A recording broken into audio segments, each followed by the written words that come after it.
Welcome everybody to the OC Sim Series 10 hours of Daytona. We are here just before the race start. We have got roughly 6 minutes until lights out and our formation lap begins. My name is Dan No Skill and I will be commentating the full 10 hours today, along with a wide commentary crew that are full of talent and will be helping me throughout the full 10 hours. Now, quickly to run you through the grid, on overall pole, we have got OC Esports. They had a time of 131.386. Next up, we have got on LMDH 72, Hexa AF starting second. Then, following them in 86, we have Scuderia Carmona. They'll be starting third. Then in fourth, the number 45, Apex Digital Motorsport. They have a 132.4. Then in fifth, we've got Onid Esports. Behind them, that Sim Racing team will be starting sixth. Then in seventh, we've got Positive Perception. They'll be starting in 7th, number 76 car. In 8th, we've got Apex Performance. In 9th, who were on pole yesterday, but due to track limits, had their lap time deleted. We have got DC Racing. They're currently looking to defend their last win at the Spa 6 hours. Then in 10th, closing off the LMDH grid, we've got Team Panther Racing. Next up, we've got our LMP2 pole, which is DC Racing this time. Managed to keep it clean with a 138.224. Excellent time from them.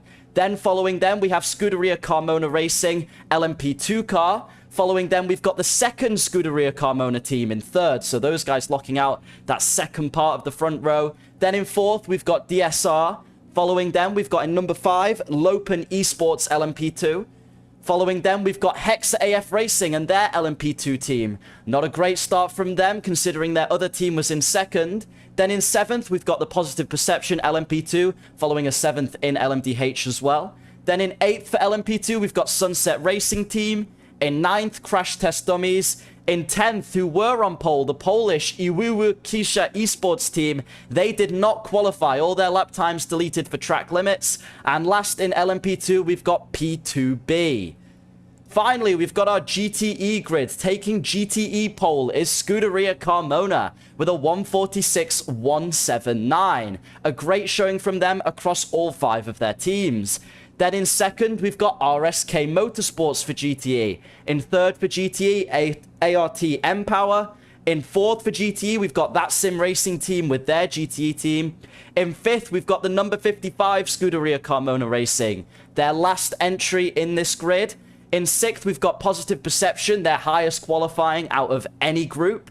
In 7th, we've got Brawn XEQ. In 8th, we've got Lopen Esports Exiles, their GTE team. In 9th, we've got FXR Pablo Motorsports.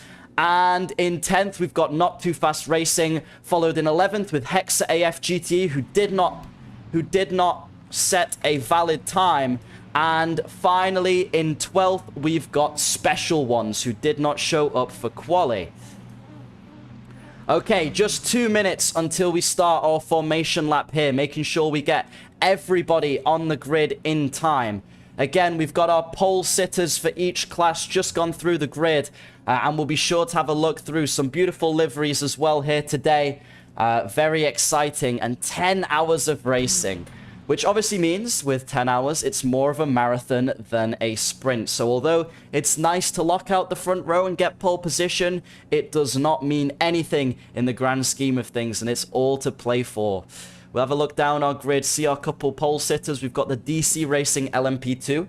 Obviously, they won the LMP2 class at Spa, being the highest class there, as opposed to LMDH here today. Then in GTE pole, we've got Scuderia Carmona. They're using the Ferrari 488, evident by the Scuderia name. And they'll be happy to have had multiple teams close to the front row, qualifying 4th in LMDH, qualifying 2nd and 3rd in LMP2, and qualifying pole and 5th in GTE. So a good showing from all of their cars and some really creative liveries as well for them. The special ones forgot to show up to qualifying yesterday. Definitely not a great show for them. We have a minute and a half until we get moving here at the OCSS 10 Hours of Daytona. Just a reminder of your pole sitters for today. You've got OC Esports with a 131.3. You have then got DC Racing on LMP2 pole with a 138.224. A good show from them. And then on GTE pole, Scuderia Carmona GT, 146.179. A couple laps getting deleted, especially from DC Racing's LMDH team, who would have been on pole yesterday had they kept it in between the white lines. So unfortunate from them that they weren't able to do that. Bit of a shame. Anyway, just 40 seconds until lights out. The safety car will get us moving. It is going to be a rolling start today. Okay, so not moving off from the grid. The safety car will be leading the pack round for a lap. And then we will get underway with 10 hours of racing here at Daytona. It's going to be very exciting. It's going to be very interesting.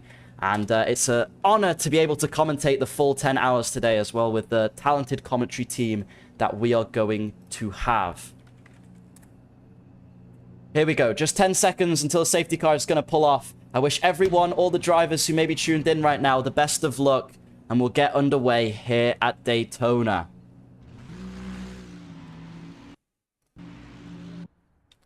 Alright, so the safety car leading us off then. It's the beautiful Porsche. A great looking and sounding car we've got. And they'll be taking us through the grid.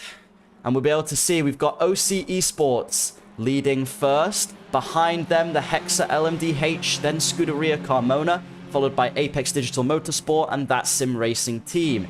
Then Positive Perception following those, and DC Racing, who are looking to make their way back to the front.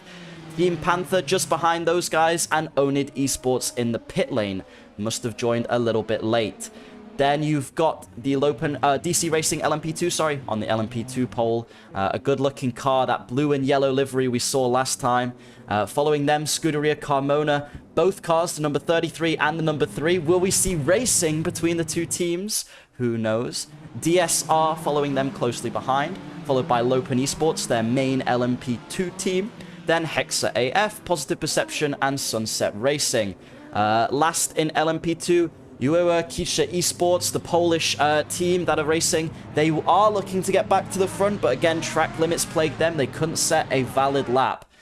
Safety car then, just heading towards the dogleg, very famous section of the track. It's going to be flat out for every single car through here. A very tight area as well. Going to be difficult for overtaking. So we'll see in those first couple laps the pack bunched together quite close. Looks like the LMP2 cars just a little bit behind. The LMDHs might want to speed up a little bit there, catch up. Not that it matters too much. You're not going to be racing them. If you're curious as to how the map key works, you can see everybody in red is an LMDH car, in grey is LMP2, and green for GTE. So very easy to see. Safety car leads us round, followed by the OC Esports car. Have a wide shot there. All the cars coming through in and out onto that banking. Some great scenes here at Daytona. Obviously a very classic racetrack. It's going to be really exciting to watch the full 10 hours. Going to have a lot of racing and a lot of teams out of position with qualifying and some laps getting deleted. So it's going to be really fun to see. Once we get past the Le Mans chicane, which is coming up at the end of this banked section of track, we can see the last car here, Not Too Fast Racing. Looks like they've been involved in some kind of incident already, which isn't a great way to start off a 10-hour endurance race, but they're currently at the back, following along this pack of GTE cars. But you can see the grid already getting a little bit spread out. Maybe a couple cars wanting to put their foot down a bit as the safety car brings us through the Le Mans chicane here. Very iconic section of the track. And then we'll see the red light come on, or the black light come on, sorry. A timer come up. And the cars will all need to slow down to 80 Ks whilst the safety car pulls in the pits. Safety car driver will be joining us for commentary very shortly. It's Luca Casali, who's in the safety car at the moment, doing an excellent job, not crashing, which is pretty much all you can ask for. We'll see what the start's going to be like. Again, very easy to defend around this track, so if you get a good launch, it's going to be useful. You can see DC Racing Team there, a little bit further back from the LMDH cars. We should be seeing shortly the black light coming on now. Safety car will pull into the pits, and OC Esports is now setting the lead for the rest of the pack. They're going to be following behind. They've got to stay behind until that light goes green and the timing line. So no overtaking until the timing line. Red light comes on. You can see LMP2 cars behind. GTEs following them closely as well. Each car in their own little packs then, as we're about to get underway for the 10 hours of Daytona here at the OC Sim Series. Once we cross the line, it is lights out and away we go. Here goes OC Esports then in the lead. Hexa coming in for the challenge for P2. Looks like OC got away well. Scuderia Carmona following closely behind, looking to capitalize on any mistakes. A little bit wide from them. We look to the LMP2 lead. DC Racing locks up slightly, but Scuderia Carmona behind goes wide. Will it let the other Scuderia Carmona number 3 car go through? Looks like it does. In GTE, Scuderia Carmona again leading there. RSK Motorsports closely behind, but looks like everybody on pole has managed to hold onto that position. DC Racing, who we mentioned, had a tough qualifying session. They're looking to gain some places off the start. Here we go then, round the outside of Apex Digital. Scuderia 86 car just can't make it stick. Close there, less than a second for the lead of the race. Here comes the second Scuderia car. DSR has got past them into second for LMP2. Very exciting. Apex Digital and that Sim Racing Team going at it. That Sim Racing Team making up quite a few positions on the start there. A good launch from them. RSK Motorsports all over the back of the Scuderia 54 car, the GTE car in the lead at the moment. Looks like they're going to challenge for that through the Le Mans chicane. Will they get a good slipstream down this back straight? We will see. We can also see further up ahead, DC Racing trying to make some slightly some lockups there from a couple teams through the Le Mans chicane. That Sim Racing Team up into 4th now. So currently, OC Esports leading with a good start, followed by Hexa, 1.5 seconds behind them. They'll be looking to build that gap, OC Esports. In LMP2, DC Racing already quite a bit ahead of the pack. Another bit of a gap between them and DSR. But in GTE, it is all to play for the lead, with now our owned Esports getting back towards the front. LMDH car out of place there. RSK Motorsports currently sat in P2. They'll be looking to get round the outside somewhere here for the lead of GTE. Here they come. They're going to be side by side across the start-finish line. Who will get it into turn 1? Will it be RSK? Will it be Scuderia? Oh, RSK run far too deep. That's given Scuderia a good little cushion there to get away. Here come that Sim Racing Team on the number 86 Scuderia Carmona car. You can see that Sim Racing Team find it difficult to follow through this twisty road section here at Daytona, but once they get the slipstream coming towards the Le Mans chicane, it's going to make it a lot easier for them. You'll see them following closely behind. Some really close battles here, especially in LMDH. The gap from the leader only about 5 seconds across the LMDH cars, so very close with them. LMP2 is starting to see some gaps form. Here comes that Sim Racing Team gaining time on Scuderia Carmona. Positive Perception keeping tabs on them behind, looking to see if they can capitalize on a mistake. DC Racing not being able to make up as many positions off the start as they maybe wanted, but they're about to make a move on Apex Digital Motorsport. Here they go then, side by side, going around the banking. If you've got that inside line, it's a shorter run, but you'll get better acceleration on the top. So who's going to make it work through turn 1? The inside line quite powerful through here. DC Racing make it stick later on the brakes. That's them up into 6th. A good move. Positive Perception in LMP2 looking then for a move on Scuderia Carmona number 33. They've dropped back a little bit. Here come Positive Perception also on the outside. Ooh, braking a little bit earlier though. Not able to make the move stick there. Unfortunate for them. Just behind, Hexa AF Racing on Sunset Racing, which we're seeing now. Hexa AF looking to close that gap, make up some positions. Obviously, their LMDH team currently running in second, just 2.4 seconds behind OC Esports. That Sim Racing's team still putting a lot of pressure on the number 86 car. A very exciting start then from everyone involved. Positive Perception all over the back of that Sim Racing team. Looks like Scuderia Carmona has been a bit of a bottleneck to these LMDH cars who feel they could go faster.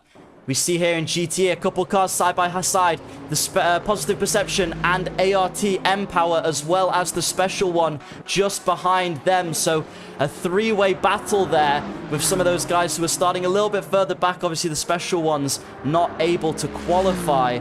They'll be looking to capitalize on any mistakes that this Positive Perception car makes. And that BMW sounds so aggressive. Just listen to it all over the back of the ART M-Power car. Looks like a great battle raging there. We can see Sunset Racing as well closing in on the Positive Perception LMP2. They've got the LMDH of Own It Esports behind them, but they're not going to be kind and let it through. It's going to have to take that higher line on the banking. Will this slow down Sunset Racing, who you can see getting the benefits of the slipstream from the car ahead? Very close to the gap between them and the 33 car too, so definitely something could happen here if Positive Perception. Round the outside for Sunset Racing on Positive Perception, who are getting boxed in.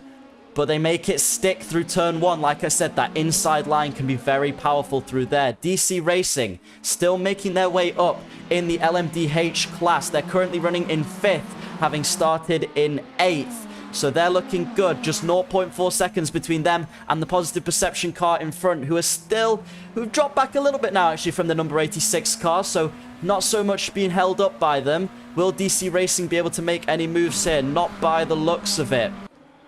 Lopen Esports, though, in LMP2, all over the back of DSR. This is for second in class with these two through in and out. Who's going to be able to get the better run towards Le Mans Chicane? Looks like Lopen decided to go for a tighter line where DSR wanted to get on the power early, take it a little bit wider. We'll see if anyone can catch the slipstream through here. Just 0.3 seconds between them. It can be enough through this tricky Le Mans Chicane to make a move. We'll see which car comes out on top. Here come Lopen Esports.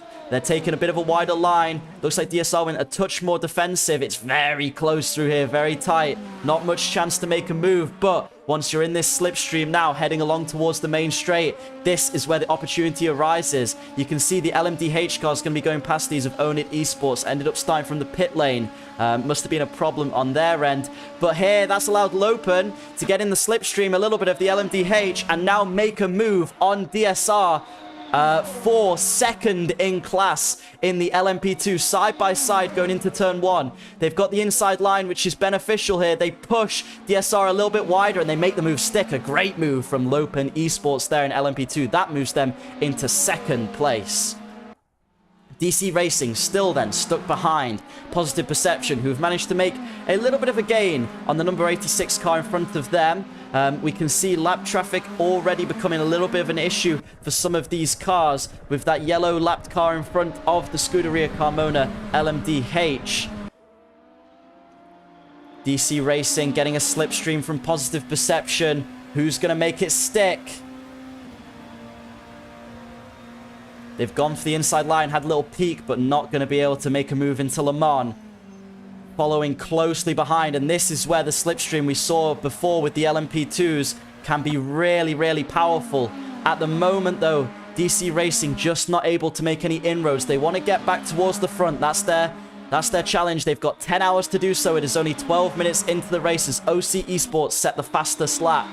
DC Racing then side by side with Positive Perception. Who's going to get that better line? They move in front. Looks like they were using some battery there. Positive Perception drops back into 5th. DC Racing into 4th. And they've made the move stick. Scuderia Carmona then, the next car in front. This is for 3rd, a podium position. We'll see if they're able to make any inroads through there. As we look back towards some of the GTE cars, we've got Positive Perception's GTE car all over the back of ART M-Power still as they follow through this twisty section towards the West Horseshoe through in and out now. And they're going to be heading down to Le Mans Chicane. Will they make a move stick? DC Racing side by side with Scuderia Carmona, though. Through the International Horseshoe, they make a move. You don't often see moves there. It's quite tight, and these LMDH cars are huge. Will Scuderia Carmona be able to come back through the dogleg, or is DC Racing going to be able to make their way towards Hexa AF now? We saw some good pace from them in practice before the race. So if it's the same driver, they should be fast on track here. That Sim Racing team just 0.7 seconds behind Team Panther.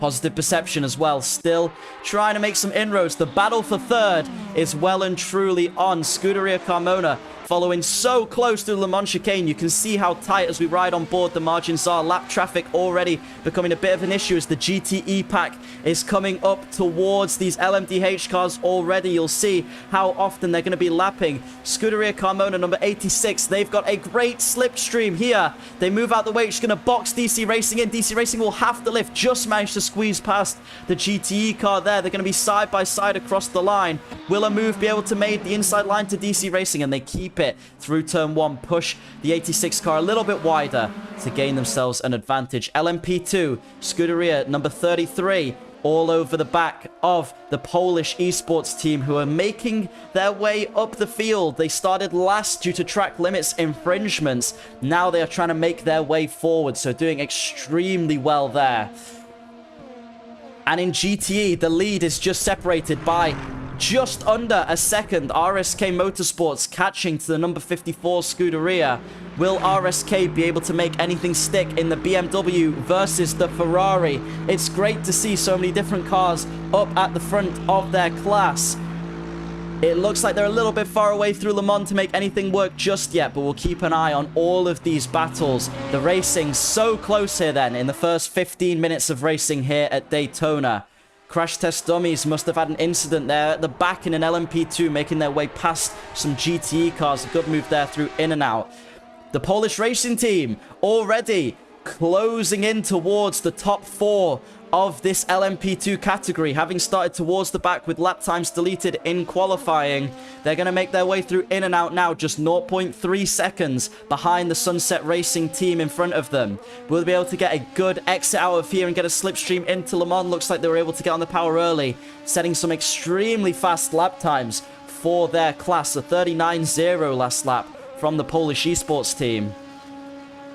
Through Le Mans, it's difficult to make a move happen unless they're brave on the brakes. But Sunset going defensive, possibly not the best idea through there. It's going to give them a really good run. Polish team decides to back out, not go side by side through Le Mans. Probably a smart move, but no need really to defend through there. It's quite hard to go side by side. They're able to maintain it in front for now, though, Sunset. Hopefully for them, they'll be able to maintain that 4th position, even catch the 3rd if they are good enough. DSR, just 0.7 seconds behind Lopen Esports, who we saw them making a move on earlier. Looks like DSR have upped the pace a little bit to try and keep up, as we see the gaps in LMDH starting to even out a bit. DC Racing in 3rd at the moment. They'll be looking to catch the Hexa AF in front. OC Esports giving themselves a cushion of 4.7 seconds for now, doing extremely well. It's been a really exciting start here from the 10 hours of Daytona. A lot of action on track, and it's still going on. Been very good to watch. We see the Polish team, probably one of the closest battles on track at the moment. Positive Perception as well, just behind the special ones in the number 44 GTE car. A close 3-way battle here for, I believe, 5th in class. So all to play for. They'll be looking, they said, special ones as they forgot to turn up to qualifying. They're having to do a bit of a last to first challenge here. Whether they'll be able to make it to the front, who knows? But at the moment, it's looking like they're making good inroads that way, trying to get into 23rd overall in front of ART Power. Apex Digital Motorsport currently in 6th for the LMDHs. They are lapping reasonably quick, keeping up with the Positive Perception car in front, trying to get a bit of slipstream as Scuderia Carmona, the number 86 car, continues to drop back a little bit from their qualifying position. Looked like they were a bit of a bottleneck to some cars earlier, and Positive Perception now, number 76, able to catch a little bit as we come through the dog leg. I believe I have Ethan here with me now. Ethan, what do you think of this start? The start, it's been good.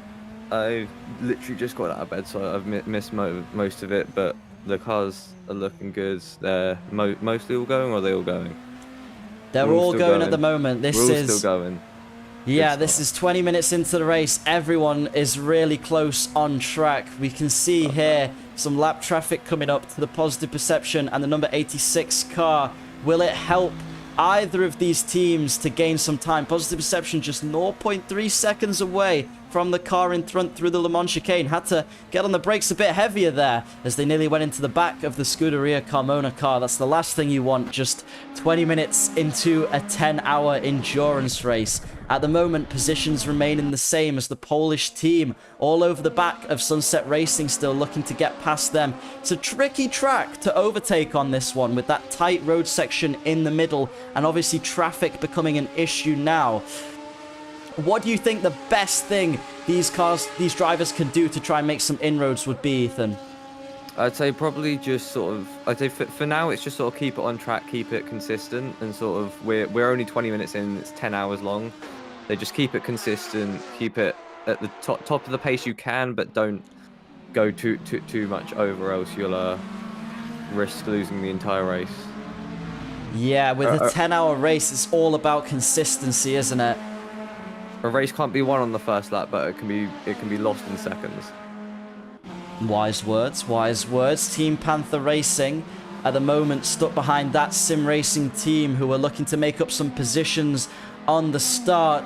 They're doing well at the moment, lapping about 6/10 quicker than that Sim Racing team in front. So if they can keep that pace up, Team Panther could be in with a chance of 7th.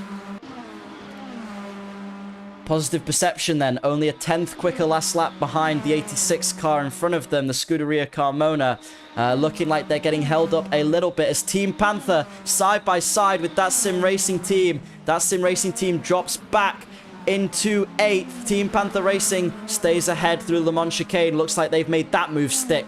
A very good job. Sunset Racing has spun. Oh no, whether that was contact with the Polish team, we're not sure, but they will not be happy with that. That was for 4th in class in LMP2. Very unlucky, and now they've dropped all the way back to last in class with Scuderia Carmona ahead, looking to get past Hexa AF Racing's LMP2 car.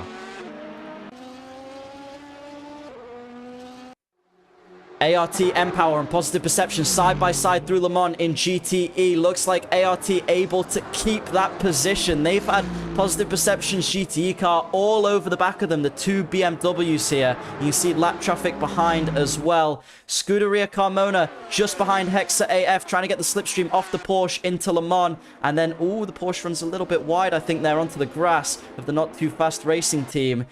Scuderia Carmona then just behind Hexa AF still looking to get past them. A lot of on-track battles happening right now. As we can see, the 2 BMWs getting quite close on track. Will the Positive Perception team be able to get past the ART Empower team in front of them? It's quite difficult through the International Horseshoe here and through this entire road section of the track to really make any kind of an impact. You've got to be side by side to do anything, so that relies on one of the cars making a big enough mistake. Through the dogleg, both cars should be flat out, braking a little bit early there. Positive Perception just staying behind. They're looking to catch a slipstream instead as we head towards the iconic oval section of the track. Looking forward, we have just seen the Team Panther Racing ADM, Apex Digital Motorsport, looking to get back at them after Team Panther made a move earlier, but Team Panther just staying ahead as we go through into turn 1. So possibly using some battery there to keep themselves ahead. Obviously, those LMDH cars using a hybrid powertrain system, which does mean you need to charge your battery and think about that for the full duration of this race.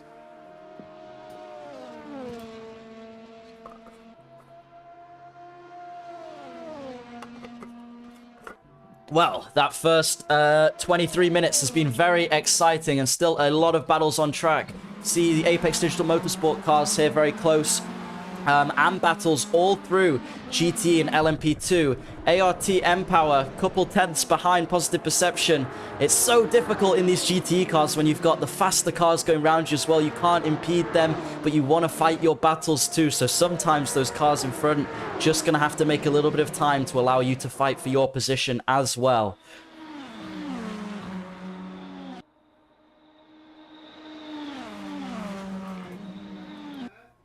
That Sim Racing team's GTE car currently sitting, I believe, 5th or 6th in class, 25th overall. They were on pole for GTE yesterday, but again, another team suffering with those track limits and not able to get a clean lap in. So they started out of position, and they'll be looking to make their way towards the front of the GTE class. Currently behind the ART team, who are just behind that of Positive Perception. As you see through the West Horseshoe towards In and Out, they might be able to make a run happen towards Le Mans Chicane. A difficult overtaking place, but you're going to have to make a move happen here somewhere. Ooh, ART running deep through In and Out, and that's allowed that Sim Racing team to move forward. 24th overall for them, making their way back towards the front of GTE.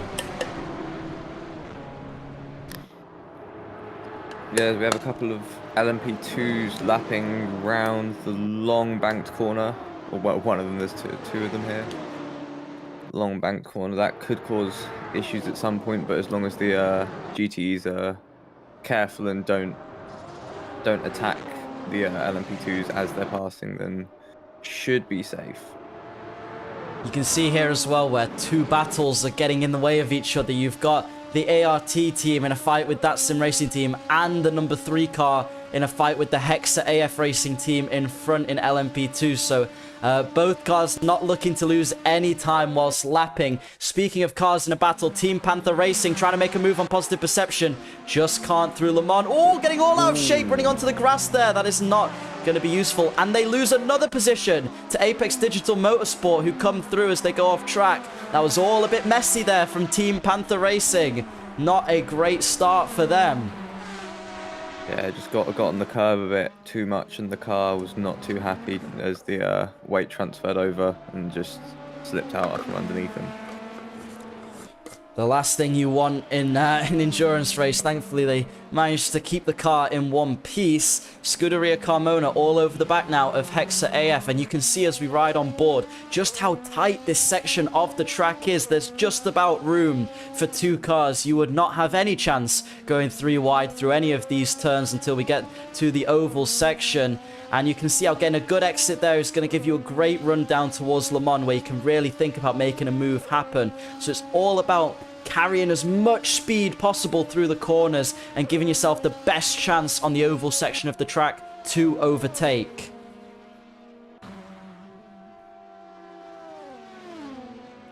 That Sim Racing team in GT then just behind Positive Perception. A half a second gap as they follow into the Le Mans, into turn 1, sorry, as well. No, Le Mans Chicane, I was right the first time. Getting myself all confused with cones there. Looks like a bit of a rubbish exit, though, from Positive Perception in front. If that Sim Racing team can catch a slipstream, they're going to pull out to the outside, and full course yellow is deployed. They're going to back off. They're not going to make the move stick before the full course yellow, and all the cars will be slowing down to 80 kilometers an hour. Ethan, do you have any information on what's happened to bring this out? Let me just find out why. Just getting it back. FCY for the 69 and 52 cars. So presumably there's been a collision between those two. So that's the not too fast racing team. Oh dear, and they're getting all out of shape. They must have suffered suspension damage. Yeah, he's definitely limping a bit. They're gonna 69 have to... spun, collected the Onid car. Oh dear, that is not what you want. Onid 52, the last LMP. And Onid Esports as well caught up in that. Looks like they're okay at the moment. They're going around the back straight now, so it'll be a while until we see if they pit. But it looked like Not Too Fast Racing have suffered quite a bit of damage, getting into some incidents there. Yeah, the car didn't seem to want to quite go forward. I'd say if we were on board, we'd probably see quite an aggressive turning from the steering wheel, whilst the car's trying to go straight. Oh, it's not too bad, actually. Not too bad. Bit of suspension damage there, though, evidently. Yeah. A shame from the Not Too Fast Racing team then. Looks like they're already a lap down. First full course yellow of the session. Now, you can take advantage of the full course yellows. Probably not yet, because it's still only 30 minutes into the race. But if you would pit under a full course yellow, you are obviously getting a free pit stop. So a team like the OC Esports team could really benefit from that later on in the race, as they've got quite a big gap to Hexa AF. I don't think it's 50 seconds. I think that's a bit exaggerated because of the full course yellow. Full course yellow. We'll give it probably half a lap to a lap, and then we'll see the proper numbers come in. Cars get going again here. Green light is on. Has anyone got a good launch? Looks like Scuderia Carmona number 3 car has Hexa AF Racing just behind them, taking advantage of that full course yellow restart. Will they get a slipstream after the Le Mans chicane? We will see. It's all about who can carry the most speed through here. Looks like Hexa able to catch up a little bit to the number 3 car ahead of them. Let's see if they can make anything happen as we come round towards the start finish line and into turn 1. Looks like they're gaining quite a bit with the slipstream. They're going to pull to the outside. We obviously know the inside. Very useful into turn 1. You can defend it quite well if you're confident on those brakes. Hexa AF move into in front of the number 3 car in LMP2. Who's going to be ahead into turn 1? Looks like Scuderia Carmona, number 3 car there, just able to keep it ahead of Hexa. So, unfortunately for Hexa, not able to make that full course yellow work in their favor. Yeah, just the inside line. You get the short run to the line, so they're already on the back foot coming through, even down the main straight. Because as you move up the track, because of the banking, you've got a longer distance travel. While it's only probably a meter or two, it does make a difference in the long run.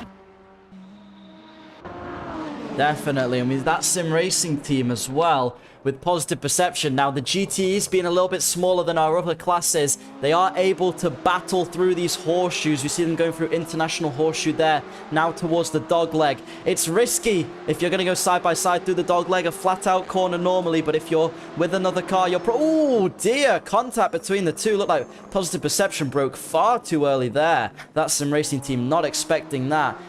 Probably unintentional, but a bit of a brake check from the car in front to that sim racing team. We'll see if they have anything to say about that later on. And now just letting, I believe that's an LMDH car through behind them. Is that DC Racing going past? And that's dropped them back a little bit to positive perception. So that sim racing team, like I said, out of position, had a lap deleted in quali. They're trying to make some inroads towards the front in GTE.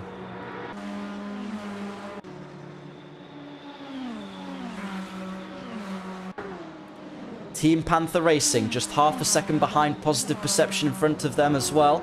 That's the other positive perception car, the LMDH. They've got a couple different teams running here today, one for every class. And we'll see, again, it's harder when you've got this lap traffic to pick up the slipstream. Sometimes gives the car defending a little bit of an advantage as they can weave their way through. But Team Panther Racing able to catch a bit, probably using that deployment that we've got available in these LMDH hypercars. They're going to be using the outside line through turn 1. Positive perception defending, but Team Panther get ahead, more confident on the brakes. And there we can see that outside line being beneficial. Team Panther Racing then move up into 6th. That sim racing team, ooh, sneaky one, trying to go down the inside there of positive perception, but just end up locking up. A good try from them with their LMDH team. Meanwhile, their GTE team still all over the back of that positive perception car as we come back through the dogleg towards the West Horseshoe. In my opinion, the most difficult corner we have on this track is the West Horseshoe. This time not getting into the bumper of positive perception, but still able to keep a little bit closer to them than they were last time. Will they make anything happen as we go through in and out? They've got to get on the power early and try and accelerate through this oval, pick up a slipstream from positive perception in front and see if they can make a move. Tricky section of the track then coming up the Le Mans chicane. That sim racing team gonna see if they can make something happen though through it. They're right at the back. They're gonna brake early. I think they're staying behind for this one. Difficult to go side by side through here with how big the curbs are and how the cars are moving across the track. But if they can maintain some speed through towards the main straight and into turn 1, they could have a move. Here come that sim racing team. They're gonna move to the outside of positive perception. The BMW versus the Ferrari. Which one has the better traction? Well, we're about to find out. Side by side into turn 1. Will the outside line work or will the inside be able to defend? We've seen it happen. That sim racing team just ahead going into turn 1. They're on the brakes nice and late. They've used the outside side by side through there, very close. Ooh, that sim racing team make the move happen. That was great racing from those two. Very respectful. Properly using all of the car's grip, not leaving anything on the table, just right around the outside. Lovely. So exciting to watch racing like that, isn't it? Where both drivers being respectful, but also trying to push the limits of the car as much as they can. Yeah, these drivers, with this being a 10-hour race, the drivers would have probably put a lot of practice in to make sure they are at not only the top of their pace, but the top of their consistency. So they would have spent a lot of time learning the car, learning the track, knowing where the grip would be, where the grip won't be, and just sort of hoping for the best. We can see here the fight for the lead of LMP2 is also still on. Lopen Esports versus DC Racing. DC Racing won the last LMP2 class in the 6 hours of Spa, which was the highest class. We didn't have LMDHs there. Now they are leading the LMP2. Started on pole for LMP2 as well. So they're looking to maintain that lead. We see, ooh, Lopen getting a little bit twitchy on the rear end there as they try and lap the pink Ferrari in front. You can see they're going to try and catch a slipstream now. And again, it'll probably be on that main straight where we see a move happen. We're just going to look ahead to that sim racing team who are again trying to dive down the inside of Positive Perception. Not able to make that one stick. We'll check in with them a little bit later on. But Lopen still right on the back of that DC racing car for the lead in class of LMP2 as they come through then the Le Mans chicane. Who's going to be able to carry more speed? And hopefully for Lopen it's them, and they'll be able to grab that slipstream off DC Racing, who'll be looking to defend their title in LMP2. We see the gap closing, just 0.4 seconds between them. DC Racing trying a little bit to break the toe, stick towards the inside, the fastest way round these ovals over a long duration. Here we go. Will a move be made into turn one? More confident on the brakes from Lopen. They're going to try it round the outside. Not quite able to make anything stick, but getting themselves closer to DC Racing in front. Some great racing between these LMP2 cars here. Bit wider there for Lopen. We'll see if they can make anything stick later on in the race.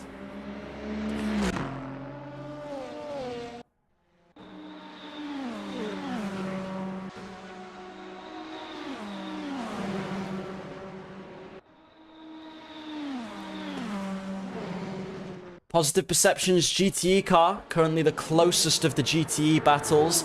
Although it looks like we're getting a couple GTE cars into the pit lane. It looks like second in class RSK have pulled into the pits. It'll be interesting to know if that was for damage.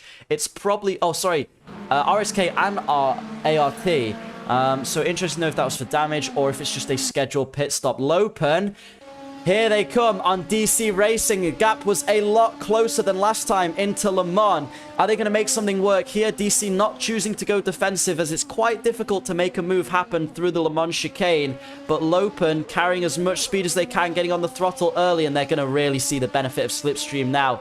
Right over the rear end of that DC car. They're going to have to pull to the outside when they want to make that move happen. Choosing to stay in the slipstream for now, using some IndyCar tactics, saving the fuel there. Let's see then. They'll pull to the outside as we come towards turn one. We've seen the inside line be so powerful in the past. But if Lopen have that confidence on the brakes, they'll move into first place in class. Here they come. They go wide, but DC Racing defends the inside well. What a move from Lopen and DC Racing. Some great racing here. Let's see. Into the International Horseshoe. A tricky corner.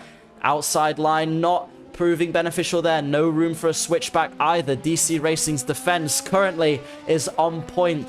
Probably nothing to be made through the dogleg. They have a little peek, but they've not chosen to go for something. Let's see into the International Horseshoe whether anyone could do anything. Possibly a chance to dive down the inside, but DC Racing covers it off well. It'll be back into in and out for these two for the lead of LMP2. This means a lot to both drivers who've been putting in tons of practice. Lopen a little bit twitchy on the rear end there. They're being very confident on the brakes. You don't want to be continuing to make too many moves like that, or you risk getting all out of shape, don't you, Ethan?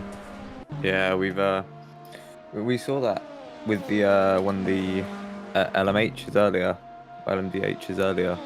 Just got on the curb too much. If we Yeah. Don't want to be getting too close. Through here is you have to take a lot of curb, but cars aren't especially happy when you hit a big curb and a big bounce. So it's all just about being careful when you're getting on the curbs, because they save you a lot of time by making the track a lot shorter, but can also lose you a lot of time with how stiff these cars have to run. 100%. We see over the classes, they take the curbs in drastically different ways. The LMP2 cars looking very bouncy, whereas the GTE cars look quite planted still over them. Here we have the number 3 car of Scuderia Carmona just behind Positive Perception. They're going to try and move around the outside as well. Looks like Scuderia Carmona benefiting from some top speed. We'll see into turn 1 who's got the better line as they have to lap the GTE. And oh dear, Positive Perception locking up big time into that corner. And that gives the number 3 car the position. They move into 5th in class in LMP2. Some great racing from our LMP2s here. Yeah, great racing everywhere. We've had it in GTEs, we've had it in the LMDH, and we've... Oh no! No! Hexer AF GT into the wall at the Le Mans chicane. That's the last thing you want to do. And they were looking so close to the FXR Pablo Motorsport car in front, who I heard used an excellent tutorial to make their livery, Ethan. Would that be from Dan No Skill on his channel? It may well be. Yeah.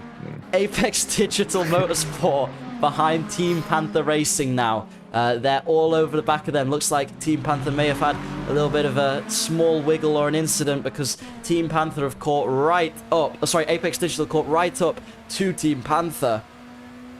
They'll be catching the tow then all the way down this banking, but I'm going to look instead over to our lead of LMP2, because Lopen are going to have another chance to get it round the outside of DC Racing into turn 1. DC Racing's defense has been looking brilliant, but this time Lopen look like they might make the move even a bit earlier on this banking. We'll see. They're about to head into turn 1 now, again side by side. These two so confident on the brakes. A little bit of a lockup from DC Racing. Is that going to allow Lopen the outside line? It's not just yet. We'll see into the international horseshoe whether someone can make a move stick. They're still side by side. Here they go. Lopen on the inside this time. That's going to be powerful. And Lopen move into first place in LMP2. What great racing we've seen between these two. It's not over for DC Racing yet. They'll be looking to come back at Lopen as they catch a big tow, if they can keep up with them through the West Horseshoe and through in and out. Lap traffic ahead seeming to cause a little bit of issues for the Lopen car.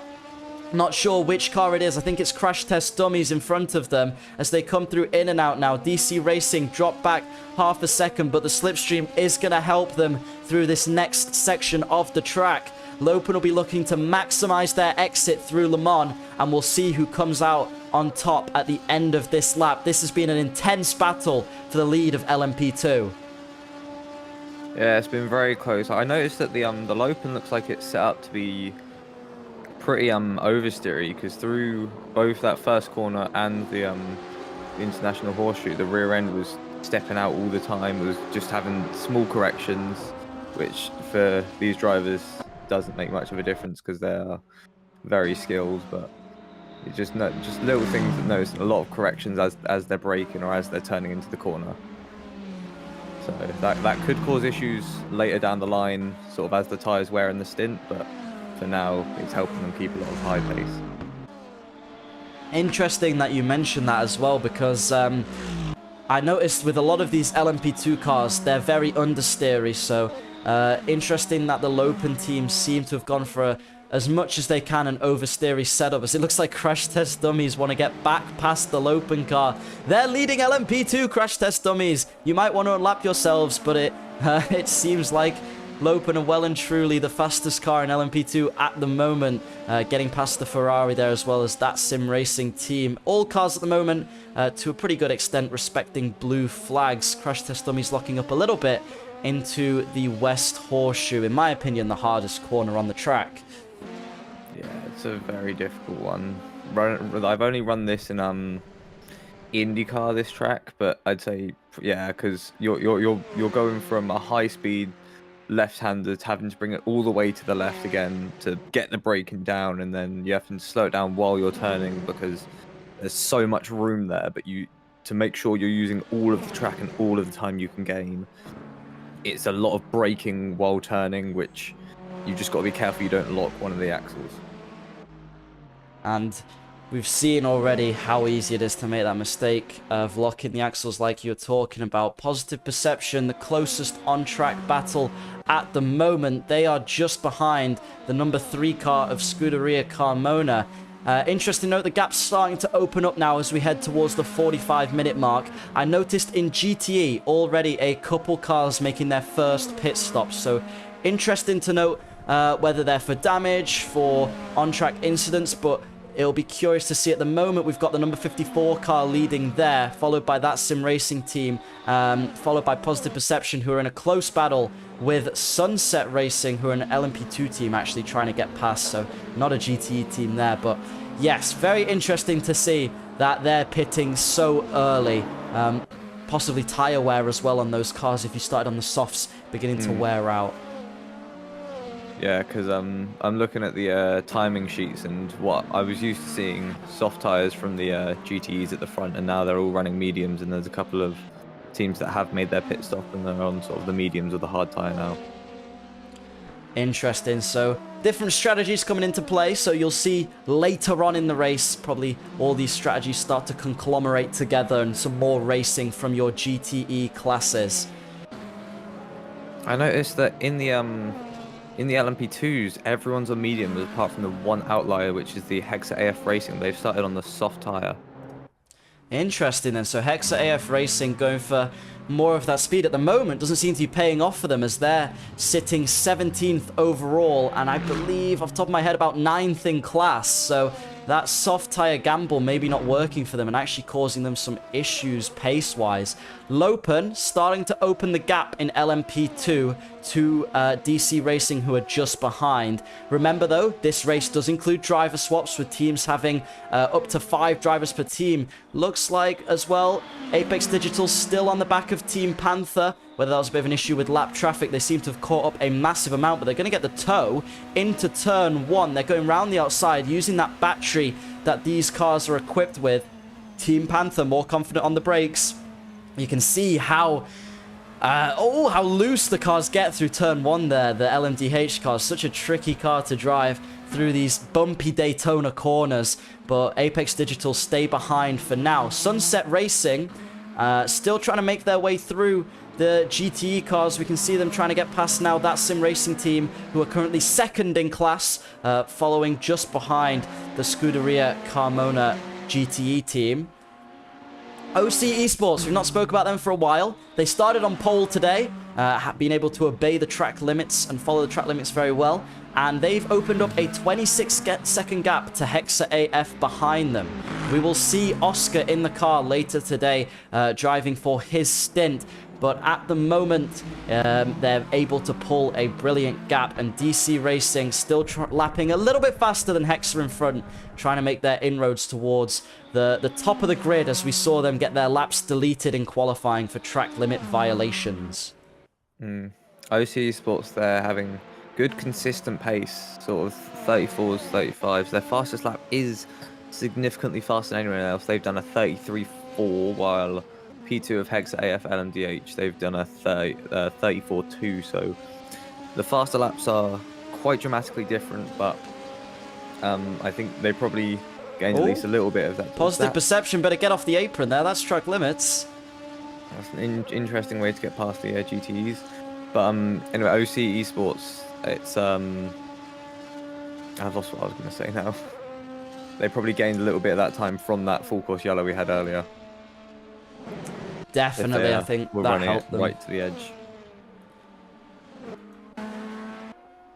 DC Racing still battling for the lead of that LMP2 class. They're currently 1.1 seconds behind Lopen. I can see that gap dropping slightly. Since Lopen overtook them and DC dropped back a little bit, they've been able to maintain close pace to the Lopen car. And Ethan, I'm sure you'll be able to testify for this, but when you're racing someone and you're behind them, I find it a lot easier to catch than once you're in front with clean air. Sometimes your pace can just drop a little bit. You lose focus slightly. So maybe we're seeing that a bit from the Lopen LMP2 car. Yeah, I think having the car ahead to focus on definitely helps close up. I think having the slipstream down the straights does also help, and it's like, especially with a track like this, the dirty air through the corners won't affect you as much as you would gain from any sort of slipstream, even if it's like tiny, because they are quite far back. But yeah, once you're ahead, it's usually the clean air. You will struggle a bit with top speed more, but through the corners, you will definitely feel a lot more confidence. It's hard to believe we're heading already into the 1 hour mark of this 10-hour race, and it's been an exciting first hour. Still, a lot of cars close on track as we see a big lockup from one of the GTEs in front of the Lopen. Oh, contact! Ooh. That was a very unsafe rejoin. Oh my goodness, Lopen Esports spun out of the lead of the LMP2 class. They will not be happy with that at all. That was one of the GTE Porsches. Oh my.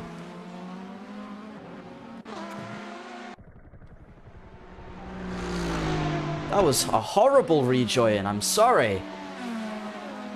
Stewards will have to investigate that. Not sure entirely which car it was. It's the one in front of Apex Digital Motorsport now. If we can get word on who that was. If I get a number on that.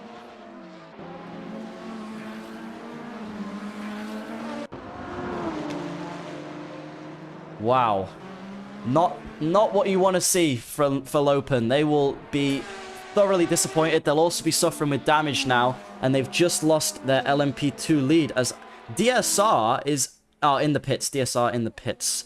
Understandable. I was going to say, I don't think they're in the LMP2 lead, I believe.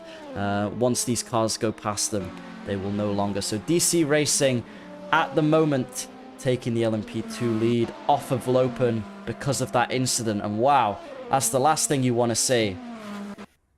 DC Racing have now made their way into second. I'm not sure if there was an incident for Hexa, but I did not see that. However, they will be happy with that. I believe Hexa may have actually pitted already, so an early pit stop for Hexa. Interesting, they're out in fifth. So DC Racing and Hexa now going to have a battle on pace. As you see Hexa in the pits, they're possibly taking their first long stop. You have to make 5 long stops in this race. 5 long stops are mandatory, whether you've got 5 drivers or not. You will need to make all of those over the 10-hour duration. For those of you just tuning in, this is the OCSS 10 hours of Daytona, and currently in the lead is OC Esports, followed by DC Racing, the reigning champions at the moment. In the lead for LMP2, DC Racing also taking that as they're coming up to lap Hexa, who have gone in for an early pit stop in LMDH. And in the lead of GTA at the moment is the number 54, Scuderia Carmona, who have 5 entries in this event, which is the most of any team here.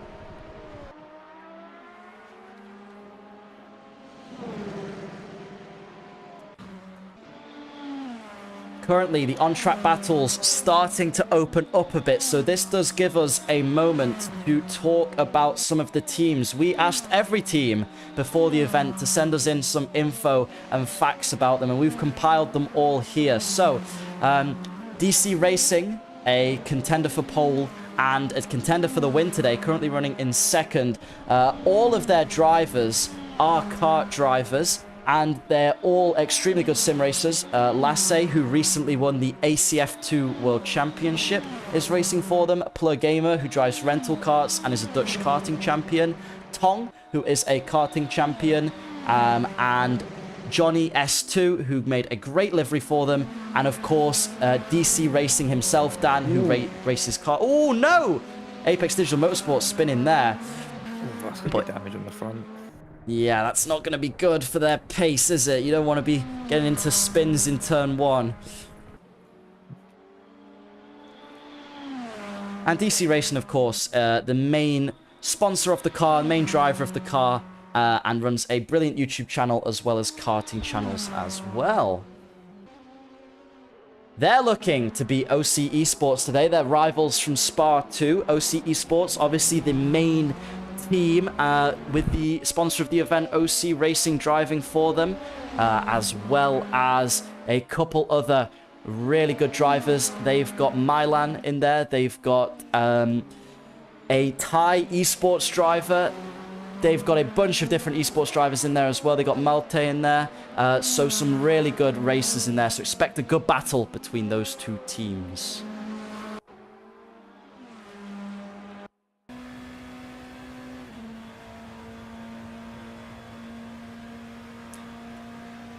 So, for those of you who are just wondering, the Hexa AF car pitted early from P2, so it'll be interesting to see if that strategy pays off for them. Onid Esports, after Apex Digital Motorsport had that spin, are able to make a little bit of time towards them now. Hopefully for them, getting themselves out of last in class. They started from the pit lane, and they've made their way all the way back up towards the fellow LMDHs, so some great pace from them. Whoever's driving that car can be proud of themselves for making it all the way back towards Apex Digital and in with a chance of getting into 7th. Big lockup from Apex Digital in front, actually, and that gives Onid 7th overall.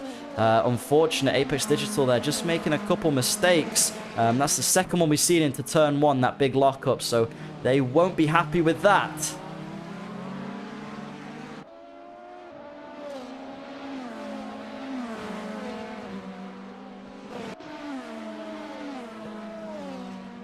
We look then at the Polish esports team. They qualified on pole yesterday, but had all of their laps deleted for track limits violations. You could not touch the grass at the Le Mans chicane, or you would have had a lap time deleted. So they're looking to make their way to the front.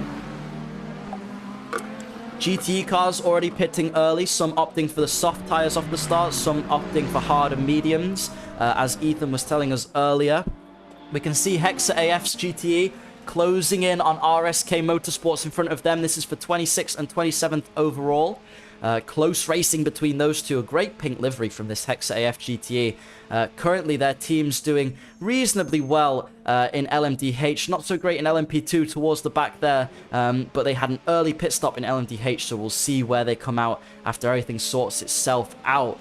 That Sim Racing team closing in on the 86 car of Scuderia Carmona in LMDH. Can they make anything happen into turn 1 as Scuderia Carmona runs a bit deep? They're side by side now, and that Sim Racing team moves ahead into 4th place. That Sim Racing fella is going to be very proud of them as they're representing his YouTube channel today at the 10 Hours of Daytona.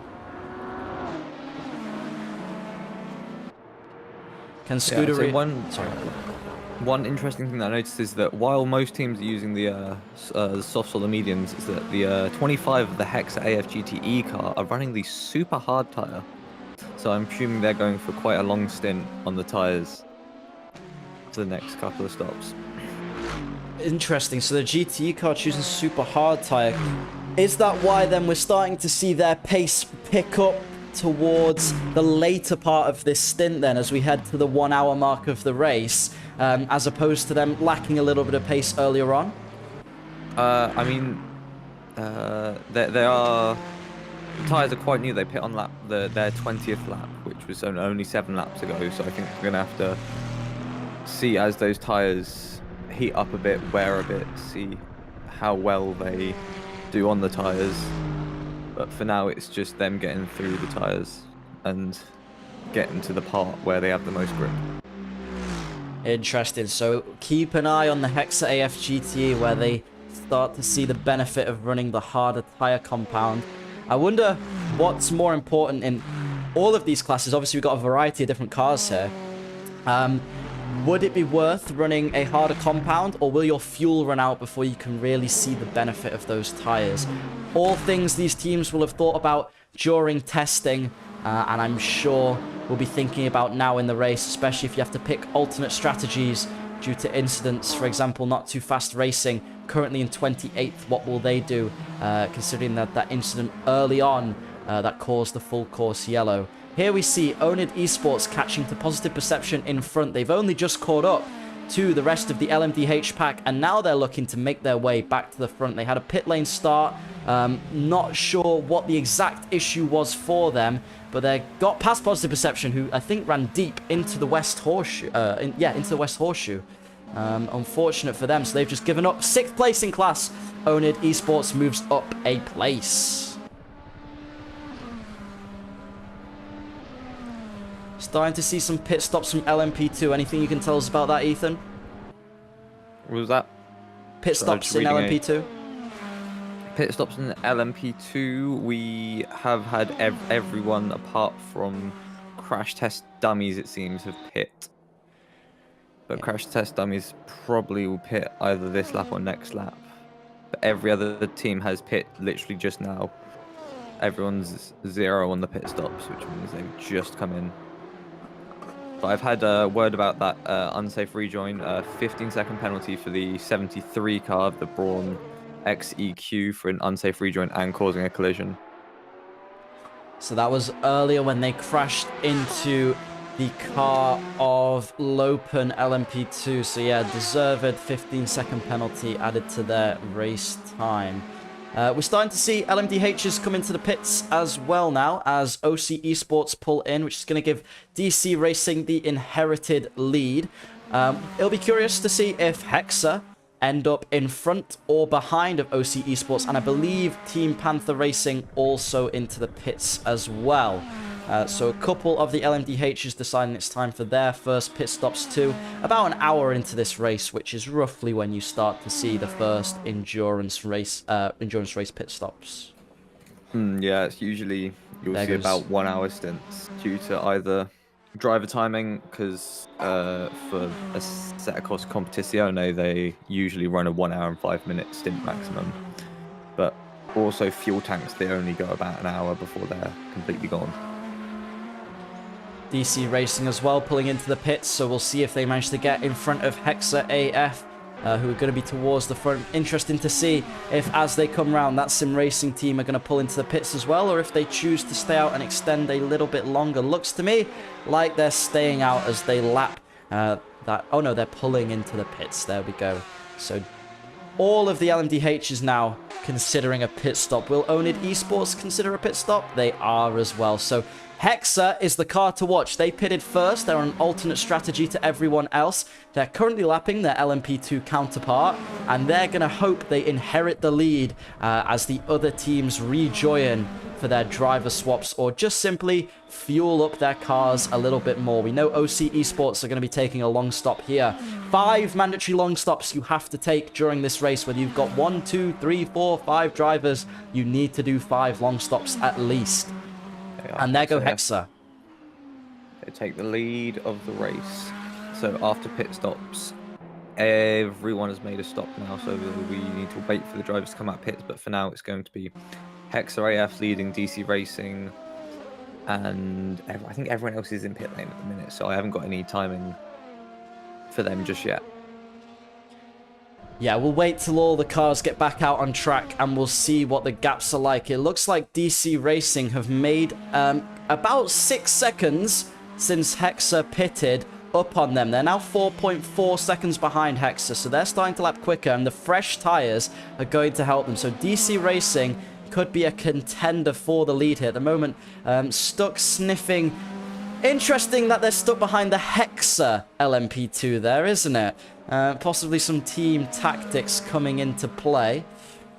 Yeah, we'll probably see a couple of team tactics with the teams that have multiple cars spanning multiple sets, such as Positive Perception. We could see a little bit of fun from Hexa AF. We'll probably see a little bit from, and who else has cars? Scuderia Carmona has 5 teams, so Scuderia Carmona, that'll definitely be something for them. And it's unless the teams are running very fairly, which while we'd hope, when it comes to competition, sometimes it gets a bit much, and the teams will play as fairly to the rules as possible. Let's say. Yeah, good point. Onid Esports managed to catch up to the Apex Digital Motorsport car. In front of them, it's a different LMDH. I'm not sure which one. Might be DC Racing there, or it looks more like that Sim Racing team though. But Onid Esports all over the back of those 2 LMDH cars. They've made their way up from the back of the grid. Very impressive for those guys to be in with a shot of racing, but just goes to show the difference an hour can make in endurance racing. And we've got 9 more of those left to come your way. I'll be joining you for the full 10 hours today. We'll have a bunch of different commentators coming through. Ethan at the moment doing a great job with me. Thank you, Yeah. Ethan, for joining me. It's just All been good. great to have you. Let's have a look at Owned Esports. They're just behind the Apex Digital Motorsport car, and ooh, they've made a great move up in that braking zone as the two went side by side. So a little bit messy from those two has benefited Owned Esports quite a bit. Will they be able to make anything happen through the International Horseshoe? Not quite. Possibly best to wait until those long oval stretches to catch a slipstream, but that does depend on, obviously, if you've got a higher or lower downforce setup on. Are you faster through corners, or are you faster on the straights? Looks like to me Owned is very quick in those braking zones, confident on their brakes, which should help them make a move into turn 1, as then just 0.2 seconds behind through in and out. They're all over the back of that Apex. Oh, collision up ahead. Woof. Caught one of the LMHs caught that GTE car. I'm not sure which car that was, but that looked like could have been a bit of lag though. But I think that is just two cars trying to be in the same place at once. That is the last thing that you want. Some quick reaction times I will admire from both Apex Digital and Owned Esports to avoid there. They were very quick, very reactive. Positive Perception also looking to make a move on the 33 car of Scuderia Carmona, which is for 15th or 14th overall, sorry. A very good position for an LMP2 car. Let's see if they can make anything happen. Out of Le Mans they come. They'll be getting that slipstream all the way down into turn 1. At the moment, dropped back a little bit from when I first had a look at them just into the Le Mans chicane. We're going to check back on them in a minute because Owned Esports still very close to the Apex Digital car behind. And who's that behind them? A different LMDH car getting involved. It looks to me... ooh, I can't tell which car that is, but maybe one of the LMDH cars a little bit further back. They won't be happy getting held up if they're under blue flags. If they're just further back because of a pit stop, they'll be looking to make the time up as well. I think that's the Scuderia Carmona car behind them, which is for position. Oh, whoa! Contact, contact. One of the GTE cars gone flying there. I think it's the special ones.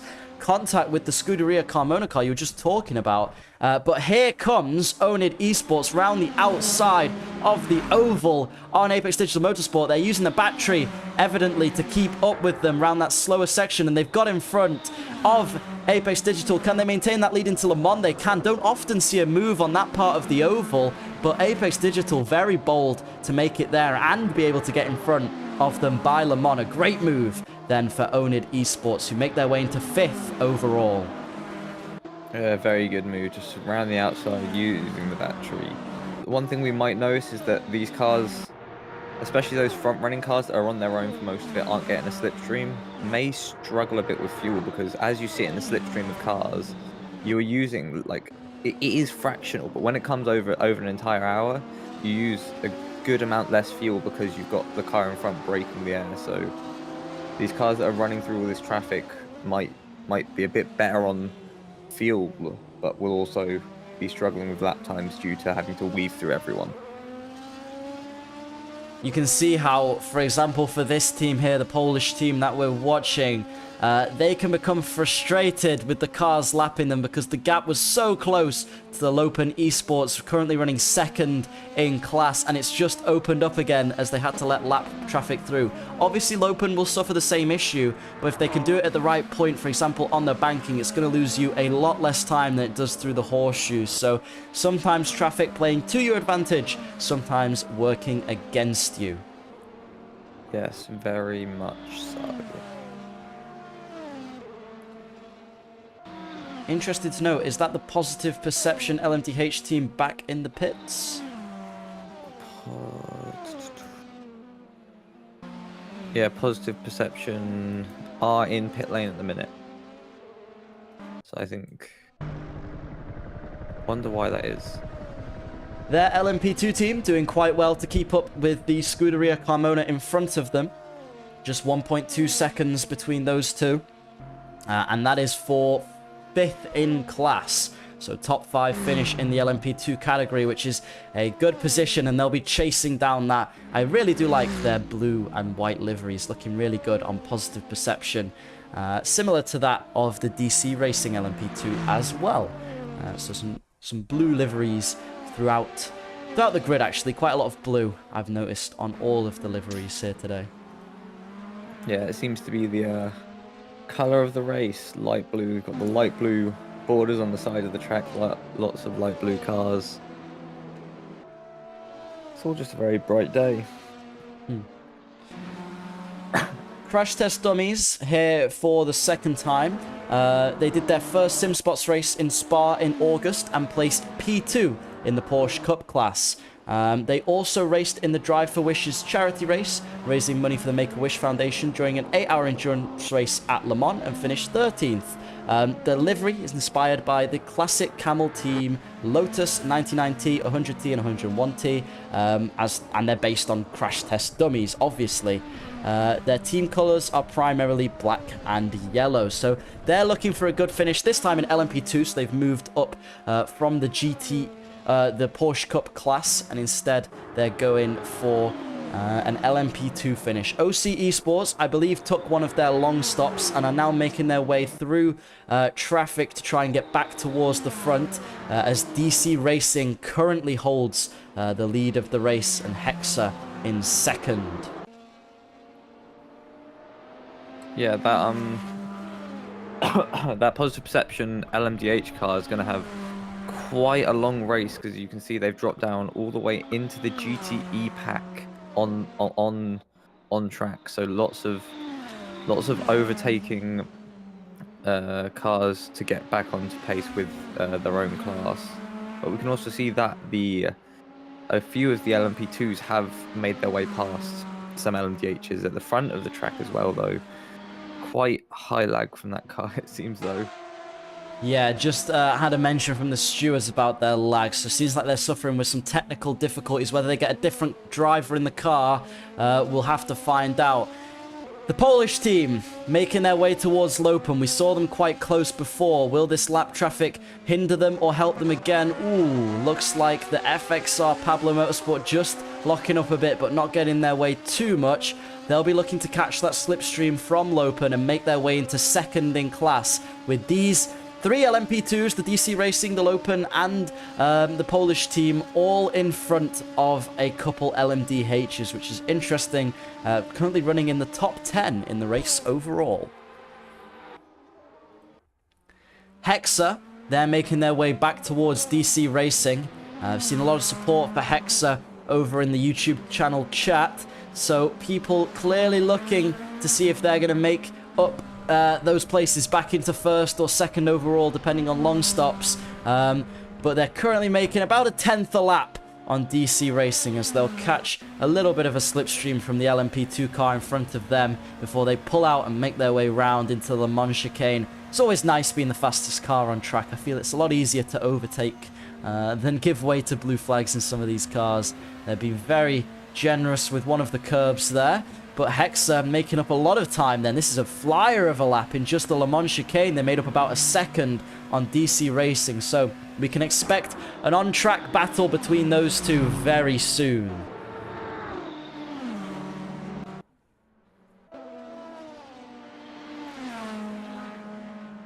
The number 86 Scuderia Carmona LMDH moving towards the Polish team. That is technically in front of them on track, but it is an LMP2 car. You'll see how tight it gets through here with the LMDHs. Through the road section, once you're onto that nice open oval that's used for the Daytona 500, it does make it a lot easier. And there they go. They move back into 9th place, and very shortly will move into 8th place with the Lopen car just ahead. Whether they'll have to follow behind for the Le Mans chicane, it looks like they will. Oh, Lopen thinking about letting them through, but then don't. Interesting. But here we go through Le Mans, and then they'll make their way back up into 7th and probably 6th in just a couple laps. So there goes Scuderia Carmona, who've, I believe, already taken a long stop. Hexa closing the gap still to DC Racing in front. It's going to be tight between those two, isn't it?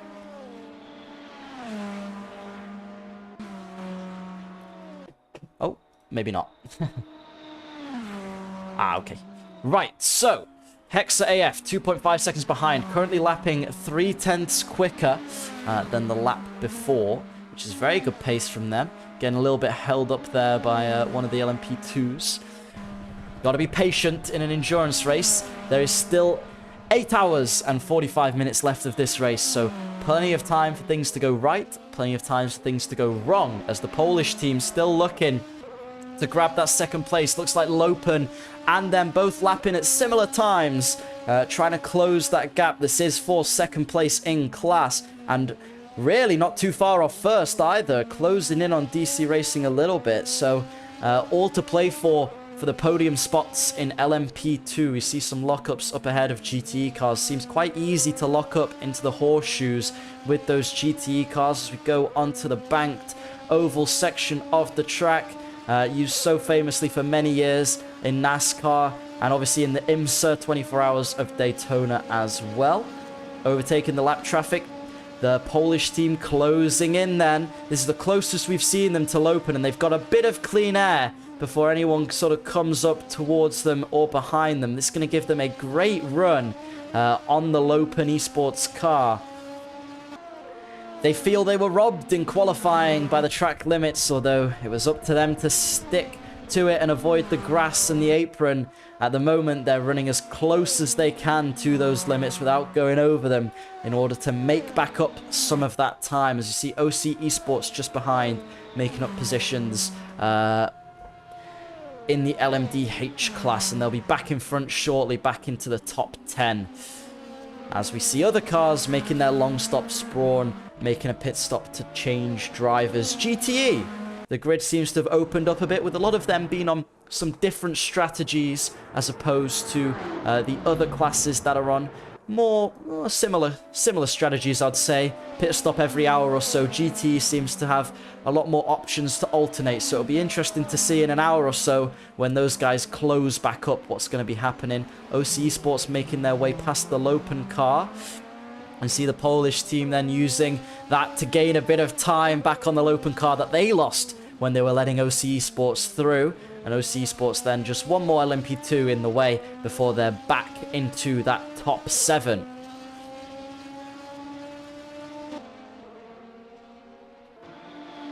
Extremely close racing here at Daytona. It's been a great first hour and 15 minutes. We're starting to see the gaps open up a little bit as we look through the grid.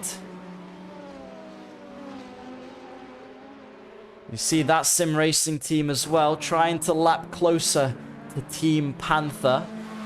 They all race in that sim racing blokes league, and they have a lot of fun every Sunday. They also have their GTE team, which has Luca racing in it, and Thomas taking the team leader role for the LMDH car. They were obviously racing with us in Spa as well. And they always call Luca, who's in their GTE car, Max Squeak Stappen. Hexa still making some inroads then, lapping just a 10th quicker last lap than DC Racing, not making as much of gains as they were before. Looks like DC Racing being able to pick up the pace a little bit, and ooh, getting a little bit twitchy on the rear end through there. That's not going to help them gain any time, as they've got a bunch of lap traffic coming up too, which is going to make their lives a lot more difficult.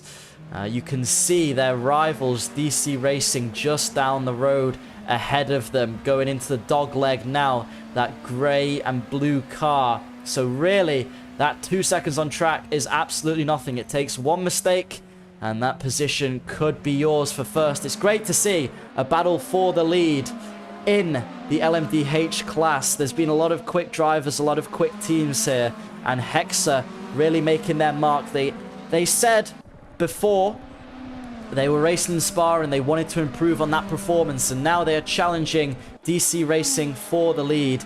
2.2 seconds, the gap between them and DC Racing. Looked like they were able to navigate that lap traffic relatively easily. They're coming up to the Apex Digital Motorsport LMDH, which is lapped shortly, and DC Racing have been able to get past. So it's going to have to be some push laps from them if they want to catch up. Hopefully they're using that battery wisely. That Sim Racing team catching to Team Panther. They'll be happy with that. A good performance from them, making that sim racing fella very proud.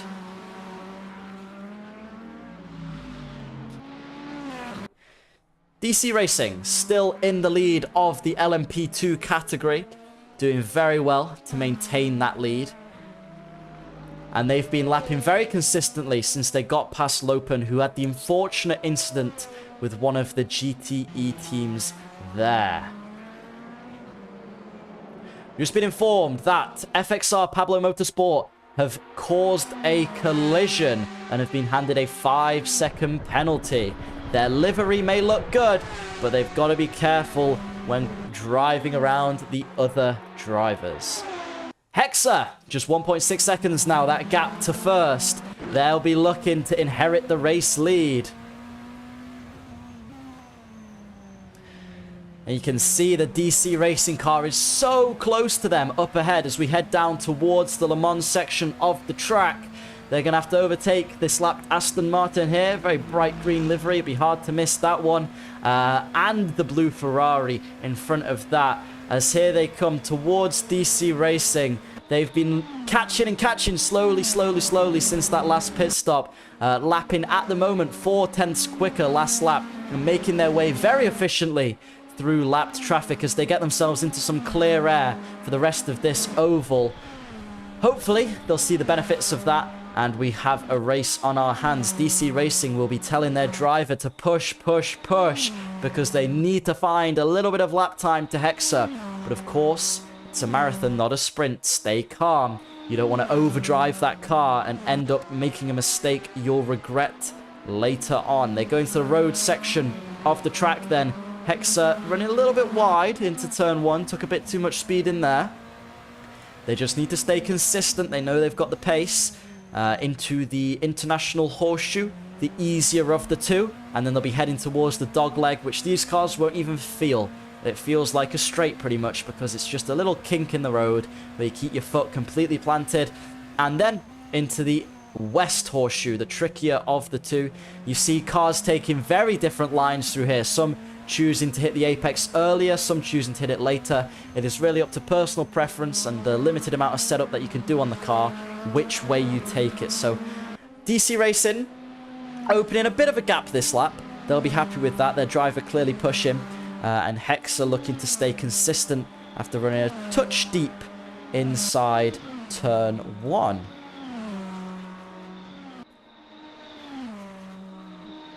Current leader in the GT class is the 54 Scuderia Carmona. If I remember correctly, they were also on pole for GTE, with that sim racing team following just behind. Now, that sim racing team in GTE did qualify on pole, had a lap deleted, which is the last thing you want. So they're looking to make their way back up to the front. And by the looks of it, they're also looking to cut some grass whilst they do it. Running a touch wide there into the Le Mans chicane as they let lap traffic through. Crash test dummies, you can see, making their way past them with that yellow and black livery.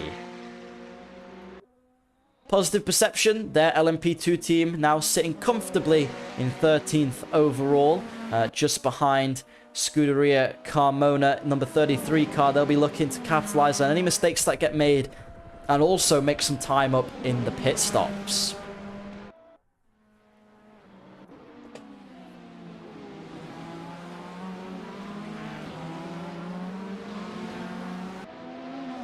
Hexa AF LMDH is driven by Jack, Emmanuel, Josh, 3 drivers for this race.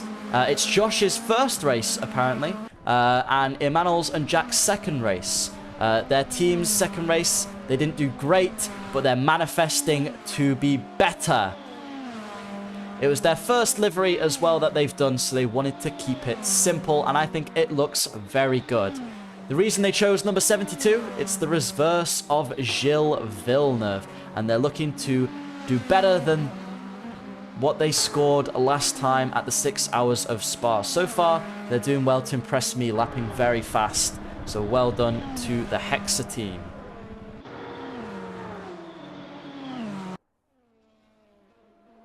LMP2 of Scuderia Carmona currently running 4th in class. The gaps between the top 3 of LMP2 are really not that big. You can see Lopen Esports there running 2nd in class overall. And that was a flying lap from both DC and Hexa. A 34.0 from both cars, with Hexa just going a little bit quicker.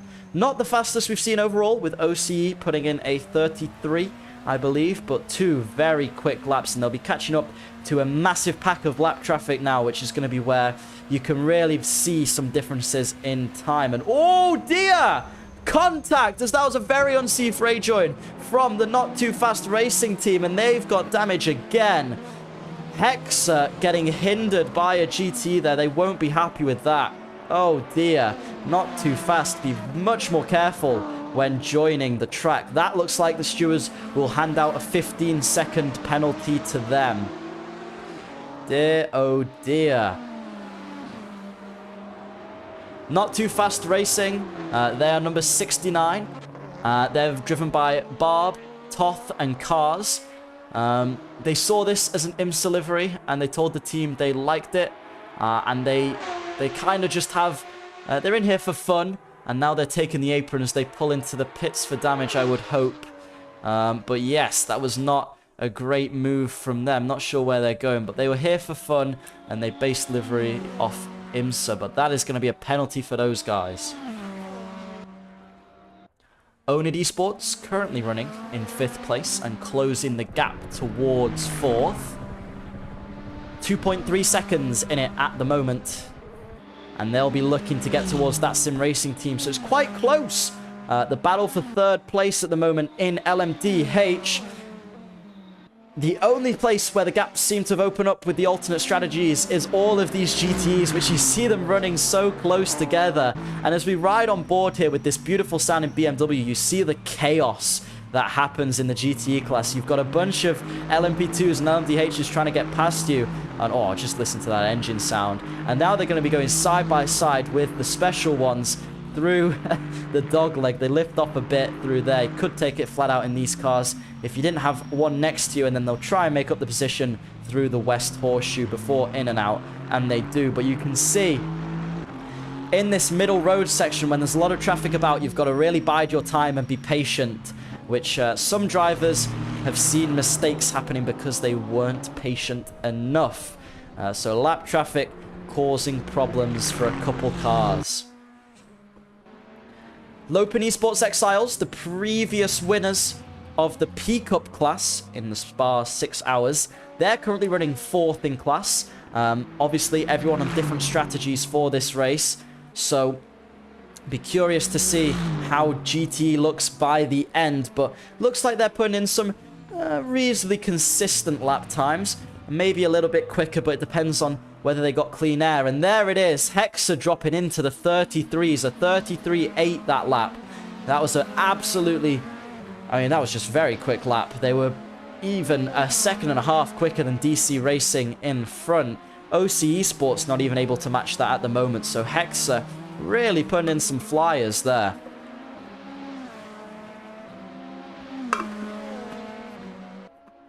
Onid Esports in 5th. Still catching towards that sim racing team. If we ride on board, you can see what a 1.1 second gap looks like here at Daytona. It is really not that much once you get on board. It doesn't feel like 1.1 seconds. It feels like that can all be gone in a millisecond. But Onid Esports gaining. And just again to reiterate, they have done so well from starting in the pit lane. I'm not sure for what reason, but they did start in the pit lane.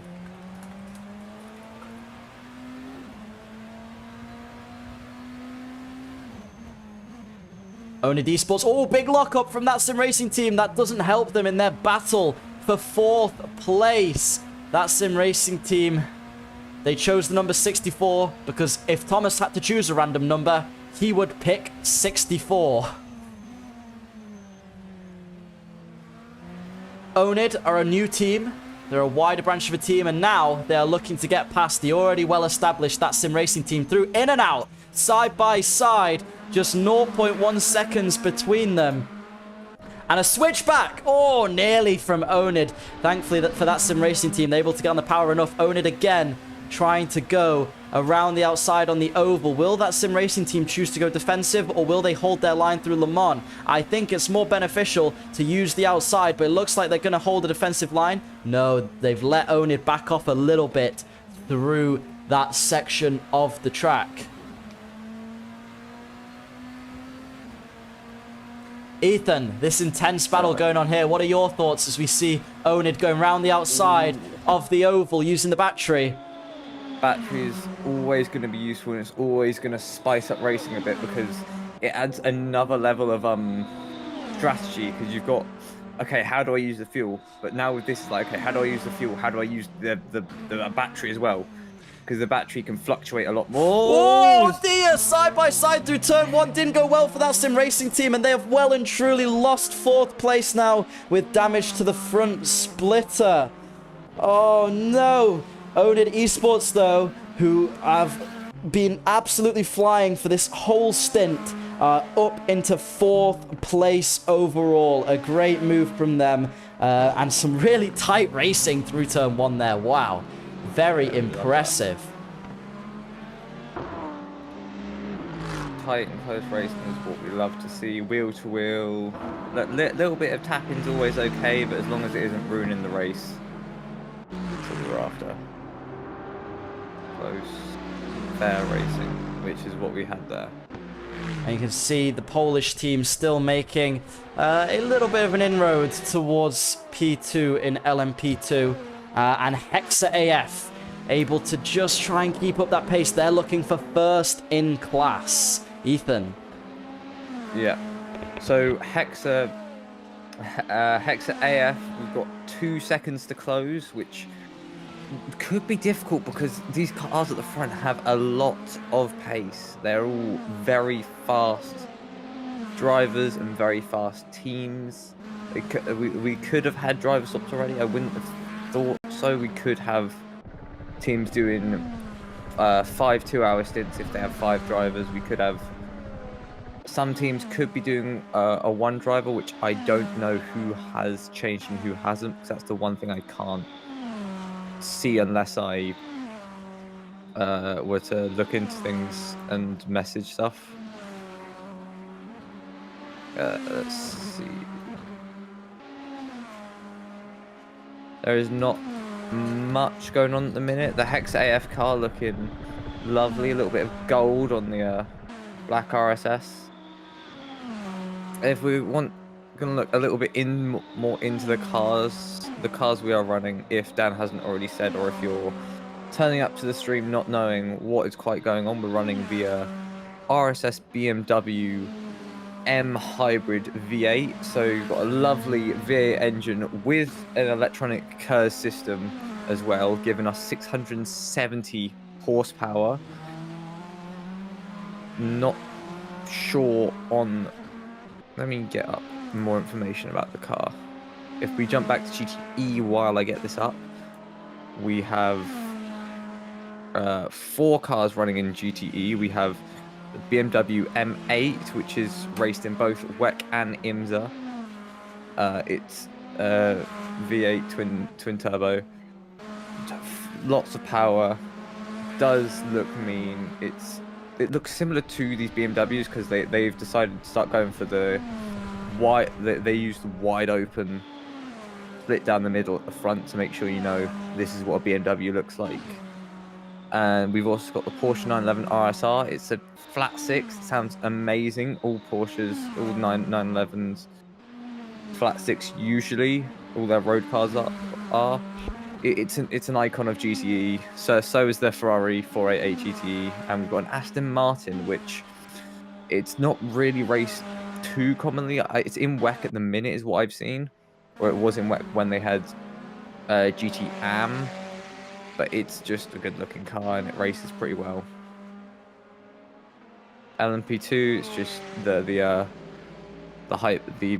prototype car that's been raced since probably 20. It's been the same car for a while, is what I know. Not much changing. And I've got the information for the BMW up now. It's just over a ton, 670 horsepower. Max speed of about 340 kilometers an hour, maybe more with these low downforce setups. But yeah, that's about all the information on the cars. The racing is looking pretty close everywhere. It's all spread out a bit, but for endurance standpoints, which 10 hours is definitely an endurance, I'd say if you're within 3 to 4 seconds, that's definitely close. 100%, and you can see the Onid team are making their way now towards 3rd place. They have been putting in some absolutely insane laps over the last 1.5 hours as we head towards the 8-hour mark of our 10 hours of Daytona here at OCS, and you can see just 2 seconds the gap to Team Panther Racing in front, who are currently holding 3rd place. So Onid to go from last at one point to a podium spot would be a miracle for them. You can see OC Esports starting to catch as well after their first long stop. I believe they may have had a driver change already, and now the gap less than a second to Team Panther Racing. Onid are just flying at the moment. Onid are getting everything out of that car. I was watching the time, and it was like at the start of that inroad section they were 2.3 off, and now it's only half a second. They are not leaving any pace on the table. They're doing 34s almost every lap. This consistency, every inch of like pace and power out of that car. The battery's probably helping, so maybe later into the stint we might see them drop back a bit. But that just looked easy for them, and so it'd be interesting to see where they end up at the end of this hour and at the end of this race. They are properly getting everything out of that car right now.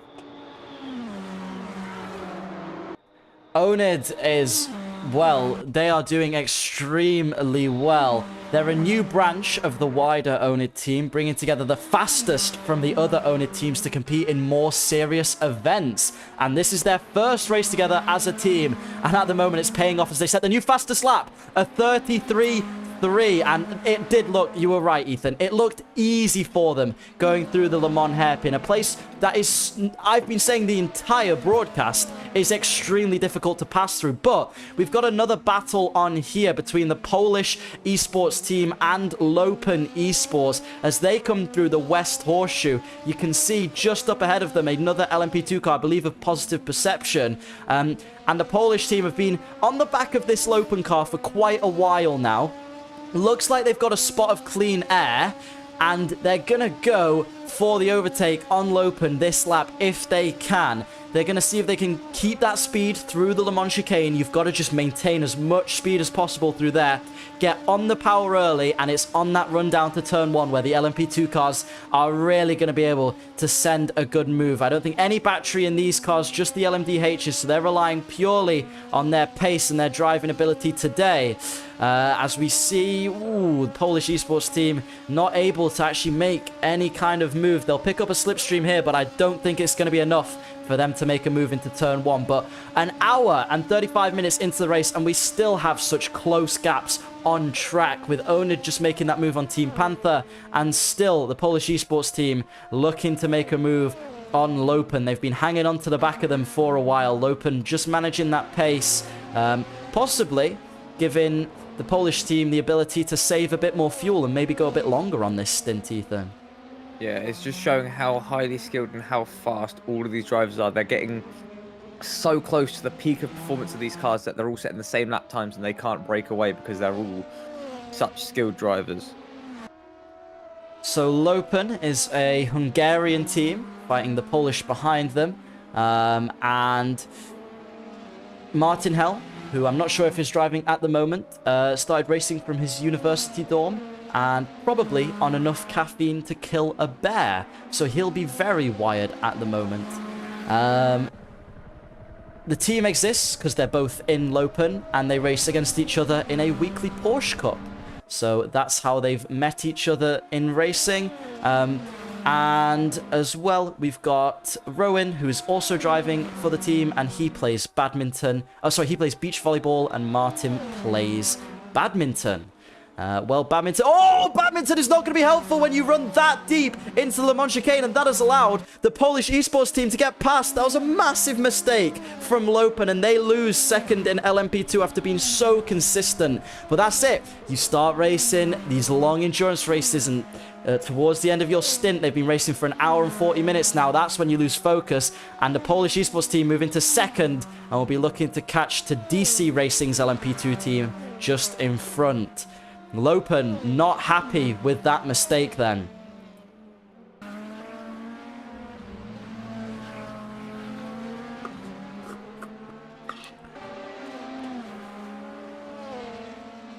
Let's have a look over at Team Panther Racing, who we just saw get passed by Onid Esports. They're currently dropping back from Onid by about 2 seconds a lap on the last lap, just under 2 seconds a lap. So their pace definitely needs to pick up. OC Esports, they've made their way past all the LMP2s and are now just 10 seconds off of the 86 car in front of them. They've already had a long pit stop, so that difference in strategy beginning to come into play. We mentioned earlier the Hexa AF GTE was on the super hard tires. They were looking to run long. Looks like that's starting to pay off as they close the gap to the 55 car in front of them. And it looks like the lead of GTA from that sim racing team has dropped a bit. Oh, sorry, that's the Apex Digital Motorsport LMDH, so of course it's dropping by a rapid rate. That sim racing team then still comfortably in the lead of GTE. Hexa trying to make their way towards Scuderia Carmona, the closest battle in GT at the moment. Ooh, bit of a lock-up through there, though. Big lock-up there. The Hex GTE have actually pit recently. They pit about 4 laps ago, and they are onto the medium tyres. So that was a good sort of 20, just over 20 laps stint from them. But also I've got information on the 42 car. They have a 10-second penalty for causing collision by braking too late. They locked up into the 45, and the 45 ended up with rear-end damage.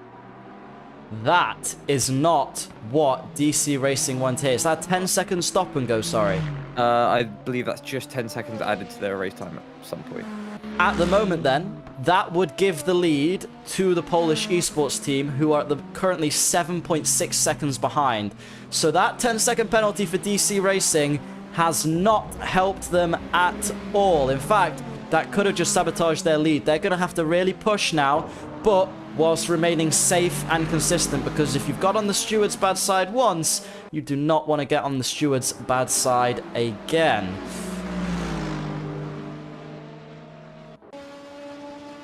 We didn't see that collision there, but apparently running into the back of the 45 car, which is the LMDH of Apex Digital, so could be an explanation as to why they're running so far back, possibly suffering with damage. The number 33 car is closing in on its counterpart of the number 3 car. They're both Scuderia Carmonas, although number 33 looking to get a bit towards number 3 now. Just a 6-second gap between them. So LMP2 sister teams, will they let them race, or will they say no overtaking today?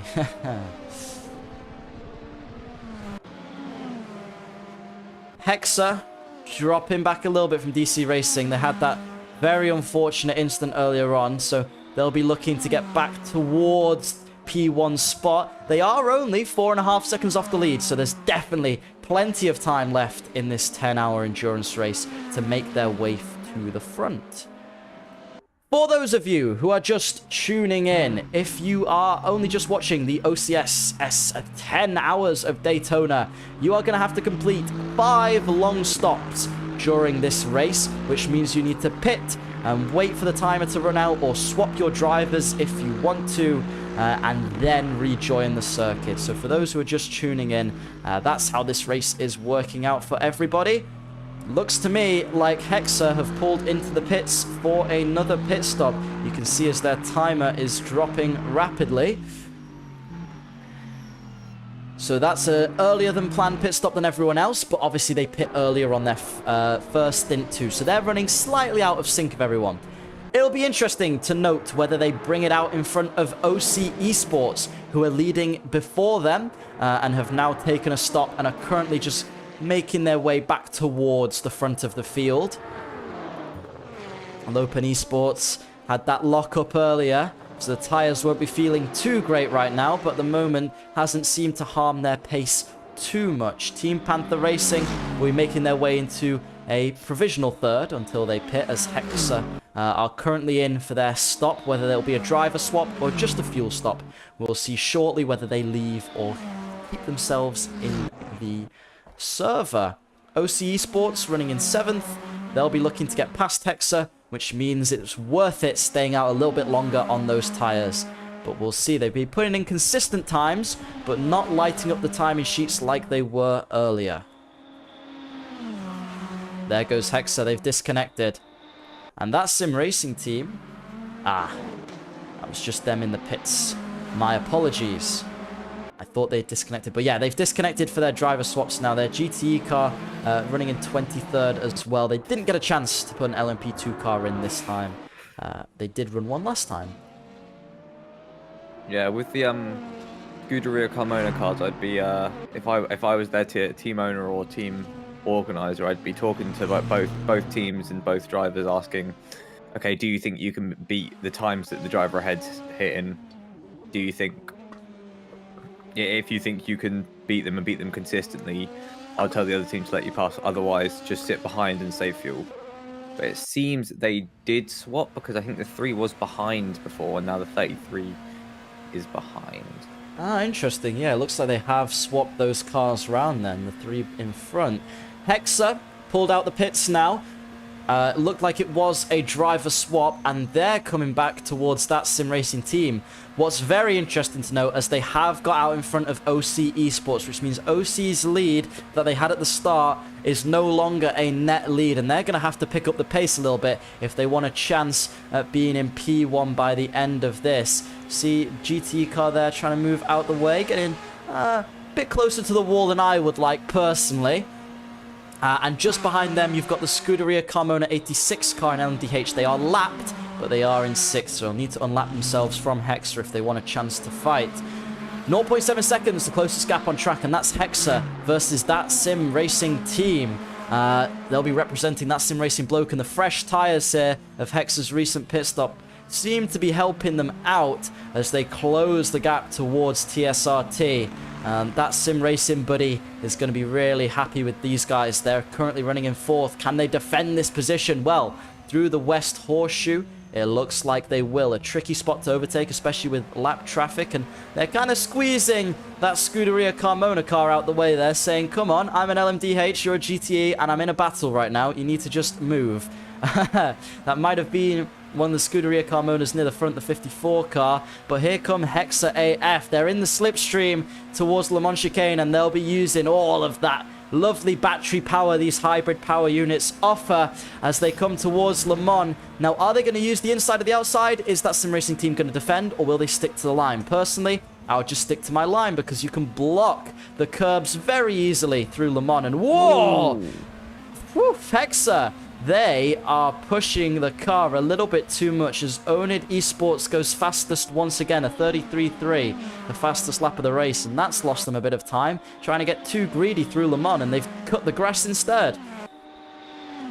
Yeah, the car, I'm not sure, I don't think they used the battery, but I definitely noticed as they were coming up to the braking zone for the Le Mans, they were lifting a bit just to make sure they didn't get past, just sort of hold position and not make any decisive moves that could go either way when it comes to safety.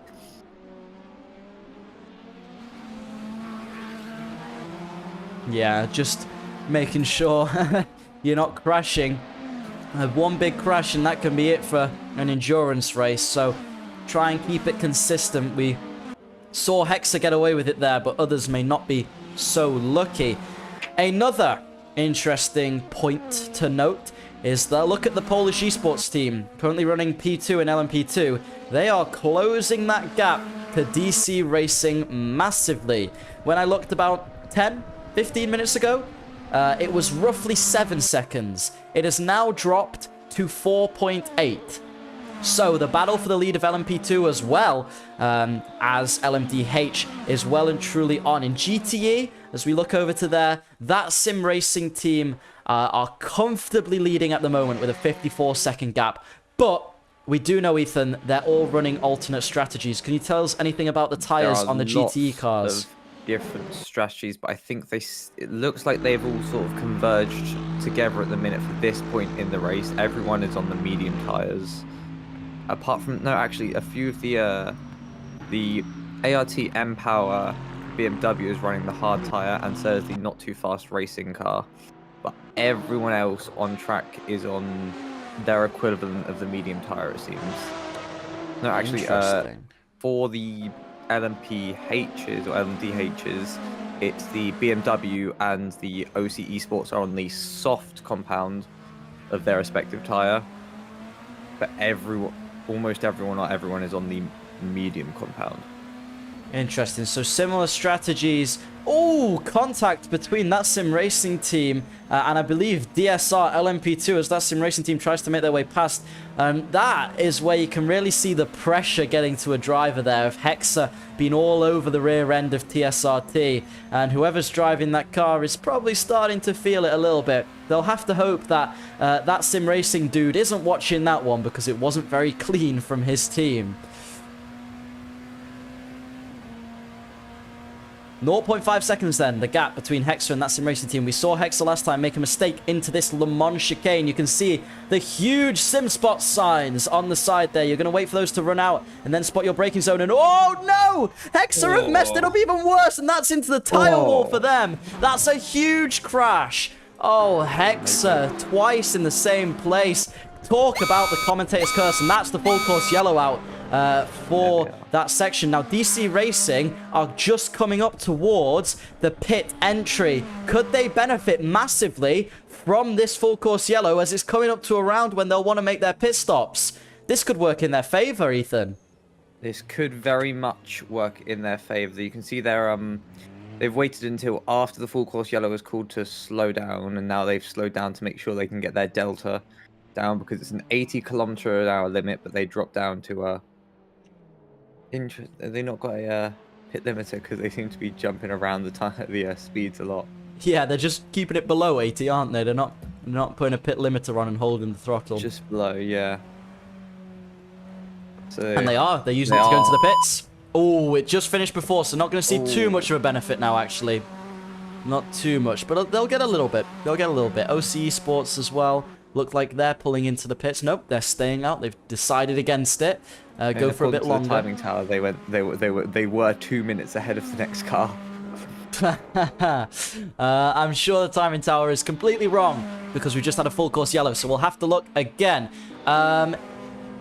DC Racing's LMP2 car looks like they've gone in for their long stop, as so does the Polish team at the same time. So the lead for LMP2 is about to change. Looks like number 3, Scuderia Carmona, will be... Oh no! Massive contact!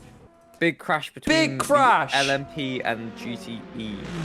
Was that 2 Scuderia Carmonas as well? I think it might have been. Possibly. Oh no. Another full course yellow as well. So now all those in the pits will see a huge benefit. Could have been the 55 car from Scuderia Carmona. Not quite sure. We'll see if it looks like they are close together. So I think it was those two. I think it was those two. The 55 and the... I didn't catch the other number. But that is good. It's interesting how close those two were. Wow, contact right off the start then of that FCY. And it's probably because cars just trying to make up too many positions off the start, getting greedy. Well, we've already seen all the incidents, but the only message I have from the race director is just flipping carnage. That's what he's calling this race just now. Flipping carnage indeed. We're going to hop on board with TSRT, who are just behind a GTE car. Let's see if they can give an example of what a clean full course yellow restart is. And DC Racing have benefited massively from that free pit stop, because they've taken a long stop now, I believe, and they are maintaining their lead in first. So DC Racing then, the big winners from this flipping carnage that we've had here at the 10 hours of Daytona. Let's try and keep it clean, drivers. no more incidents as Owned Esports then pull in for a long stop this lap. And that TSRT make their way past.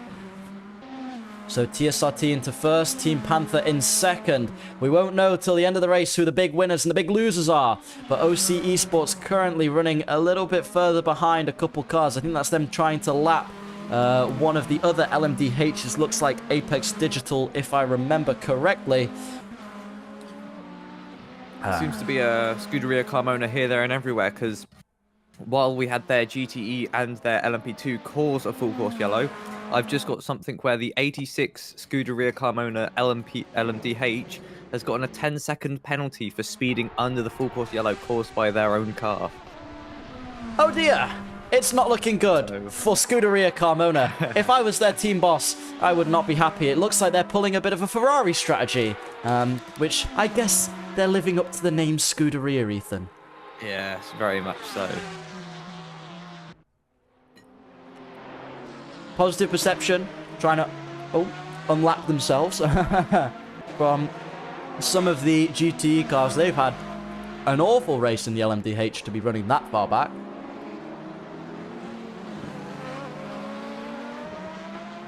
Possibly some damage there, or some kind of instance they've got caught up in. The special ones just behind them at the moment, in that black Aston Martin, I think, are really, even though it's just black, it does look cool. It does look cool on track. So well done to those guys there. We see TSRT just let through the Scuderia Carmona number 86 car that's in 5th. So letting them unlap themselves on TSRT. Whether they just had a little bit more pace or not, who knows? Hexa seemed to be pulling out of the pits yet again. Whether that was to fix that massive damage they got from the big crash they had at Le Mans. And here come OC Esports down the inside. Oh, what a move through the international horseshoe. You don't often see LMDHs side by side through there, but OC Esports made it look easy. That was a lovely move, just sort of late break into the inside, keep it neat, keep it tidy, don't give the other team too much room. That's what we saw, and we love to see it.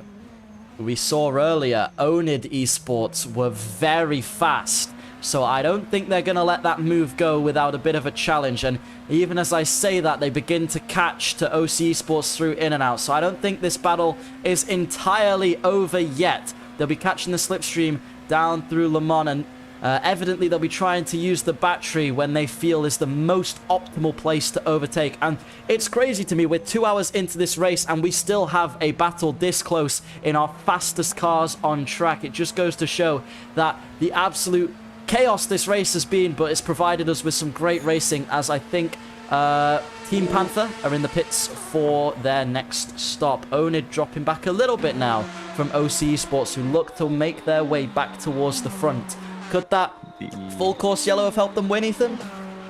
The full course yellow will definitely help any team, because especially the way DC are using it by pushing. I mean, I think most teams are, but I think it's just how effectively they can push right to the edge of the timing. Hexa AF just making their drive change, but just pushing right to the edge of how fast you can be under it, directly at 80 Ks. And pushing probably a little bit too far into the full course yellow, going a little bit fast in, but we don't tell the race director that.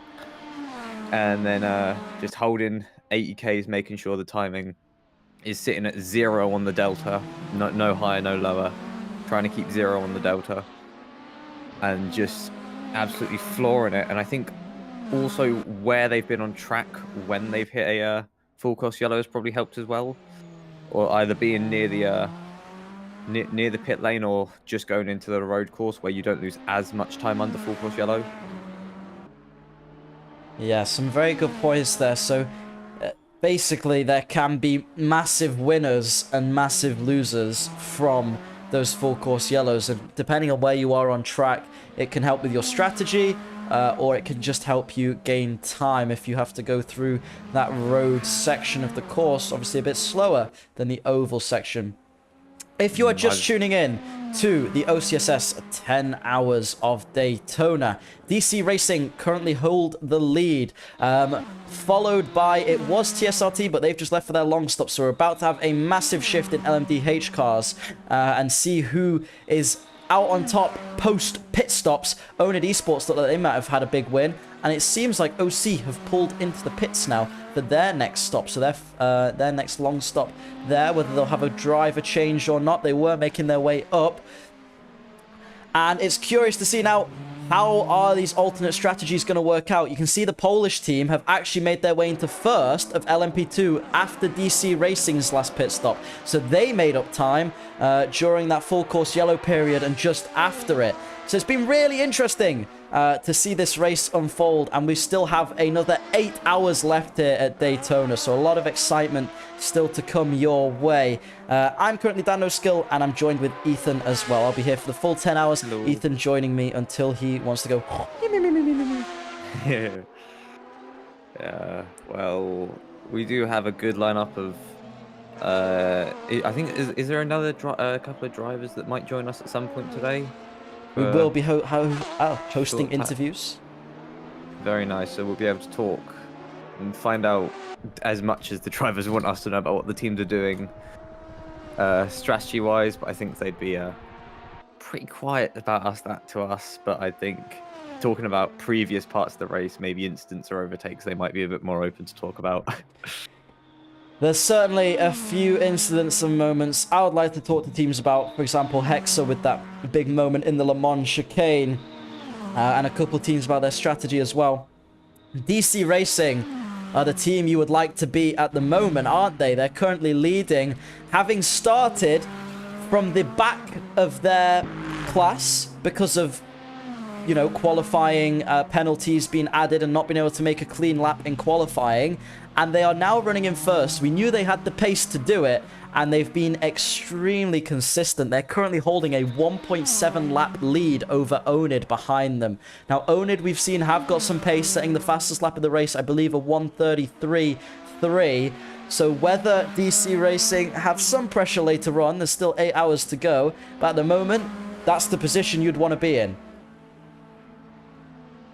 Yeah, definitely leading with. Has he got a lap to the next car? That is nearly 2. Nearly 2 laps.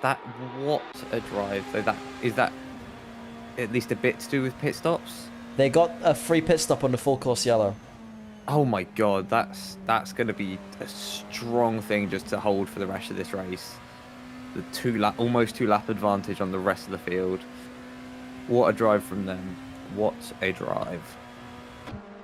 Indeed, and it's also important to mention that TSRT's GTE car has got a 70, well, it's just dropped because a couple of teams coming back, but got about a 50-second lead over the next car behind them. So they are being very dominant in that beautiful Ferrari 488 GT car, looking really good.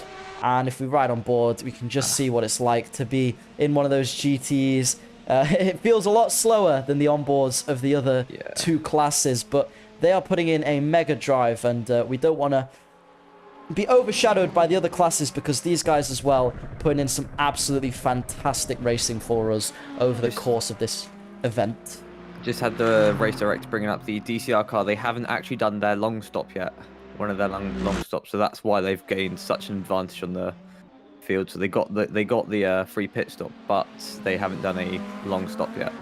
Interesting. So probably coming up to about the time you'd want to be long stopping. A reminder for anyone just tuning in, you have to make a minimum of 5 long stops per race. A minimum of 5 long stops per race. So if you do not do that, you are disqualified. So DC Racing still needing to make quite a few more long stops before they meet the requirement. We see at the back of the grid of GTE, you've got the Porsche, the Braun XEQ closing in slowly on the 69 Not Too Fast racing team.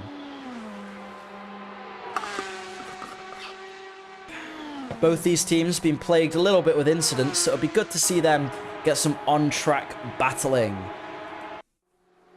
ART M-Power in the BMW. They're about a lap down from the next couple cars, but that could all change with strategies. As we've heard from Ethan previously, the GTE cars having the most variety in the strategy, and just listen to the roar of that engine. It sounds mega. Yeah, I think the GTEs have the widest choice of tires as well, because they've got it seems the super soft, medium, hard, and then super hard tire. 5 different sets of tires. I'm not sure on the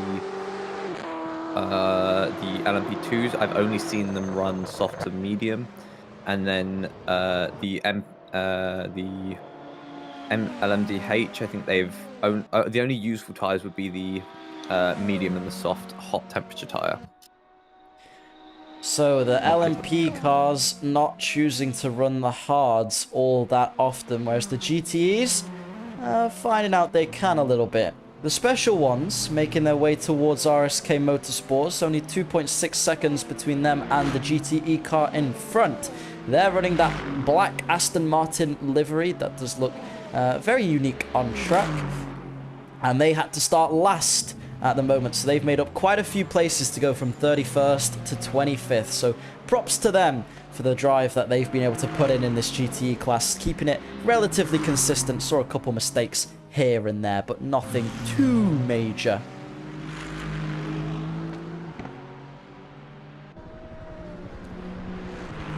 In OCE, we have got Pichayut back in, Thai esports driver, and he'll be looking to lap extremely quickly and make up some of the positions they lost from the start of that race. Not sure what went wrong for OCE. Are you, Ethan? No, I've not really noticed much. They were leading quite well at the front, and then it was just sort of, I only noticed just sort of as the pit stops were happening, as the full course yellows were coming out, they were just plagued with a bit of bad luck. I'm sorry to interrupt you, because ART M-Power are all over the back of Scuderia Carmon's 55 car that has just come out of the pits, and this is going to be an intense battle in GTE. Can the BMW's big roaring engine keep up with that nimble Ferrari 488? Well, we will find out. Now, having to take the tight line because of lapping cars through the West Horseshoe, and that was confident on the brakes from ART M-Power. Very good driving from them. They're going to come through in and out now and try and make up that position. Obviously, the Scuderia are going to be out on some fresh tires, but they'll have to get temperature in. They'll have a full fuel load, whereas ART might have a little bit less and be using those warm tires to feel the benefits. So let's see if towards Le Mans they can make any inroads. You can see how difficult it can be to fight in these GTEs when you've got cars lapping around you, but they should be getting some clean air. Just now, Carmona moved to the outside early. That's the line they want to take, and it's probably the best line through this first part of Le Mans. ART, ooh, getting close to touching, and they run into the grass. Become a lawnmower instead. Not going to make the move happen there. Just too confident on the brakes, and that's dropped them back from the Scuderia car in front.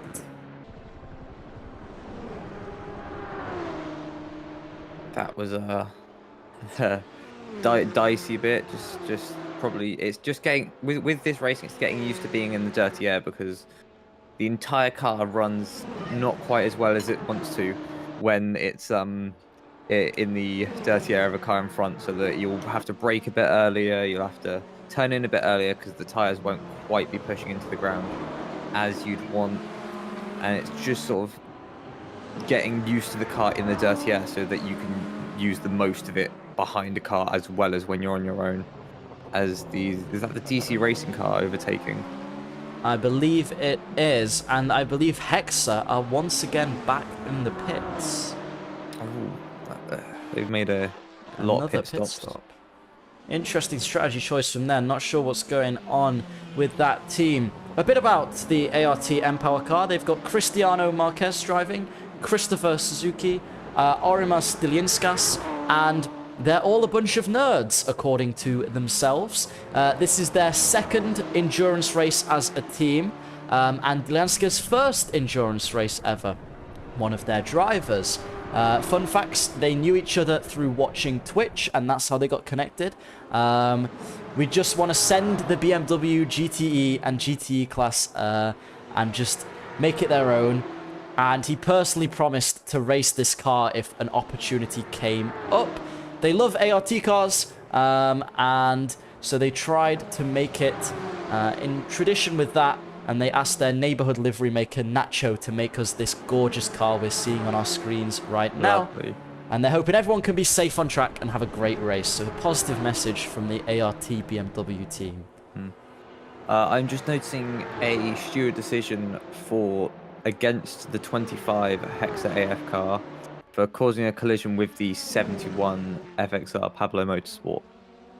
This was about 5 minutes ago, but I just thought I'd bring that up. Okay, not going to be useful for the Hexa team then, who are currently running about 7th in their class. FXR Pablo getting a bit of justice for an incident that happened to them, so good on those guys. And they're having I think I saw a DM from them to me. They're having a couple issues with one of their drivers, so good luck to those guys, and hopefully they can get that all sorted and make up some positions later on in the race. Still, the ART BMW we were just talking about, they've managed to catch up a little bit to the 55 Scuderia car in front. Ferrari versus BMW. It's just like the old days in F1 with Robert Kubica. But here comes ART then, down towards the Le Mans chicane. Ethan, who do you think is going to come out on top in this battle? We can see our ART lapping quicker, but they made that mistake last time. Yeah, I think we'll have to see once we get to the braking zone. There is a big gap between them, so I don't think dirty air should be too much of a problem. So they should be able to make the chicane, but I don't think there's any chance that they're making a move during it. We'd have to see how much they close up once we get to the exit. We can see as well, up ahead, OC Esports are flying. Did I just click? Oh dear, I commentated curse them. I'm sorry, I think that's what, the third one today? We've cursed? That is second or third one yet. We've been on them, or we've just jumped onto them and they've been sideways. There was one team specifically that asked us not to talk about them doing well, because they don't want the commentators cursed. I can't remember exactly which one. It may have been the Hexa GT team, but you can have a look.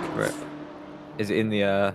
Yeah, it's on the sheet somewhere, but as I was mentioning before, whilst Ethan has a look for which team has asked us not to talk about them, OC Esports are flying a 1:33.6 last lap, just 3/10 off the fastest lap of the race at the moment, about 2 seconds off the times we were seeing in qualifying.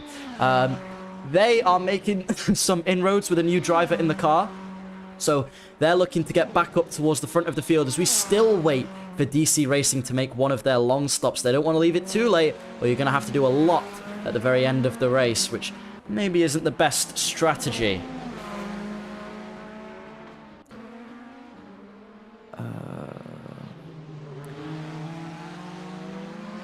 It wasn't one of the LMDH cars, I don't think. Do we know which class it was? Just so it's a bit It may easier have for me been to find. LMP2. I don't think it was LMDH. P2, cool. I'm just But we'll have a look for them. Quite a funny message that we got there. That's dropped back ART quite a bit from the Scuderia car they were catching. So in sim racing and, well, in racing in general, you've really got to be consistent. And it's not just about setting good laps. Once you actually catch to the people in front of you, you then need to be able to make the move stick and not let it get to you too much. So, you know, whether that was them being under pressure of trying to make the move too quick or just slightly getting distracted by something, those are the mistakes that really hinder you in an endurance race like this, because it takes a lot of time, especially in class that's been bopped like the GTs, where they're all very close to catch up to the next car. But OC Esports catching to TSRT, they are going very quick. They're still behind the lead LMP2. That is the Polish Uekicha Esports. I probably said that horribly because I have no idea what they've wrote for their team name. But those guys are flying to be 5th overall in an LMP2.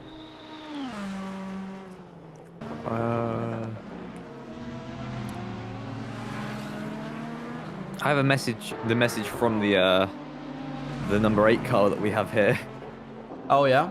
It starts with "Let's be safe on track," which after what we've seen is going well. Let's be safe on track. It's 10 hours. Let's be patient with each other. Respect each other on track. other than that, I hope you have a good race. Enjoy Daytona in your car. I think that was to everyone on track as well as everyone watching. Goes to show then that sometimes you can end up eating your own words, as we see OC Esports diving. Oh no! Got hooked on the in and out curb there. Making their way down the inside of the ART BMW, and that's dropped them back about a second that they'd gained on TSRT, and now just been dragged behind a little bit. But Pitch is doing a great job in that car, currently lapping about as fast as the leaders DC Racing, who are in clean air. DC Racing got a 2-lap cushion. Will that be enough for them to pit, long stop, and come out in first, or do they need to wait a little bit longer? Dan, I found the message that we were looking for. Oh, here we go. It is the GTE leaders at the minute. The TSRT 16. Their messages don't say how good we are doing. Commentators curse is a real thing. TSRT GT team are doing awful at the moment. No, they are doing well, and I've said it before and I'll say it again. I think they're staying very consistent. That's the last I'll say about those guys for now. They've got a good gap at the front, and we're going to say as much about them just yet. Positive perception, their LMP2 car starting to make a couple inroads towards the Scuderia Carmona number 3 car in front of them. Just 3.6 seconds separates the gap between those two. We've seen Positive Perception suffering with bad luck from a couple of their cars across the field. Their LMDH car currently running in last. I thought they had a GT, turns out they don't. So, yeah, all kind of relying on this LMP2 now to bring home a good position for the team. And looks like they're able to do that at the moment. I might try and find out what happened with that Positive Perception LMDH, because they were having a really good race and then they just pit a couple of times and now they're stuck in the GTE pack still. So I'll... Yeah, investigate that one for us. You can see the gap dropping quite rapidly, actually. Positive Perception are flying towards the number 3 car in front of them, losing a little bit of that time into the braking zone of turn 1, though. So it goes to show that maybe this car is set up a bit more for top speed, whereas Scuderia Carmona could be running higher downforce. That is just my guess. Oh, and we see they've gone off. Scuderia Carmona off the track on the exit of the west of the International Horseshoe. Oh dear, let's be safe on the rejoin, guys. And that is not what you would want when you've got a car following that close behind you. They've lost the position there. They're dropped down to 15th overall. Very unfortunate for Scuderia Carmona. Let's wait to see the Positive Perception car come back onto the timing, because I presume they're just making a quick driver change. Yeah. Just in case they're... Yeah, I'll wait for them to come. I'll just say, which number were they? I was literally went to check to see what number they were so I could ask. And then... They're 76. 76. Oh yeah, they're back now. Pitch in the OC Esports car has made a massive amount of time up on TSRT in front. You can actually see that pink LMDH right there. That is the TSRT team just behind. I believe it's the DC Racing LMP2 car that are running in 3rd in class. So they're going to have to let OC Esports through. OC Esports, oh, so brave on the brakes and just so consistent, and that gap is dropping all the way down. TSRT gonna have to be looking in their rear view mirrors. Hopefully that Sim Racing matey is watching this and sees his team put up a great defense against OC Esports. They have been trying to lap as fast as they can, pushing, but they're keeping it consistent too, which is always important. So let's see. OC Esports, that's the new fastest lap of the race, and TSRT won't want to see that. And they're very, very brave on the brake. Pitch is just proving to us all why he's an esports driver. 0.4 seconds the gap as they try and make some way around. They're flashing the lights at TSRT. They're not going to... Oh, they're going to let them through. They left quite a wide margin through that corner. They're going to be side by side for the dog leg. You want to lift off through here if you are. Oh, getting very close to that slippery curb on the exit through the West Horseshoe. OC Esports send it down the inside, and they are in front. That moves them up into 6th. What a lap from the team. Well done. Great racing there. I'm just looking in the general chat where I can talk to the drivers, and after asking my question, we've got a couple of people complaining about other teams. I'm not going to say what or who, but the 76 did get back to me, and they just said internet woes for their second driver, so they had to do 2 long swaps because they swapped to their second driver and then had to swap back to their first driver. What this does mean is that Positive Perception have done 2 long stops as opposed to DC Racing have done none. So later on in the race, they will benefit from this. So even though they're running down in 24th at the moment, they just need to maintain consistency, and they should be able to finish off with a half-decent position. So keep it up, guys, and they'll be all right. Hexa AF Racing, currently 3 seconds behind Positive Perception. They're making quite a bit of time up in their LMP2 car. They'll be looking for a top 5 finish in LMP2. And they were looking at a podium in LMDH, but all kind of went a bit wrong. You see DSR running deep there. They're lapped, though, so Hexa AF overtaking them doesn't do anything but unlap themselves. And you can see they've got Positive Perception, not the first car in front, but the second car, that blue and white one, is the car they are fighting. And Positive Perception just let in the pole. Oh, no! Is that OC Esports spinning? It was! That was a massive spin!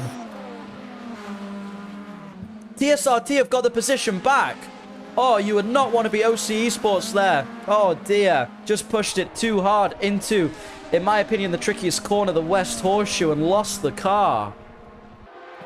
Yeah, I've been paying attention to the drivers general, and there's been a couple of drivers shouting a lot and just being a little bit annoying, asking for things that are definitely not needed in such a long race. But at the moment, our top 3 for each class is DC Racing, who haven't made their long stop yet, so that's why they are so far ahead. Only Racing in second, and Scuderia Carmona in third for LMDH. For LMP2, it's Scuderia Carmona leading with DC Racing at LMP2 second, and then Lopen Esports in it's third. The Polish team. They're in 6th at the moment, leading. Oh, Polish team in first. Yep.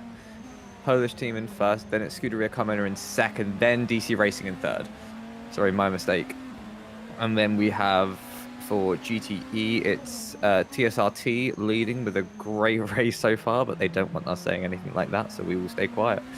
Scuderia Carmona in second, and Lopen Esports Exiles in third.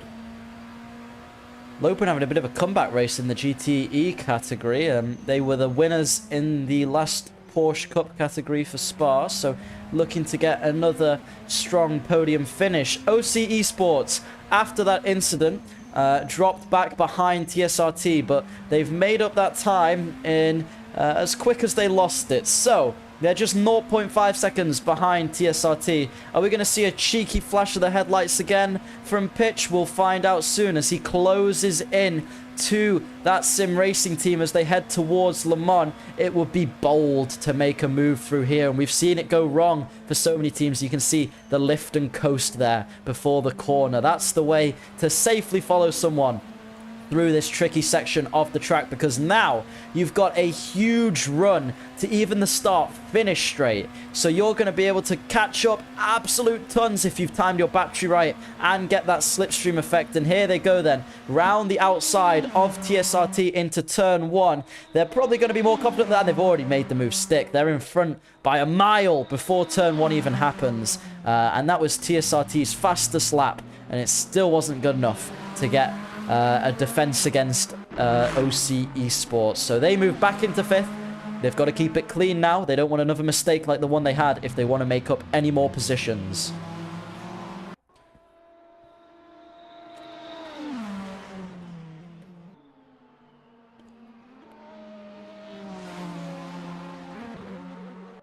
There go Hexa on Lopen, the LMP2 car. Hexa had that big incident earlier, and it seems to have held them up a little bit. So they're trying to make their way back towards the front of the field. TSRT trying to do a bit of a good job hanging with the OC Esports team. It'll be interesting to see whether they can, but you can already see just through that road section about 0.8 of a second gap, and that was with traffic. the OC Esports team was able to find. So TSRT now, they're just going to have to focus on the rest of their race and potentially catching up to anyone in front and holding off Hexa, who are coming up fast behind.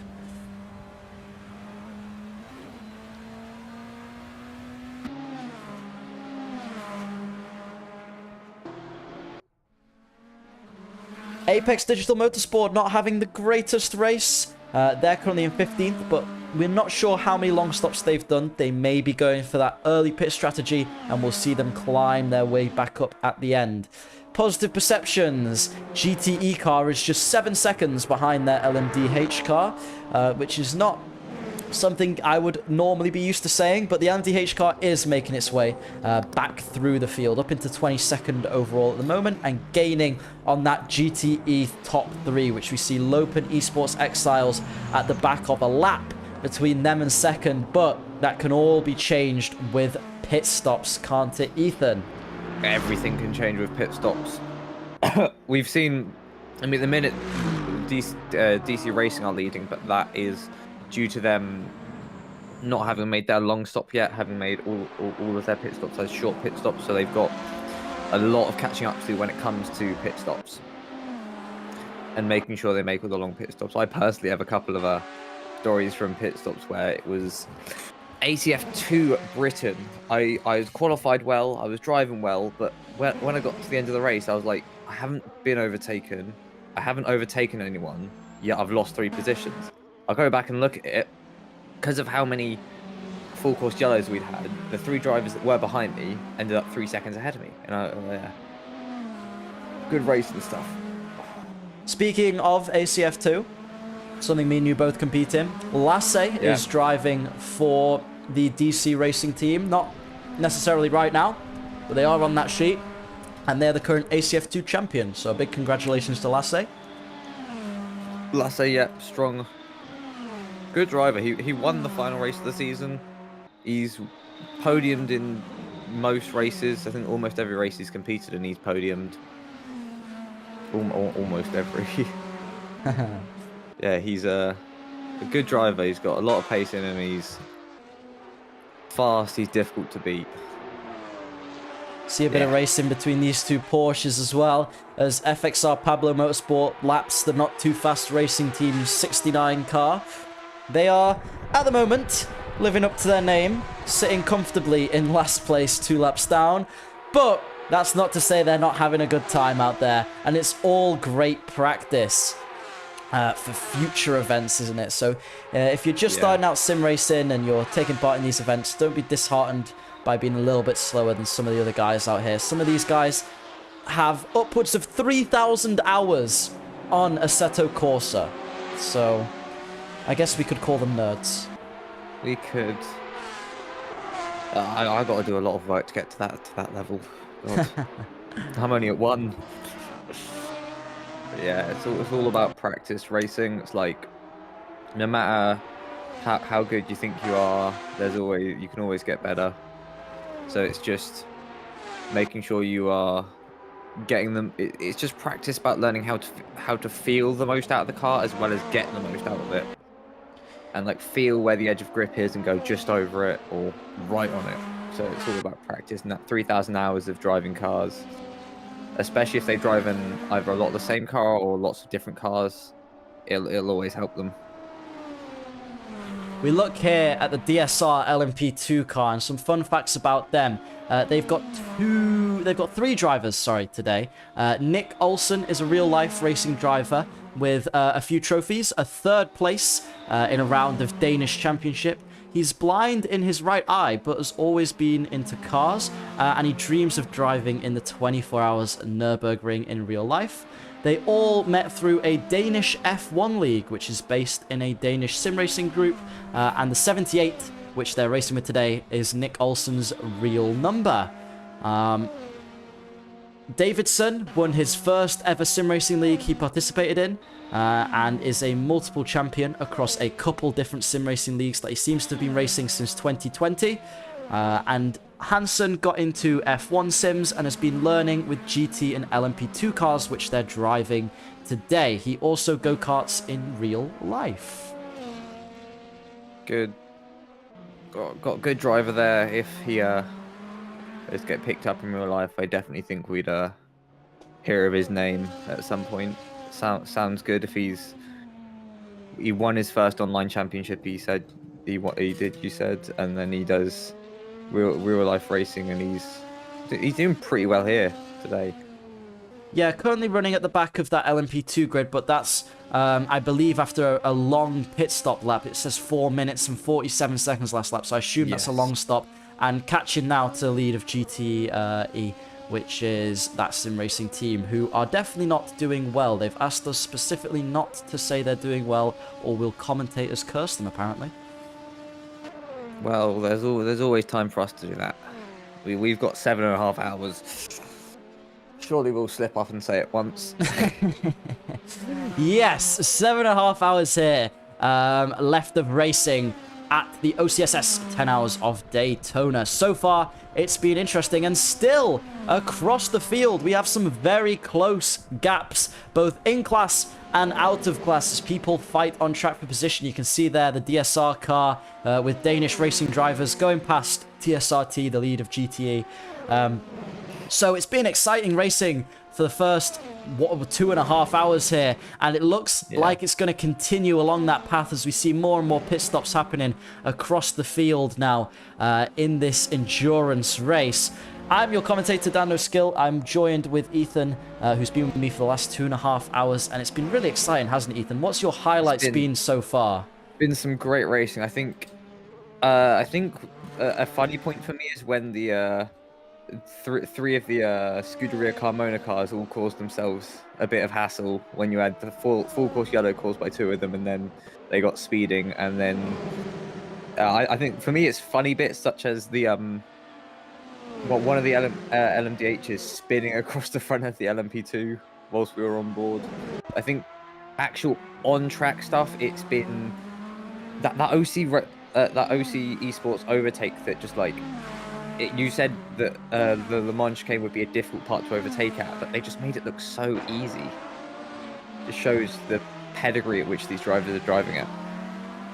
It's really interesting because we've seen so many incidents happen at Le Mans, and then for a team like Onid, who are clearly just, you know, it's their first endurance race together as a team, and they're clearly gelling well together, and then able to make a move like that happen. To go from last at one point to now currently being second in class, I know pit stops still need to happen, but that is a really impressive drive from those guys, and they seem to be still lapping consistently quite quick. Yeah, I mean, a 35.8 doesn't quite show that, but the fact that they have got the second fastest lap overall at the minute, I think says enough. We appreciate as well 3. everybody who's not just driving in these races today, but also viewing over on YouTube. And if you could hit like on the stream, it would massively help us with the algorithm. So please hit the like button if you're watching over on YouTube on the OC Racing channel. Number 3, Scuderia Carmona LMP2 car, just 4 seconds away from positive perception, and we're seeing them lap around 2 seconds lap quicker last time. Obviously traffic is a factor there, and they've got a bit of clean air it seems like, but interesting to see then that the LMP2 order shifting around a little bit, as well as OC Esports trying to make their way towards the 86 Scuderia Carmona car. That LMDH group, I'm looking forward to seeing that close up again at some point in this race, because that's all a lot of very fast cars, and I think they all got together, it'd be one hell of a racing scene, because lots of these fast drivers are also incredibly clean and like great drivers that can just like run wheel to wheel and get past without any issues. So it'd just be good to see all of this close racing, because it's we're 2.5 hours in, and it's all started to spread out a bit through incidents or mistakes or car difference. So once that all closes up, it'll be good, but for now it's just sort of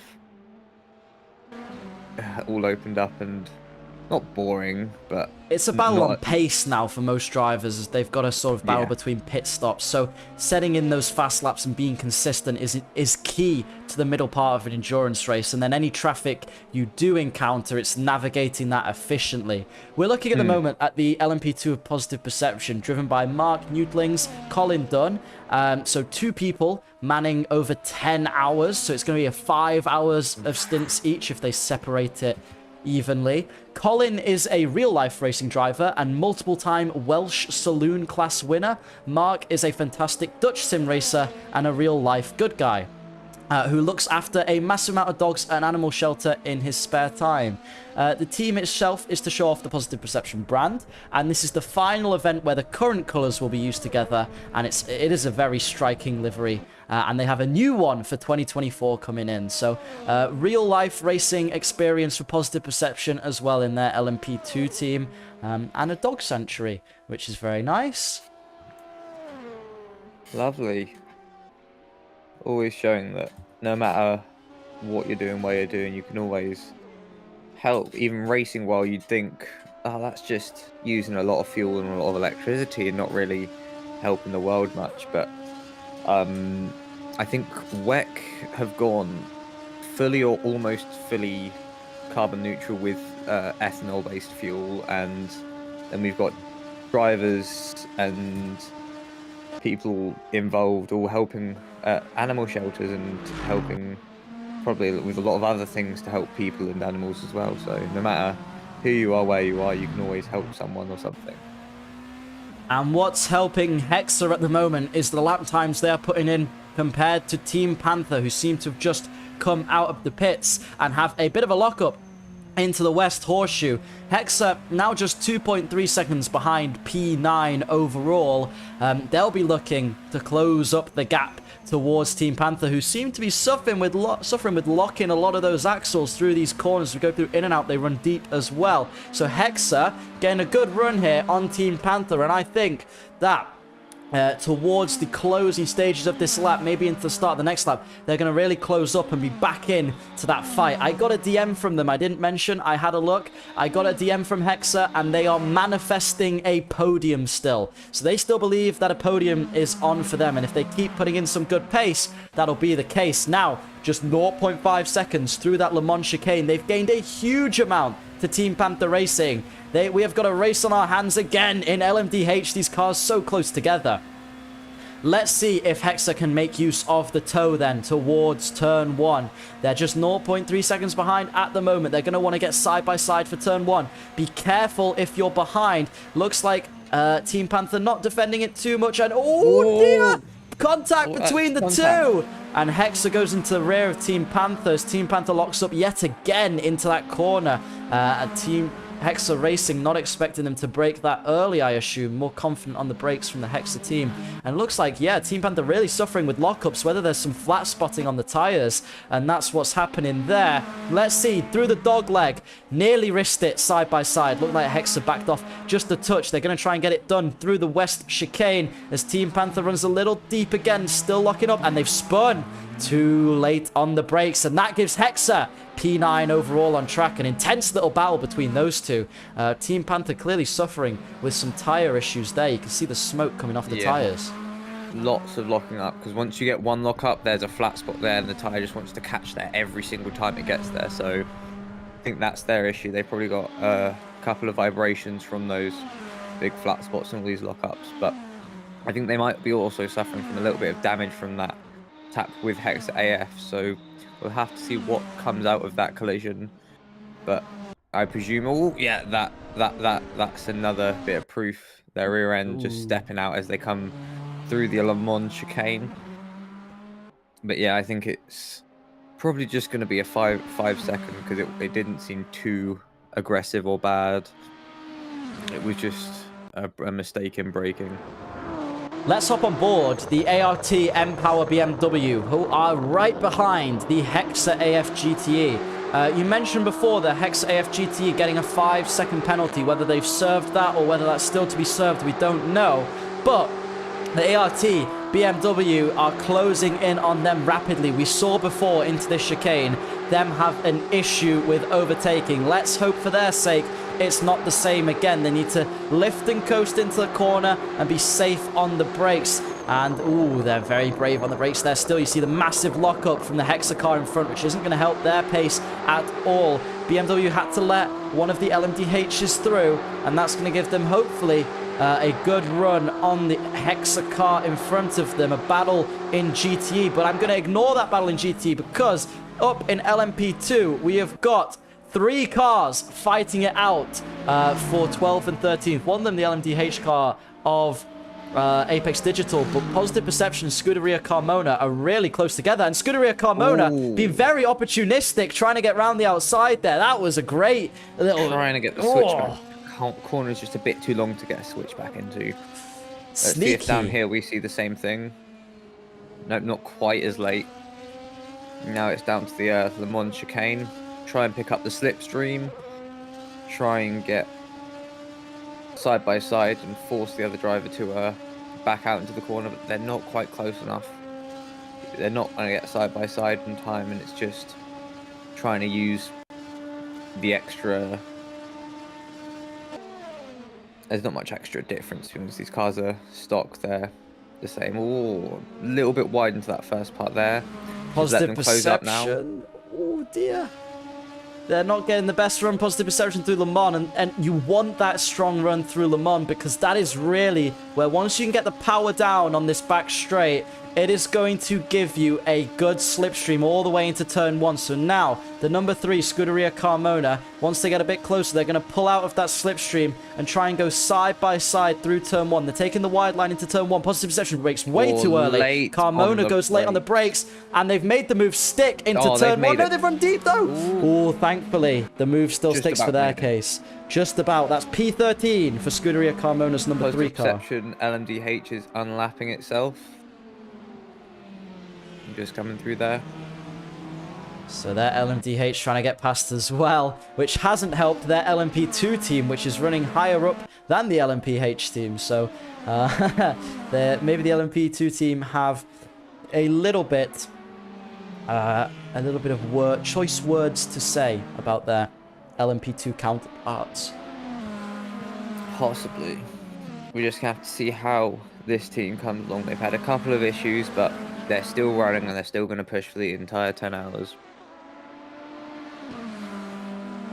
Message from battles. All good now. Everyone seems to have spread out a little bit. Positive Perception is the only car that I can see there. ART dropped back a little bit from the Hexa car they were gaining on, so clearly whatever advantage they have, you can see the Hexa car locking up a little bit into that West Horseshoe. All the GTE cars suffering with lockups through there. But at the moment, battles seeming to have quietened down. Positive Perception picked up the pace a touch, but still 1.8 seconds back from the number 3 Scuderia Carmona. Yeah.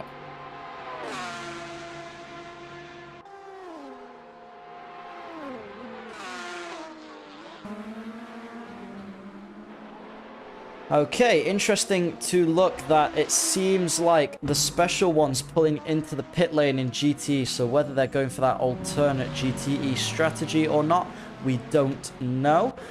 We obviously know all the GTE cars running a myriad of different tires. If you would like to look in the Discord, you may, and it will have the live timing link there. Again, for anyone just joining us, this is around 7 hours left of our 10-hour endurance race here today at Daytona. And at the moment, DC Racing yet to do a long stop are leading in LMDH, followed by Onid Esports. Then in LMP2, you've got the Polish team leading the race with their leopard print livery, followed by the number 33, Scuderia Carmona. Then in GTE, we go down to 19th overall, and TSRT is winning in that category currently, followed by the number 54, Scuderia Carmona. So, at the moment, none of the teams that were on pole are currently running in first, with OC Esports securing LMDH pole. They're in 4th. It was DC Racing, their LMP2 team, took pole for LMP2. They're running in 3rd in class. And it was Scuderia Carmona, who are currently in 2nd in class, who took pole in their class yesterday. So interesting that the order has shifted up in this endurance race. So we're just lining up for a possible interview in a sec, but right now we have DC Racing still doing good lap times, 34s. That is fast, and then Onid have dropped off a little bit with a 36, but that could be due to catching traffic. You can see quite a few cars in front of Onid at the moment, so they're going to struggle. They've actually got the DC Racing car just in front of them, so if they would like to unlap themselves, they have the opportunity to do so. Whether they're just going to wait for the pit stops instead to try and beat them on track, we shall see. You see the Lopen car that's running currently in P4 in class, getting passed by the Onid Esports, who've done a great job to come from last up into 2nd. Onid have had a good team, but as we are close to DC Racing at the front, we have the owner of DC Racing with us here to do an interview. How is the race going for you? Yeah, thank you guys for having me on. It's been pretty good with both P1 and what is that now, P3 in LMP2. It's been pretty good. Lots of practice has gone into this, and we're looking to keep the positions until the end of the race. Curious now, we've heard you've not pitted a long stop yet on your LMDH car. What's the strategy behind that? Is there any insight you can give us? Mainly just trying to keep faster drivers on for later. We've got a really good driver in the car for now, and we're looking to do our long stop in a second. Just try to space everything out evenly. Nice. That's some good lap times coming out. A 33.6 just there from your driver, and I think 33.5 is the fastest from you guys. So consistent and consistently fast. Very good driving from you. Yeah, and, thanks. Yeah. Yeah, thank you very much, guys. It's what's it called? We've spent quite a lot of time all in a group VC, just practicing, trying to get the laps in, trying to get consistent pace, helping each other out.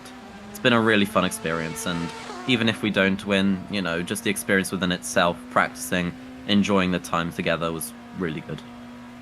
Well, you're looking here, aren't you, to defend your title from last time at Spa, the winners there. So I'm sure winning does matter a little bit to you. Can you tell us a bit about qualifying yesterday? Obviously had those laps deleted because of track limits, and how did that feel going into the race today?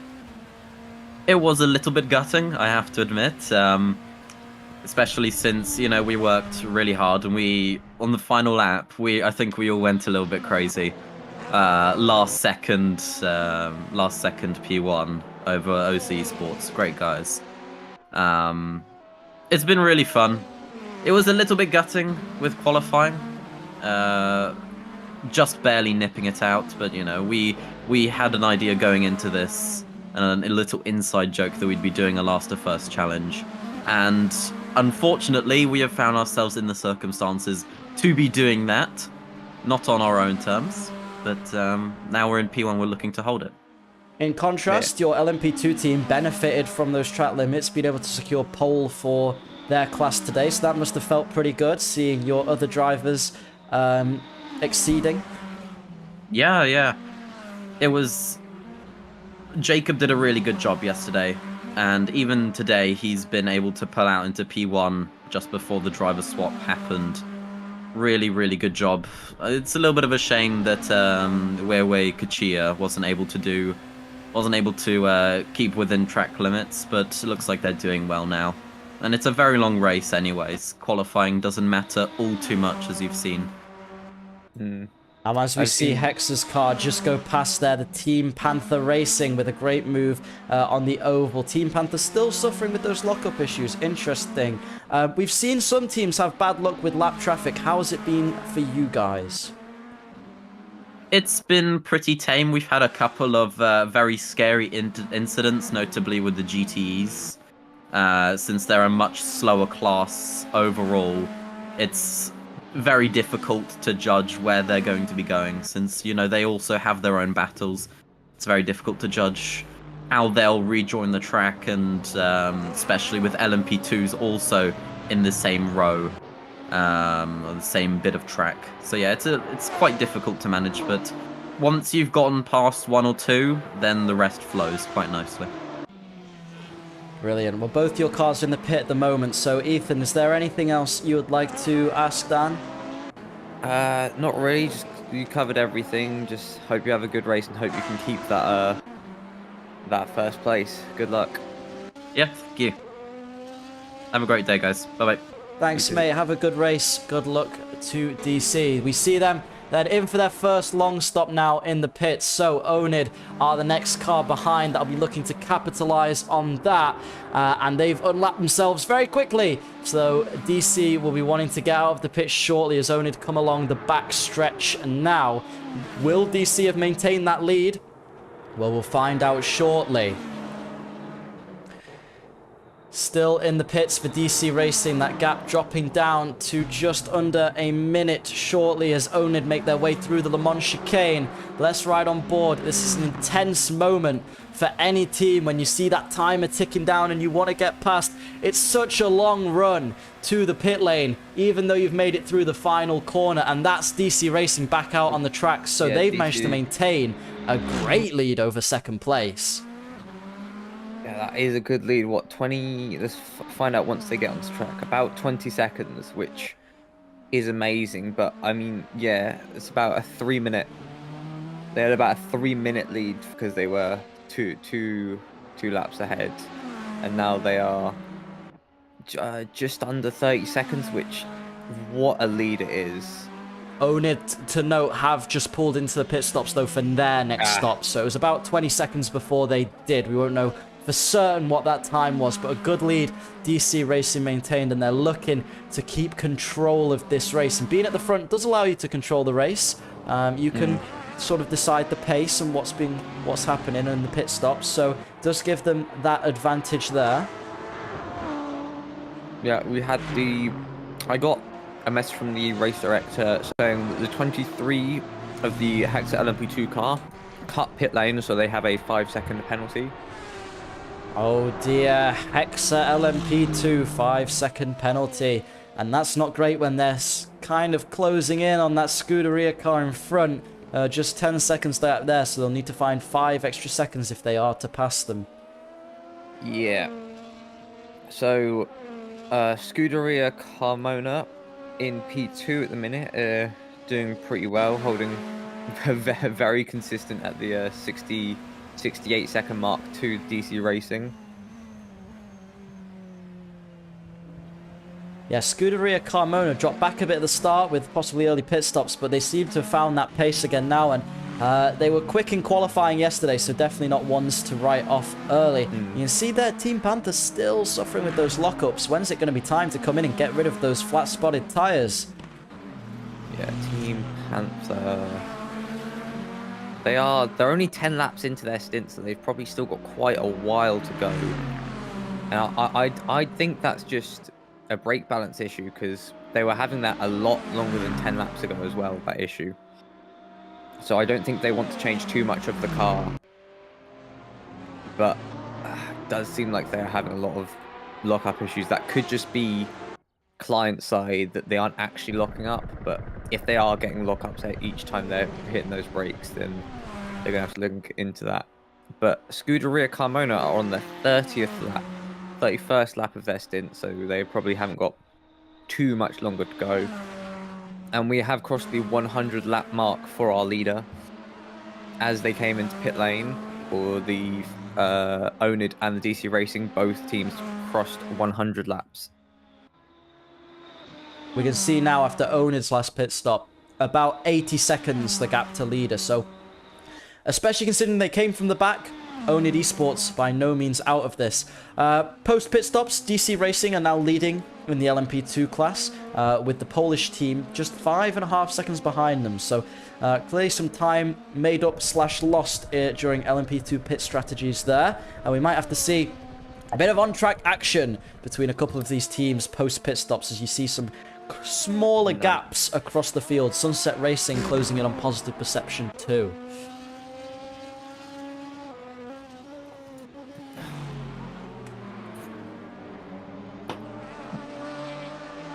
Hexa AF Racing, their LMP2 car, just 3 seconds behind the number 3 Scuderia Carmona. We've seen over a very long period of time these cars getting closer and closer together, so it's going to have to be some defending from the Scuderia car in front. You can see they've got DC Racing, who's leading LMP2 again now, just behind them. Sunset Racing, very close to Positive Perception, which includes the Danish team. So let's see what Sunset Racing can do. You can see the OC logos on their car there. They're going to try and catch a slipstream down towards Le Mans. Will they be able to make a move stick? We will find out. You can see Positive Perception trying to dip into that little yellow pit, little yellow crevice there. Fastest way around the track without abusing track limits. Let's see into Le Mans who's more brave on the brakes. Sunset Racing catching up a lot of distance to Positive Perception there. They're going to catch a great slipstream down towards turn 1. The LMP2s now getting into some fights on track. Here they go, Sunset Racing, 0.2 seconds, closing the gap, 0.1, they're going to have to pull out, they're choosing the inside. Very brave of Positive Perception to give them the inside line for turn 1. We've seen it be so powerful, and that's Sunset Racing through into 15th ahead of Positive Perception. A lot of top speed there, so whether Positive Perception running slightly higher downforce, we don't know, but that's them dropping back to 16th overall.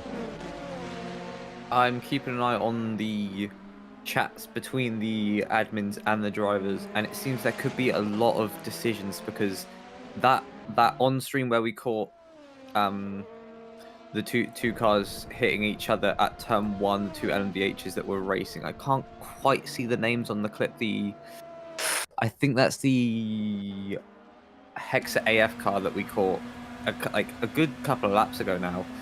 That has been reported, but they're still quite backdated with incidents, and that's why that hasn't been brought up with any penalty yet.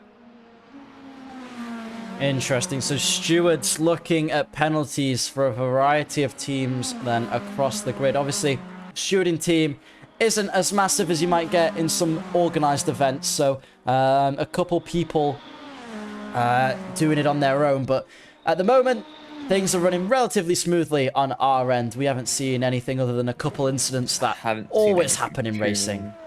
Yeah. If we want to give them a shout, just to big them up, you've got Luke Saleh, Shadow Z1. He's doing a lot of it. And then you've also got VHK, Vigo is it. And that is the entire team doing it, I think. It's either Vigo or Luca. Otherwise, there's no one else. So big up to those two for sitting here and going through all of those incidents for this race. Here's the Aston Martin of RSK. A quieter race from them at the moment, but they'll be looking to make up some positions through strategy. A couple different drivers for them. Rune Coleman and Sver Coleman. They're a brother duo that are taking turns IRL in swapping, so no leaving and rejoining for them. They've got a sim rig at home. Very cool. Nice. I guess for a race such as this, that makes it a little bit easier with the cause of any technical issues, but that also makes it worse if there is a technical issue. So it's a win-loss. You don't have to mess about with leaving and rejoining the server, but if you have a technical issue, you're going to lose a lot more because you can't just throw another driver in for a quick. Interesting to note in GTE that post-pit stops, things have changed. Scuderia Carmona, their 54 car, now leads GTE ahead of TSRT. Interesting. The Hexa AF GTE is back onto the super hard tyre, which is interesting choice because I've only really seen medium tires used so far. But yeah, I think the medium tire seems to be the tire for this race. The middle of the ground, middle wearing, middle pace, but that seems to be what the teams are going for.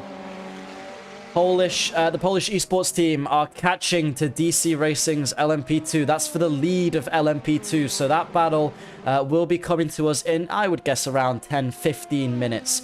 So keep in tune for that. If you are just joining us here at the OCSS 10 Hours of Daytona, this is a 10-hour endurance race. Qualifying was set yesterday, including LMDH, LMP2, and GTE class cars. So a lot of different classes scrapping over positions here today. We have to make a mandatory 5 long stops. So teams need to come into the pits, wait out a timer, and stop 5 times in order to be classified and not disqualified. If you could leave a like on the stream, it would be absolutely brilliant and help out the stream a lot. I'm Dan No Skill, and this is Ethan, and we are currently heading into the 3rd hour of racing here at Daytona. 7 hours left before the end of the race. Yeah, just for a little funny thing to add, as we've gotten to the 3rd hour of completed racing, I've just seen in the drivers chat that one of the teams is saying that one of the drivers is snoring in their VC because they've fallen asleep. Oh which dear. Is, funny. So always good to know that that's going to be someone that's going to be in the car at some point. It's, I think stories like this can only come out of endurance racing. There's always something interesting happening. It's the, they've actually got a role. It's the 44, the Special Ones car. One of their drivers has fallen asleep. So Special Ones suffering with a driver falling asleep. That was the Barbie car back in the 6 hours of Spa. And we can see, if you look at that little light blue dot on your screen at the moment, that is DC Racing, who the Polish car we're riding on board with is fighting for the LMP2 win.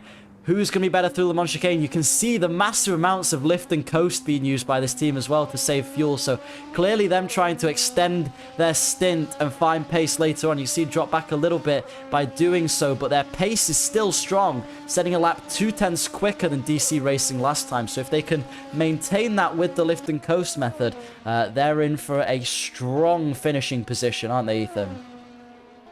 The Polish team, yes. I was just quickly, I lost my track of it. I was looking into the drivers chat to keep up with what's going on with the teams themselves. But yeah, the Polish team have had a strong race. They're P2 and they are on pace with the leading team of DC Racing. So it's just seeing if they can eke out a little bit more out of the car to close that gap up. It's really interesting to see the different techniques employed by those cars, and yeah, just it'll be over a long period of time the Polish team will try and catch up, like you were saying. So that's the thing we see in endurance racing, is it's the small margins that matters. A 5-second gap can take you 20 minutes to close, and then you've got to keep the overtake clean as well.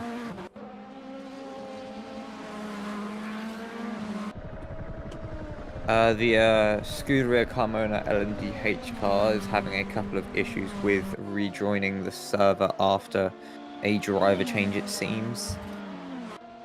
That's going to lose them some time, so hopefully not too bad.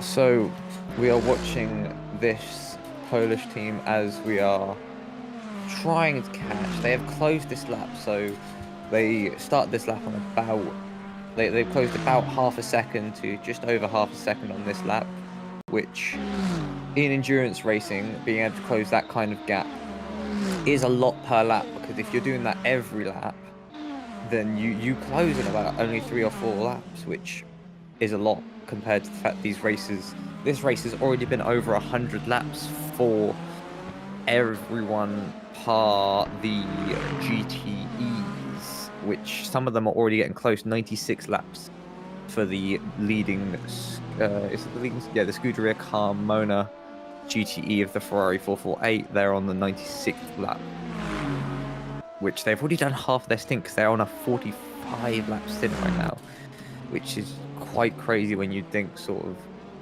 you're aiming for sort of 30, 35 laps per stint, it seems, for some cars. At the moment, it's not the most important thing, but our fastest lap is held by the team in third, the OC Racing Esports, with a 33.267, which is only about 300th faster than the next fastest team, which is the drivers ahead in the Onid Esports car. They have closed 2 seconds on that last lap though, but there is a lap gap between the top three. You've got DC Racing, and then 1 lap behind is the Onid, and then 1 lap behind them is the OC Racing. So big gaps are opening up at the front of the field, and small gaps closing down at the tail end. But if we look to the front of LMP2 again, as we're watching, we can see that the Polish team are closing. They've closed the past couple of laps, about half a second, and then this lap about 2 or 3 tenths. So it's just getting those small margins every lap, that's what endurance racing is about. It's about not not going 100% the entire time, but going 90-95%, but making sure you're pushing that little bit more than the driver ahead, which by the time you get next to each other, you are both pushing 100, and you'll see that the lap times will drop a lot as the cars get closer, and then they'll get a lot longer as they battle. So endurance racing is a phenomenon. I've taken a part in a few myself. None of them have gone well because I'm not the best endurance driver. I'm not the best driver. But that is one of the LMH cars. I think that's our leader, possibly, the DC Racing. LMDH. That LMDH does look good if we're talking on... Oh, that's a bit of a kerfuffle there with the Hexa AF Racing LMP2 and one of the GTE Ferraris getting mixed up at... I don't know the track. At T6. I don't know the name of that point of the track, but turn 6, it seemed the LMP2 of Hexa AF Racing got caught up with that Ferrari at turn 6, and they both ended up stopped just under our camera.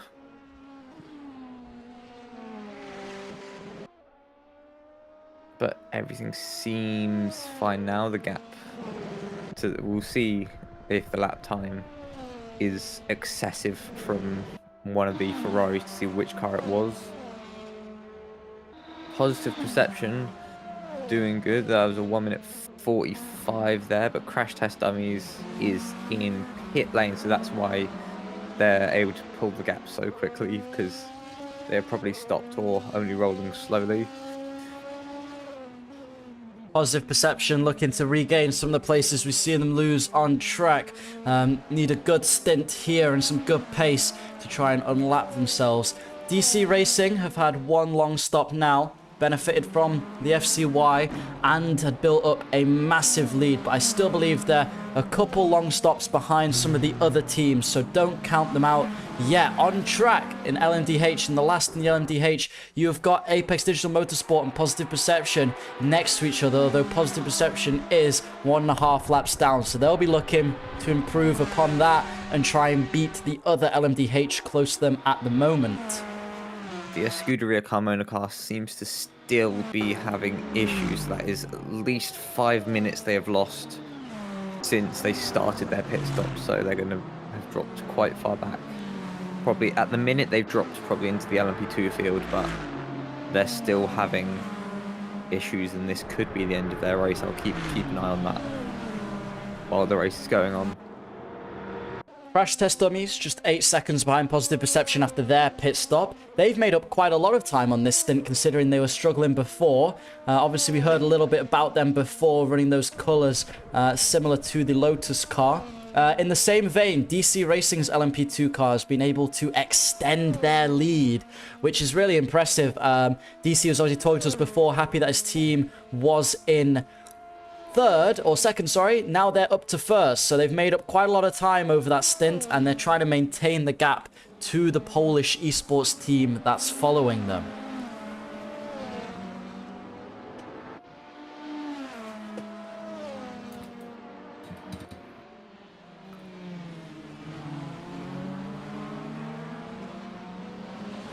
The track we're at today, Daytona, a very iconic track across all of racing.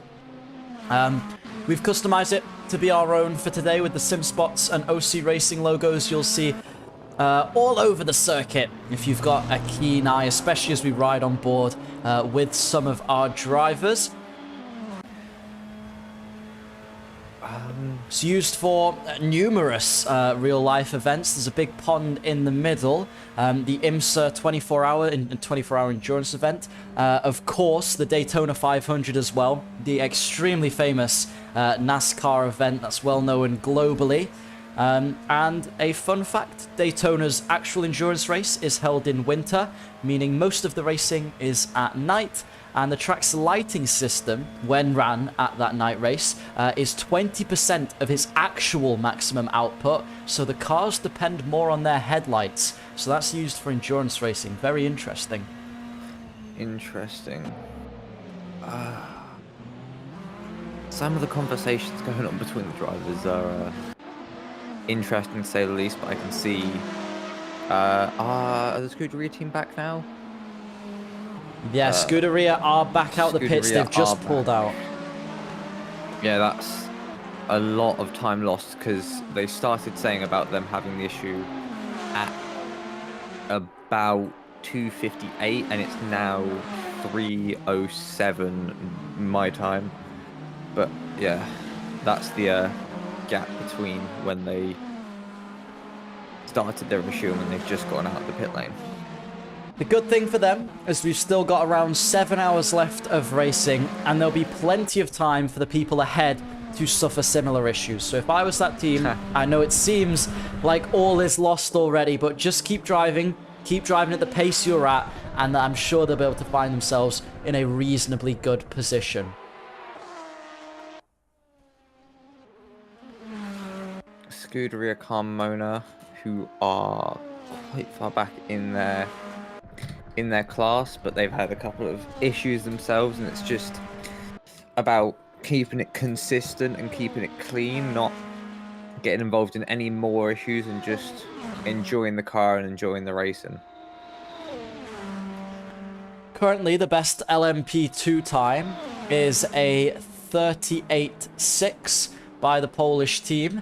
Interestingly, in real life, the LMP2 time is actually faster lap record. It's a 35.5, and the LMDH cars is a 10th slower than that in real life. So there's a fun fact for you. Crash Test Dummies, they're making their way towards positive perception now. That's good. Six second gap, but they closed just over a second that lap. Almost, that's a big gap they closed that lap. Oh, crash in front of them. One of the Porsches spinning there.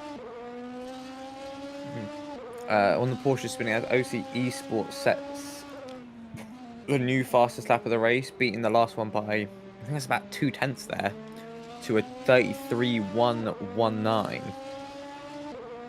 Rapid pace then from OC Esports as they've made their way back up towards the podium after some bad luck. You see the three wide coming up to the dog leg. Oh, you do not want to be going 3 wide through any section of this road part of the track. Such a difficult place to pass, but OC Esports make it work as they are flying, trying to get back to what they believe is their rightful position of first. But first, if they want to do that, they've got to get past Onid Esports, who have been absolutely flying recently. Oh, I have a big offence here. The FXR Pablo Motorsport team have been given a drive-through penalty by the stewards for repeatedly ignoring blue flags, causing a collision, swerving, and being dangerous on track. Being a danger on track, even. So that is 71 car with a drive-through penalty. That is not a great look for them then, is it? That's the last thing they'll be wanting, and Positive Perception are losing chunks of time to Crash Test Dummies. It's looked like Crash Test Dummies are going to be able to overtake them on track within the next few laps. Let's see what the gap was. Last lap they were 3 seconds quicker. Let's see what it was this lap. Again, 2 seconds quicker than Positive Perception. So Crash Test Dummies, whoever's in the car at the moment, making massive gains for the team. Yes. Great driving from everyone here. mostly keeping it clean, and especially for those LMHs, keeping it extremely fast with 33s and 34s all across the board. Team Panther Racing, they're looking to keep in the top 5 ahead of Hexa. We've seen Team Panther and Hexa cross tracks earlier in the race and get a little bit all caught up. Oh no! Big lockup again from Team Panther. And someone running, I think it's the Hexa AFGTE team, running a little bit deep into Le Mans. Again, if you lose concentration, that section of the track can be very, very tricky. Just seeing chats between the drivers and the stewards, and one of the stewards is saying that FXR Pablo Motorsport team is apparently on thin ice after ignoring blue flags and getting their drive-through penalty for all the issues they've caused.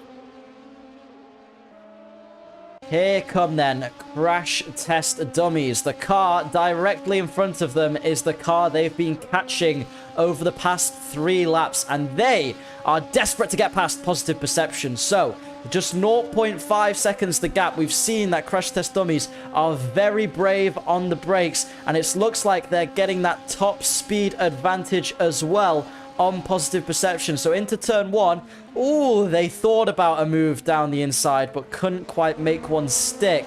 They're now going to be following very closely through this road section. We've got the little kink that is turn 2. We're going to head now into the International Horseshoe, the first horseshoe of the 2 located on this track. You want to get a nice exit out of there. Try and avoid that weird little curb on the outside that just jitters the car. Then flat through the dog leg, a little kink of a corner that the cars will barely feel before you get hard on the brakes. And down the inside of the International Horseshoe. What a move from Crash Test Dummies. A difficult place to overtake. And they have made that one stick on positive perception. That was great racing.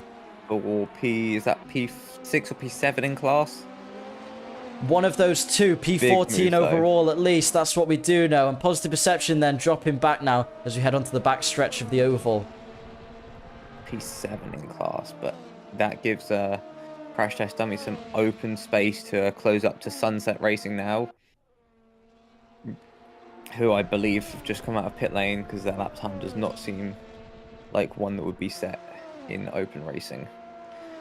Not at all. And it's interesting as well, you've got a bit of disparity. You've got the front 2 running quite close together, then a 30-second gap to Lopen in third, and then quite a large gap over a lap between the next LMP2s behind. So interesting that the gaps have really opened up there between 33 car and the 99 car. Just goes to show how different everyone's races are when it comes to these endurance events. You don't usually see endurance going smoothly, as we know, Dan. Yeah. Interesting double puncture in our one endurance we've done together. Yeah, if only we knew how ACC's tyres worked, it probably would have helped us out, but never mind. That would help. It was our first one, it's fine. Ethan, my question to you. Have we got any more interviews lined up? I can look and see if there are any more interviews lined up.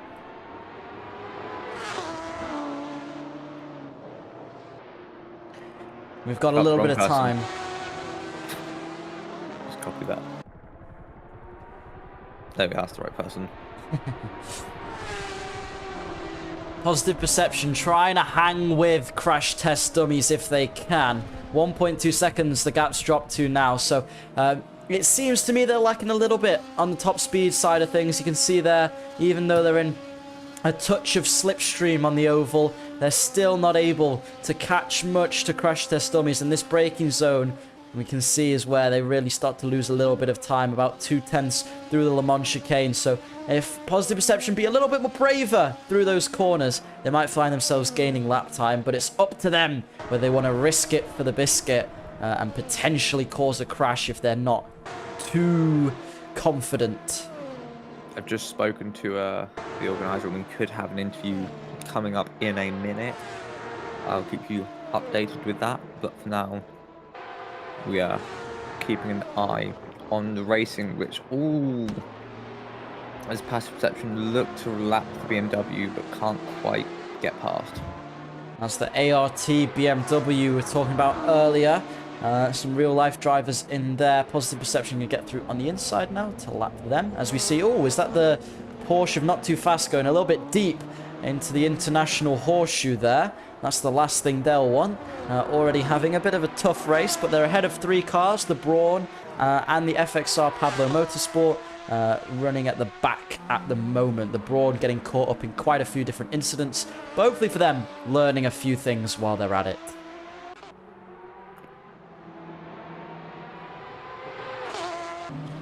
DC Racing, lucky enough at the moment, they've entered 2 teams and both teams are in the lead in their class, with them leading the overall race and the LMP2 category.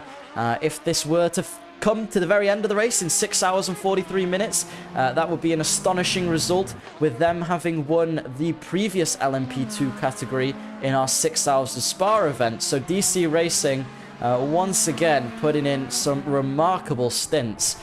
Extremely impressive stuff from those guys.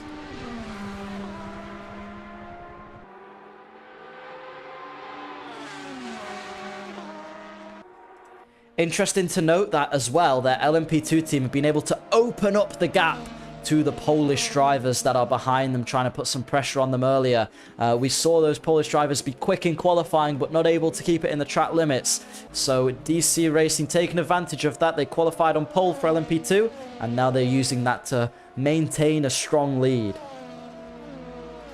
Yeah, just paying attention to the drivers. It seems that the Lopen teams is struggling a bit with lapping the lower down LMP cars, but they're still P3 in class, so they're still... Oh, that's a little bit deep into there. Very deep. But yeah, the Lopen team, they're still third. They've got a bit of a gap, but they're third. They've still got a podium, so while they might have had some troubles, they're still in a very strong position. And just behind them, looking to try and secure a top 5 finish if they can, in the LMP2 category, we've got the Sunset Racing team. They are a diverse bunch. They are all from different nations. They've got a driver from the USA, Romania, Bulgaria, Slovenia, Bosnia, and Japan. And they're from a racing league called the Sunset Racing League, which is why they have entered themselves as Sunset for this event. They're all admins on the server or help out in some capacity. And their number is all of their favorite racing numbers averaged together. Nice. It's a good way to work it out. Agreed. I think that's some democracy at play. Great democracy. Yeah, we just not much going on now. It's all opened up a bit. The lapping is interesting, but that's about all that's going on track. Racing on the numbers instead of on the tarmac. But it's all good. It's what we love. Cars going in circles. We've got currently the lead Scuderia Carmona racing team, the number 33 car, actually ahead of their LMDH car. And they are from a bunch of different racing leagues where they are defending World Constructors Champions. 2 of them, Nate and Jorge, are friends in real life and have got a new sim setup. One of them that they're trying out in qualifying yesterday and in the race today. They recently had their debut at the NR 2003 in the season finale in Miami, finishing top 10.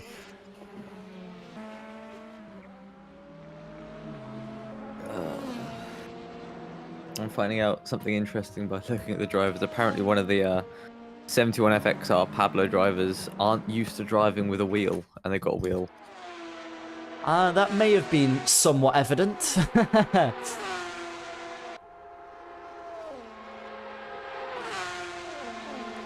We were talking earlier about the Lopen team.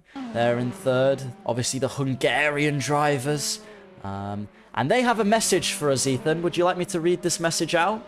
You can read the message out. You are my fire, the one desire. And then that's all I'm gonna do. I'm sorry. No more singing. Cool. We might have an interview ready with Milan from OC Esports. Oh, excellent. Been looking forward to this one. I've been left some very specific instructions for Milan. Hello, how are you doing? How's the race going? We had some bad luck, but overall it's going decent. Because we're up a long stop on the top 2, I think. So it's about 2 laps. So, with that long stop having to be taken earlier by the looks of it, because you guys dropped right back after 2 pit stops, what's the strategy going forward? Are you going to leave someone in for a bit of a longer stint? Yeah, Pitch is doing probably 3 hours now from when he jumped in. So it's a bit of a longer one, but he's very fast, so hopefully it works out. Have you been in the car yet, Milan? Yeah, 2nd hour. I did 1 stint. Because Virtual ran out of fuel on the on his first stint, but he could just crawl into the pit so he could swap real quick. So that's what ended up happening with you guys. Well, you've done well to make it back to 3rd. Do you think the chance for a win is still on today? Maybe. I don't know. It's just really random with incidents and stuff, because we had some bad luck, but they can have bad luck now too. A podium is 100% on the card, so I don't know about a win. We'll see. Okay, interesting. And how about lap traffic? Has it all been going okay for you guys? We saw before a little bit of an incident with maybe a bit too late on the brakes into one corner. Did you manage to sort all those issues out? Yeah. Pitch got sandwiched between 2 cars and then had to brake really late to avoid damage and then locked up. So he just slid in front of someone else. Yeah, sometimes they're not as predictable as we would want. But it's not been too bad. Now, Milan, I've been asked as well that you have a certain question that needs answering. I do. Okay, so Milan, would you rather have unlimited bacon but no games, or games, unlimited games but no games? It's a hard question. I would think I would go with the first one. But no games? Yeah. You 100% sure on that? Yeah, I'll look it in. Okay, well, that says a lot about you, I guess. Alright, Milan, good luck with the rest of your race for OC Esports. Thank you for joining us. Ethan, is there anything you would like to say to him? I'd say that's an interesting choice going for the bacon instead of the games, but your choice is your choice. Have a good race. It's nice to see you in P3 at the moment. Hopefully the number can get a bit smaller and you can be at the front. Have a good race. You too. Amazing commentator. Bye. Thanks, Milan. Okay, so OC Sports podium is definitely on the table. They haven't ruled out the win.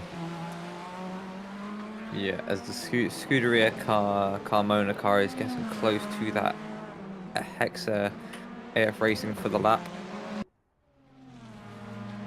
So they'll be looking to get back towards the rest of the LMDHs. They've got a bit of a way to go yet, with the next car being 80 seconds in front, but we know these LMDH cars are quick as they overtake the Hexa AF Racing team. And you just feel bad for them when they have technical issues like that. Yeah, that's the thing with any sort of racing, with online racing. Oh, good save. That's good save, but lost the position to the LMP2. But yeah, you see about 5-second lap difference between the Scuderia and the LMP2. But I think in any sort of racing, online or in real life, there will be issues. Real life, you have more technical issues with the car, such as having a dead battery or the battery having issues and having to change that. Or on computers, it's the Wi-Fi cutting out or the servers not working correctly, so drivers can't disconnect and connect. But yeah, there's issues everywhere in racing, and it's just getting over them and just seeing what you can do after they happen. Exactly. Sometimes you have something happen to you and you just can't do anything about it. Like incidents, thankfully with endurance, things like incidents and faulty components, I feel like it affects your race less because you've got more time to correct those, especially if they happen earlier on. So Scuderia Carmona, the number 86 car, they're looking to make their way in front of their number 33 counterpart. That is their teammates, and they'll be the leading Scuderia car once again. So hopefully then... Ooh, full course yellow out. Ethan, could you figure out for us what has gone on there? I will wait for contact from the race director, but I'm going to say, like, you saying about having more time to fix it, like in endurance races, you'll see drivers that have issues with their brakes or with their engine. They will just come into the pit lane and the team will fix the car in the pit lane. And while they'll be an hour or so behind, they'll still be in the race. The Brawn EQ went into the barrier, which caused the ball course yellow. So Brawn car running once again, but went into the barrier, had a bit of an off. That's not good for those guys. Interestingly, the Lopen LMP2 car, only one to pull into the pits so far. We've got a couple others going past the pit lane now. We'll see if anyone else takes advantage. But they were running third in class, and it looks like they're going to maintain that position. So that could be a nice, cheeky little pit stop for those guys. Looks like Sunset Racing decided to do the same thing. I see those guys in the pits too. They're taking their long stop now under the full course yellow. It's lasting quite a while, which has given a couple of these cars an advantage. Yeah, I'm getting word that the Brawn EQ's rejoin did nearly collect the TSRT car of the LMDH. So, just gotta watch out when you're rejoining the circuit to the cars around you. It's always worth it to spend a little bit more time off the track and then rejoin than get caught up in a huge collision. So just be careful and take your time, everybody. I believe final warning now to that team. A lot of the LMDHs still thinking they're on for a podium. Hexa looking to make up positions and get to the podium. They haven't had the best of luck yet, not being able to make use of any full course yellows or the such, and they're getting caught in some traffic now, but everyone's having to suffer with that. Looks like one of our big winners from the restart there was the Polish racing team, who are now out ahead of DC Racing. No, they are just out ahead of DC Racing. They're not in the pits or any such. Sorry, caught up to DC Racing, not out ahead of, but they gained a massive chunk of time compared to what they had before, so they'll be looking to catch closer to the DC Racing LMP2 car, who's first in class.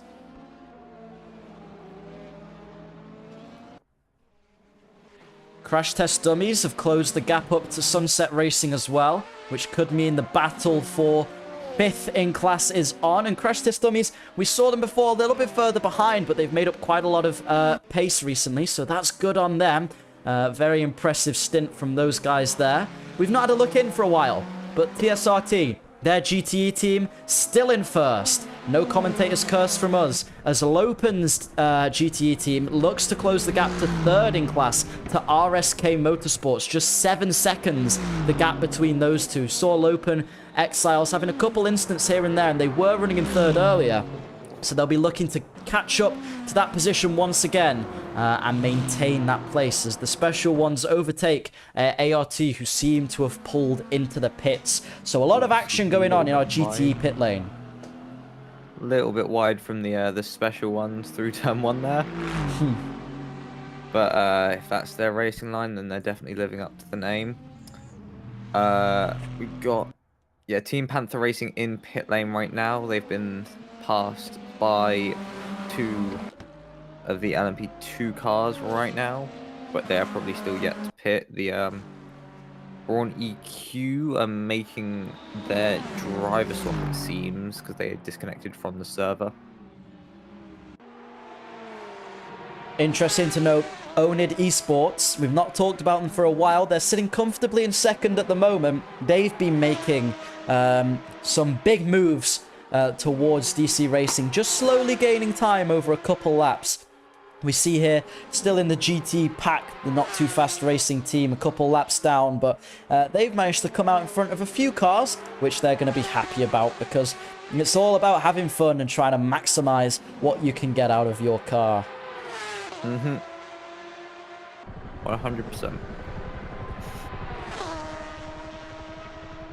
DC Racing leading 2 classes at the moment, so I'm sure if we were to interview Dan again, he'd be very happy with how that's going now. We talked to him earlier, and he was saying it was a little bit of a sour note that the DC Racing was third despite being on pole. Well, they're doing you proud now, and they managed to maintain that gap to the Polish drivers behind them.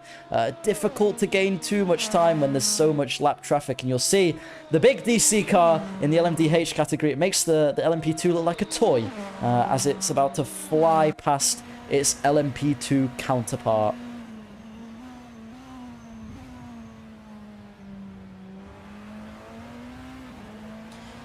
It is amazing the size and downforce difference these two cars have, with the LMDH really making up for it in the corners. The GTE is just looking so sluggish through all the corners, despite it still being fast.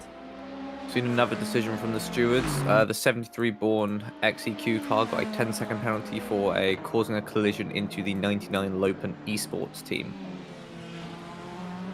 Interesting. In the LMP2. So Lopen suffering from another spot of bad luck there, but they have had a free pit stop under the full course yellow, so they could win from that.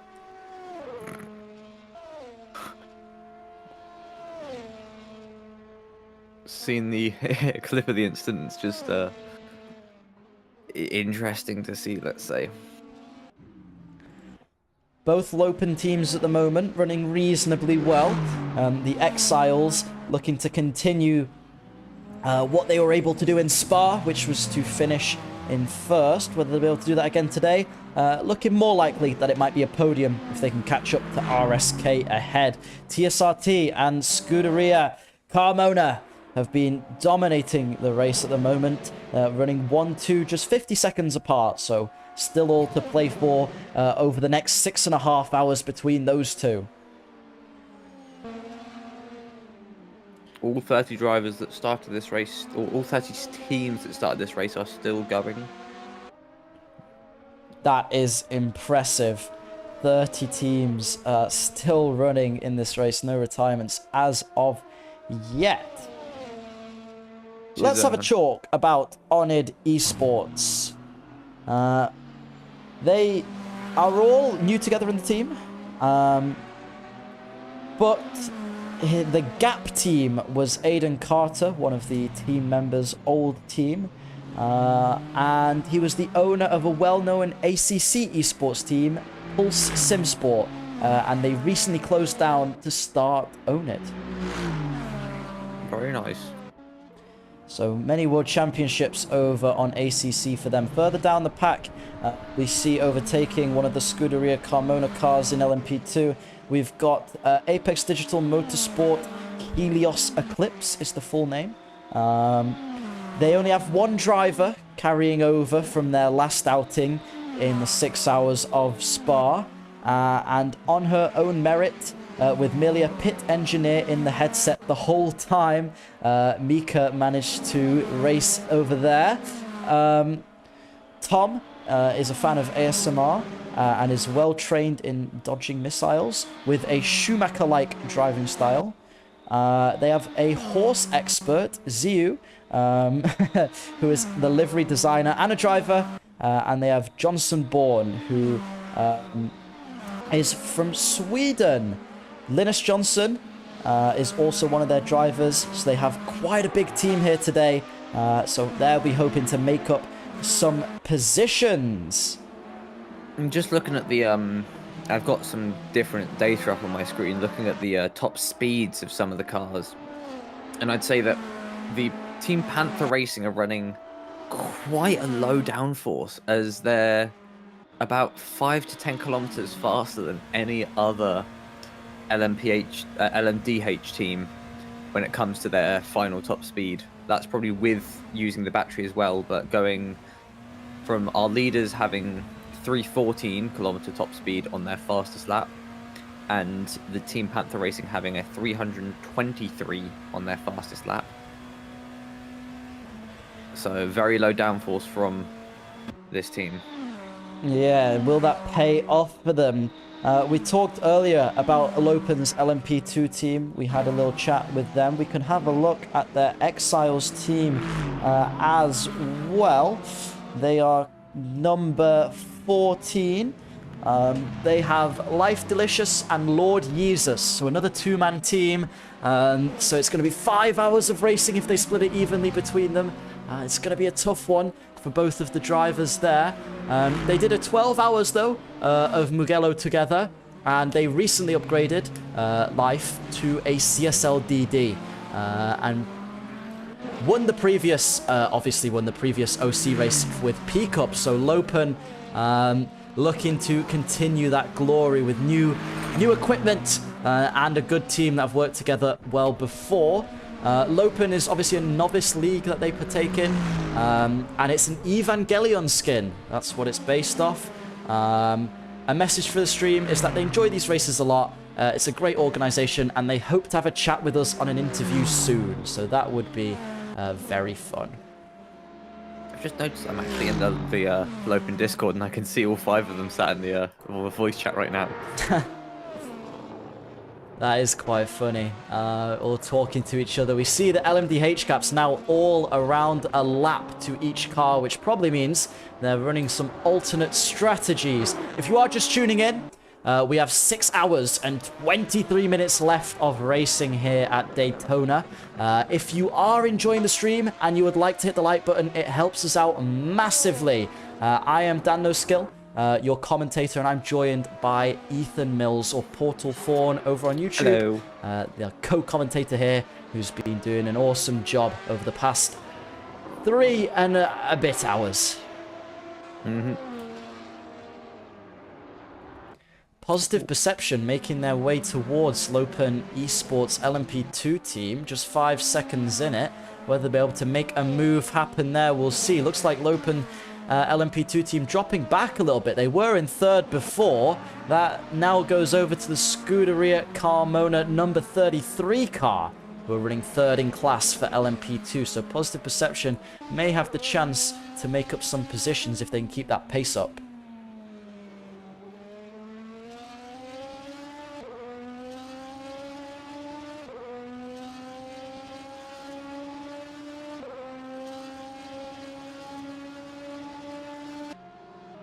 We can see that that sim racing team, who obviously representing that sim racing fella, are having a really good stint here. Currently in 4th at the moment. That sim racing buddy is obviously proud of his team for being able to run in these LMDH cars and lead the GTE class. Although the GTE class asked us not to mention that because they don't want a commentator's curse. So hopefully that sim racing bloke doesn't curse them. I'm sure one of those were right. Somewhere there will be a curse that will come up within the next hour, but it's just how many can we hit?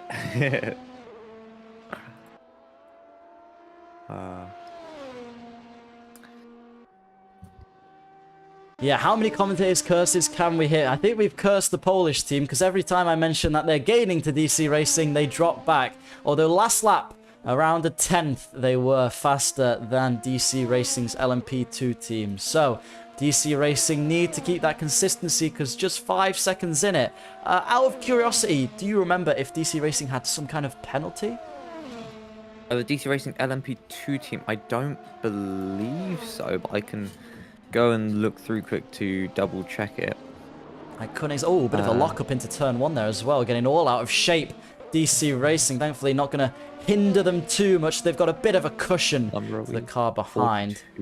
We'll just see. I couldn't remember if they did have a penalty or not.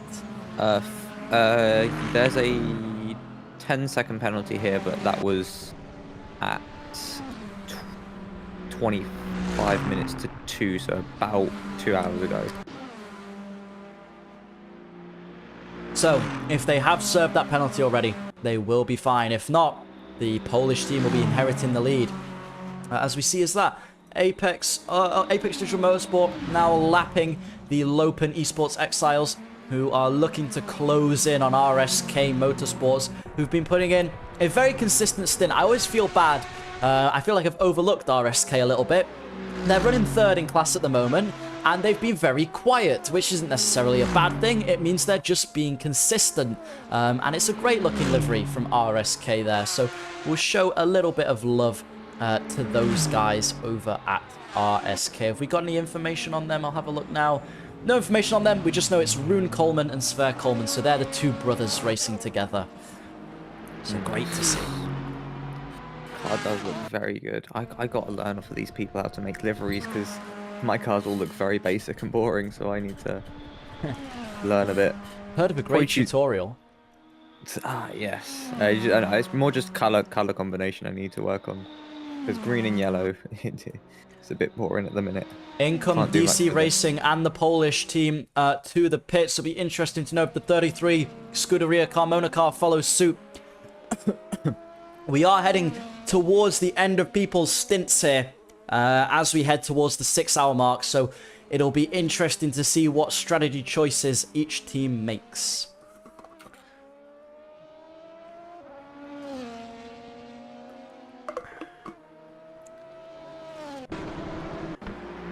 I think a livery, one of my personal favourites, not just because of that, but FXR Pablo Motorsport. I do like the livery. I like the swirls on it. I think that's a really cool design. It must have taken a while to do.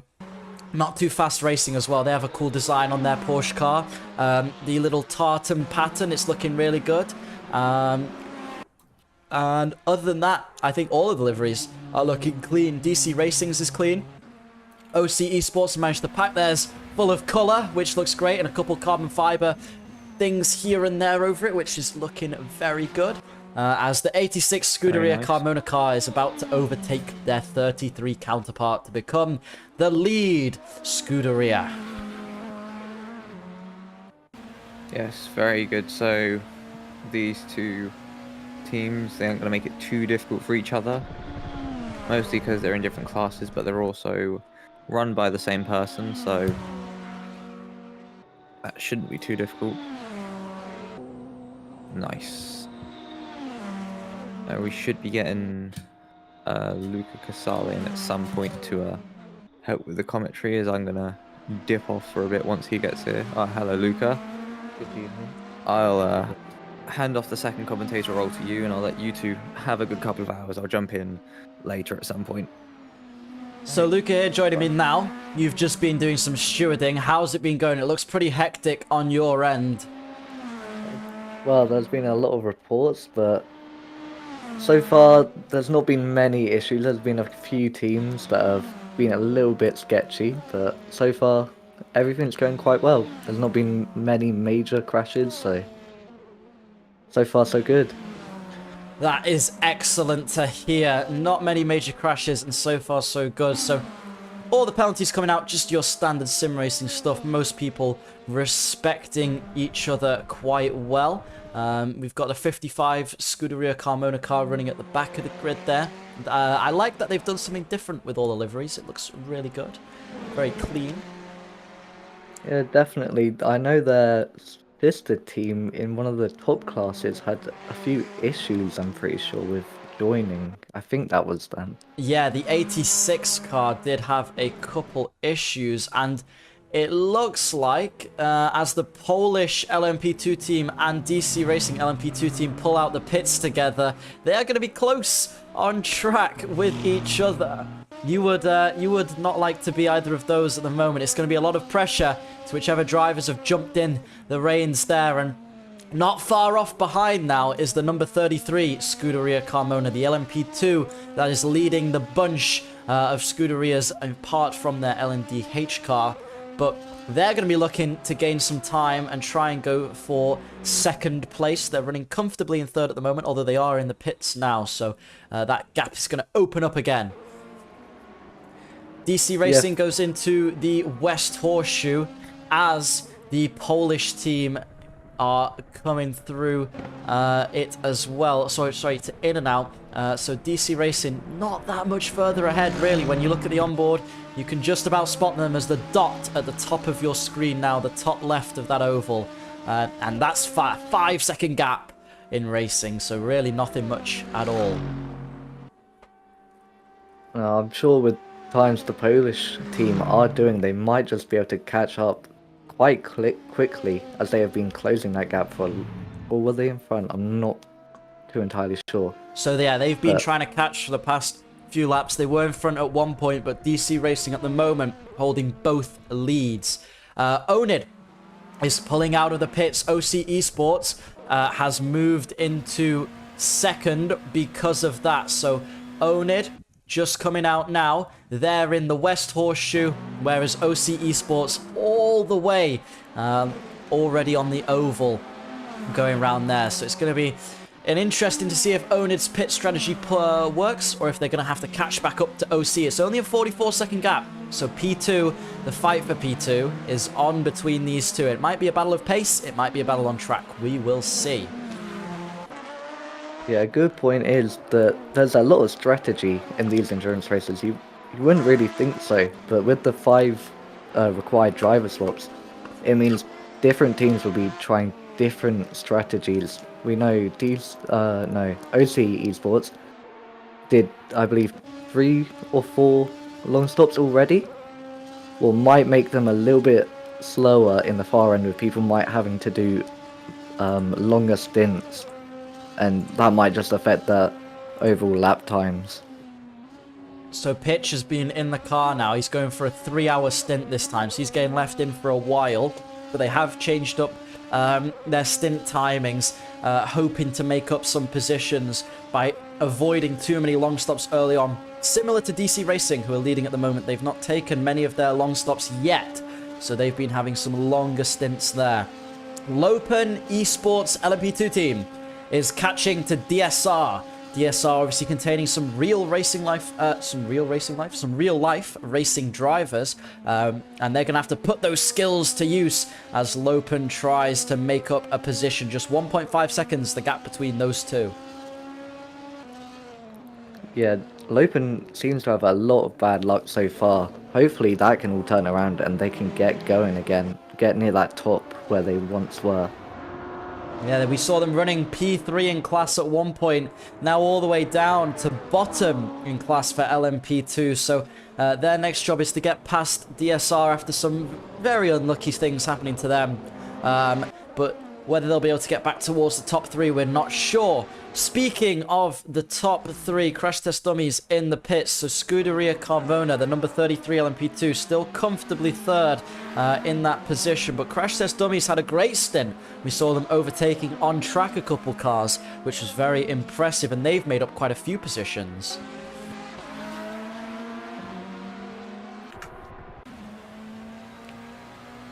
'86 car going past the Polish LMP2 team, getting themselves back in front and back towards the rest of the LMDH pack.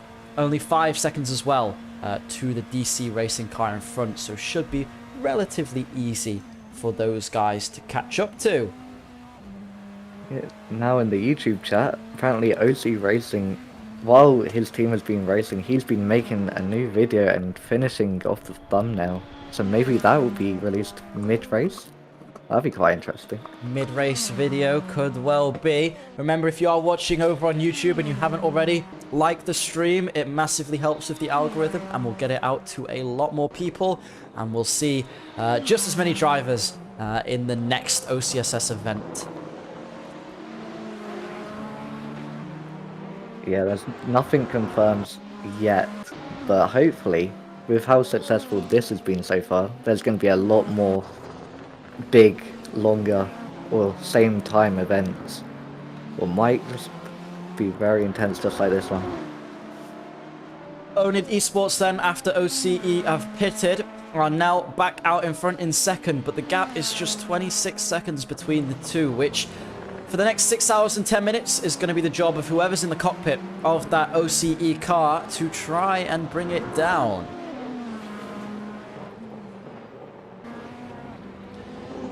They've said they want a podium. At the moment, it's looking plausible. TSRT not too far behind them either, though. They were very impressed with me when I finally managed to say that sim racing bloke. And I probably will never say it again, just to wind them up. I mean, hopefully we can get him in, that sim racing fella, for a little interview. But so far, that doesn't seem likely. but it would be very cool. It would have been extremely cool. Speaking of interviews, if there are any lined up, now would be the perfect time. I'll ask around just to see. Let's have a look at some of our drivers then.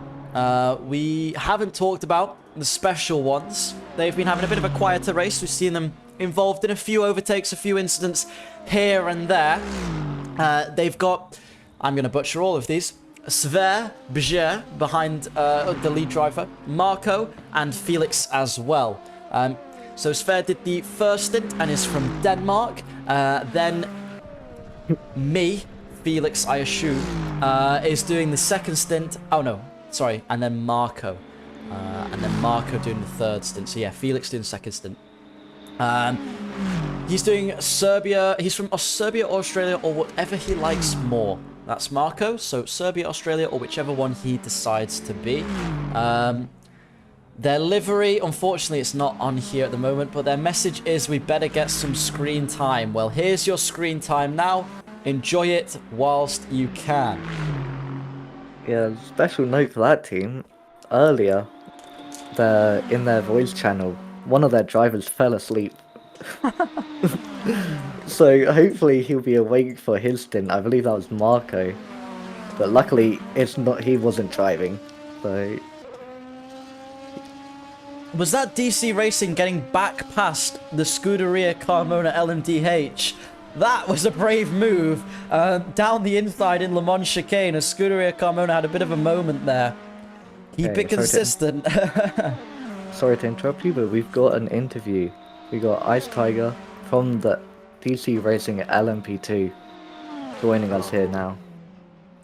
Ice Tiger, just watching your car there. At the moment, you guys are leading the LMP2 class, going a bit wide through turn 1.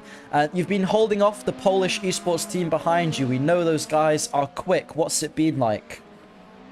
Well, actually, it's been a good experience because I was quicker than them. I did lose like 4 seconds in the previous Volker's Yellow, but I ended up getting that back. It's just been a good experience all around. Some mistakes here and there, but yeah, I enjoyed my stint. It's my first time doing an endurance race, and yeah, it's been really nice just getting in the VC and driving the car. And what's the mood like in the VC at the moment? Are you guys chilled out, or are you guys getting excited at the prospect of leading this race for a little longer? No, we're both very monotone. We're just kind of chill and just kind of driving. Oh, well, that's excellent. And obviously your team won the LMP2 category last time. It was our highest category last time. Now it's not. So you're looking to continue that tradition of DC Racing winning in these events? Oh, for sure. It's already going great with the LMDH team. They're doing a fantastic job. And we'll try to do the same for LMP2. Excellent. And we saw, obviously, you were on pole yesterday, a bit of a surprise given the track limits and such. What was it like being able to lead that LMP2 group? I was not the guy who was in the first stint or set the pole lap, but it was kind of exciting, right? Because it's the first lap of even an endurance race. You never know. Anything can happen. Dive bombs can still happen, you know, so... We got around. It was very clean, and we just stuck P1 and just drove off, and that was very nice. Felt good. Yeah, it's been really impressive. And incident-wise, has everything been okay for you guys? We're not seeing you caught up in too many things. Obviously, there's going to be some mistakes over 4 hours of racing, but so far, has everything been good? Yeah, I actually caused 2 pieces of contact, both with GTE cars. I don't hate them. I actually quite like those cars, but it's been unfortunate. One of them lost me about 10 seconds, but the other one just caused a lot of body damage. But it's still managed to drive on even with that body damage, and yeah. Well, that's excellent. That's all from me, Luca. Is there anything you want to ask? I just got a quick question. Do you think you'll be able to defend from the Polish people behind you that are currently chasing you down? They do seem to be chasing us down. That's because of the traffic right now. I believe we do have an edge in raw pace, and we're hoping to just not defend or just run away with it. That's kind of the goal. I mean, as someone who drove in that last race in the LMP2 for DC, I hope you win again. So good luck. Yeah, thanks, man. Thank you for coming on. Good luck for the rest of your race. Hopefully, for you guys, it keeps going as well as it is. But the Polish esports team behind have made up some time whilst we were talking to DC Racing. Maybe with his teammate not there to keep him sane, lost a little bit of pace. But it's going to be an intense battle of pace and a battle on track for the lead of LMP2. So these two absolutely duking it out at the moment in the LMP2 category. Also to note, OC Esports are currently flying. They've got that gap down 3 seconds since I last had a look, and their last lap was 2 seconds quicker, about 1.5 seconds quicker than Onid Esports ahead. So they're looking to make up some places. Yeah, there was I believe it was Onid at the very start. I'm pretty sure they got caught out behind everyone and was fighting through the back of the field. So they began in the pit lane and they've made their way into P2 from there. Yeah, so far they've been showing great pace. Hopefully they can keep this up and keep that P2 or even just stay in the podium positions. For those of you just tuning in to the OCSS 10 Hours of Daytona, each car needs to make 5 mandatory long stops, so they're all on slightly different strategies for this endurance race. Currently leading overall is DC Racing, followed by Onid and OC Esports. Then in LMP2, you've got DC Racing's LMP2 car in the lead, followed closely behind by the Polish esports team that we cannot pronounce. And then just a bit behind those, the Scuderia Carmona 33 car. They have 5 teams entered in this race. Then leading in GTE, you've got TSRT's GTE team. They've asked us not to say anything good about them because they don't want a commentator's curse. Following them is another Scuderia Carmona car, the number 54 car, a beautiful Ferrari 488. And following those guys is RSK Motorsports with Lopen Esports Exiles just behind, looking to try and make up that position, but at the moment, not able to make any inroads.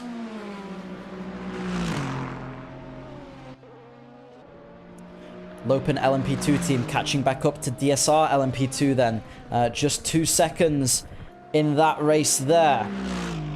Looks like OC Esports still managing to catch a little bit to Onid as well. So there could be a battle for the LMP2 P2 with DC Racing still dominating at the front of the field. But a long stint for their driver at the moment.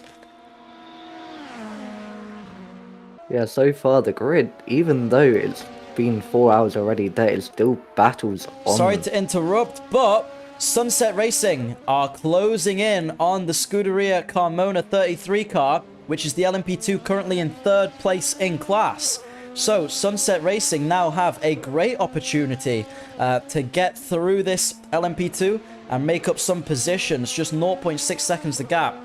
It looked like to me either Scuderia Carmona took a pit stop or had a bit of an incident. So here goes Sunset Racing then. They've got to make their way past the lap traffic. They're following so closely behind as we come through to the Le Mans chicane. You can see on the right all of the sim spot signs. You want to watch for those to run out and then start counting down your braking zone. You're going to have to pick a braking point because they're side by side into Le Mans. Sunset makes the move work, and wow, that was a bold move from the LMP2 car. They make their way through into 10th overall and 3rd place in class. That's a podium position. Scuderia Carmona's 33 car will not like that. They'll see if they can close it down towards start-finish line. But Luca, that move looks well and truly done. Yeah, so far they've completely drove quite far away now. Scuderia Carmona went to the way too much to the inside, what just ruined their run through and out of the exit of the chicane, what just really made a massive difference. As we can see, they make another mistake. They're just falling behind and just not being able to keep up with the Sunset Racing team. And we've seen so many mistakes and crashes happen when people have tried to overtake through that Le Mans chicane. So to see someone do it so cleanly and with such ease was very impressive driving from Sunset. Interesting to note, yes, Scuderia did take that defensive line, which hasn't really been working for anyone. I think just staying to the racing line in that Le Mans chicane is the best way through, because you get to carry all that speed, which is crucial for the next run. Yeah, definitely. Taking that inside line just really slows you down way too much. People on the outside can just easily drive past with all the extra momentum and speed. Here's It's a battle I definitely was worse. less than expecting. TSRT versus Hexa. Hexa have made their way. They had a little bit of bad luck, caught up in some incidents, but now they're looking to try and get 4th off of TSRT, just 1.3 seconds in it. Let's see how much they gain in this braking zone. Wow, very confident on the brakes. They're a little bit wide through turn 1, but it seems to have worked out in their favor. We're getting some close battles all across the track now, so things really starting to heat up here as we head into our 4th hour of racing. 6 more hours to go at Daytona. Less than a second between Hexa and TSRT now. TSRT will be looking to defend this P4 spot. They've done well to maintain consistency, and they showed us some good defense before, so let's see if they can do that. Sim Racing bloke proud. But here come Hexa as TSRT run wide. They're going to be side by side through in and out, but looks like Hexa has made the move stick, and they are promoted up into 4th. That Sim Racing dude not going to be happy with what he just saw there. His team, unfortunately, losing a position. Yeah, it looked like they just made a few mistakes going into that quick, smooth and tight left-hander in and out, I think it's called. Yeah. So, just making a few mistakes, cracking under the pressure, and it just allows Hexa to go straight through and maybe to drive off completely. And we'll see if TSRT get the chance to come back. Half a second the gap. They're going to be picking up the slipstream. Ideally, if they're using their battery as well, it's going to help them out a lot. Keep an eye as well on the gap between the LMP2 cars for second in class. But at the moment, let's see what TSRT can do. Can they get anything done into turn 1? They're on the brakes a little bit earlier than Hexa. They had a better run through turn 1 last time, but looks like Hexa have got it sorted, and they're going to be running away with that. Meanwhile, the other TSRT team comes into the pits in GT category. Quickly to interrupt you, we are now joined by the big OC Racing himself, Oscar. How are you doing? Hi, I'm very well. Thank you guys for doing the commentary for this. I've been super impressed by how everything has been turning out so far, so super excited to be here, and I've been enjoying it since the start. That's great to hear, and I assume you've not been in the car yet. Are you looking forward to your stint? I am very much looking forward to it. I am also shaking just thinking about it. So we'll see how it goes, but I will do a little bit more practice before hopping in a few hours. That's excellent. Yeah, I heard you were taking one of the later stints. It's good to hear that you've been enjoying the racing as well. Yeah, other than that, I mean, what was it like seeing your team on pole yesterday? Obviously, it was a really tight qualifying session. Yesterday was so exciting. First of all 3 of the sessions seemed to be, nail-biting, and then at that end, when my team got pole and then got overtaken by DC Racing at like the last second, that had me like on my toes. So I enjoyed it a lot. And then hearing the news that we started on pole was great as well. I swear that was not rigged. It is what it is. And then so far we've been a little bit unlucky, but I think we're in a strong position so far. At the moment, I'm not sure who's exactly in the cockpit right now, but you're gaining a couple seconds every few minutes, slowly chopping down that time to P2. I asked this to Milan as well. Do you think you guys are still on for the win here today? I think a lot of it is going to depend on how bad I butcher it when I get in the car, because my teammates are insanely quick and they clearly know what they're doing, whereas I have been quite busy with other projects and whatnot, so I haven't been able to practice as much as I would like. So we're going to see, kind of like they said, a podium is definitely in our target, and the win, I want to stay optimistic. I want to say it's still there, but we'll see how it goes. And we heard there's a chance of a video being released today. Could we get any kind of sneak peek on what that might be? Ooh, it's an interesting one. So It's another review video. That's my bread and butter, so stay tuned for that. It's definitely a product unlike any other that I've done before, so it should be really interesting. I'm not sure if people are going to be too interested in it, but it was fun to test out and definitely unique. So something new for the channel. And then with regards to some future content, the iRacing series is making a comeback very, very soon. So stay on the lookout for that. That is great to hear. Luca, anything you want to add? Just a quick question. How do you think this event is going so far? Just so you can get an idea of how good I think it's going so far.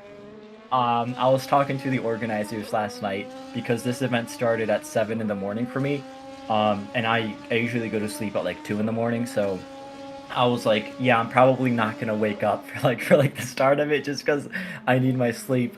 And then I was so excited when I went to bed, and I was like, whatever, I'm gonna set my alarm. I set my alarm for 6:45 in the morning, and I woke up and I was like, okay, I'm gonna watch the start, and then I'm gonna go to bed.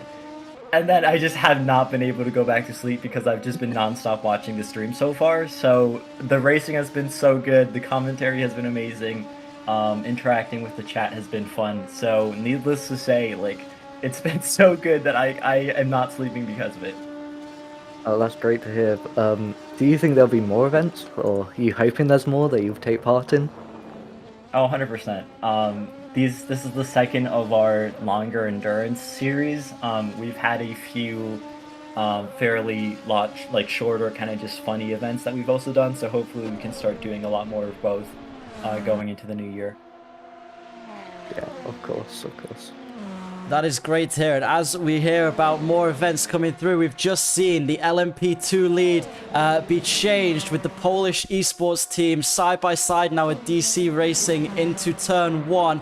And looks like the Polish team managed to make it stick. So DC Racing have just been overtaken in the LMP2 category. Oh, having to squeeze past one of the GTE cars there.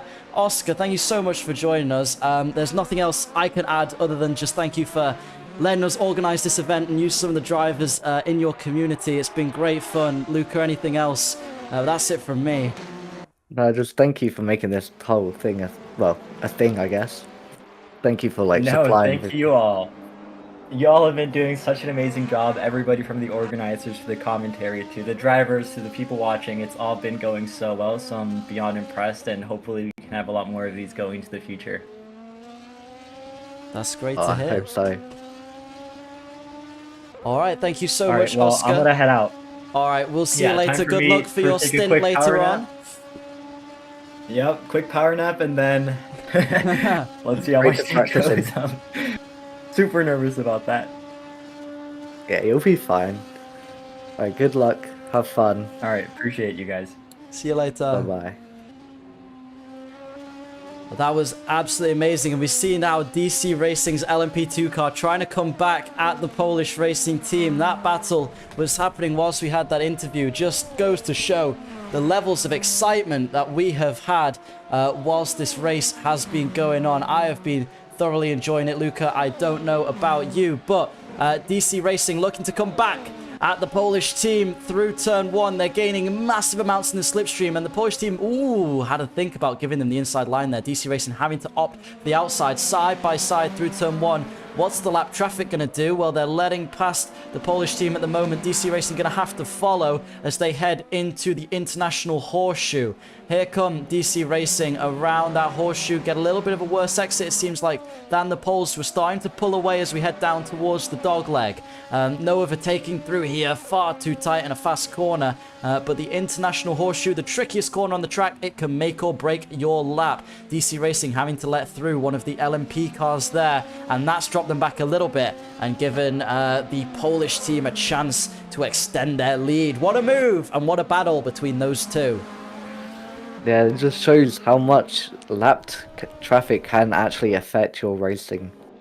As you saw, there was multiple GTEs and then an LMDH lapping them, and it just separated them by just over, trying to find where they are now, 1 second now.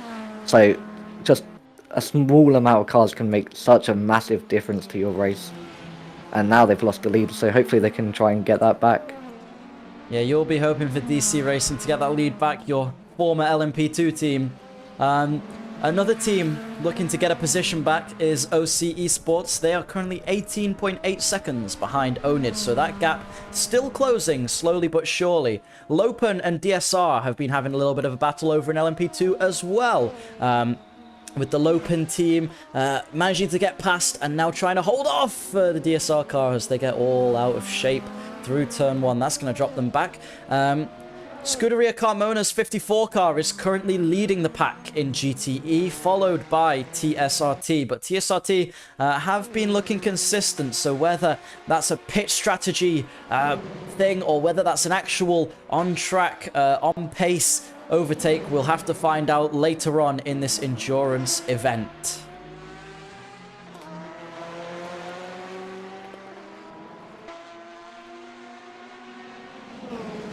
New fastest lap of the race goes to OC Esports. A 1:33.0. That is quick.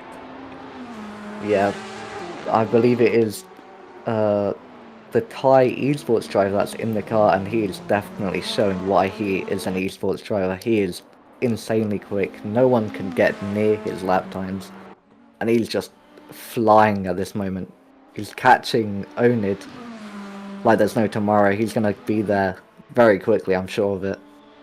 Yeah, last lap over 2 seconds quicker than Onid. So OC Sports really driving like they're on rails at the moment. TSRT not able for now to make their way back towards Hexa at all. But they're thinking about it. They'll be looking at it.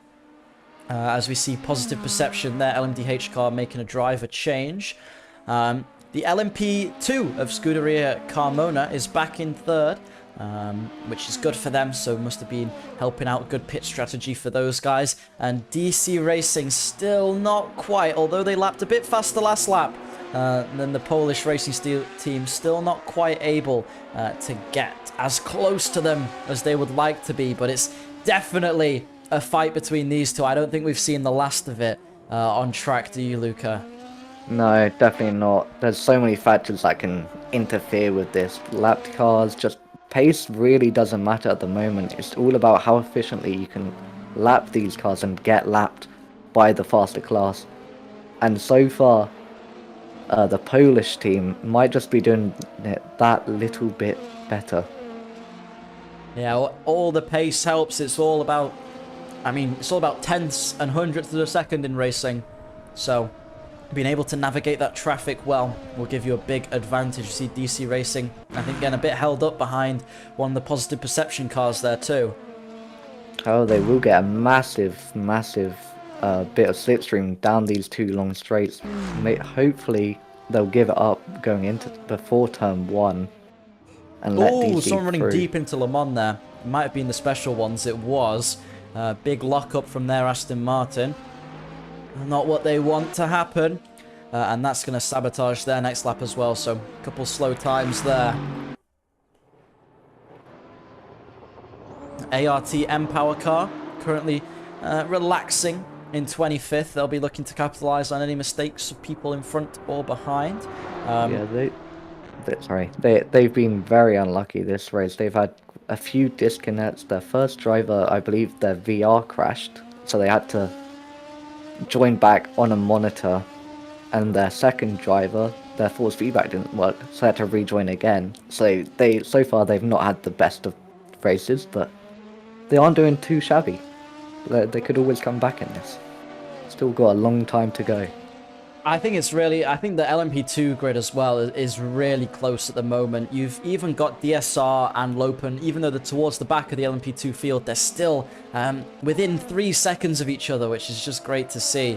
And anything could happen, it feels like, in this LMP2 grid, with DC Racing so close to the current LMP2 leaders, the Polish esports team, who decided to give themselves the most difficult name to pronounce ever and then lead the race, so we have to constantly scoot around it. Yeah.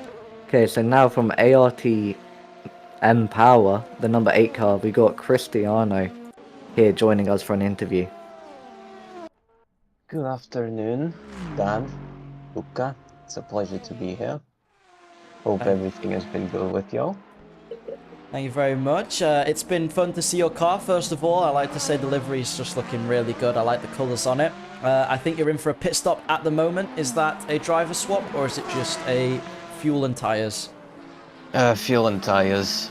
I was supposed to be in the car right now, but my wheel decided to invert its force feedback, so I'll just call that brake failure or a power steering failure. So the guy Orimas is currently in. He's gonna do his stint, and then I'm in. I hopefully get that issue sorted by then. How's it been going with you guys? You're currently 27th overall in class 1, 2, 3, 4, about 7th in class, which is pretty good, over 12 cars. So how's it feeling at the moment? Start of the race was harsh, to be honest. Our driver Susky had a VR failure, so that put us on the back foot. We took a long stop then. Basically, since then, it's just been drive. We're not gonna win. We're probably not gonna win. Just keep out of issues and just drive. Enjoy the BMW M8 while we still can. And that car does sound absolutely amazing. Obviously, you've had to alternate your strategy a bit. Do you think, as we're heading into sort of towards the last half of this race, we're still not even in halfway through yet, so I wouldn't worry too much, but do you think you'll be able to keep making up some positions? What's your pace been like? Pace has been solid compared to the drivers around us.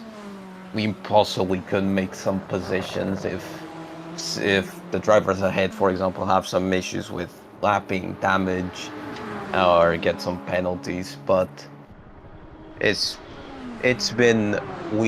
been racing with the start. We had a fantastic race with the other BMW M8. Then we had a race. We were racing the 488 of Carmona, but then they ran into issues. Then we were racing the 488 of Hexa, but we ran into issues this time, so maybe some more issues as well as you're pulling into the pits again. Not sure what that could be for. It's stop go. Ah, okay. So planned, well, sort of planned, but yeah, we saw you guys doing some good racing before. You got some screen time on here. Obviously, you're not going to be lapping too many people in the GTE category, so what's it been like racing around the faster cars as well?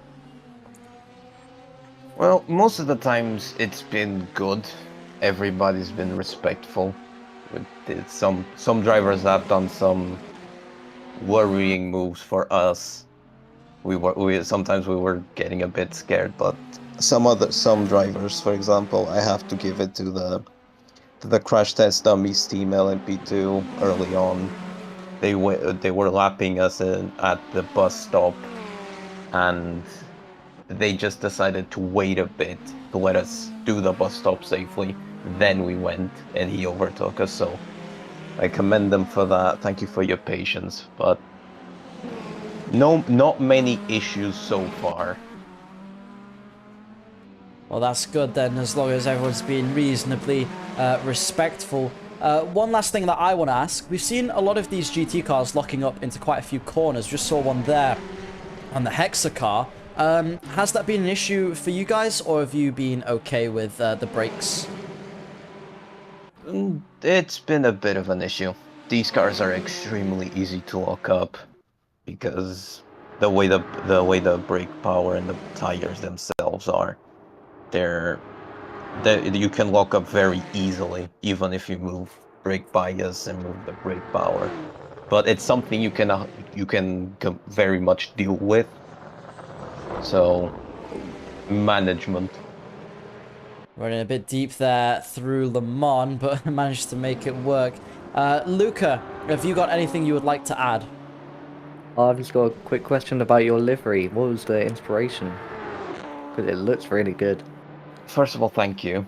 I gave that idea for the livery, but the inspiration was BMW has had an history of taking their GT cars and painting art cars. The original 3-liter CSL, the M3 A92 that Vigo very much likes. The A92 GT2 had an art livery.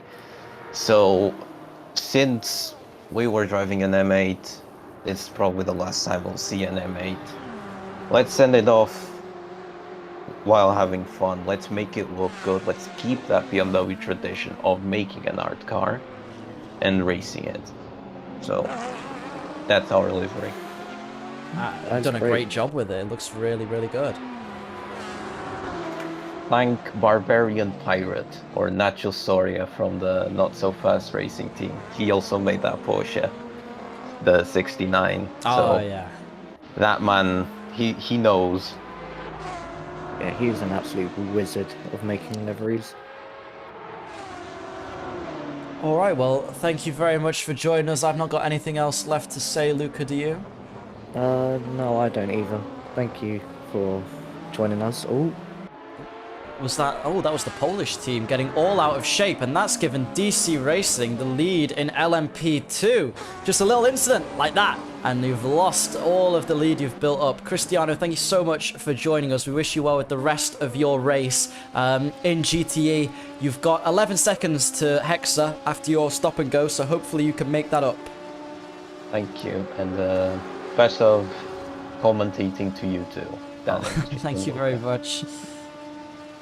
All right then, let's have a look at this. The DC Racing big lockup, so much traffic, and that's allowed the Polish team to get side by side with them. And DC Racing goes into the rear of, I believe it was the FXR Pablo car, and that has given the Polish team back the lead. Wow, lap traffic causing huge issues for some of the drivers here then through that Le Mans chicane, and DC Racing caught the worst of it there. That was unlucky, Luca. What do you think of that?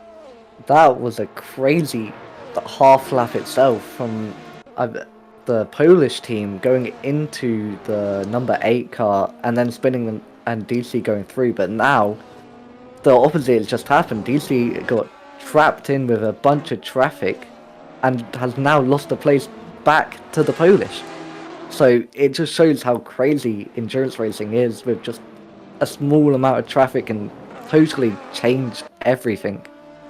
And for P4 in class now, for those LMP2s, Hexa AF, their LMP2 car has just left the pits. So they'll be looking to get back into 4th place, just 1.2 seconds behind the number 3 Scuderia Carmona car. So that's going to be an on-track battle. They've got fresh tyres, but a heavy fuel load. The car in front might be running a little bit less fuel, but the tyres will be a lot more worn, and the driver could be a bit more tired. So they're going to have to wake up if they are. Not saying they are, though. They're still driving pretty well. Remember, if you are just tuning in to this OCSS 10 Hours of Daytona, give the stream a like. It massively helps with the algorithm. As well as that, each team does need to make 5 mandatory long stops over our time racing here. So that's why you'll see different teams going into the pits for a large duration of time for their driver swaps. Whether they're swapping drivers or not, they need to make 5 of those stops. A lot of on-track action here. We're having some interviews as well with drivers. So, I'm Dan No Skill. I'm currently with Luca, who's helping me with my co-commentary. He's doing a great job, so thank you, Luca. All good. Hopefully we might be able to get a few more interviews very soon, but I'll update you with that soon. Any chance of an interview with either the DC LMP2 or the Polish racing teams? You see Not Too Fast, that livery designed by Natro. They're getting on the back of Hexa's GTE car. Looks like Hexa getting involved in some battles all over the track. We saw earlier as well, I forgot to mention, the OC Esports car setting a new fastest lap. Was it into the 32s? I believe it may have been. Oh, and Hexa run deep, which gives Not Too Fast Racing that position. And they move themselves up into 24th overall, which is about 6th in class. So a good overtake, a meaningful overtake for that GTE team in that stunning livery. They had some hard luck at the start of the race. Now, not so much. And you can see the Polish team, Oh, looking to get past Hexa as Hexa actually tried to make a move on Not Too Fast. Now they're going side by side to Lon. Hexa gets it back, but they've ran way too deep, and that's them in the grass. They're going to have to be careful with their rejoin. They'll have to let Not Too Fast through, and oh, they're spinning. Oh, very nearly contact. Contact with someone there. There was definitely contact. Hexa managed to mostly avoid the pack. That was nearly a very big accident. That was nearly a massive incident. There could have been so much chaos there. They definitely got lucky. That was extremely close. Trying to get too greedy into that Le Mans chicane. We've seen pretty much every accident on track happening there as someone sneakily dipping into that little little flat part of the oval. Here come Hexa AF. They're looking to get past the Scuderia Carmona car, not in front, but that's about to be overtaken by one of the LMDHs. If they can do that, they've managed to earn themselves P4 over in class and P12 overall. So it'll be a good position to game for those guys. Yeah, definitely. I mean, the pack is really quite tight for an endurance race. You don't often see many endurance races with battles 5 hours in. Usually it's always spread out as much as possible. And as I think I'm having some internet issues. Me and you in qualifying were talking about this, weren't we? We were Pardon, saying... sorry, my internet cut out. Oh, sorry.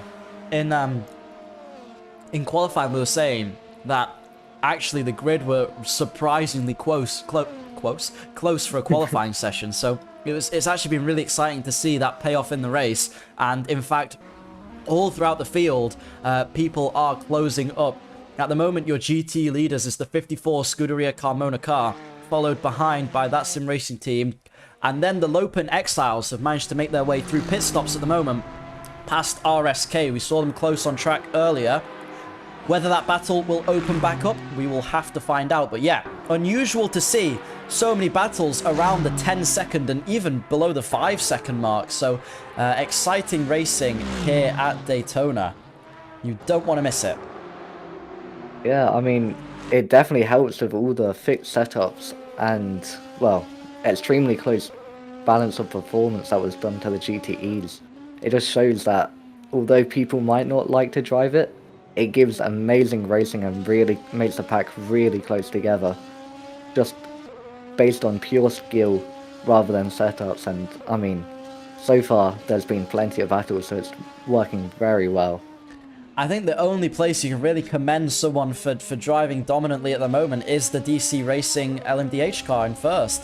They are just absolutely flying. Because they have obviously done less long stops than everyone, so it's not completely confirmed whether they're going to win. But at the moment, they are doing a great job of maintaining and increasing that lead, just being very consistent.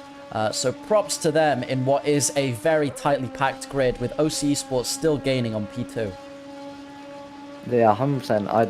I'd also say OC Esports have been doing one of the best at the moment, with their drivers doing repeated fastest laps. I mean, they're just on a pace of another level, and it'll be interesting to see how close DC Racing comes out when they do their long stops.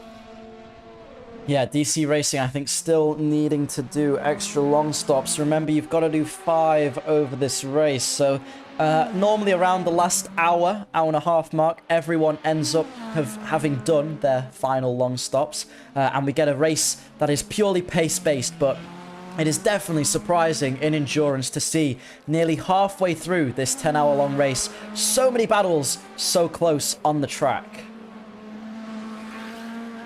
Yeah, I mean, massive shout out to Plo Gamer. He's the one that created all of the fit setups and the bot, with a help from a few other people, but it was mainly him. So we can thank him for all the testing he did to make these so close. And thank you very much, Plug Gamer, as the BMW we were talking to earlier has gained quite a bit of time on the Hexa GTE in front that we saw battling with Not Too Fast as well.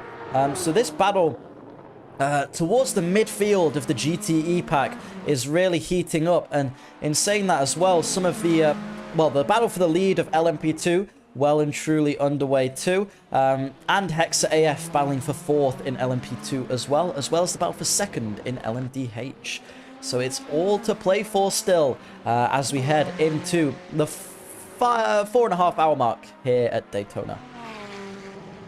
Yeah, I mean, for me, this is just flown past. I did not know it's been 4.5 hours already. It's just absolutely flown. It's been constant battles, intense, great commentary. Just glued to the screen at the moment. I have to agree with you, Luca. I think it's been really exciting racing to watch. Hexa still making their way towards Scuderia. Dropped back a little bit last lap, about half a second, but you can never really be certain with lapped traffic, can you?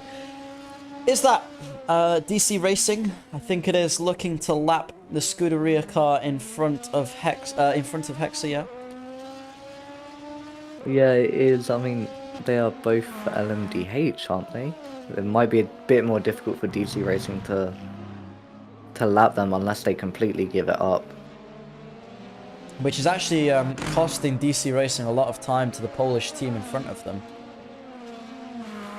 Yeah, just such a small difference. Traffic made such a massive impact on your race. I mean, I keep saying it, but yeah.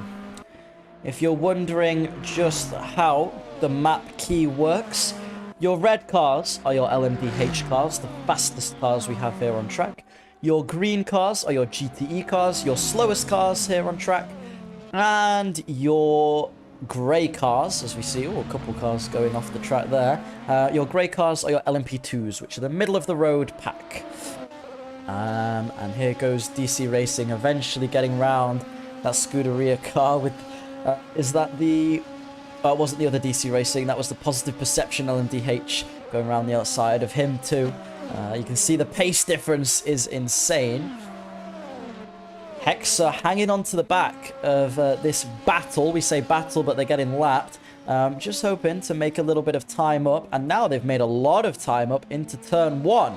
So Hexa could be looking at getting that position for 4th in class. They've been lapping reasonably fast, and it's all down to traffic now, with Scuderia Carmona really wanting to push and hope some of these cars can get out of their way. You can see the Brawn EQ car just ahead, letting past these LMP2s. Here they come through the dogleg, flat out through there, and then it's heavy braking into the West Horseshoe. In my opinion, I don't know about yours, Luca, but I think that's the most tricky corner of the track. Well, I think it's the trickiest to get right and get it perfect. But I have to say the chicane is definitely the hardest for me. Hexa and ART M-Power are close together on track now in the GTE category. Whether that was a mistake, I didn't see them really dropping too much in time, and then it dropped suddenly. But ART M-Power looking to get past Hexa, who've had a difficult race. And you can see, Hexa locking up massively into turn 1, running very deep. And this is going to allow ART to get a great run through turn 2. It's just a little kick to turn 2. You don't feel it too much. And there, Hexa again locking up, getting out of shape. And that's allowed ART through. And they go through at the International Horseshoe. And they are now up into 26th overall. A good pass from them. Yeah, it seems like the GTEs with no ABS, so they don't have any help on the brakes. It's all just down to their trail braking, and it seems like Hexa is struggling a lot with it, maybe trying to rely on the ABS even though it's not there, so they need to start trail braking a little bit more and stop looking out them tires. Exactly, and the thing is, once you lock up the tires once, we saw it a bit with Team Panther as well, you can continue to lock up the tires, and it can become... Team Panther goes straight to the side of the special ones! Oh dear, that is not a good look, and we're talking about flat spotting tires. Well, that is going to be more than a flat spot. That is front wing damage or front splitter damage to Team Panther. That's not going to help their pace at all. We'll see if the stewards have anything to say about that one, or if it was just a racing incident. Yeah, it will definitely be looked at by the stewards if it is reported, and it might just be reported anyway. And the organizer and me will have a quick check at it as soon as we're done, or while it's happening. So far, DC Racing just taking it easy, getting a lovely run out of the Le Mans chicane, trying to catch back up to the Polish esports team, but the gap is increasing more and more, up to 6 seconds now. Last lap they were 2 tenths slower, what doesn't seem like much, but it does make a big difference as we see them all going across the line now. We'll see if they caught up a little bit more. Oh, and I think the Polish team have gone into the pit lane. Yes, the Polish team have gone into the pit lane. Maybe I think they might be doing a little fuel and tyre swap. But we will see. That means DC Racing now inherits the lead of the LMP2 class, as they're getting lapped now. Very tricky corner. Leave just enough space as the LMDH now goes through with another LMT2 behind. I believe that is lapped. Yeah, the Polish team has gone into the pit lane. We'll see soon if it is for fuel or if they are long stopping and potentially changing drivers again. But 5 hours and 23 minutes left of the race. There's still a long way to go. Still plenty of time to make them 5 required long stops, so they could be leaving them late. As we have DC Racing, the LMDH was in first, but now they are doing a driver swap because they have left the server. We'll see where they come back in, but it is going to be very close with the 3-minute countdown that they need to wait for.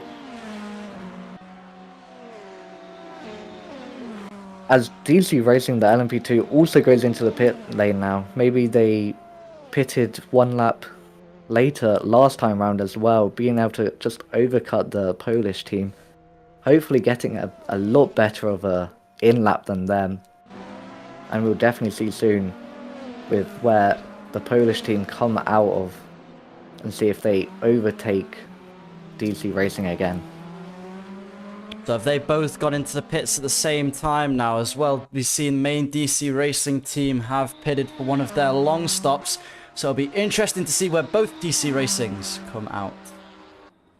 Yeah, so the DC Racing of LMDH will be battling with Onid and the OC.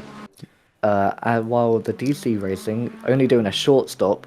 So it looks like they will be battling the Polish. And they might just have gone ahead. The Polish have just come out in front of DC Racing. They're going to have to try and catch that gap back up. Wow, so just 2 seconds, your leaders for LMP2 battling it out. It's so close across the whole field here. It's making for a really exciting, so far 5 hours of racing. I can tell you, it doesn't feel like 5 hours. It genuinely feels like this is still the first 2 hours of the race with the amount of on-track action we've had. We prepared a bunch of things for the commentators to talk about if there was nothing going on track, but there's still so many battles that I'm really interested in watching. We haven't even needed to use too much of it just yet, so it's been really great to see. And OC Esports now closing that gap still to own it, just 9.8 seconds between them. Yeah, definitely closing that gap. Not too long ago it was 20 seconds, so they've definitely cut that in half. They seem to be very clean through that chicane, catching it a little bit more. And DC Racing have now joined back. We'll see where they come out. They're still a lap ahead though. So I think... Onid pulling into the pits as well, which is going to give... all 3 of our leaders in LMDH have decided to pull into the pits now. Whether that's for long stops or for scheduled fuel and tyres. We will find out soon whether they disconnect and disappear off our timing board or whether they stay in the server. But interesting that they're all following each other in now as DC Racing is about to come out. So they're going to maintain that lead and not have to fight anyone on track. I mean, it could work both ways, battling them on track, couldn't it? You could hold them up a little bit, or you could end up holding yourself up. So It's really up to personal preference. Yeah, definitely. I'm getting a bit confused with the OC Racing, OC Esports strategy here, because I believe they've already done 3 long stops, but they're doing another one with 5 hours to go. It seems if they want to swap to Oscar and the Nets driver, what is, well, sounds like Max Verstappen, they might go over the driver change limit, and it might cost them a whole 2 laps. At the moment, they're just about to go past Onid as Onid exit the pits, I believe. No, Onid are going to get out just in front of OC. OC Sports pull into the pits themselves, aren't they? So Onid's still in front, and they went into the pits a touch earlier, so they'll get out ahead. Hexa now... Oh, less than a second, the gap between them and the car in front, the Scuderia Carmona number 3. This battle's been raging on for quite a few laps. Now, this final second, it starts to heat up a little bit because you start seeing the slipstream effect taking place. So, as they come through the West Horseshoe, you'll see them go through in and out, and then they're onto that huge oval used most famously for the the Daytona 500. If it was Indy, I would be very surprised that it would be at this venue. Yeah, you don't say. Some interesting facts about the Scuderia Carmona car in front. They're defending world champions in sim racing leagues that they're in. Winty previously drove for SRC in Le Mans in June in LMP2. So they've got experience with these LMP2 cars. So hopefully, for their sake, they can put up some good lap times or a good defense to Hexa behind. Yeah, for sure. I mean, one of my favorite cars at the moment is the 10hr RSK Motorsports. There's the GTE team with the 2 brothers doing their stints both in the same, well, rig. But one is 15, one is 21. They're brothers from the Netherlands, and they started sim racing in 2019 during the pandemic. Netherlands mentioned. Max Verstappen. never gonna escape that. No, that's like permanently ingrained in everyone's brain now. Hexa, Yeah. still about a second behind, so seems like Scuderia Carmona has picked up the pace a little bit to them. We'll keep an eye on that battle for you. OCE now a lap down from P2, so all the hard work they'd put in feels like it's been undone, but they're actually a long stop ahead. So if a driver can put in a long stint, it's going to really help them. Yeah, they're gonna have to be doing a lot of long stints here for the rest of the race to make sure they don't do an extra long stop, because that could cost them the win. Love seeing as well a lot of support for everybody's drivers and teams that are in the chat. Remember, if you are watching on YouTube, if you hit the like button, it massively helps the stream get out to more people. And if you are just tuning in here, we're heading towards hour 5 of OCSS. And it's just been so fun. Positive Perception then, closing in on the 33 Scuderia Carmona LMP2. They've just pulled out of the pits, so it's getting close between these two. You see when these pit stops happens, it sometimes brings the grid back together. For example, a couple of the GT teams starting to close up, especially Lopen Esports Exiles. Yeah, with what you were saying about the YouTube live stream, I don't think we've gone below 100 viewers yet. This whole race, it's been more than 100 viewers, which is just incredible to see. Been some great support out here. Yeah, we appreciate everyone watching over here on YouTube a lot. It means a lot. And obviously, it helps make these SimSpots races and OCSS races even bigger every time, which is just great fun for everyone involved. Like this race we're seeing here, so many on-track battles throughout the entire session.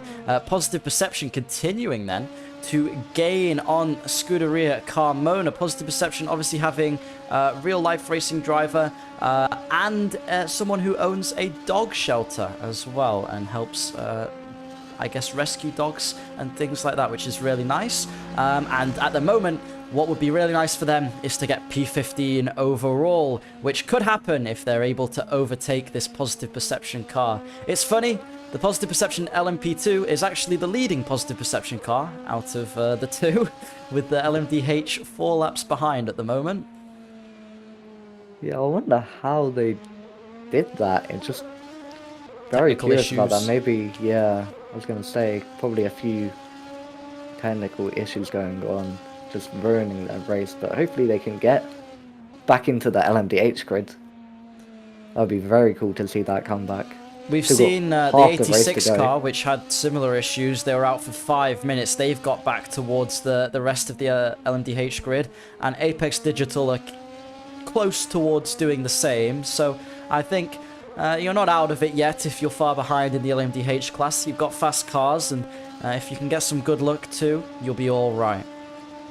Yeah, I'm sure everyone has these bits of bad luck during their races, so I'm sure it will happen to the other drivers as well. So you just gotta wait for that to happen, and I mean, hopefully nothing more happens to you, so you can get back there, maybe even get a few positions. You can see where the Positive Perception car is actually gaining so much time through the Le Mans chicane. They were so brave on the brakes, even catching to the LMDH car ahead of them. And now they're just 0.2 seconds behind the Scuderia Carmona. They're going to move to the outside, possibly a bit early. Might want to catch a bit more slipstream. That's it. And that's going to give them... Oh, they've got the inside line for turn 1 as well, which we know is so powerful at this track. They're side by side going over the timing line. Who's going to lead into the braking zone? Positive Perception gets ahead. They're more confident on the brakes. They don't go wide. They keep it in the track limits. And that is Positive Perception up into P15 overall. What a move from the team in blue and white.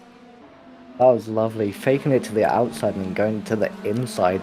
Getting control of that inside line. Just proving to be the determining factor of that overtake. And it was beautiful to watch. And what's even more interesting is Crash Test Dummies is just 1.5 seconds down the road from Positive Perception. So actually, a three-way battle between these three teams now. You would not expect that at this point in an endurance race, yet here we are, a three-way battle in the LMP2 category for P14 now. So let's see if Positive Perception can continue the marvelous run they had and get close towards Crash Test Dummies next. We saw Crash Test Dummies earlier putting in some good lap times, but Positive Perception have looked quicker at the start of this stint. So let's see how it's going. You'll see on the right there all the big sim spot signs. You're going to wait for them to run out and then start counting down your braking zone. 3, 2, 1, brake! And then get it into the Le Mans chicane where Positive Perception just look really confident.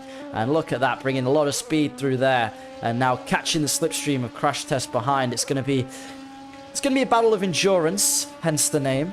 And we'll see if Positive Perception are able to catch up any time to Crash Test Dummies in front. Yeah, so far they're doing a good job of it. So hopefully, if they just continue with this pace that they've got, it might just come sooner than you think. Sometimes when you get an overtake like that, the momentum keeps going, and you can see 2 seconds quicker. Well, 1 and a bit seconds quicker last lap than Crash Test Dummies. So, Crash Test Dummies, he's going to be looking in his rearview mirrors and trying to spot where that Positive Perception car is and see if they've got any pace left in the tank.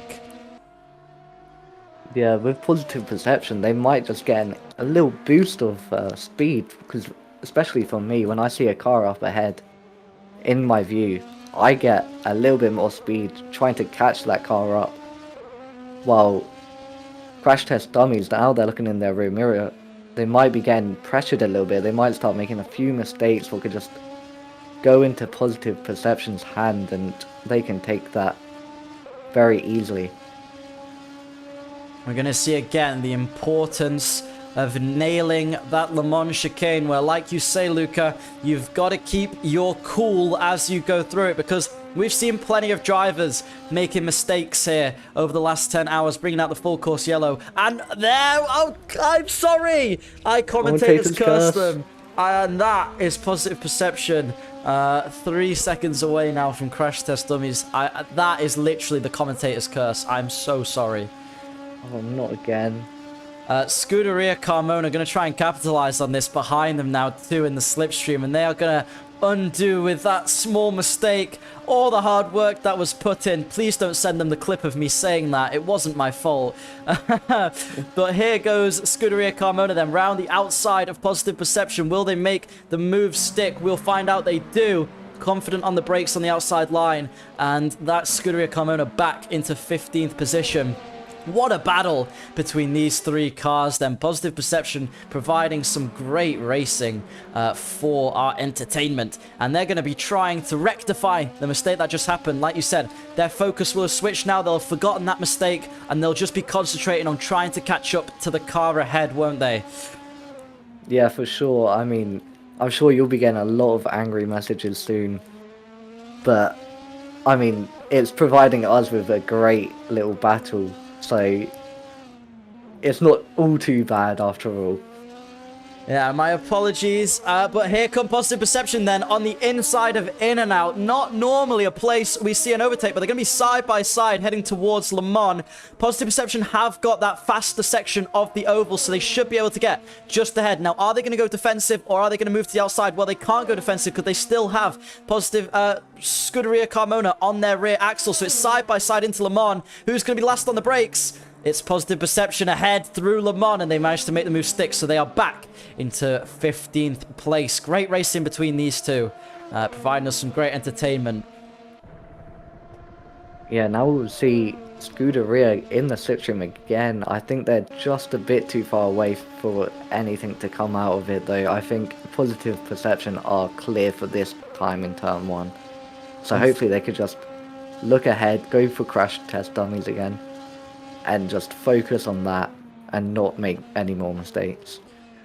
Unfortunately for Scuderia Carmona's 33 car, their LMP2, when you lose that momentum through Le Mans, it's very difficult to then be able to make a move happen. Ooh, a bit of a tight moment between them and Hexa there, but it's very difficult to make a move on the main straight because you just lose all that momentum that you need to be able to take advantage of the slipstream. So yeah, the next team up for Positive Perception, Crash Test Dummies again. Let's hope that they can make that move stick if they manage to catch back up. Yeah, going side by side through that chicane just ruins any momentum you ever thought of having. So it just proves how important it is to get a great run out of there so you can get another fighting chance into turn 1. It looks like now the top 3, it's going to be a race of attrition. Who can set the fastest laps until we get to the closing stages of the race, because they're all on, I believe, different racing strategies at the moment. So even though those gaps look big, similar with the GTE class, it is all to play for. That sim racing team, whilst I've been talking, they've managed to get themselves back into the lead of GTE. We saw them before behind the number 54 car. After pit stops, they're back in front. But the Scuderia Carmona team of 54 in that 488 Ferrari, they are closing in. So we could see a battle in possibly 20-30 minutes for the lead of our GTE class. BMW going a little bit wide on the curbs there, but managed to survive another day. I think it's a Positive Perception one.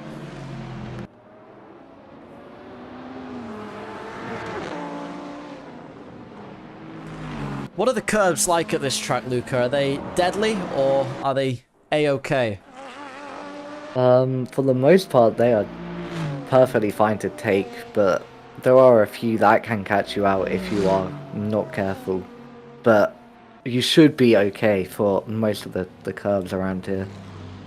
Just make sure to not carry too much speed while on them, or they might just make you spin.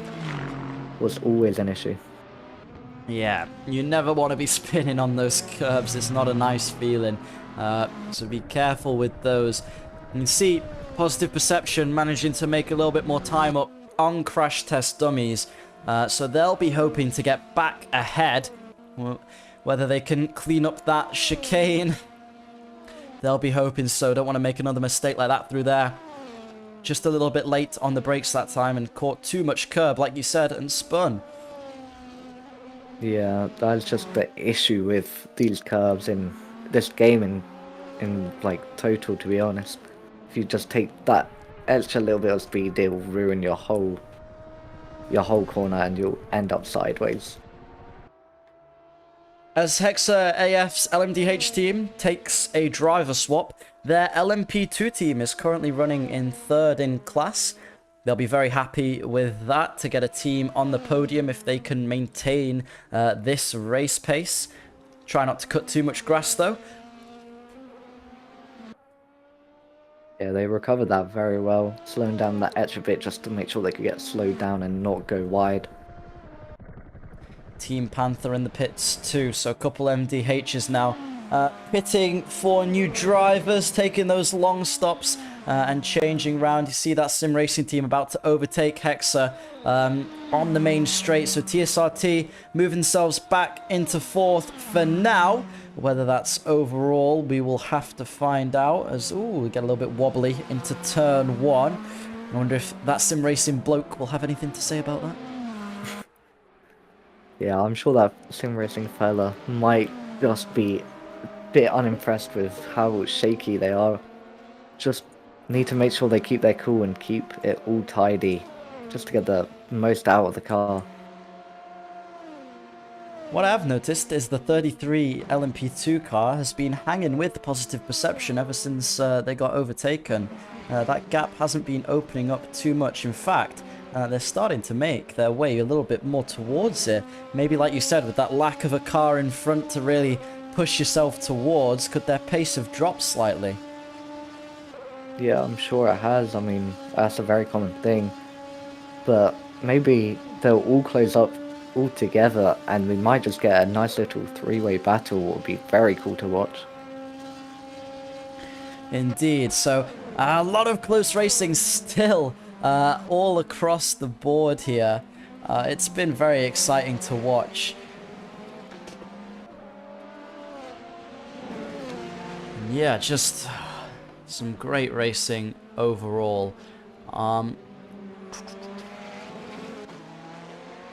Team Panther Racing. Oh, sorry. I was going to say we're 5 hours in and there's still battles going on all around the grid. There's a battle basically anywhere. Lots of close racing going on. Some races of attrition where you just need to keep hot lapping and keep your pace up, and some people who need to get past others on track. Team Panther, Christoph, Francesco, Marshall and Luke, a 4-man team. Let's see if they can do anything. And they're currently in danger of the Apex Digital Motorsport team catching up to them, so they'll want to avoid that as best as possible.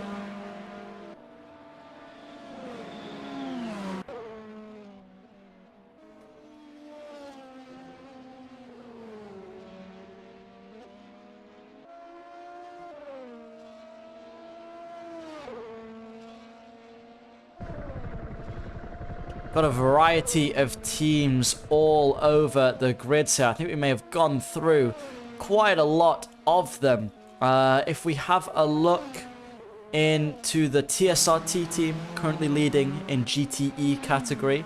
So what they've done across all of their teams is they've doubled the numbers. They were going to have an LMP2 team, but ended up not. So their 64 is the LMDH, and their 16 is the GT. And if they were to have a LMP2, it would have been 32. Drew, who is writing the message that we have received, has a yellow Ford Focus ST in real life, and he loves it. It's his first car in California, and I believe it is a manual. So living the British dream there. Other than that, they're so happy to be taking part in a race, and they love WEC/IMSA style races, and there isn't enough recognition for the sports car category. So I'm sure they'll be proud for leading it. Their only message to us is not to curse them, which we've been trying our best to do. Hopefully we can continue with that job. And one of his favorite tracks is Laguna Seca. I believe now I've got Tong joining me here. Hey Tong, how's it going? Hello. How are we doing? Doing well. What's your opinion on the race so far? Obviously, you've been racing for DC Racing this time, is it? Yeah, switch teams. It's been going well. We have a bit of a gap, so yeah, now I'm here with you guys. Well, that's excellent. Have you done any stints yet? Yeah, I was doing the last stint. Our last driver swap, we put DC Racing himself in the car. We took over the hours between 7 and 5 hours to go, so yeah, it went pretty well. Well, that's excellent. I mean, you guys are at the moment comfortably leading. I know you're here as a commentator, but I'm going to do some quizzing of you anyway. Can you give us any insight to your strategy? Because aren't you a long stop behind everyone else? Can I give you insight to my strategy? No. But I'm not too sure about the long stop situation. We're yet to see how that plays out. But at the moment, it's looking like we will be close with OC Racing, which will be a nice little battle. I don't know who they have in the car, but at the moment, we're just doing our pace. We're making sure we manage the energy and just keep them going. I've just received a DM from one of the OC team telling me to commentate as Curse DC Racing, and I feel absolutely terrible, so I'm not going to do that. I think that's the right decision. Rigged. You have a feeling OC Esports are doing brilliant. There's no way they're going to do bad. They will not crash, and nothing bad will happen. So yeah, I'm very confident in that. Same goes for DC Racing. Just to even it out the playing field, you know, we want some good racing here. The LMP2 team as well, still in a battle with the Polish drivers, dropped back a little bit to 6.5 seconds, but our closest on-track battle at the moment is Positive Perception closing in on Crash Test Dummies. Don't know if you managed to catch any of that, Tong. What did you think? The LMP2s, yeah, they're surprisingly quick through corners. I know myself and the DC LMP2 had a little coming together, but we won't talk about that. But yeah, it's been a great battle from what I've seen. There's always been cars side by side or behind each other. It makes it difficult to lap, but it's definitely good for viewing. It's been certainly exciting from where I'm sitting. You personally, trickiest sections of the track, and what have you been enjoying the most? It has to be the chicane. The chicane, or maybe the fast left-hander in that case. The chicane definitely is one of the hardest ones. We need to manage track limits, and you also have to be very careful when it comes to being behind a slower car, say like a GTE or LMP2. You have to really manage yourself. But when it comes to it, normally, if you get into a rhythm, it kind of flows. But any kind of little off-put, rear lock of brakes, you wind up on the barrier, and it just gets very difficult from then. Indeed, it's definitely a tricky one. We've seen a lot of people, especially when overtaking, go off there. I think it's been the cause of a couple full course yellows as well.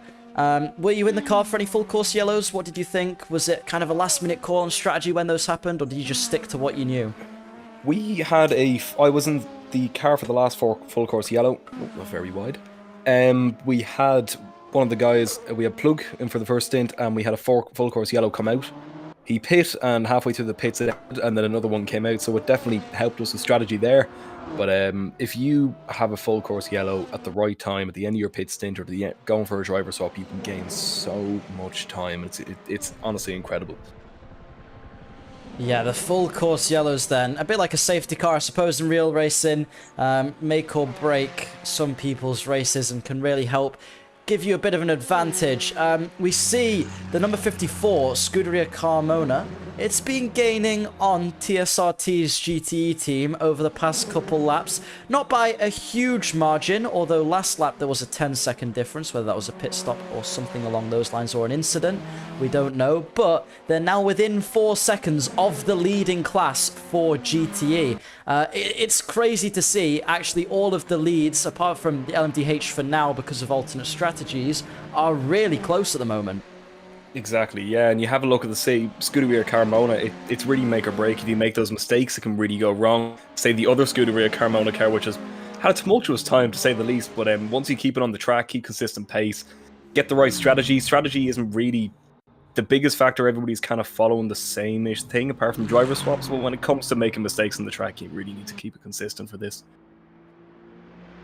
One mistake, like they say, and that is your endurance race. I mean, not necessarily over, but it sets you back a lot because we see these cars, they take so much time to catch up to the car in front. Scuderia Carmona now entering within 1 second of that sim racing team, and this is a fight for GTE lead. You see that blue car? Just a little bit ahead of us, that is TSRT's GTE leader. And in the braking zone there, you see one of the LMP2 cars getting all out of shape in Le Mans, but Scuderia Carmona doesn't let it put them off, and they're going to continue to try and pursue TSRT's GTE team.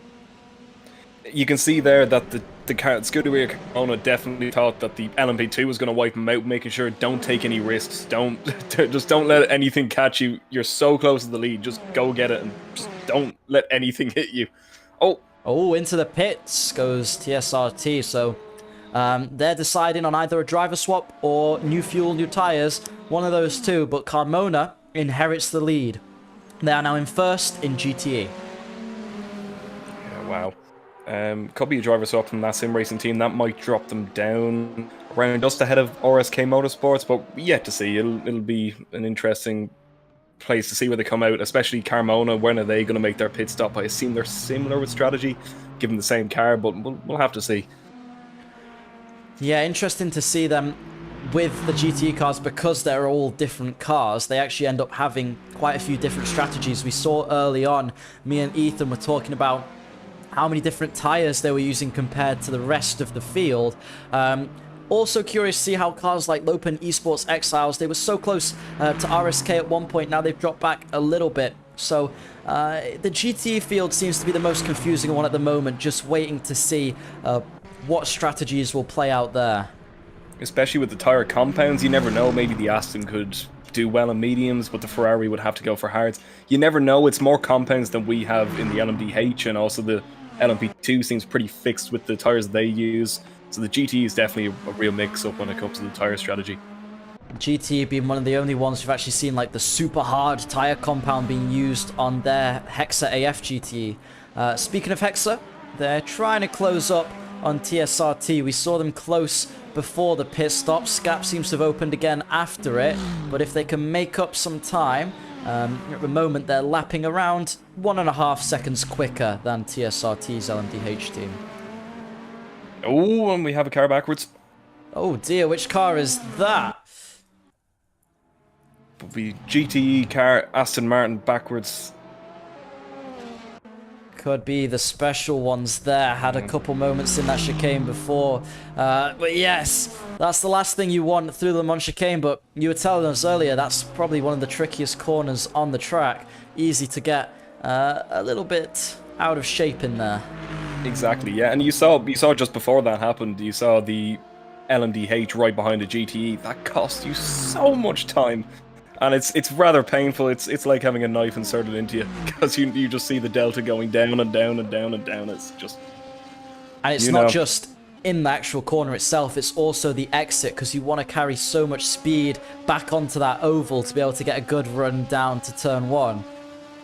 Exactly, yeah. You have to be careful on the exit as well. What if they hit the bump? What if they go sideways? And what if they wind up like the special ones and go into you on the side, you know? It's all about risk management.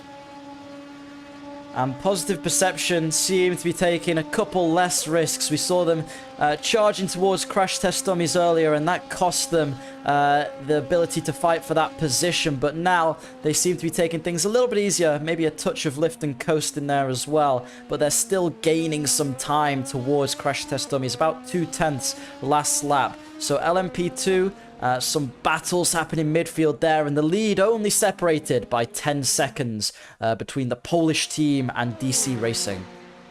Very close. You know, it's as you said before, it's very unusual to see a multi-class race, like a 10-hour race, separated by these kind of gaps. But you see the LMDH, it can go like that, and then the LMP2s, it could get interesting. One mistake, and it could be a battle for the lead. Interesting note as well that, like you said, talking about battles for the lead, TSRT has decided to go for their, in their GTE team, decided to go for their next long stop, and they have left the server, which means they are changing drivers. So Scuderia Carmona needs a good rest of their stint in order to capitalize on that, and hopefully for their sake, bring home a GTE win. looking good. We can see the lead in the LMDH at least. We can see the gap just very stable there. Same in LMP2, maybe DC Racing closing up by a couple of tenths maybe here and there. It's all very stable at the moment, but come the next maybe couple of hours, we'll see all the driver swaps. We'll see everybody on equal ground, and then we'll have a dogfight to the end. Yes, but those last 2 hours when everyone sort of closes back up together, all the strategies come into play, they really end up being one of the most exciting parts of the race. Exactly, yeah. Like Le Mans this year, I had the chance to go and see it, and I just watching it, how it became so close with the battle for the lead right in front of you with an hour to go. 23 hours of racing, 1 hour battle for the lead kind of thing. So I reckon we'll get the exact same thing here when it comes to the last stint.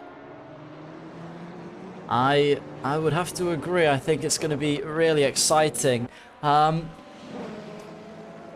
Obviously, you're racing for the DC Racing team, but yesterday you had sort of a shambles in qualifying with the track limits. How did that affect you guys going into today? Did you just wipe it off and do the best you can, or was it playing on your mind? You had something to prove now.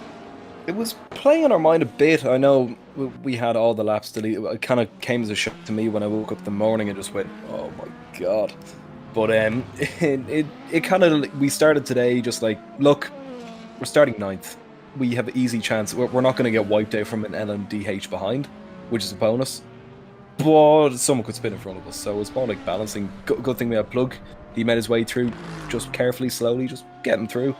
And yeah, I mean, we've wound up in the lead now, so I think, fingers crossed, touch wood, we're all gonna be fine. But at the moment, it's going all right. Once you don't curse us.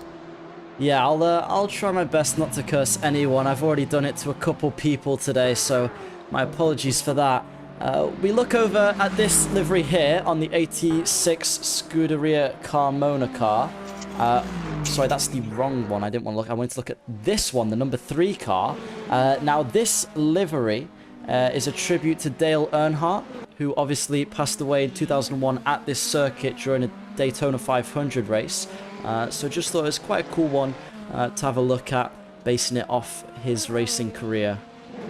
Exactly, yeah, the Intimidator, infamous for this track, win in 1998, Daytona 500. It's an incredible livery to look at it. You have the Mobil 1 sponsor. I wish they had... Did they have the good wrench? Oh, they're missing out on the good wrench. That's all they needed. If only, but it's still a really cool looking livery. Positive Perception, making a little bit of time as you see them lock up, trying to lap one of the fellow LMP2 cars there. They're trying to get towards Crash Test Dummies, which is that yellow car in front. Through, in and out they go. Hopefully for their sake they get a good run down towards Le Mans, because that can gain you a good 4 tenths. Yeah, the run down to Le Mans, out of the in and out corner is absolutely crucial. You get too wide, you'll lose 2 tenths. You get in the inside too much and get a slip, you'll probably lose everything if you spin it around. But yeah, they seem to be closing enough. 6 tenths last lap. It's if they can keep that pace up, then well, the yellow car might get a bit scared. I think Positive Perception at the moment, their driver's strongest ability is to be able to take that Le Mans chicane so much faster than some of the other drivers around them. But last lap, when they tried to overtake Crash Test Dummies, that was their downfall. Let's hope this time it's not, because at the moment less than a second separates these two. They're fighting for P4 in class, which is a good achievement to finish just outside the podium. And you never know, with bad luck or whatever can happen in the last 5 hours of this race, that could end up translating to a podium. So Positive Perception, ooh, gaining quite a lot of time through here. Seems they're just so much better in the brakes into the chicane. They took it a lot better.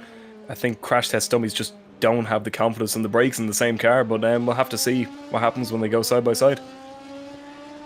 As you've driven a lot more of these cars than I, can you remind me, does the LMP2 car have ABS? Oh, being pushed. Positive Perception wishes they did. No, they don't come with ABS. Positive Perception, they're flashing the lights in anger to let the LMDH know, but I don't think the LMDH will care.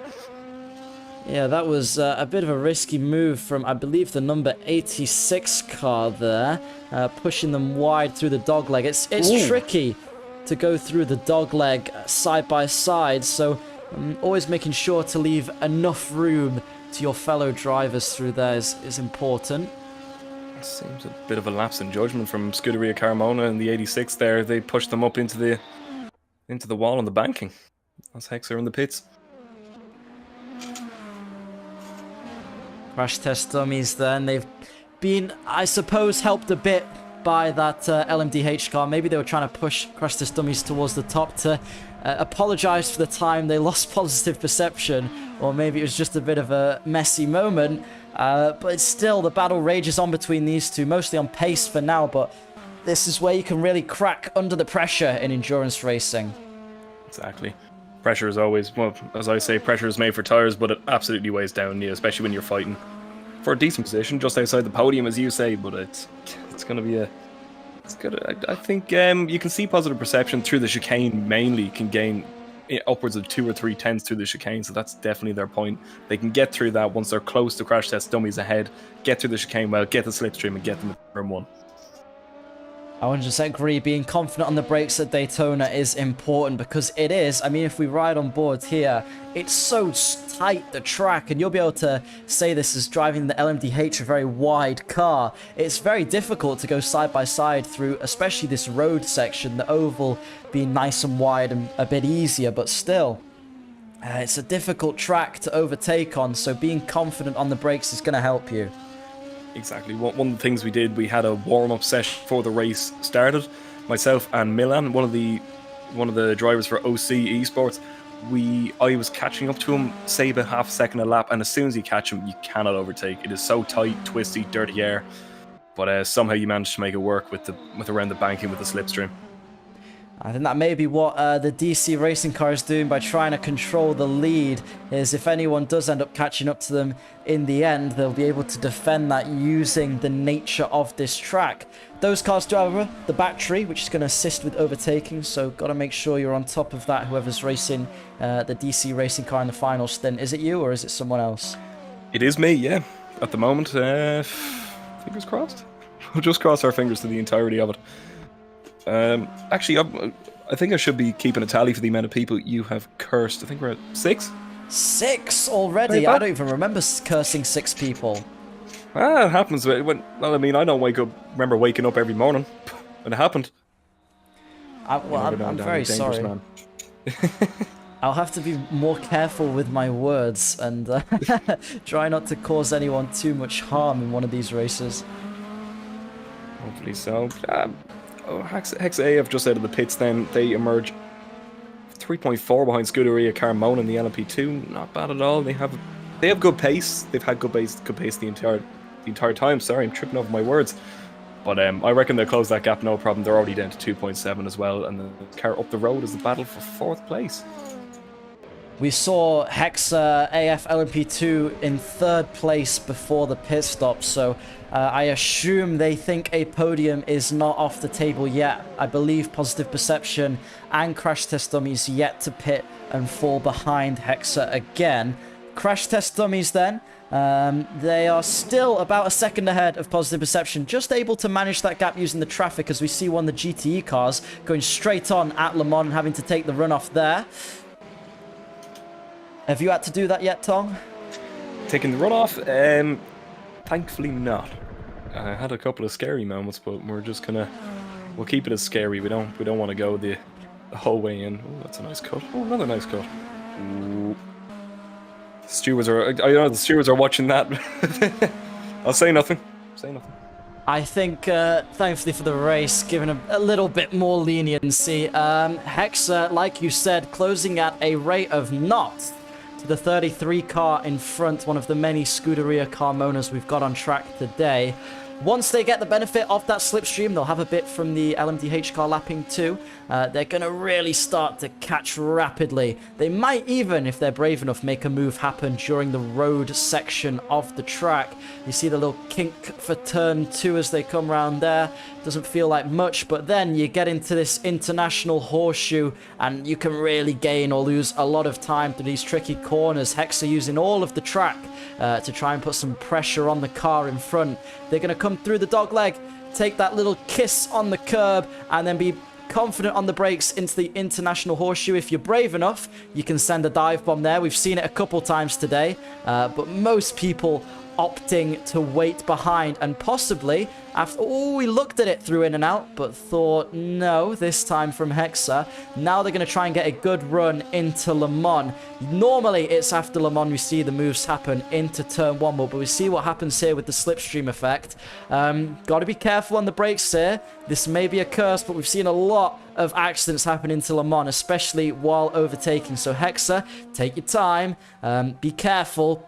And they'll definitely be able to make the move stick because they've got a fast driver in the car at the moment. Here they go. They're following closely to the Scuderia car in front, getting on to this final part. And this is where they're really going to catch now. You'll start seeing they're accelerating so much faster than the car in front. They brought a lot more speed through that chicane, and now they're going to be side by side, coming towards the front stretch of the oval towards turn 1. They've got the outside line, which has proved trickier, but not impossible, especially if you're confident on those brakes, and they're just ahead into the braking zone of turn 1. Scuderia defend it well, and they're still side by side round turn 1. Are they going to push them wide? Very respectful. A little bit of a tap there, but nothing too much. And Hexa moved through into 13th. Like you said, Tong, they had the pace. Wow.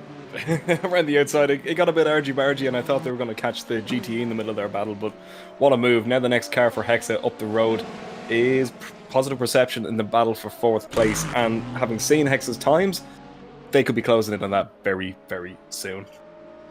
Hexa dropping more into the 39s. Positive Perception still around the low 40s to mid 40s, depending on the traffic. So sometimes the best way to defend is to attack.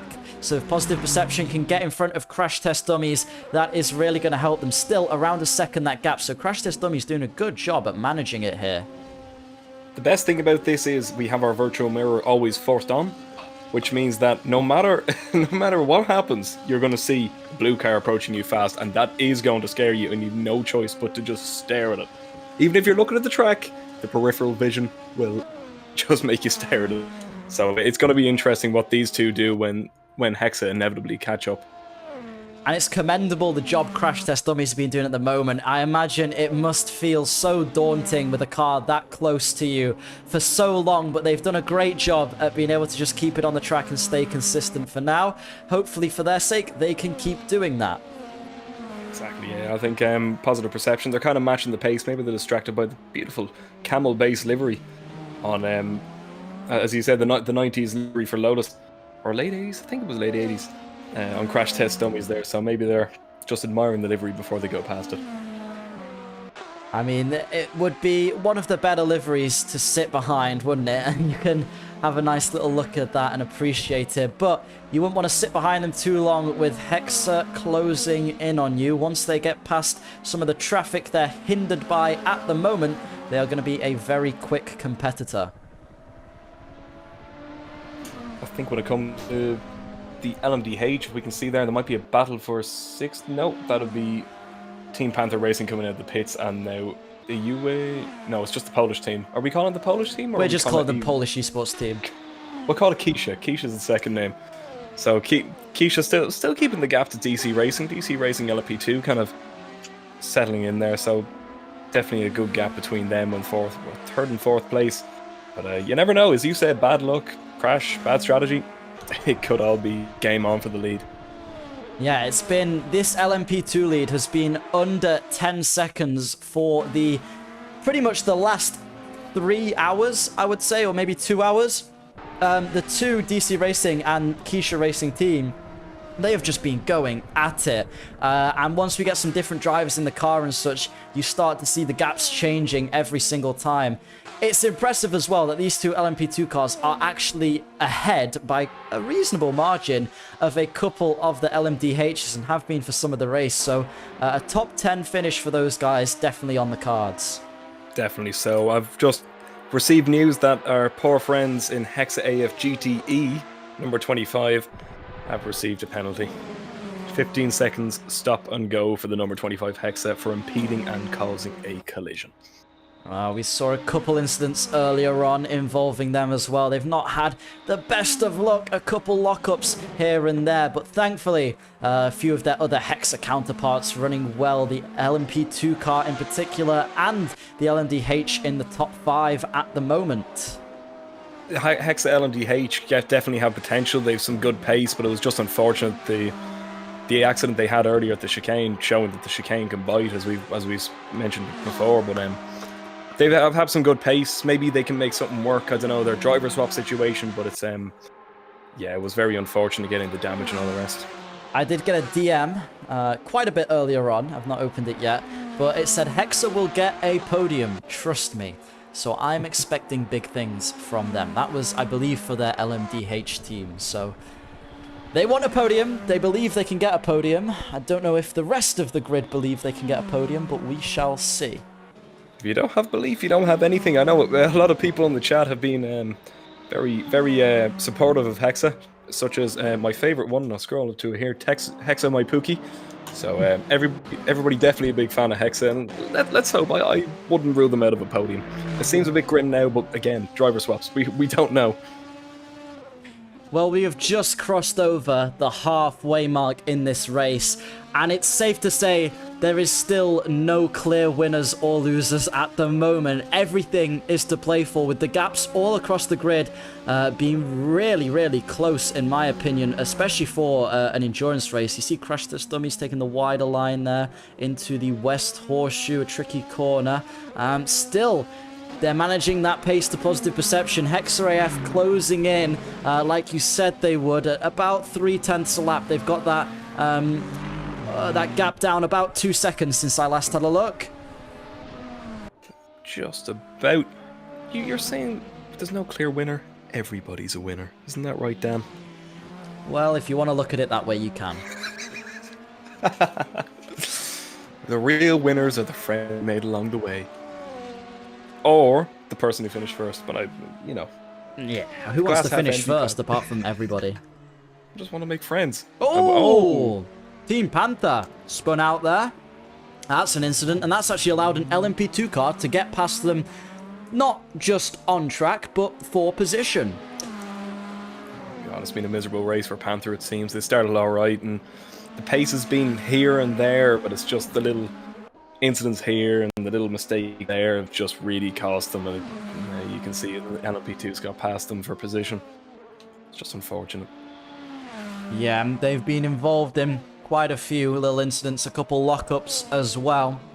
If an LMP2 car were to pass them on track, then that means they just finish higher.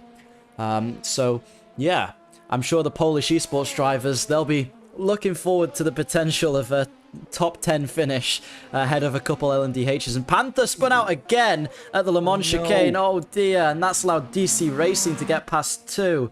Thankfully able to move out the way of a couple cars there. But oh, that's not good for them. And lost track position now to the 86 Scuderia Carmon car. So that drops them all the way back to 9th on track.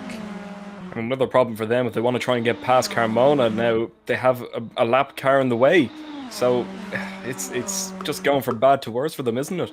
Yeah, not even just any lapped car. It's a LMDH car they're going to have to get past. So, yeah, really causing them some issues there. I think it's actually the P2 car owned. So, not looking good for Team Panther. I don't know what happened, if they just got frustrated in the chicane, or if they had the tires overheated from the previous spin. But it just you have to feel bad, but at the same time, you know, that's racing. Yeah, tiredness could be one of the reasons for that, or it could just be, like you said, overheating tires from the previous spin and taking too much through Le Mans before they cooled down. You never really know, but they'll want to try and get that position on Carmona back. Sometimes having a car in front gives you that extra pace, doesn't it? Yeah, it does. It gives you that little drive. Like, say if you're in the lead and you're just like, okay, it's not in front of me, blah, blah, blah. You get distracted. When you have a car in front of you, something to chase, then you kind of think, okay, there's something to go for here. I'm gone. And then you just kind of, you just conjure up some pace. I definitely have experienced that before, although normally there's cars coming behind me, not coming in front of me. We'll not talk about that. You've seen my ACF2 shenanigans. It's, you know what? We're working on it. Looks like the Polish team have gone in for their next pit stop. We've seen DC and the Polish team pitting around the same time, so curious to see if DC are going to go in for another pit stop or if they're going to try and extend to build up that gap. Seems like DC might try an overcut. I know the overcut would be definitely a bit easier. Your tires may be a bit more warm, but your car's a lot lighter, and it just makes it easier to do those lap times. But I think maybe Polish team they jumped before they were pushed. I don't know, but DC are definitely putting a bit of pressure on now, and they're not playing any games. We saw a lot earlier in the race, maybe an hour or so ago, Polish team doing a heavy amount of lift and coast. When you were in for your stint, were you doing any lift and coast? No. If you're doing lift and coast, you've already admitted the loss. No. I had a lap before my first pit stop. I did do a bit because I got a bit greedy and tried to go for fastest lap. The second time was a bit more calculated, but every now and then in the LMDH, if you're approaching a car before the chicane or during the chicane, you kind of just save a bit of fuel naturally because you're always behind a car. But lifting and coasting, that's a new one for me in LMP2. Yeah, we saw just a big lift off before the chicane, no like traffic in front, so clearly they were saving fuel last time. This time they're still out ahead at the moment. I think DC, not yet, DC coming round the back stretch then, maybe getting in front of the Polish team who are currently taking their long stop, so this will be a driver change for them. I think DC are kind of flirting with the pits there. They've responded. Could it be a long swap? We can always flip a coin, and we can have a bet. I think these two teams are continuing to want to battle it out on track, aren't they? They're going to be close to each other once again when they come out. Positive Perception have made gains on Crash Test Dummies, now just 0.6 behind. We've been flirting with this battle for a while, haven't we, wanting it to come. It looks like now might be the time. We'll see how good the run through the chicane is. They didn't get the best entry because of the lapped car on their right, but still enough to feel the benefit of slipstream when they come along this front stretch now of the classic Daytona Oval. This is what everyone thinks of when they think Daytona. Tom, what do you think's the outcome of this race will be? We've seen it brewing for a while now. The outcome of the race for fourth?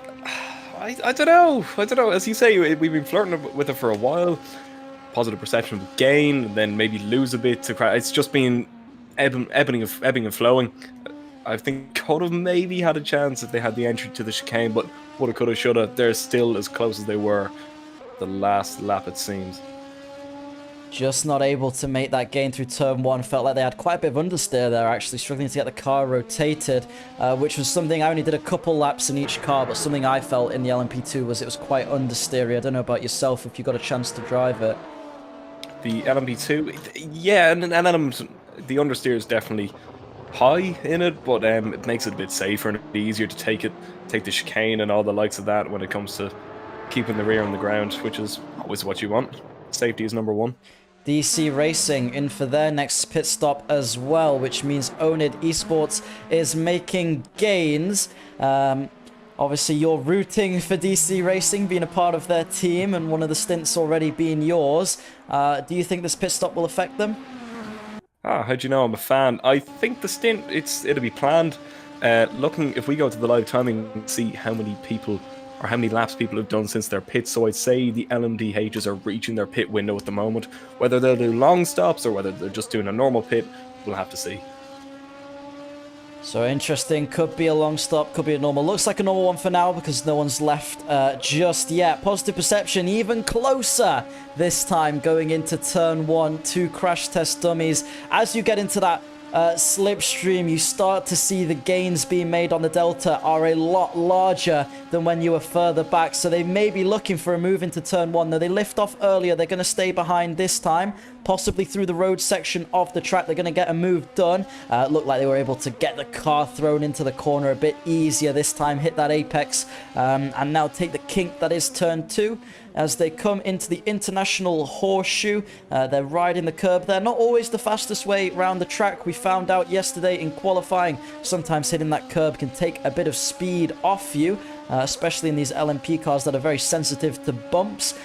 Through the dogleg and then into the West Horseshoe, where you see Positive Perception seem to be able to get the car rotated a bit better than Crash Test Dummies and maintain a little bit more speed, especially on exit. Into in and out then, they're going to be just behind them. And that might mean they get a move into Le Mans. Now, commentators curse or not, last time, Positive Perception, this was where they messed it up, and they weren't able to get the move done into Le Mans. This time, for their sake, let's hope they can get it done clean and done fast. Or they'll stay behind and try and get something into turn 1. Let's see what they choose to do. They got lap traffic ahead. They're playing it sensible. They're playing the waiting game. And that, tight between Crash Test Dummies and the FXR Pablo team in front. This has given Positive Perception a pretty good run as we head down the oval stretch, the front stretch here at Daytona. They're going to be side by side for turn 1. You can see the front axle of Positive Perception and the rear axle of Crash Test Dummies is pretty much aligned as we're about to head over the timing line and into turn 1. So it's all about who's more confident on the brakes. We shall see. Braking late from Crash Test Dummies, but they've done well to cover off the line and they stay ahead as we head back into the road course. Wow. Yeah, I guess we were kind of wrong with thinking, oh yeah, it'll just stay the same. The battle definitely came, and I think Crash Test Dummies are under a little bit more pressure, but good for them. They're giving off dirty air to Positive Perception behind, which is definitely going to hamper them through the dog leg and the horseshoe. So we'll see what they can get done.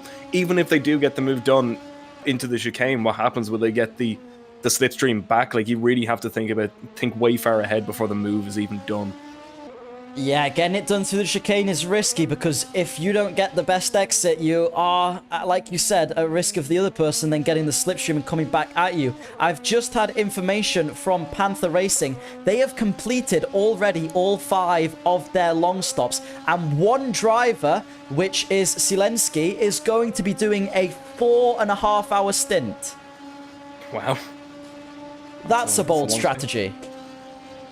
Definitely, as we see Positive Perception just backing off here. There they are. That's the game that's going to be played. Try and get the slipstream out, get the run out of the corner, and we'll see what happens down to turn 1.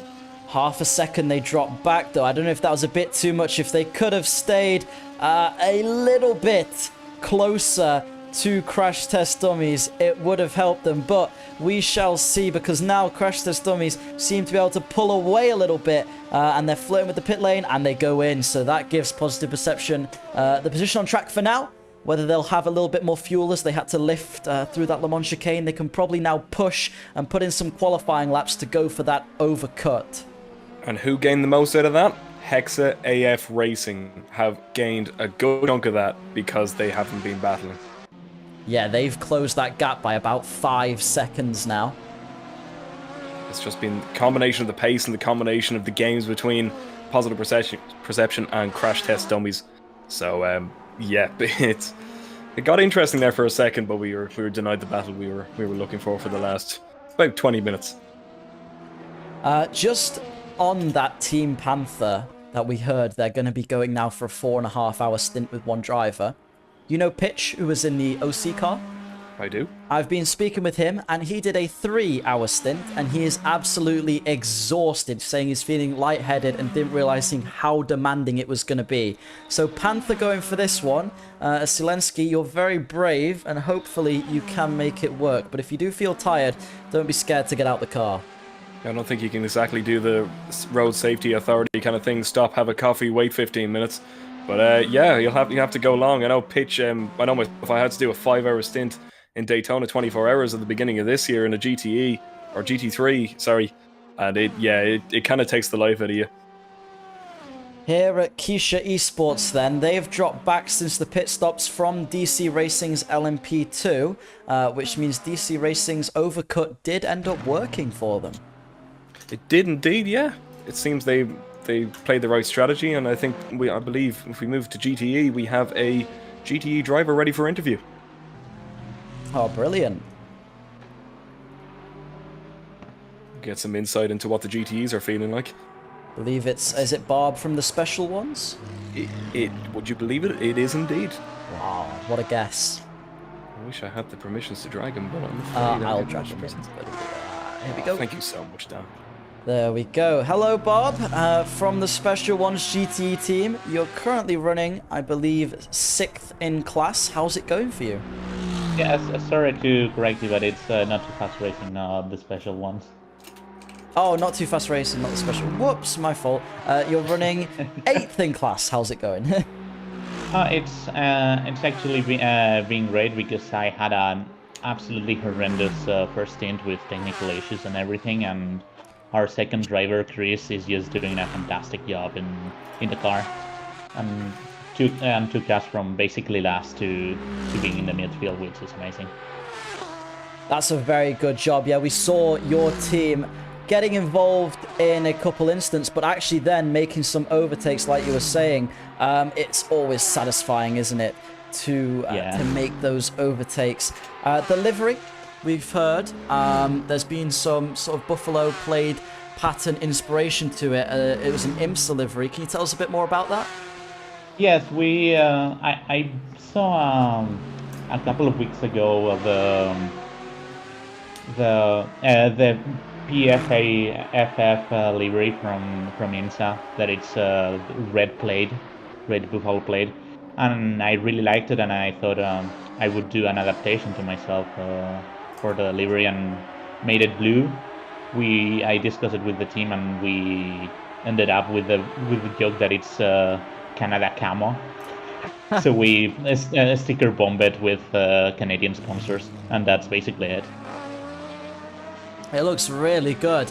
At the moment, 44-second gap to ART in front of you. Do you think there's anything strategy-wise or pace-wise to make up some more positions? We are trying to just keep it on the road and not fuck up, basically. And if we get a position from them, it will be welcome. But the main focus is to drive well, drive smooth, and get to the finish. I've got a quick question. Apologies for the language, by the way.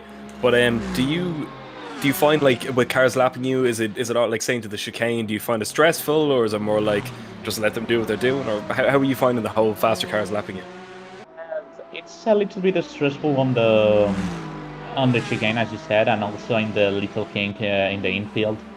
Those two places, it's a little bit awkward when other classes, when the two classes that are faster overtake you.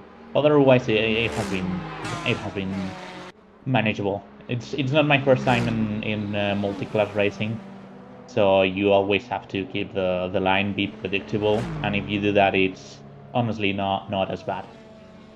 You guys just pulling into the pits now. Is this just for fuel and tires? Oh, you missed your pit box a bit. Or is this for a long stop? I believe it's gonna be fuel on tires, and the long stop will come later on, and it will be a driver swap, the next long stop. Last thing I've got to say is commend you on managing to grab number 69. I imagine it was in high demand from a lot of teams. Yeah, I thought, I don't know what number to put on, so I just went for 69, and we got lucky. Don't lie to us. You were putting 69 on anyways. We all knew it. Yeah, I mean, yeah. Okay, yeah, you got me. All right, that's all from me. Anything you want to add, Tom? No, that's all from me. Keep doing what you're doing. You're doing a good job. And maybe you'll catch up to the next car. Let's hope we can. Fingers crossed, man. Have a good race. Yeah, good luck for the rest of your race. Thanks. Keep up with the commentary. It's been excellent. Thanks, Barb. Thank you, mate. Yeah. See ya. See ya. So Barb there from Not Too Fast. Those guys struggling at the start, but managing to make up some positions as the race has gone on. Still, 4 hours and 15 minutes left here at Daytona, and we've still got close action on the track with Sunset Racing beginning to close in on Scuderia Carmona's number 33 car.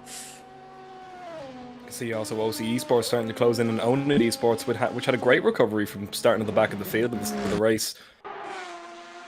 Yeah, I'm still don't know exactly. It would be good to get one of those guys in for an interview, but what exactly happened there that ended up meaning they were in the pit lane? It looked like they just joined late and then wound up in the pit lane for the start. And obviously, if you start from the pit lane and all the field goes past you, it seems logical that you start at the back. But they had a great recovery. They made up a lot of places quite soon. At one point as well, setting quite a few fastest laps, so don't count them out anytime soon, despite DC Racing having that massive 2.8 lap lead at the moment. I'm not smiling. Just crossing my fingers. You know, that number 69 has given me a brilliant idea, Dan. Do you want to pitch my Shark Tank idea? Go on then. So, we have the number 69 up for bids, but the money goes to charity. Whoever wins gets the number 69. That should be something not only in this league, but across all racing leagues, because it's in such high demand, number 69. That'd be... you know, it's not often I come up with great ideas, but I think that's the best one. Yeah, I have to agree with you. That's actually probably one of the best things you've said. There's not many of them, so there's not much to compete with. You can have that on your gravestone, like, as your... I'll stick it on my CV. Yeah. DC Racing, or OC Racing, 33.9 after closing in by 7/10 on own sports. So if they keep this pace up, I think the pit window is not too far away from them. No, they've just come out of the pits about 4 or 5 laps ago. So the same strategy, driver swaps difference, but they are definitely closing in. Yeah, it's been slowly but surely closing in for OC Sports. I believe it's DC at the moment who hold the fastest lap. I'm sure you'll know if it is. What is the current fastest lap? That'd be a 1 minute 32.747. By DC Racing? Yeah, just a particular driver though, you know. Oh, who was it by any chance? Oh, that might have been me, you know. Oh, just, was it now? Yeah. Yeah. Look, you get bored at the end of a stint. You have energy. What else are you gonna do?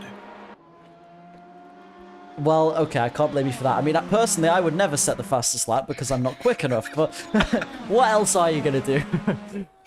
Don't you worry about what we're going to do. I think that shouldn't be a topic of discussion. What are they going to do? Bit of a tap in the chicane. Very tight. Crash test dummies don't want to lose any time because they are obviously in that battle with positive perception.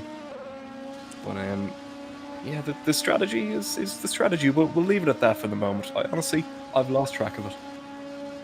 I think you have that in an endurance race. You go in and you're like, we're going to do exactly this. We know exactly what we want to do. Then everything changes. You make a bunch of decisions on the fly. And then it gets to the last hour and you're like, I think this is what we wanted to do, but I have no idea. Exactly. We had a pre-planned thing before we went in of how long the stints are going to last, how long this is going to do, and everything was turned on its head when everything adjusted, and it was nuts. So now it's a bit on the fly, shall we say. Ah, well, at least it's all going to be, at the moment, I think for you guys, it's all paying off. We'll see. Maybe at the end you have to make like 7 long stops or something. I'm just going to cross my fingers here, don't mind me.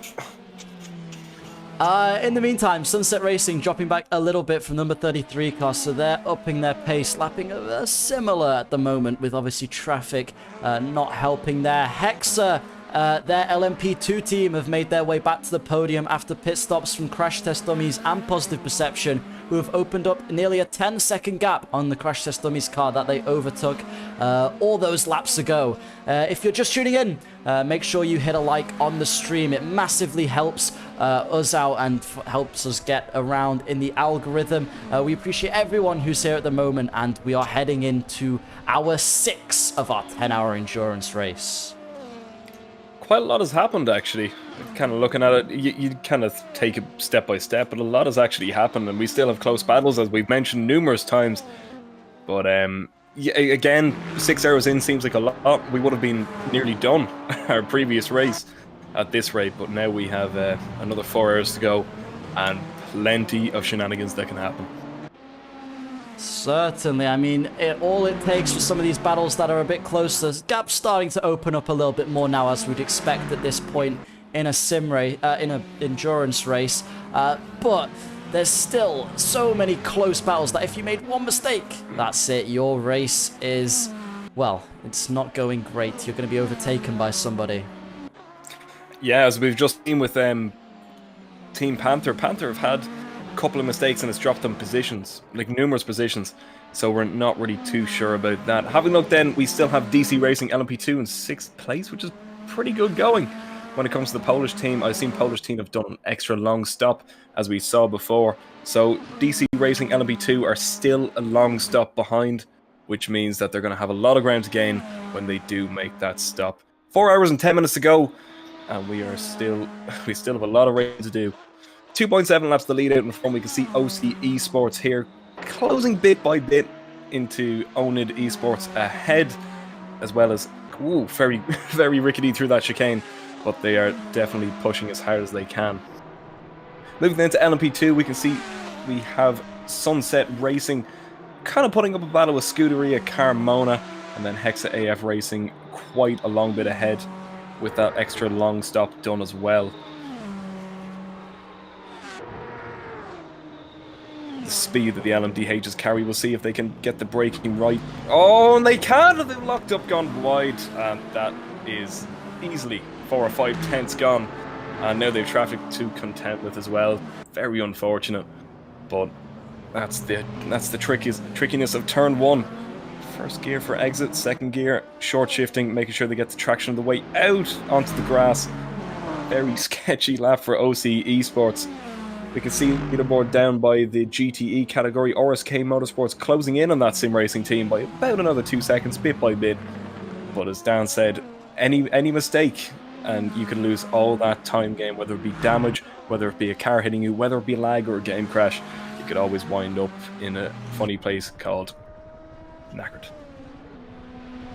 OC Esports then dropping a bit back. They must have lost about a second and a half from Onid Esports. Onid Esports playing the traffic very well and coming up themselves to lap another LMDH, which I believe is Apex Digital Motorsports, who are behind DC Racing LMP2, as we can see in our screens, ahead of OC Esports. Very sketchy over that bump in the chicane, but they keep it just about in the limits. Having looked then, we have Crash Test Dummies in 16th place, closing on Positive Perception, who completed another long stop, which means they are detached from the back a slight bit.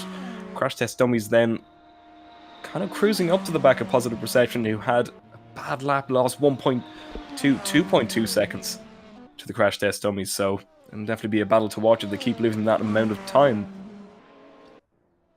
Interesting. Have they made a driver swap then? That's caused them to lose some time there. Crash Test Dummies. Oh, that's another bad lap from Positive Perception. Another 1.2 seconds lost. I wonder what's going on. Could just be traffic related. They are meeting a lot of traffic at the moment. You can see the if you look on the map, all the green dots is a GTE that this team has to pass. So that is going to cost them a lot of time. Luckily for them, Crash Test Dummies will have to encounter the same problem, so it shouldn't be too much of an issue if they lose a little bit of time here and there. Onid Esports then trying to go for the fastest lap at 32.996, which is nearly 3 seconds faster than the leader and OC Esports. Wow, they are on a charge. Talking about DC Racing, we've gone through a couple of their interesting facts, but the team was only formed back at the OCSS 6 Hours of Spa, and they ended up winning, which was also the weekend that Dan won his first shifter karts race. I remember going back to earlier, another fact that you said about me as me being a karting champion is not true. It's not true. You better check your facts on I time, better buddy. check it just says also drove karts. I must have read it wrong. I think oh, I misread because Plur Gamer above you is karting champion. Is he? It says so here. Dutch karting champion. Not bad. I wish I was a champion. That'd probably mean I'd be doing real racing. Maybe one day. Maybe one day. Maybe when I get a billionaire to fund me. Exactly. When you get a Jos Verstappen to leave you at a petrol station.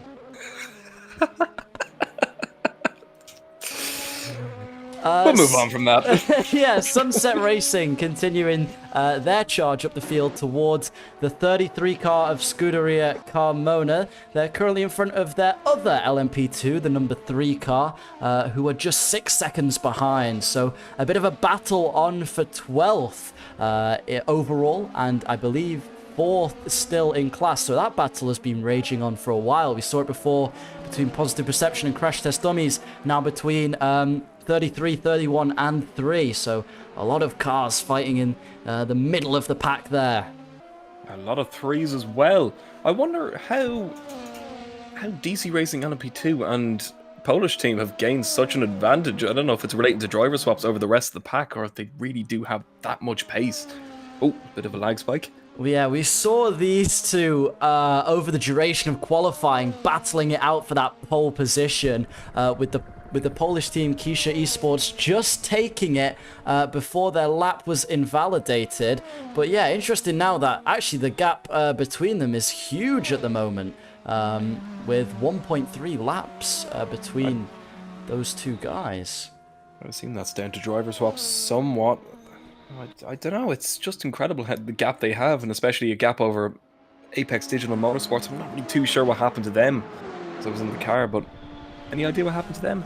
Apex Digital, from my end, I haven't heard too much, but from what I saw on track, just looked like they were plagued with a couple issues and had to take a couple extra stops. I probably got told somewhere, but can't remember anymore. But yeah, just looked like they had some issues and had to do a couple extra stops at the moment. It could all come back to them in the latter half of this race if they have someone like Team Panther Racing doing a 4.5-hour stint. Man, I can't get over that. If DC Racing went to me do 4.5-hour stint, I'd pull the car over. Well, no, I wouldn't really, but I'd probably stock up before. I'd want some forewarning, big bottle of water, a lot of food, and yeah, no long stops either. There's not even enough time to go to the toilet, is there? No, you would just have to be sat in the sim for 4.5 straight hours, unless you want to run away during one of your pit stops. But Crash Test Dummies still making time on Positive Perception, despite Positive Perception seeming to get past that traffic now. So interesting to know what's caused that drop off in pace. Any ideas? I don't think there really is. It seems they've just dropped pace in the last while. I don't know if it was the driver swaps, they changed drivers, but they've really dropped a lot. They were in the 40s before the pit, 40s, 41s. And it seems like Crash Test Dummies are handling the track and the traffic a lot better than Positive Perception right now. Yeah, sometimes the car feeling better to certain drivers, and I know the setups are limited with most of these, but certain setups just appealing to different compounds and different fuel weights, so it could just be something to do with that, the car not feeling the same as before, or possible hints of damage here and there. You never know. I know in the LMDH the damage isn't too bad, but they could have had an incident somewhere. You never know. But it could just be a little blip. They see they've done a 41.5 now, but still Crash Test Dummies another second. 1.1 seconds, that battle. We were denied the battle before Crash Test Dummies went to the pits. I don't think we'll be denied now. Interesting Crash Test Dummies fact. It is 3 drivers, a dad and 2 sons, all related.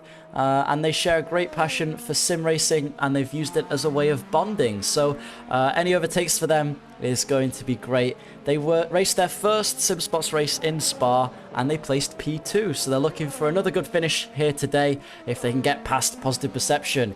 Meanwhile, Positive Perception have Colin Dunn, a real-life racing driver, multiple-time Welsh Saloon class winner, and Mark, a Dutch sim racer who looks after dog shelters in his spare time. That's a nice little hobby to have. Crash Test Dummies, a dad and 2 sons. I wouldn't like to have my dad. He'd just be sitting here in the corner going, "You missed a bit. That's an Apex. This, that." He'd be nitpicking around. So I don't know how the team morale is, but if you make a mistake, you might not get any dinner. Sorry, might not get any food tonight. I know I wouldn't want my dad in the car because I've seen him try and sim race and he can't keep it out a wall for 2 minutes. So I'll keep it to myself for now. Isn't that yeah? Because he might walk into the room. Isn't it amazing how dads are amazing at driving in real life, and then you stick them onto something that's virtual and they just can't drive for the most part, anyways. At least my dad. Yeah, no, I've seen the same thing. I go, well, you drive a real car every day. It's the same premise. You just turn the wheel.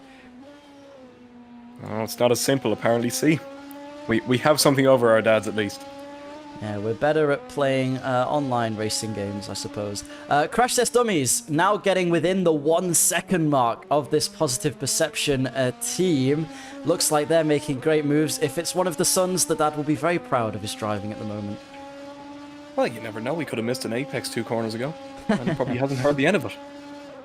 But no, definitely great driving from Crash Test Dummies here, keeping it consistent. 39.9 last lap, gaining 1.4 seconds again on Positive Perception. They've picked up the pace from their 42s and 43s, but it really just isn't coming together for them. Yeah, Positive Perception, it's crazy because they pulled out about a 10-second gap, but after those pit stops, Crash Test Dummies' pace has been somewhere else, and now they're really catching on that back stretch, the run down to the Le Mans chicane. Crash Test Dummies, if they can carry some good speed through there, they're really going to have an advantage. You can see all the big SimSpots logos, and once they finish, that's where you start counting down to your braking zone on the top right. You've got a few markers there to help you out, and Crash Test Dummies bringing a lot of speed through that Le Mans chicane. They're going to get a good run down the front stretch here, although a little bit bumpy on the exit. These LMP2 cars, aren't they, quite sensitive to the bumps?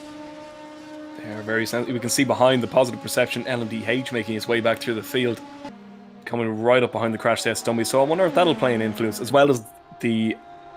That's not the lead LMP2, but the second place LMP2 just lapping them as well, so that might just put a bit of distance between them. Go on, Tong, say their name. Iwewe Keisha. There Anybody you go. can correct me if that's wrong. I know we have a few Polish nationals watching, but Iwewe Keisha, your move. That's the best attempt I've heard, at least. So yeah, Positive Perception LMDH car come into play. Possibly the LMP2 car giving them a little nudge to slow up Crash Test Dummies a bit. Maybe team play coming in there, who knows? Yeah, there's been a bit of that, it seems. Very mild. I know your team will let you out of the way. I know DC are keeping it fair with us, Elite, well, very fair at us. When it comes to trying to overtake in the LMDH. No, very fair. I saw Hexa letting their team out of the way, and then they kind of give you a bit of a rough time when it tries to lap. But it's nothing intentional. It's always like, you know, team's coming through, I'm not going to ruin them. But I'm going to take my line when someone else wants to lap me. It's all fair in games once nobody's taking each other out.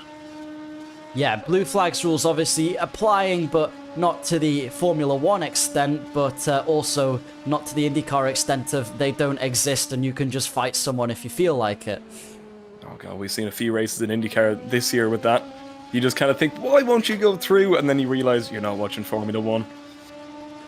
Yeah, I mean, as someone who's racing in an IndyCar league with the rule like it is in IndyCar, I've had my fair share of trying to battle people who are lapping me for my teammate, even like to the extent where you will just, if you're at the back, you can slow down a bit and then try and hold them up. But you've got to keep it clean still and fair, just like normal racing.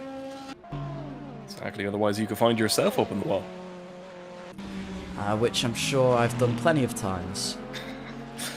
We still have a tally. Have we cursed anybody recently? Not recently. Curse someone. Not recently. I've not cursed anyone. Maybe we could head over to the TSRT GTE team, who have begged us to not curse them.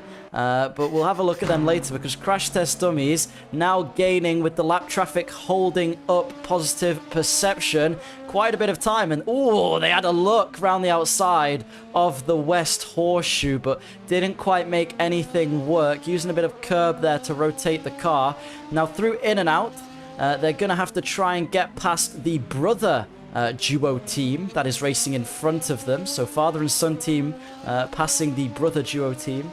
Very interesting. But here we go. 0.2 seconds along the back stretch. That's what separates Positive Perception and Crash Test Dummies. These guys have been having some very intense racing over the past hour or so. And now they're side-by-siding into Le Mans. You don't want that inside line in Le Mans, especially as Crash Test Dummies are just ahead. Who's going to be more confident on the brakes? It's Crash Test Dummies, and they get it through the Le Mans chicane. Will Positive Perception get that run? It looked like they were running slightly higher downforce, which means they were getting a bit more drag, and you can see Crash Test Dummies now flying away from them.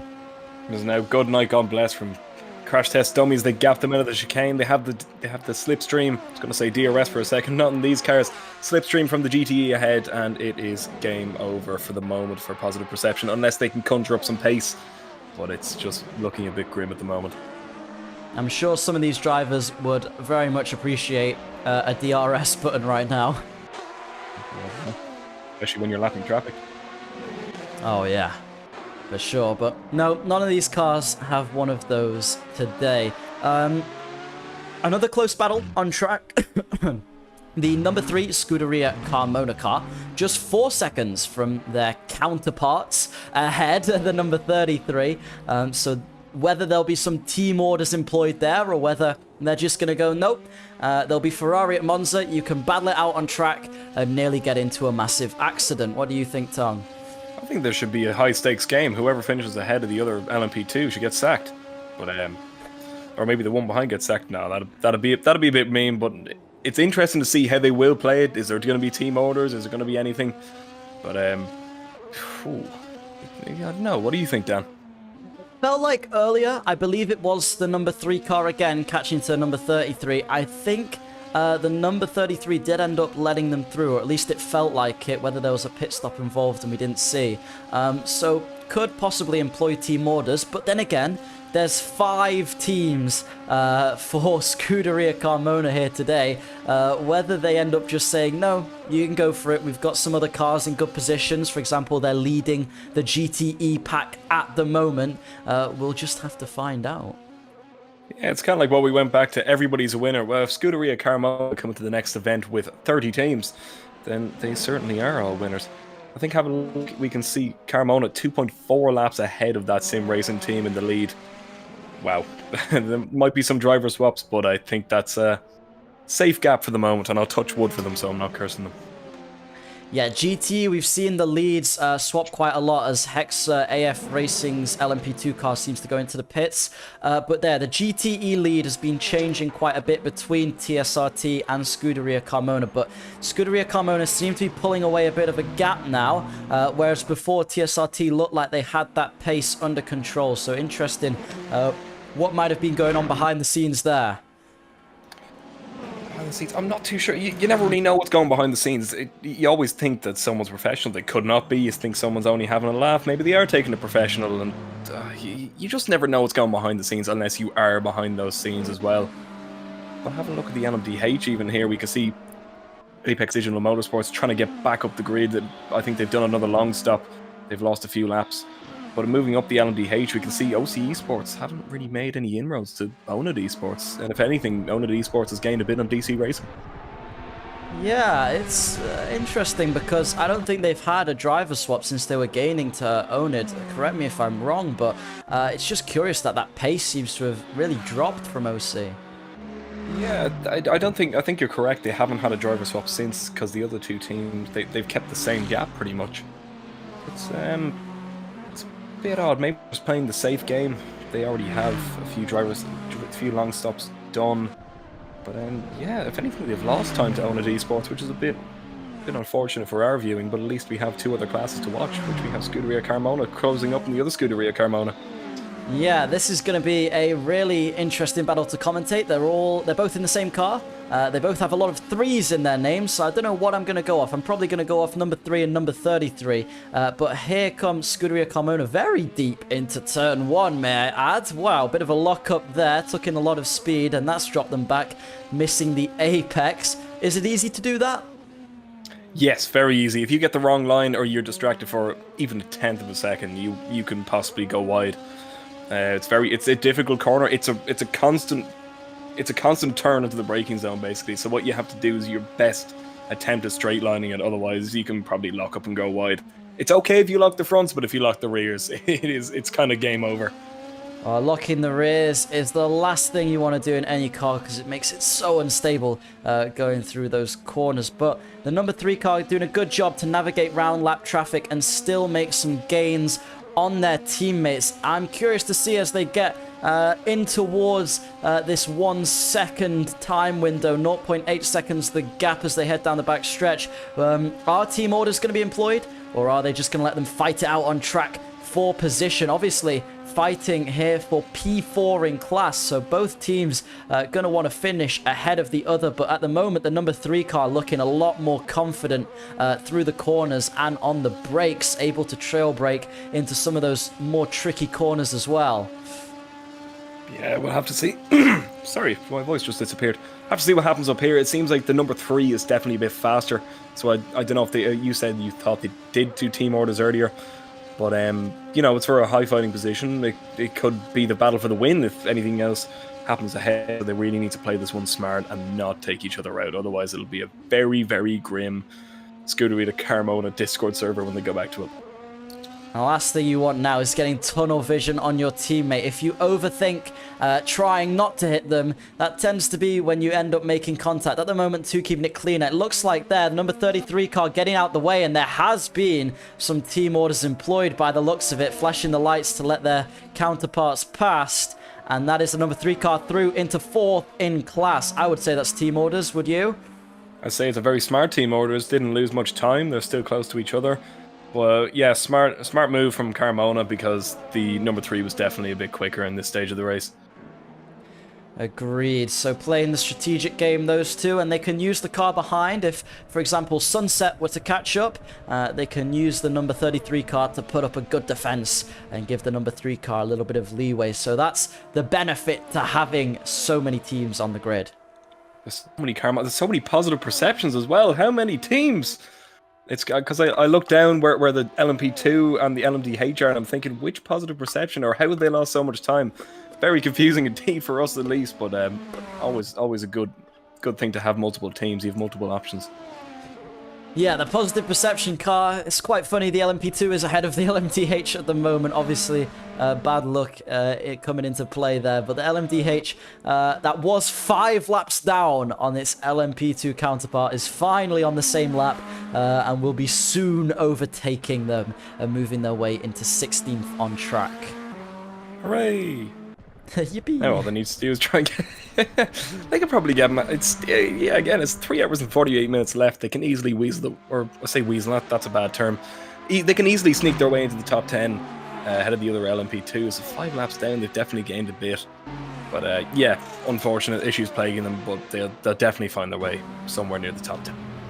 Talking about positive perception cars, looks like the LMP2 cars made a little bit of an advance back on crash test dummies. Whether again that's the drivers just preferring low fuel or high fuel and different sort of wear of tires and getting the tires in the window, could be that positive perception's car is just hooking up for them again.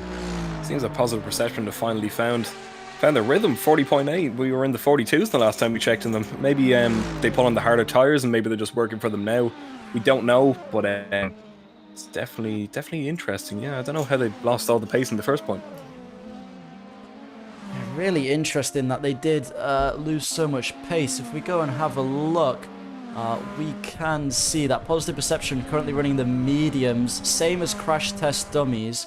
Not sure, I think their last pit stop was 17 laps ago, so they pitted around the same time as crash test dummies, just seeming to be having a better time as these tyres begin to wear in compared to crash test dummies, who are only 9 seconds behind the Hex AF team, who's just behind them. So Hex AF, they're on for a podium at the moment, I think, given everyone's pit strategies, so they'll be looking to maintain the strong pace we've seen from them throughout the race so far.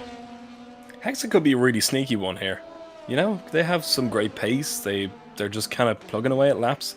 I know that Carmona ahead did a 39.9 and Iwewe, we'll just call them that, have done a 39.5, but you never know. They could be a sneaky contender for P3, and you kind of see those every now and then. Someone kind of 4 hours to go is kind of like mid-pack, mid-pace, and then all of a sudden they sneak their way up to the front. You just never know how it happens or when it happens. Having that strong consistency can be really important. Hexa's LMDH car has just left the server, I believe, for a driver swap. OC Esports, we were mentioning this earlier, they've dropped back quite a bit to Onid now, who are gaining a little bit. They've just done a 32.9 again to DC Racing. So the battle for the top 3 in LMDH, I think, is really going to come to a head towards the end of this race as we head towards the final 4 hours of racing here. Sorry, I've just drank water through my nose. Yeah, no, Owen seemed to be finding a bit of pace every couple of laps. I assume that's battery deployment strategy.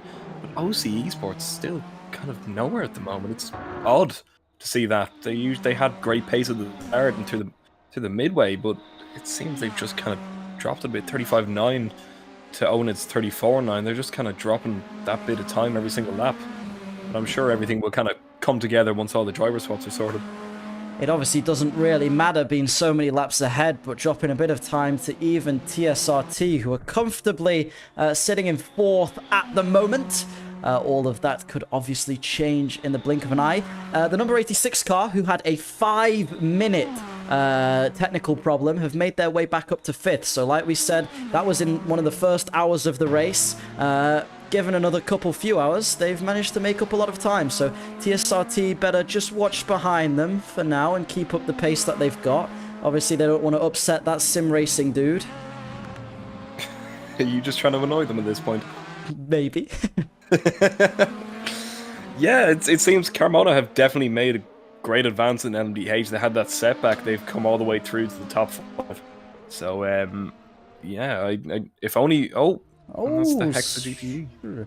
That's not the racing line. Let's just say that. I thought that was your racing line every time you raced.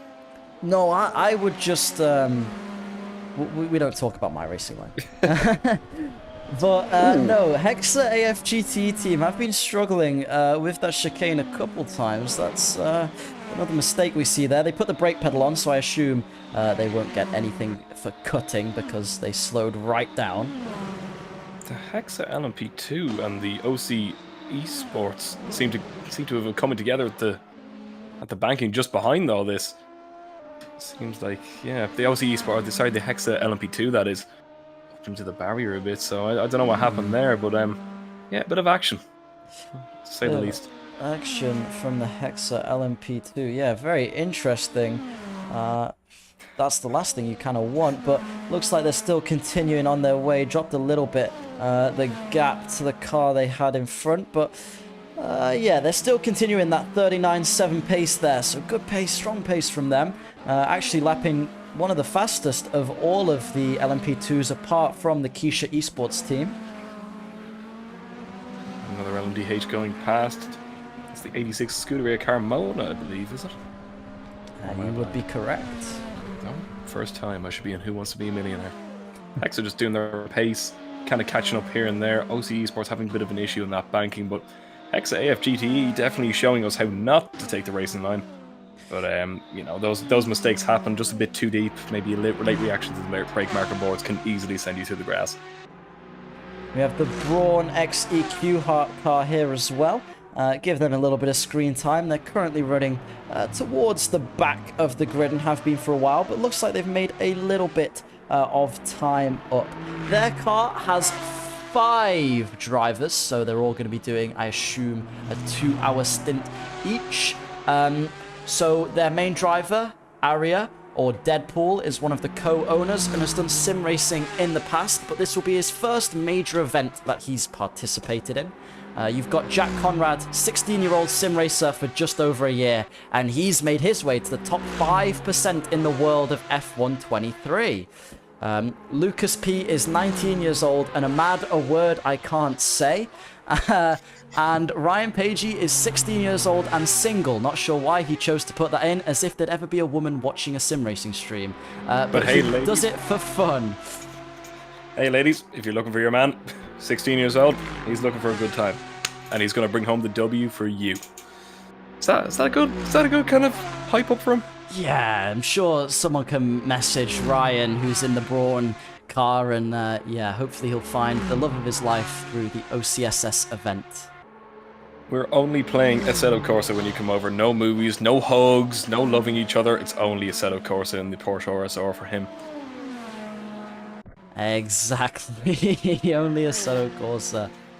If you are just tuning in, we are heading towards the 3.5 hour mark left of the 10 hours of Daytona. On-track action starting to cool off a little bit, which we expected a lot earlier in the race. So we've still had a couple close battles going on. The 31 Sunset Racing team, not too far off their next LMP2 car. Obviously, they're not going to be catching to the LMDH car that's just in front of them. Crash Test Dummies trying to put in some good laps to meet up with Hexa AF Racing. Again, any incidents happening there, they're going to be capitalizing on that. And OC Esports still trying to find some time to push towards a P2 with Onid Esports there, and DC Racing starting to make a couple more long stops before the end of their race. So a lot of things brewing. In the meantime, you're stuck with me and Tong making some absolutely awful jokes probably, but we're having a great time, at least I am. Yeah, I don't know what this wee business is. I think you're speaking French.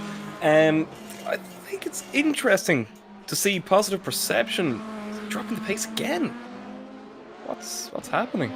It's been a few laps in a row now. And I joke, Dan, I'm having a brilliant time with you. Oh, well, that's absolutely awesome to hear.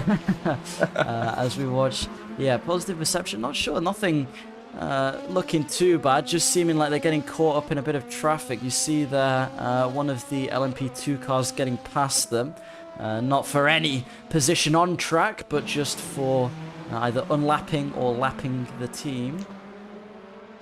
It's just a bit, I don't know, I'm lost for words when it comes to that. Just seeing how they were in the 40s the last time we checked them, the time before that, back in the 43s, and then they're in the 43s again. I don't know what's going on. Clearly just struggling to find that consistency, able to put in a quick lap here and there. Interesting to see the gap still between Keisha and DC Racing, so it looks like they've swapped to alternate strategies, and they might be coming together at the end for whoever's works the best. You see a car getting a little bit slidey in front, one of the GTE cars. I think it was the 54 car there, it was. Very good, Dan, you know your numbers. So they just want to get a bit of a weave on, maybe. Front tires maybe getting cool down the straight.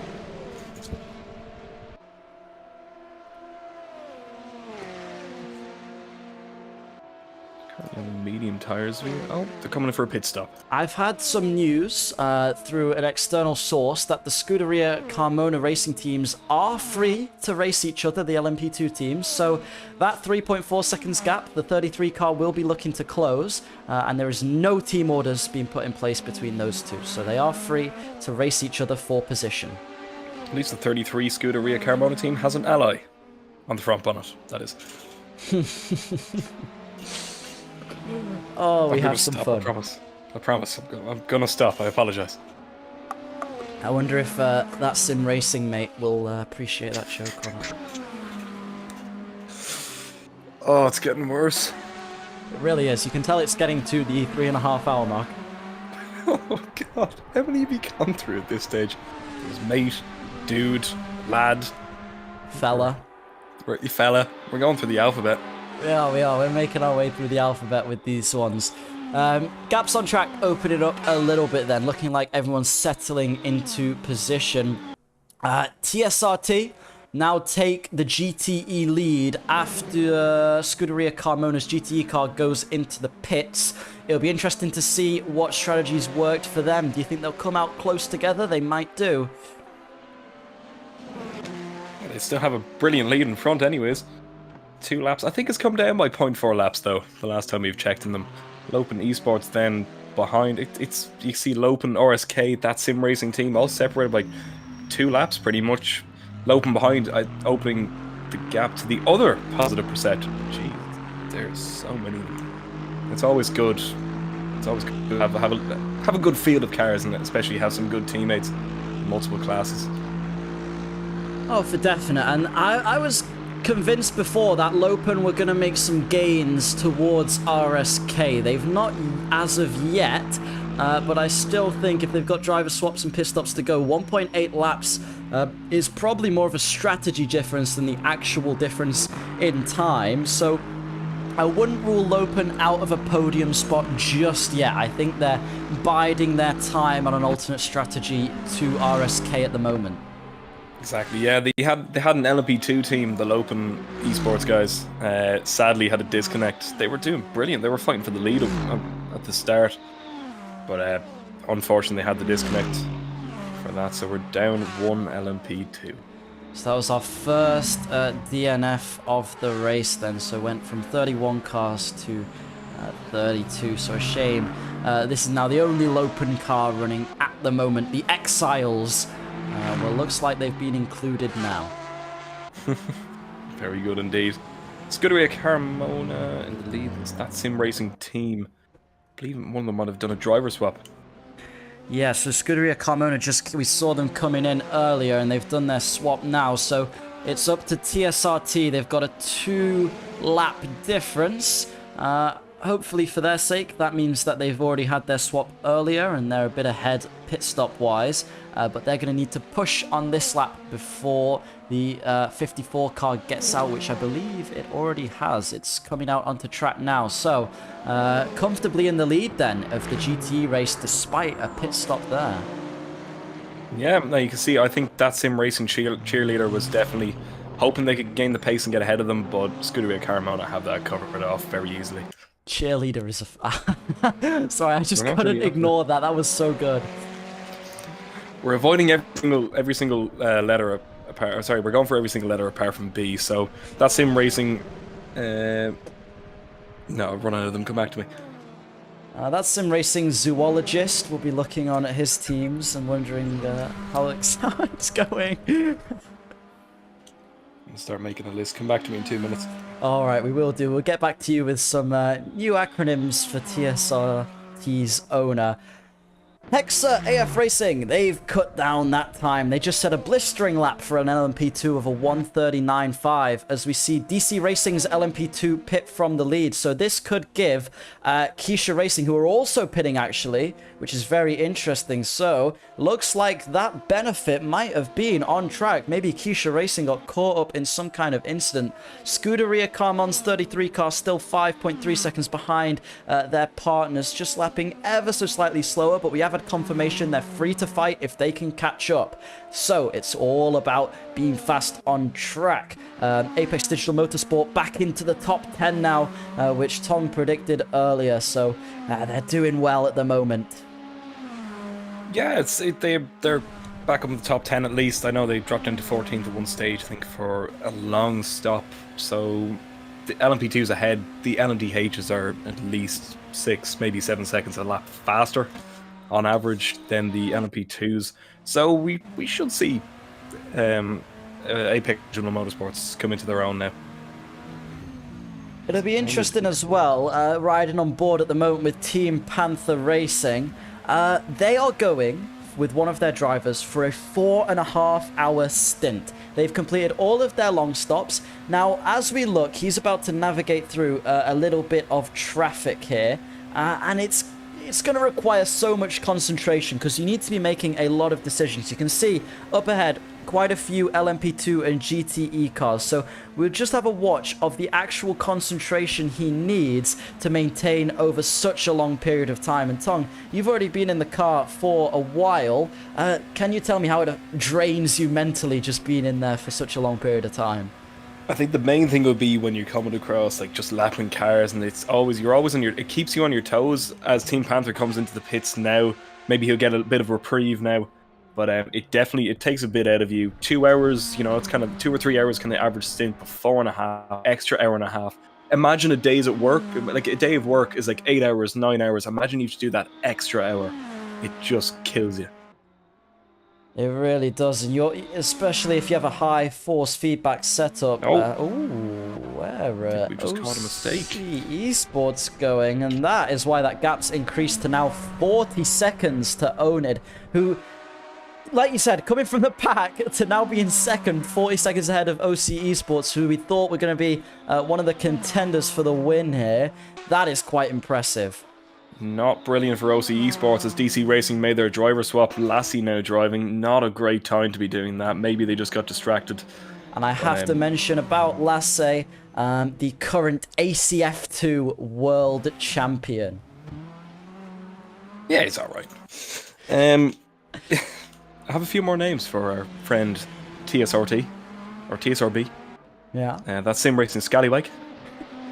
That's Sim Racing Trainer. That's Sim Racing Devil. Sim Racing Friend.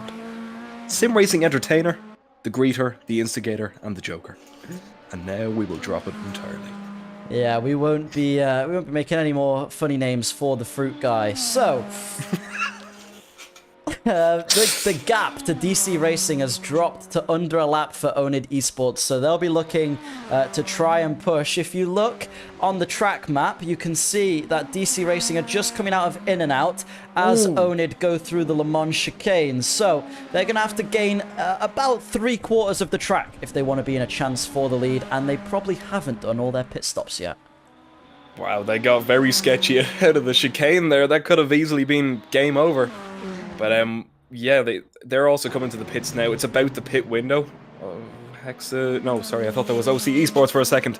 Onid coming into the pits now. DC Racing gone out after their driver swaps, and now they should be cruising. This just goes to show then, it may be that DC Racing has built up an immense lead, given the fact that with them sticking to pit strategy, it looks like they're doing quite well. I think the only thing left is OC Esports strategy, whether they're going to have a bit of a faster stint, as I think they've completed one more long stop than you guys at DC. I'm not going to comment on that. Strategy is strategy. Oh, slidey tires still getting up to temperature around this point. Higher fuel, have to adapt to that, and also the conditions around the track, as well as the nut jobs around you. Say nut jobs, a bit cruel. Only one or two of them are. And they're the people in the safety car and the medical car. Well, I thank you for the compliment. We can see here DC Racing lapping through all of this traffic and how tight it gets with these wide LMDH cars through places like the West Horseshoe, and now coming into the in and out part of the track. And you just have to be so careful on the brakes. You can see him going on and off there to try and just not end up sending it into the Ferrari in front, but also get past the car that was to his right. And then the oval, I imagine, is kind of a safe haven where you just have to move up and lap everyone, but it's that road section of the track where things can get hairy. You could see there, Lassie, in the DC Racing here, like how carefully he took it, and they're the kind of things you need to do. You can't take too many risks. Oh, I'm getting a bit scared. I should probably look away. Commentator's curse coming through. Interestingly, Keisha are back in the lead of the LMP2 with a 22-second gap to DC Racing. So the overcut possibly working for Keisha there. Seems so, yeah. Keisha have always had great pace. DC Racing have seemed to have done a normal pit stop by the looks of it. But I must see what happens when they cross the line here. It kind of needs to be a response to Keisha. They want to try and staple down. They want to go for the win. As they come up to the line, they do a 143. Must Maybe have just been an getting the tires outlap in the window. or something like that, or some kind of traffic. But saying that, DC Racing go very wide into turn one. If they want the win, that is not the type of racing they need to be doing. Now we know why they did 143 last lap. Yeah, so Keisha looking in quite a confident position at the moment, given that if their strategy works out for them, okay. But we've seen those two absolutely going for it on track together, and having some bad luck as well between the two of them. So Keisha will be looking to capitalize on any gains they can make. Positive reception getting ahead there of Scuderia Carmona. The second one, I've lost count. Yeah, the second Scuderia Carmona, I've seen there's been a pit stop there, and they are back in the pits again. So yeah, confusing sometimes on which Scuderia Carmona, but currently the number 3 car is running in third, ahead of Sunset Racing. Third in class, that is. Whether there's someone yet to rejoin ahead of them, we shall see. I'm pretty sure there was another car in between them. But Scuderia Carmona doing a good job across all of the categories that they are in, running 5th overall in LMDH and running 1st in GTE.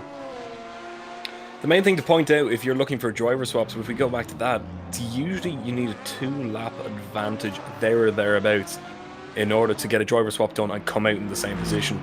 So if we have a look here, say Lopen Esports are 2 laps back from RSK, that could just be that RSK have to make a long stop as well as that sim racing. Maybe it's gonna get interesting, but I'd say in the last hour we'll definitely see that. OC Esports dropping another bit behind behind Onid after the pit stops, even though Onid, I think, made a long stop. Did just a normal pit stop now. So, yeah, but Onid have cut the deficit to DC by a lap and a half, thanks to that long stop. Yeah, Onid really have maintained consistency. You can see them still going into the 33s or 33.6 last lap, where OC have seemingly just dropped that pace a little bit. If they've got any more left in the tank, now would be a good time to use it as we head into the final 3.5 hours here at the 10 Hours of Daytona. Again, a reminder, if you're just tuning in, each team has to make 5 long stops in total. So whether you've got 5 drivers or not, you need to stop in that pits and wait till the timer ticks down 5 times. At the moment, DC Racing leading overall, followed by Onid, followed by OC Esports. Then leading in LMP2, we've got Keisha Esports, followed by DC Racing's LMP2. There's been a huge battle between those two for the entire race. And then Scuderia Carmona a little bit further back, the number 3 car there. Then leading in class for GTE, we've got Scuderia Carmona's number 54 car, followed closely behind by That Sim Racing team, which is That Sim Racing Blokes team. And then RSK just behind them in a battle with Lopen, but we'll see how that turns out after pit stops. Remember, if you are enjoying the stream, please give it a like because it massively helps in the algorithm, and we appreciate everyone who's here watching us today. Seems the only person on the lap or on the same lap as everybody else in GTE is Positive Perception. Yeah, or Braun as well are on the same lap as FXR Pablo. Yeah, it's all just kind of mixed up with all the driver swaps and stuff. Our closest battle, by the looks of it, seems to be Crash Test Dummies. Seem to be gaining now, or maybe they've dropped behind Positive Perception. They're just in the pits at the moment, CTR. So yeah, that timing's a little bit wrong. But yeah, GTE is probably the most spread out, and I think LMP2 is the closest at the moment. Who's been quiet? I think That Sim Racing team in LMDH have just been kind of there. Just been kind of quiet, doing their thing, doing good laps. We've seen them in the background here and there. They've just kind of been chilling. We saw them earlier getting involved with Hexa and Scuderia Carmona, but TSRT now just enjoying it. I think they've endured a little less bad luck than the 2 teams behind them and maintained very good consistent pace. In my opinion, not quite enough to get them into the top 3 unless something drastic happens. We'll see as Oscar will have his stint and there'll be another OC Sports stint as well after his. But TSRT being a solid team, and I have to say it's been a commendable drive from them. Definitely no faults I can give as of right now. Exactly, yeah. They've just stuck in the pace. They're top 4, as you say. Something drastic might have to happen in the top 3, but either way, 4th place is a brilliant position for that team, and I think they'd be doing a solid job. You were mentioning before the team that's had blistering pace, well, blistering consistency over LMP2 is Hexa AF Racing, and they're now only 12 seconds off P4 once again in the LMP2 category, and we said they are a sneaky contender for podium. So let's see if they've made any gains to Sunset Racing, who look like they're actually pulling into the pits. So that is going to be P4 to Hexa, and if the number 3 car still has to make a pit stop, that could be P3 in class. Could well be. So Hexa have another 6 laps left in their stint by the looks of it, compared to the team ahead who just came into the pits, Sunset Racing. They did 23 laps on their stint there, so another 6 laps and we could expect to see maybe Hexa into the pits now. And there's a smashed up looking Porsche of the FXR Pablo Motorsport team. You can always tell when someone's been in a few too many incidents in these races, can't you? Oh, the rear taillights. Now the wing is at an angle which might be good for the oval part, just not really the corners. But it's been a bit of a war of attrition, it seems, for FXR Pablo. But they're still ploughing on. They're still doing a good bit. Certainly they are. And it's always commendable, even if you're near the back of the grid, to just finish the race. Especially if you're newer to sim racing or something like that, or testing out a new wheel, for example. It's commendable just to keep yourself in there, and it's always great experience. Exactly, especially to do an endurance race as long as one of these. A 10-hour race is very grueling on a team, but it's definitely a great experience once you have some great teammates around you and you can just, the flashy lights. Maybe that's not the greatest experience of it, but it's definitely something you can say, I did it, I went there, I did it, I did the 10 hours, it was, hopefully it's an enjoyable experience. And when you actually look at their pace, they're not that far off some of the other teams that are around them. Not too fast racing, slower that time, but big lockup from them there. I think that's the main issue they need to iron out, is that consistency. Once they get that down, they're actually not off the pace by any means, with some of the other cars going even slower than they are. So it's all about consistency in these races. Exactly, over a 10-hour race, you really need to be consistent. If you drop a second here, second there every 3 or 4 laps, that will add up at the end. So we can kind of see it here. Any kind of hit into the wall we've seen, the car is it's a bit battered and bruised. Nothing terrible, but yeah, those things definitely add up. As you say, it's not bad pace, just maybe the consistency can be worked out. Maybe even a more comfortable brake bias. We saw the lock up into turn 1. It's all the little things that kind of come together. When we were talking to before some of the other GTE drivers, though, they did say that these GTE cars are very difficult on the brakes. We've seen a lot of lockups over all of the teams in GTE, so tricky one to get right in the braking zone. I'd just like to point out, finally, Positive Perception's LMDH car is now the leading Positive Perception car. They got ahead of their LMP2 car after a pit stop. Do we need a round of applause? Yeah, they might as well. Anyways, moving on.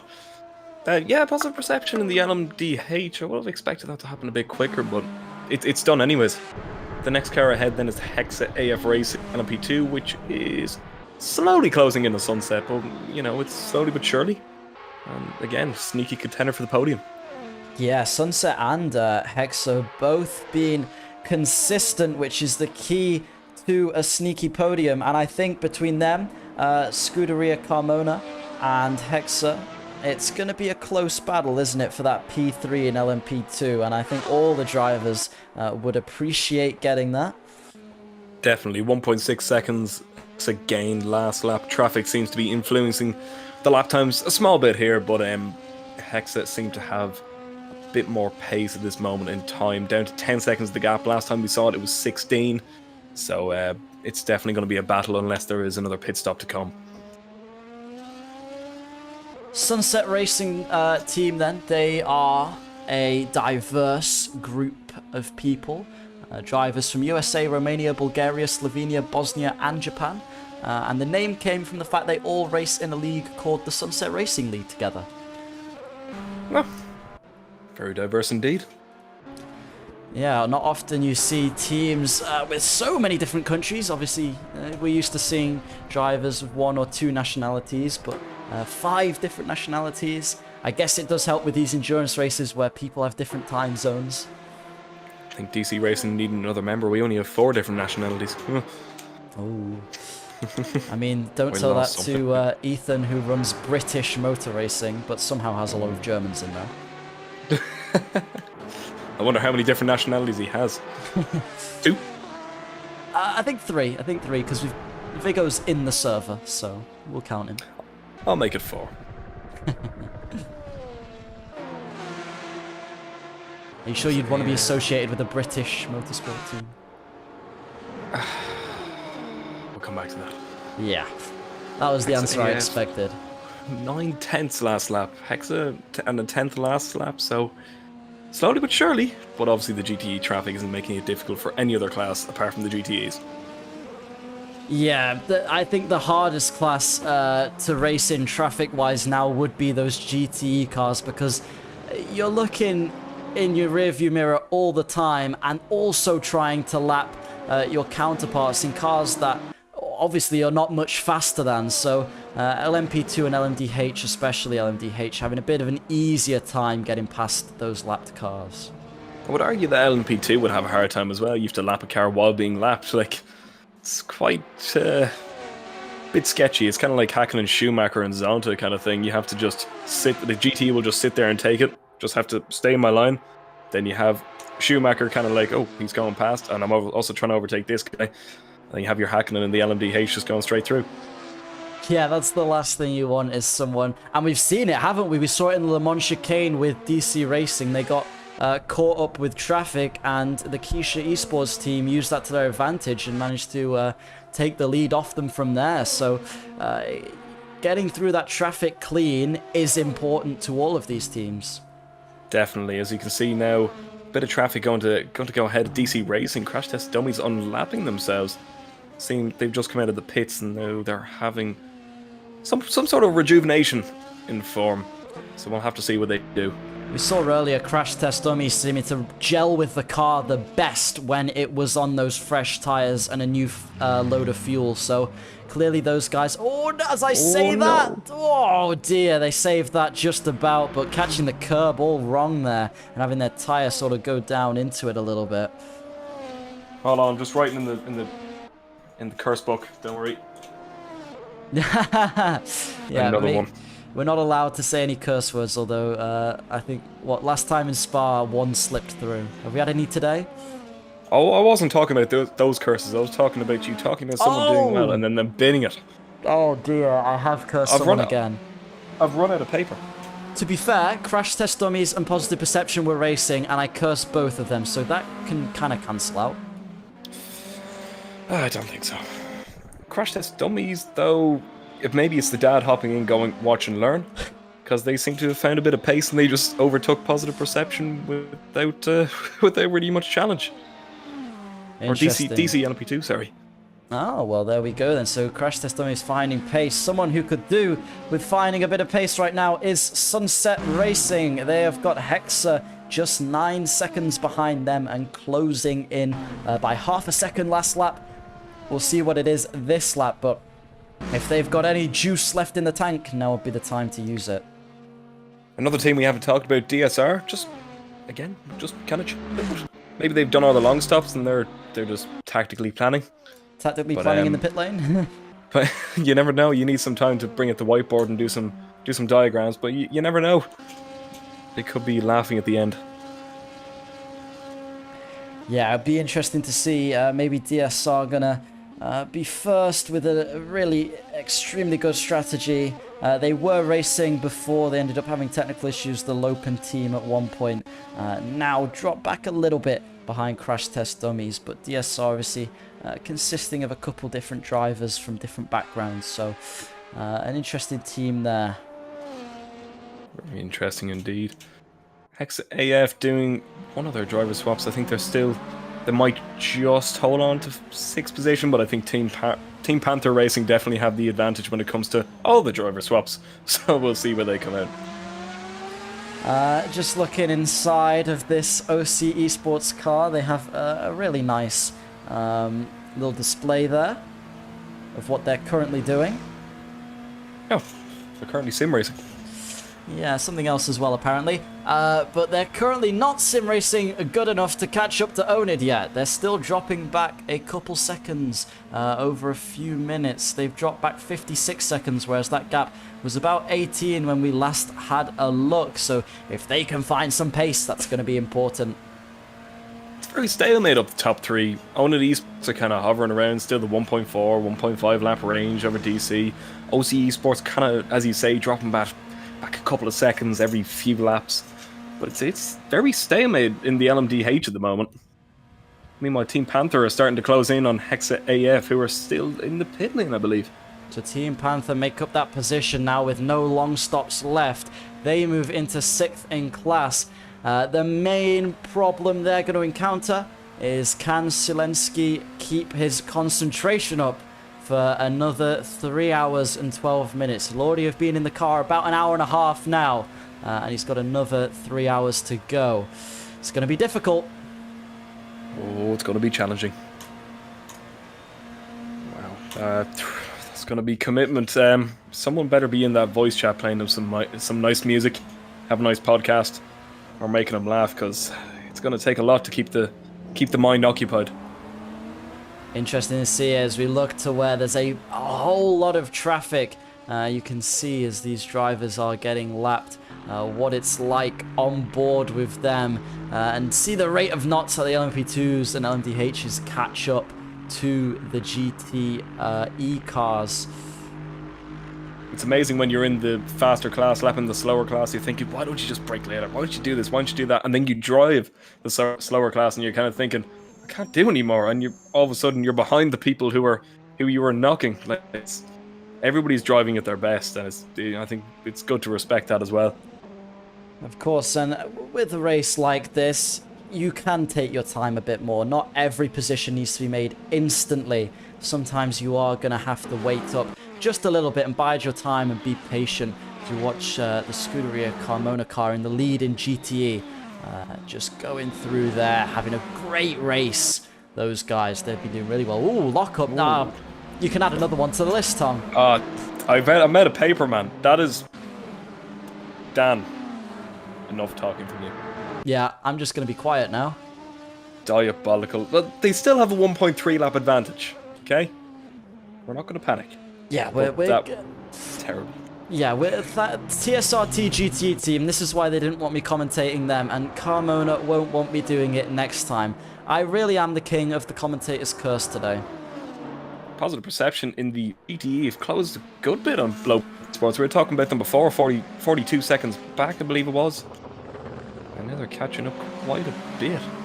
Any excuse to ride on board of this BMW and listen to that engine sound, I will take, as they are putting in some fast laps in their category. One of the third fastest cars last time of all the GTEs, so Positive Perception now making their way up not just in other categories, but also in GTE as well.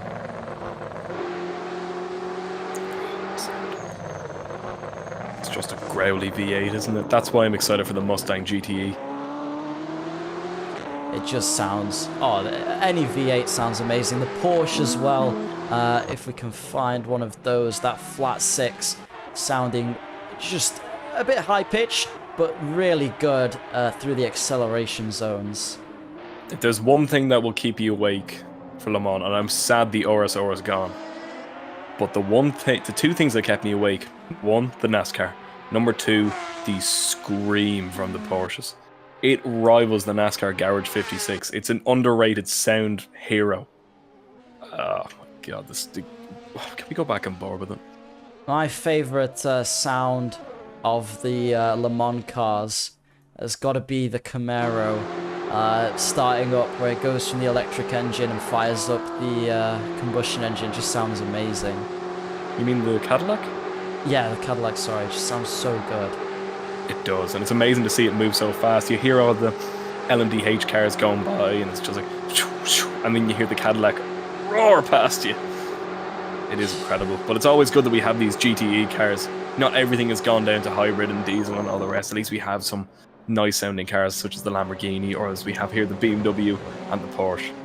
One change to note is that Sunset Racing went into the pits, and Positive Perception GTE just went around, I believe. No, they recovered it. They're all good. Probably a bit of a slide there, but Hexa AF move into the podium positions in LMP2. Yeah, a lot quicker than we would have expected. Trying to get their lap back on DC Racing LMP2. So they've definitely made a good bit of inroads into that. Tell you who else is flying. The number 3 Scuderia car is closing in last lap about 8/10 on the Positive Perception number 75 car in front. Just 5.5 seconds separating them as Hexa AF LMP2 does an LMDH, does an extra long stop than is necessary. So another driver swap for them. I was just about to raise that 6 out of 5, and I had to kind of check my vision to make sure I wasn't seeing things. Yeah, maybe there was an issue with the car, maybe there's an issue with someone, as we saw in the 6 hours of Spa. We had Azam in the DC Racing LMP2 who had pedal issues and had for an extra long stop, so could be something like that. Yeah, in the grand scheme of things, it doesn't affect you too much, but you'd obviously rather not have to do an extra stop than everybody else. Exactly, yeah. The Scuderia Carmona number 3 has gapped its counterpart by 52.6 seconds. Wow. Yeah, we saw the number 3 car being faster earlier on, and they're just proving why they should be the car in front as they catch up to Positive Perception, who are still actually hanging on. I know it's 40 seconds now, but they're not as far away from their LMDH counterpart as I thought they would be. Not far at all. Is that disqualification I see there for Braun XEQ for not taking a penalty? It's the first real penalty disqualification, isn't it? Yeah, I think so. First disqualification of the race. Got to make sure you're obeying the penalties that are being handed out to you by real penalty or by the stewards. Exactly, yeah. There hasn't really been much, if any, real penalty dishing out penalties by itself. The stewards have just been keeping on top of it, doing a good job. Indeed, and if as we get a real penalty message, remember to subscribe to OC Racing. That's very important. If you are enjoying the stream, make sure you've hit that subscribe button and the like button as well. If you're just tuning in, we're coming into the 3-hour mark of the OC Sim series. We've got a couple battles brewing on track. Team Panther catching to Scuderia Carmona's LMDH car, and Scuderia Carmona's number 3 car catching to Positive Perception's LMP2, as well as the battle between the lead of LMP2 still raging on between DC Racing and Keisha, despite a little bit of difference on the timing sheets at the moment. Andy Black in the chat asked, how do endurance racers go to potty? Usually you'd have a stint like 2 or 3 hours, and then you can get out and go to the toilet. But if you're someone like Team Panther, who's doing 4.5 hours by himself, I reckon it's more of a race to the toilet before the pit stop ends. Yeah, you might be able to get away with it in the pits, but most of the time you do a couple stints and then you go to the toilet and you'll be fine. 2 hours, you can normally last long enough. Commentary-wise, I always find myself having to go loads because I'm drinking a bunch of water as well at the same time, and it's like a... It's always good to stay hydrated in these situations where your mouth becomes dry. Oh, I've run out of hydration. Oh dear, that's never good. You can go grab some. We'll be on board with the Scuderia car as they try and close in on Positive Perception in front. Positive Perception we saw before when they were catching to crash test dummies. They had some pace. If they can find that pace again, it would definitely help them out. Crash test dummies now a little bit further behind, possibly on pit strategy, but we did see them flying at one point, and it looks like DSR, who were behind them, have chosen to retire at the moment. They were a few laps down, so that's our first LMP2 car gone. Sorry, second LMP2 car gone. DC Racing, touching the grass a little bit, and Positive Perception better look in their rearview mirror, because here comes the number 3 car of Scuderia Carmona. We're going to head around the International Horseshoe, in my opinion the easier of the 2 horseshoes here, and then through to the kink that is the dog leg. Scuderia Carmona really going to be pushing now. They'll be hoping after the West Horseshoe here, if they can gain a bit more time, maybe even capitalize on DC Racing holding up Positive Perception a bit. He'll be looking to push. The best way to defend is sometimes to attack, and Positive Perception runs deep in and out, and that gives Scuderia Carmona the position. That is P3 in class for them. That was some great racing. Sorry, P5 in class for them. P14 overall. Positive Perception will want to come back, but we've seen their setup occasionally struggling with top speed. They might be running a little bit higher downforce, even though these are fixed setups. Scuderia Carmona going down the inside to unlap themselves on DC Racing. That's going to slow them out of the Le Mans chicane. So if Positive Perception can make use of that, take advantage of it, and try and overtake these two, they will do just that. They're just 0.3 seconds behind their rivals, but the DC Racing car is holding them up in front. They're going to try and get a little bit of a cheeky slipstream off the DC Racing car, and oh, will they risk 3 wide into turn 1? They will not. They back off. A smart decision from Positive Perception there. Scuderia Carmona then might just get away, although they are battling to unlap themselves with DC Racing. That's an interesting move to make. Sometimes you want to risk it, sometimes you don't, but I can understand they are in an on-track battle, less than 2 seconds between them and the car they are fighting. So Scuderia Carmona thinking they've got the pace to unlap themselves from DC Racing, who, to be fair, did do a lot slower of a lap last time around. Scuderia Carmona then, looking like they've made the move stick. That's usually you see two leaders battling and have to lap the slower, like the car that's going to be put a lap down. I've never seen it the other way around, where two cars laps down on the car ahead have to battle around it. You know? Yeah, Wow. not usually the one you see, but you can just tell there in these endurance races how messy the traffic can get. I'm sure the DCR car wouldn't have even been aware that those two were battling, but had to make his way around them as such. Committed from Scuderia Carmona, very smart from positive perception, not put a 3 wide into turn 1. As we've seen, cars have enough trouble going through by themselves. 2 wide, it's very hard. 3 wide, probably not the best idea. Yeah, I was bracing myself for a crash, but no, they made the right decision. I think they're backing out as we head to the 3-hour mark here at OCSS 10 Hours of Daytona. It's always good to hear that you have faith in our drivers. Dan, incredible. Meanwhile, Team Panther, their fastest lap of the race, 33.8, 1.2 closed in on Scuderia Carmona LMDH. That could be an interesting battle now. I think so. You've got Zelensky at the moment. He's got that energy. He's got to go for another 3 hours yet. So if he can maintain this pace, is going to be a whole other question on its own as he finds himself lapping Crash Test Dummy's bright yellow car, the father and son team. The only thing about those LMP2 cars is that, like, when you're going into braking, if you're just taking it easy, doing your pace in the LMDH, those cars can catch up quite a bit, like the entry of the corner.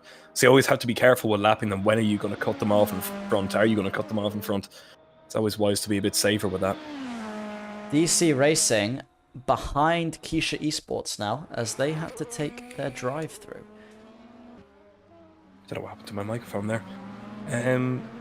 Yeah, that's odd. DC Racing drop pace and then have to serve that. That's an unfortunate tale of events. Then you can see top 3 is still stalemate. The overall, apart from OC Esports, have dropped back again. What is happening? They had such great pace at the start. Not sure who's in the car for OC at the moment, but just dropping back slightly from Onid, which they'll be looking to regain some of that time. Hopefully, maybe at the end of the stint when the fuel load's a bit lower, see if they can push a bit more. But if they are feeling confident, now would be the time to try and push that car a bit more towards the 134, 135s. Exactly, yeah. You can see Onid Esports and DC Racing tit for tat, the same pace. I reckon there could be a good battle at the end, depending on driver swaps. But Onid Esports, we've commended them before, but like back at the grid, Netherlands second, and they're bit of a spin there. Who was that? I believe one of the pink. That must have been a Scuderia Carmona car. I think the number 33. Yeah, just getting a bit out of shape in the in and out corner. Oof, they won't be happy with that. And Hexa right behind Positive Perceptions LMDH car, and they are. Ooh, they're quite a bit though behind the 2 leaders of LMP2, so they're looking for a solid P3 finish. Still in the hunt for a podium, Hexa. We said it before where they were sneakily making their way up. I can have a look here and see how many pit laps. They just come out of the pits, so either it's driver swaps or they are going towards them on pure pace. We can see here Team Panther Racing still closing in on Scuderia Carmona. A bit of a scruffy lap for Team Panther, but as we said, Zelensky on his own now onto the end. It's going to be an interesting time. Hexa AF then dropping a bit back to the LMDH ahead, as will be expected. Keisha team then in P7, the lead of the LMP2 class. We have DC Racing LMP2 in P2 of that class as well, both separated by 1.4 laps. DC Racing LMP2 had the drive-through, unfortunately, but they can move on from there. GTE then, Positive Perception in there. They seem to have dropped back from their 20-second gap to Lopen Esports Exiles. It seem to be doing pretty well. And when it comes to the lead, there's no contest at the moment for Scuderia Carmona. 1.2 laps ahead of that sim racing team. Lurking behind them, we haven't spoken about them much. It's RSK Motorsports in a very comfortable podium at the moment. We can see if they can bring that home, as well as having down behind them we have the special ones, ART M-Power, who've put on a bit of a show in the early part of the race. Not Too Fast Racing, who we had interviewed but an hour ago. Hexa AFGT, who've come across a few tumultuous moments. Unfortunately, FXR Pablo Motorsport, who's been keeping to himself as well, and Braun XEQ, who has sadly been excluded from the race due to real penalty. See here, we have Team Panther Racing still closing in. We can see what lap times they do ahead. Scuderia Carmona, 35.993. Not really the best lap. We'll see what Team Panther can do. They have had brilliant pace from Zelensky as DC Racing LMP2 make a driver swap. And Team Panther Racing close in by 1.22 seconds. This could go all the way down to the wire. Team Panther Racing, of course, have no more driver swaps, so any teams ahead who do have any driver swaps left will probably be looking in their mirror, seeing where they are. DC Racing then, as we said, in the lead, kind of keeping the pace with Onid Motorsports at 33.7. Lassie currently driving in that, very good indeed. Our leader in LMP2, still the Keisha team, 91 seconds ahead of DC Racing LMP2, who are currently making their driver swap. Apex Digital Motorsports, 10th place in the LMDH, looking to make inroads and possibly finish a bit higher ahead of the Hexa AF LMDH, who are looking to finish higher than the LMP2s, possibly bump them down. And Positive Perception, who have made a miraculous recovery back up to P11 and looking to sneak into the top 10, which is definitely possible indeed. Oh, welcome back, Dan. Hello, how's it going? It's going all well. I was just about to say our closest battle on track is Positive Perception behind Scuderia Carmona, but the one that seems to be kind of developing would be Team Panther and Scuderia Carmona. And Scuderia Carmona, sorry, I just had to say it one more time. New fastest lap of the race then. Onid Esports trying to close in on DC Racing on 132.6. Tong, you better have something special ready for your final stint. What did they do there, sorry? A 132.6. Let them have it. It's fine. Oh, I'm after breaking something. Yeah, they're definitely pushing. I assume they'll be coming in for their pit lap maybe soon. I'll have a quick look at that, but a solid lap time. Purple middle sector by a good 10th or two. Definitely very good. They are going to be coming in for their pit stop soon, so all good to just dump the energy. You don't need to worry about it because you will recover it in the pit lane. Well, that's brilliant then. Good news for them, and they've put in a mega stint there. Their drivers able to extend the gap to OCE and close the gap to those in the DC Racing car at the front. So it could be an exciting last couple hours in the lead there. Big lockup, I believe, from the Hexa AFGTE. We've seen them going wide at a couple corners now. So hopefully for those guys, just being able to clean it up a little bit. Seems like it's tough on the brakes, that car. They're driving the Ferrari 488, which is currently leading the GTE class, with Scuderia Carmona leading there. I feel like I've said that name about 50,000 times today. It's because we have about 50,000 teams, Dan. It's always in every single. How many have we got? We have 2 in GTE, we have 2 in LMP2, and we have 1 in LMDH. It's all over the place, but it's always good to see a nice amount of participation from a certain team. It really is. I mean, clearly they're very passionate about all OCSS events. And I assume we'll see them again soon, given the fact that they're leading in one category and in the top 5 of another, and possibly on for a podium of another if they can catch the gap to the sneaky but quick Hexa AF Racing LMP2 team. Yeah, the LMP2 battles kind of simmered a bit. DC Racing have closed in. Oh, sorry, they've dropped back. Sorry, they made a driver swap. So we'll have to see where Polish team comes out in regards to that and see what DC Racing can set down as their first lap time out of the pits. I think the one thing that's hindered DC Racing a little bit is we saw them earlier going in to serve a penalty, which isn't great for them. Timing sheet's messing up a little bit there as the 33 Scuderia goes in for one of their pit stops. But yeah, serving the penalty. You're losing the pit lane time, you're losing the time that is the penalty, you're losing the time getting back out, getting the tyres up to temperature again. So that's given Keisha, who've managed to keep it clean, in contrast to what it was like in quali, that's given them just a bit of an advantage to sort of build up a cushion at the front of that LMP2 grid. Exactly, yeah, they've got a great advantage, especially after DC or after making their pit stop. They've got about nearly 3-lap lead. I'd say just around a 3-lap lead over DC Racing on a P2, so unless they have a couple of driver swaps or they simply have had the pace and, as you said, kept it consistent, it looks like they are definitely main contender. Try not to curse them there.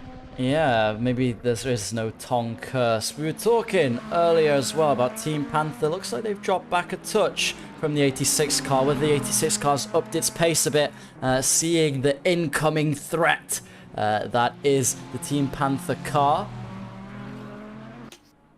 Still going strong. Crash test dummies. They just came out the pits, I believe, ahead. Oh no, sorry, Scuderia. They were ahead of Scuderia Carmona, who just came out of the pits, and now they're running in 16th overall. We saw some good pace from them before. I think another team where it's more about keeping it consistent than it is about bringing the pace and just trying to avoid incidents. They also recently made a driver swap, so we could see them shuffle up the order. But at the moment, I don't think anybody's challenging for the LMP2 lead just yet. But the battle for P3, it's definitely there. And we're clumbing into the closing hours. I would say in around an hour and a half is where we'll start to see the different strategies come together. Again, what I would look out for is TSRT's GTE team. They're only 1.3 laps behind the lead, and their pace has been strong for the entire race. So I think, personally, it's the difference in strategy between them and the 54 car, and I don't think they've ruled themselves out of a win just yet. Wouldn't rule anybody out of a win. We saw it in Spa with the OC racing. Oh, and there's a car backwards. Or the MDHs. That is, I believe, was that Own It? I think Own It just had a moment going around. Quite possibly. Which car was that? Own It. Oh, it may well have been Own It. They're behind the car we were just having a look at, the TSRT GTE, and they've dropped back from DC Racing. The lap time will tell all, but ew, that's the last thing they wanted, really. Given the fact I think DC Racing are still around a stint behind everyone else, so they need to do one more driver swap than everyone else has done. If they can build up that 2-lap cushion, they will come back out in first. If not, it seems roughly around 2 laps the swap time will be, and Onid Esports will then inherit the lead if they can maintain the pace, but they can't be doing too many mistakes like that. They might get away with it this one because they've got some blistering pace, but we'll be able to tell by the lap time what just happened there. ART Empower, they've been sticking around that midfield of the GTE pack. They've been trying to close this gap to the special ones for a while now. They've looked consistent, but a couple mistakes they've been caught up in. Still, again, the art livery just looking amazing, based on the classic BMW look. Team Panther Racing set their fastest lap of the race just then, so Cielski still not feeling the effects of being in the car for around 2 hours now, heading up to 2 hours, who's going to be doing a 4.5-hour stint, just set his fastest time of 1:33.8. So whether they're planning a pit stop soon and using some energy like Tong said, or whether they've just found the car to be hooking up well into this middle to final sector of their stint.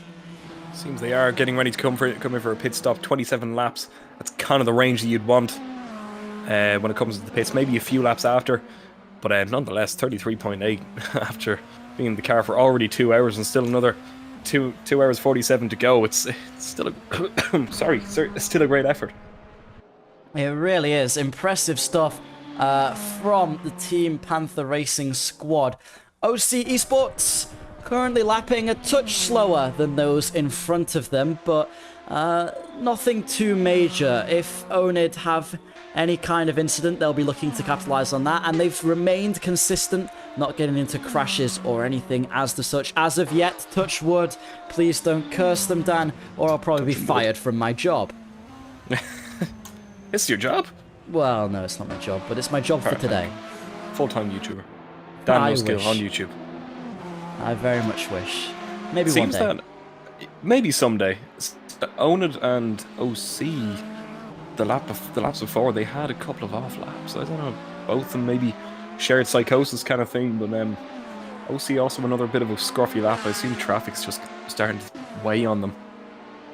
Onid had that moment before, but looks like they're still pushing on with some reasonably good pace. Like I said, if they've got one more stint than the DC Racing team, if they've done one more, you said around 2 laps per pit stop, so Onid could be in with a chance of the lead here if strategy works in their favour, which we'll have to see them passing Positive Perceptions LMP2 car, currently sitting in quite a good position of 5th in class.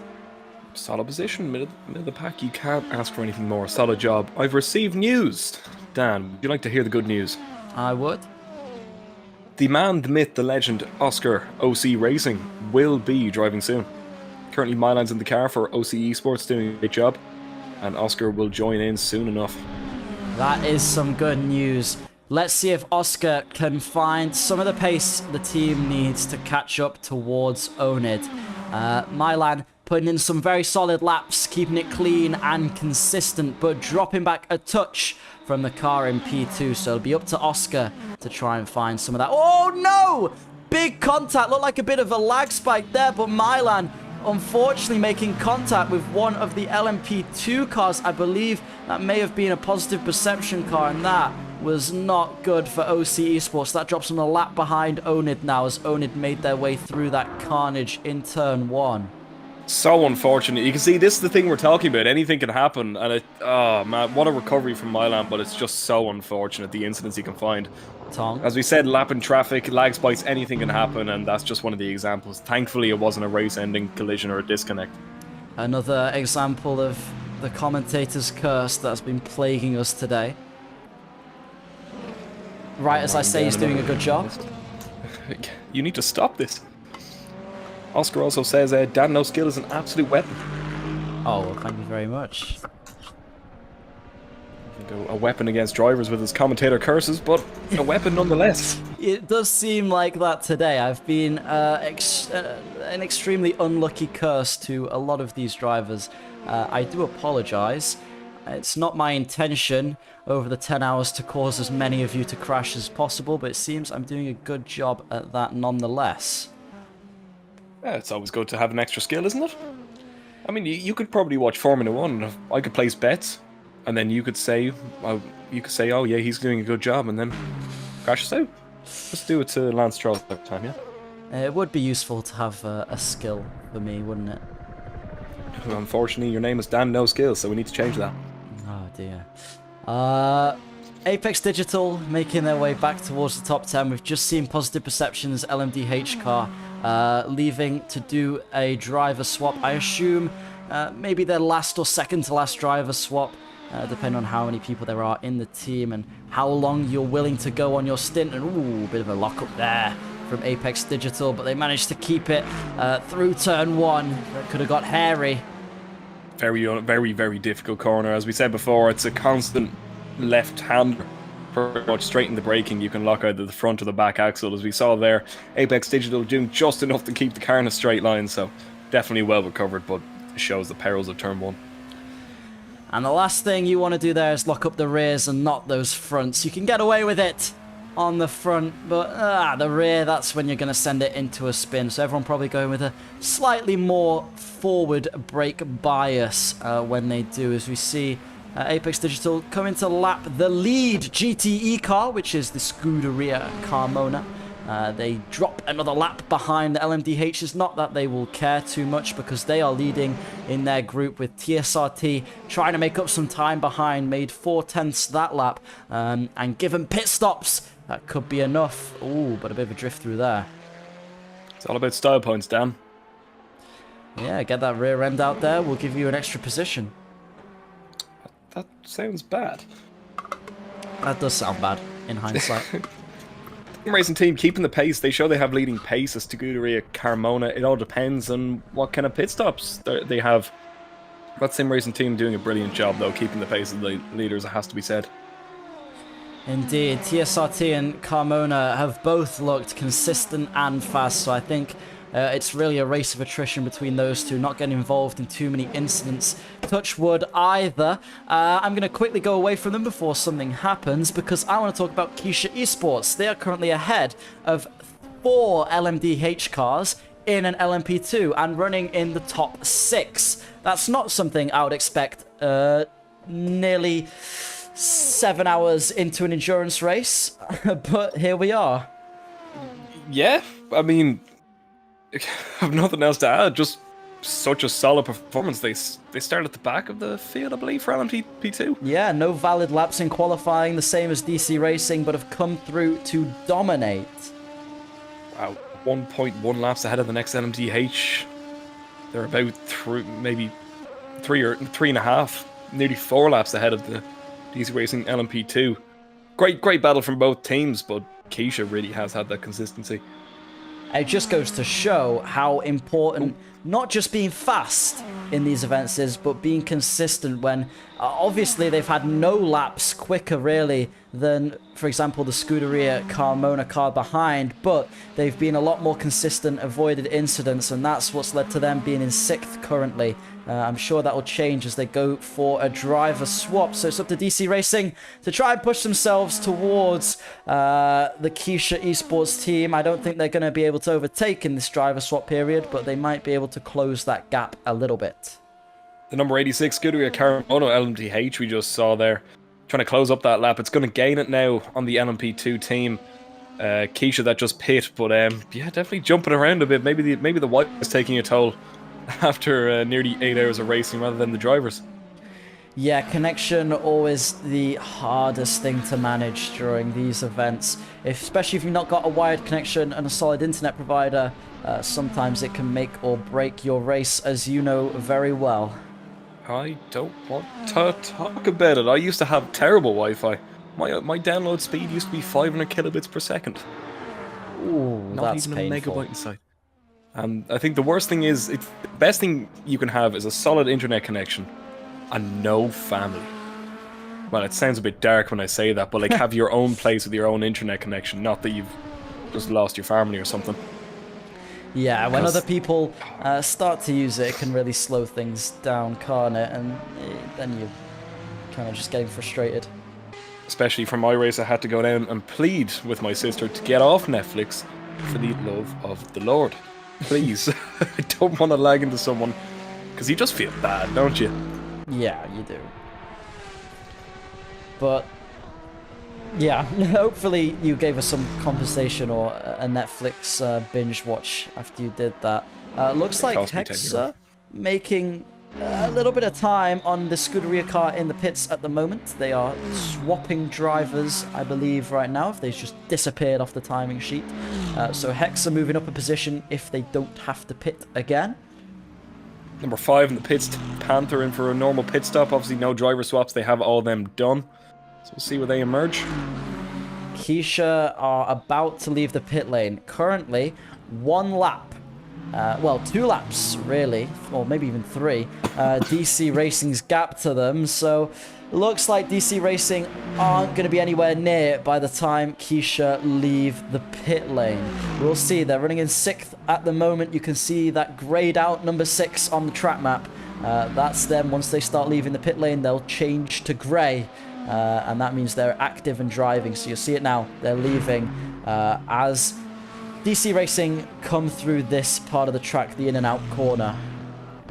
Number 20, position 20 there, Positive Perception, it appears, have just gone into the pits. No, it was Lopen Exiles. I apologise. Lopen Exiles doing their 4th long pit, it seems. But they left the server. They will join back and we'll see where they emerge. Interesting. Lopen Exiles obviously trying to undercut then RSK, who are their closest rivals.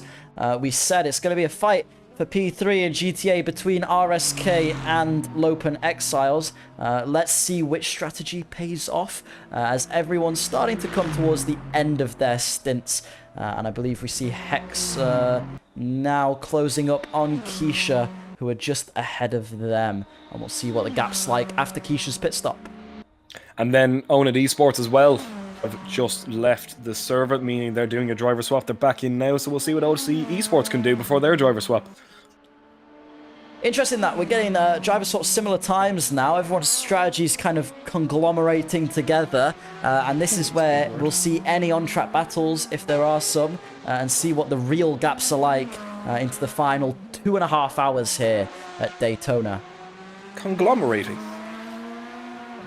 Conglomerating? Conglomerating? Can you define that word? Is that a Google word, or did you just make that up? Becoming a conglomerate would be my guess. I'm gonna ask Google for this one, man. I don't know about you. Conglomerate, to gather together an action into a Yeah, well done. Is it a real word? Let's go. You didn't even know it was a real word. Well, I assumed it was a real word. I think so. You assumed right. Well done. Are you an English major? Ooh. I did do A-level English, so I would hope I know a couple words. This is a close battle. Oh, it's not a close battle. It's just the pit lane. Deceiving me again. I reckon it has everybody in their toes in the chat going, they're catching. Oh, no. This. Oh, never mind. I wonder where OC Esports will emerge from their next driver swap. Oh, you are curious, aren't you? Because, Tong, you're going to want to be leading in that DC racing car. Onid have just left, it looks like, for a swap. Or, no, they've dropped behind OC, actually. OC inheriting second. Onid still in the pits, so it may be a bit longer than you think for these driver swaps. Roughly 2 laps, you said before. So, looks like Onid going to have some catching up to do, see if the undercut works for them, or if the overcut is going to be more powerful. Do we know what number driver that was? Which number?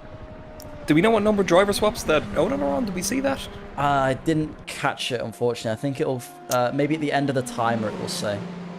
It's only for my own interest. Don't worry why I'm interested. I'm sure we all know why. Lopen Esports Exiles back out on track. 1.2 laps down on Positive Perception in front. Positive Perception, I think, yet to make a driver swap. And 4 out of 5 for Onid. 4 out of 5 swaps. Okay. Just, yeah, we'll move on. Anyways. I think that's giving DC Racing a good chance at the win. Similar amount of swaps there. I'm crossing everything I can. Yeah. Spa has me heartbroken. I'd love for DC Racing to come through victorious. Well, they're the reigning champions at the moment. That's why they've chosen the #1 car. And if they do secure a win here, that'll be 2 OCSS events in a row that DC Racing have topped. Whether they'll continue that form, we shall see. But with skilled drivers like Tong, DC himself, and a couple others that I've now forgot the name of, behind the wheel, they are doing very well. Shall we just say that? I can't believe you were mentioning Lassie and how he won the ACF2 championship. Now you just forget. I just forgot Lassie. I'm very sorry. Lassie as well, putting in some great stints. Out of curiosity, Tong, when are you scheduled to be in the car? In 30 minutes? When do we make our last pit stop? As soon as Lassie ends this stint, his mini stint, he's in 3 laps at the moment, so maybe within the next 45-50 minutes. And then I assume that's your last swap of the session. If everything goes planned, then yes. Because we all know, yeah, we all know the perils of sim race. It's online, of course. It's not like real life where you can just disappear and disconnect. So let's just it disconnects like an engine failure. It can happen to anyone. Exactly.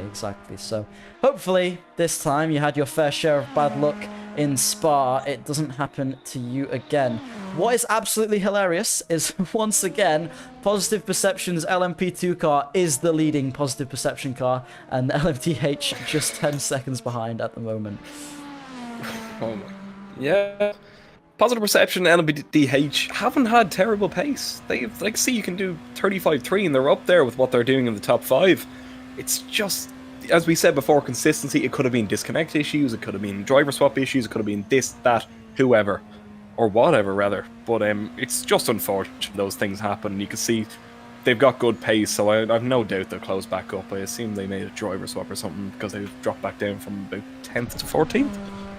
Looks that way, so probably an earlier pit stop than their LMP2 team. Speaking of LMP2s, DC Racing about a lap and a half off of Keisha after pit stops.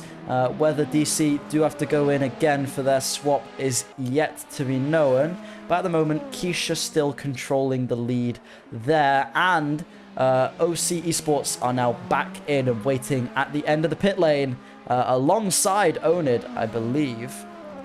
No, not alongside Onid, but they're about to be a lap down from Onid. So they're just waiting for Oscar to go out and drive the car, which is going to be very exciting for all of the viewers here on YouTube. Exactly. OC Racing finally in. As he says in the chat, it's showtime, baby. We'll have to see what kind of show he puts on. Just exiting the pits now, and that is number 4 out of 5, I believe. So Yeah. when Onid make another stop, we're all kind of equal at the moment when it comes to that. I think DC Racing, the only one they might be behind on driver swaps, but we're yet to see. Yet to see on long stops, but here we go then. Oscar in the car for the first time in race trim. Obviously done some practice before the event. Let's see if he has any luck being able to catch Onid's blistering pace that they had in their last stint. We'll keep an eye on him, and I think as well we'll get a flying lap of commentary on Oscar's lap 2. Hopefully no crashes in that, so it looks good. Wow, he's actually. I was kind of thinking it would be easy out of the pits, but he's going for it, like proper late braking on the rest. Maybe he could be challenging Onid soon.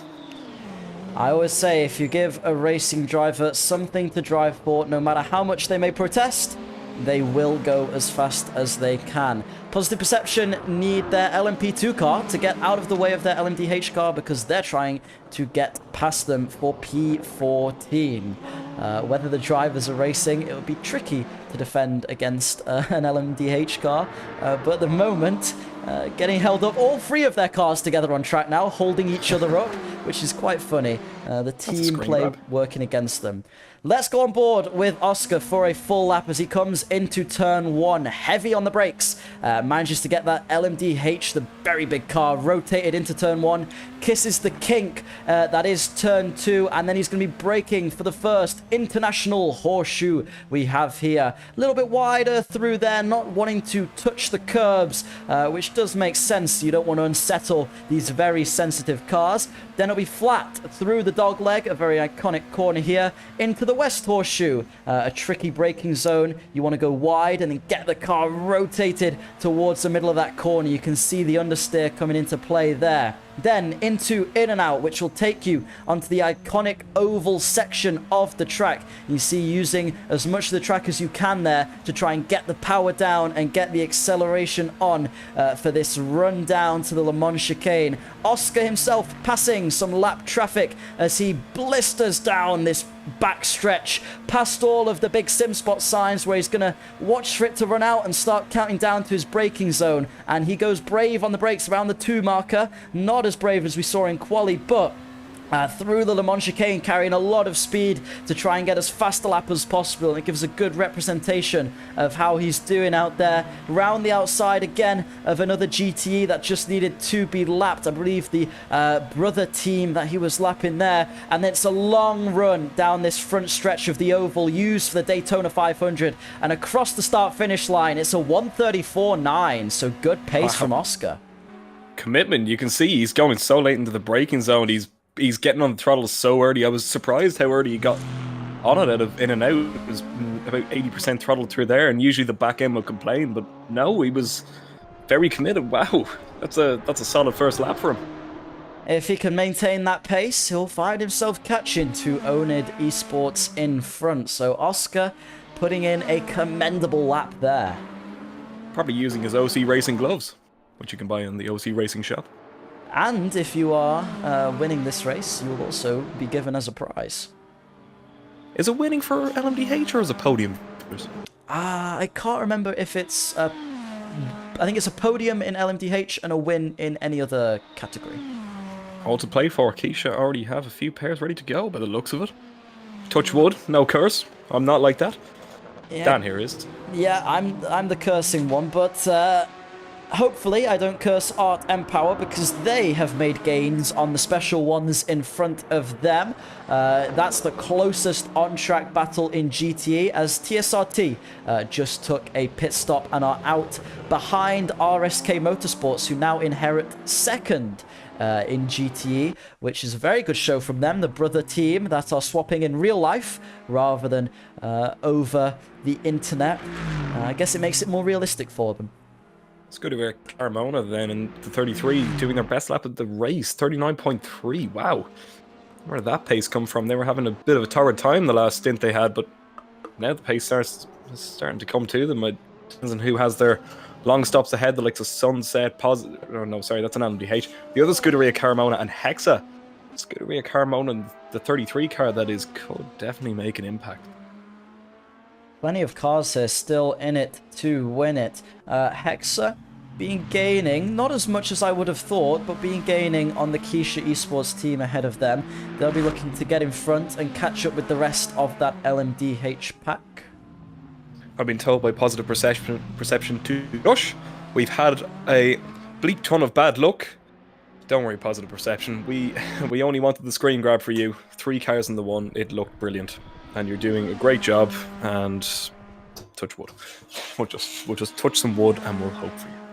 It did look cool having all of the cars together. I think Scuderia Carmona would struggle to get all 5 cars in one frame, but Positive Perception managed to get all 3 of them doing just that. All we have to do is try. The LMP2 cars just exited the pits, I think, for a driver swap. Art Empower still gaining on the special ones, just 8 seconds now. So special ones, if they have any special pace left in the car, they are going to need to find it.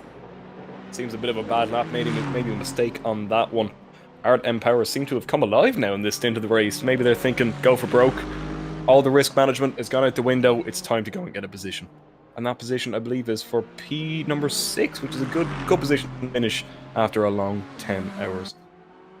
Exactly. Anywhere you can gain in your class is going to feel good. And midfield in GTE is a good finishing position. Sunset Racing good. Looking to get ahead of Positive Perception whilst they're in the pits. Which they do. There we go. Crash Test Dummies kind of falling back a bit. That would be why. Or so in the grand scheme of things, they seem to have dropped back a bit. Haven't really found it. It's either the pace. Maybe I'm just going off the position, but the pace seems to have gone away from different people. But yeah, one person that hasn't gone away from is the Keisha drivers. Wow, still doing 39s. Some say they will do 39s even after the race has ended into the next OC Sims Boss race. Yeah, they're just perpetually on the server setting 1 minute 39 second lap times. I tell you whose pace also hasn't dropped, Oscar. He's still there, putting in some great laps, a 135.1. So that's what all of the LMDH teams have been doing, a 135.1 with a lot of traffic, and then the 134s. But it looks like DC Racing and Own It are starting to push. I mean, I know Lassie will be coming towards the end of his stint in what, about 30 minutes or so? I wouldn't be sharing that information with you, but yes, hopefully somewhere within the next 30 minutes. I have to say Oscar now, 34.4. I wonder what wheelbase he is using. Surely one he's given a magnificent review. Exactly, that you can see in the OC Racing YouTube channel. I think he's just uploaded a brand new one. Might go watch it. Yeah, if you fancy watching his new video, you can go ahead and do that. And if you haven't already, make sure you subscribe and hit the like button on both the stream and that video. And then rejoin us for the final. I would recommend the final hour and a half here. I think things will begin to get exciting. This is that mid-part lull that we expected to come a lot earlier, but didn't. But you always find in endurance races there's a bit of a lull as Crash Test Dummies complete all of their driver swaps now. So they will be looking to push for the final 2 hours. Free to the end, dad and son. Dad and 2 sons, that is. definitely going to be interesting to see where they come out in the grand scheme of things with driver swaps. Art Power, just listen to that BMW. Fantastic. 8.4 now behind. Kind of held the gap in the special ones. We'll see what they do this lap. Special ones had a bit of a bad lap last time. No, I'm corrected. 49.8. We'll see what Art Power can do across the line. It's going to be 149.7. So closing in slowly but surely. Yeah, finding just the 10th is important because you'll obviously have bad laps, good laps, especially with the amount of traffic we have on track, but being consistently that little bit faster is what's going to gain you positions rather than a blistering one-lap pace. Think about it now. We have 2 hours and 21 minutes. That's a good, well, we'll say about maybe 60 laps. Sorry, 30 to 60, or sorry, no, 60 laps. I apologize. About 60 laps to close in. So if you keep doing a 10th a lap, 10th a lap, 10th a lap, you'll find yourself a lot closer. In this case, RM Power, all they need to do is about 2/10 a lap faster, and then they'll have that position. Well, that's good news for them. Good news for Hexa, who finally make their way past the leading LMP2 car of Keisha Esports. Hexa now got a 3.2 lap gap to the next LMDH, which is Team Panther Racing, who are setting faster laps still, as Zelensky keeping that concentration up. Whether he'll be able to gain to TSRT, don't know if they have to do any more long stops or not, but TSRT, again, we've not spoken about them too much, apart from their GTE counterparts in second, but being able to maintain a consistent race and bring it home in fourth for them, ideally, possibly a podium on the cards, but not if Oscar keeps up the pace he's doing at the moment. Yeah, he's been doing pretty well, hasn't he? He came out of the box pretty fast, and he's just taking it like a dog to a bone. He's gone 34.5 again. He's probably more consistent than some of our leaders at this point, including the lead car, DC Racing. And the fact that when he came into to the interview with me and Luca, he was unsure of his pace, but now he's one of the fastest LMDH cars on track, so nothing for him to worry about in that regard. 1.1 lap gap to Onad Esports, same amount of driver swaps, so we'll see what happens at the end. Whoever goes in last will have all the work to do. That sim racing team, as you just said, 4.3 laps ahead of Team Panther. Team Panther have all their driver swaps done. We'll have to see what happens there. It could be a great finish between Panther. Zelensky is still setting great lap times, despite him probably being... he probably knows nothing but sim racing at this point. I can imagine now being in the car for about 2.5 hours. He is starting to get tired, but it is not over yet for Zelensky in the Team Panther Racing car. He has got to go long. He has got 2 more hours left if they don't want to do another long stop, which I'm sure, for the sake of position, they won't. Whether TSRT does have another long stop is going to benefit them massively. You said around 2 laps per stop, so could be gaining if TSRT still needs to pit a few times. Exactly, yeah, and there will be about, if you were to put it here, probably about 2 or 3 more stops for the LMDHs, so we're definitely getting to the final stages where gloves are off, and everybody's trying to push their hardest for the next position. Everyone watching Oscar do some banging lap times still in the 134s. A bit slower that time, but I saw a lot of traffic that he's had to navigate through that lap, so wouldn't worry about that one too much. 33 Scuderia Carmon, now a couple cars, the Crash Test Dummies have pitted, and they're now only 20 seconds behind Positive Perception, so they'll be looking to regain that place. We saw those two scuffling on track earlier. Bit of a scuffle. No one got hurt. Here we have special ones that have gapped.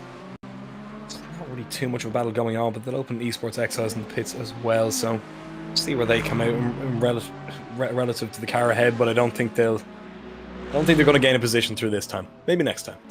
Yeah, and they're getting a bit of a gap to the ART BMW, who have just pulled into the pits now, so whether the special ones still have a stop or not, whether the overcut or undercut works for those teams, we see the DCR LMP2 being generous with its track limits. They're just always hard to nail a chicane. Yeah, we'll let them off in the race. They've been racing for nearly 8 hours here at Daytona. That's 2 hours longer than we had at Spa, and we've still got another 2 hours to go. We appreciate everyone that has stayed around and watched, especially into the more lull stages. Not lull as in the funny word, lull as in it's going into a lull because the gaps are opening up of the endurance race. DC Racing LMP2 still kind of holding the gap to the Apex Digital Motorsports car ahead in the LMDH and holding off Scuderia Carmona in the LMDH as well. It's interesting. And if they have to make one more long stop, then Exo will be waiting. TSRT, a bit of insight into the reason they chose their number 64. Chose a bit of a random number, but if he had to put a reason, Thomas has said it's to do with the old gaming console his dad had, the Commodore 64. Ooh, I was going to guess Nintendo 64. Close. Close. Commodore 64, a little bit older though, probably more dad age. Somewhere around that. Sunset Racing, quiet but consistent, could be on for a P4 finishing class. Very solid effort. You've seen them before putting in some fast laps.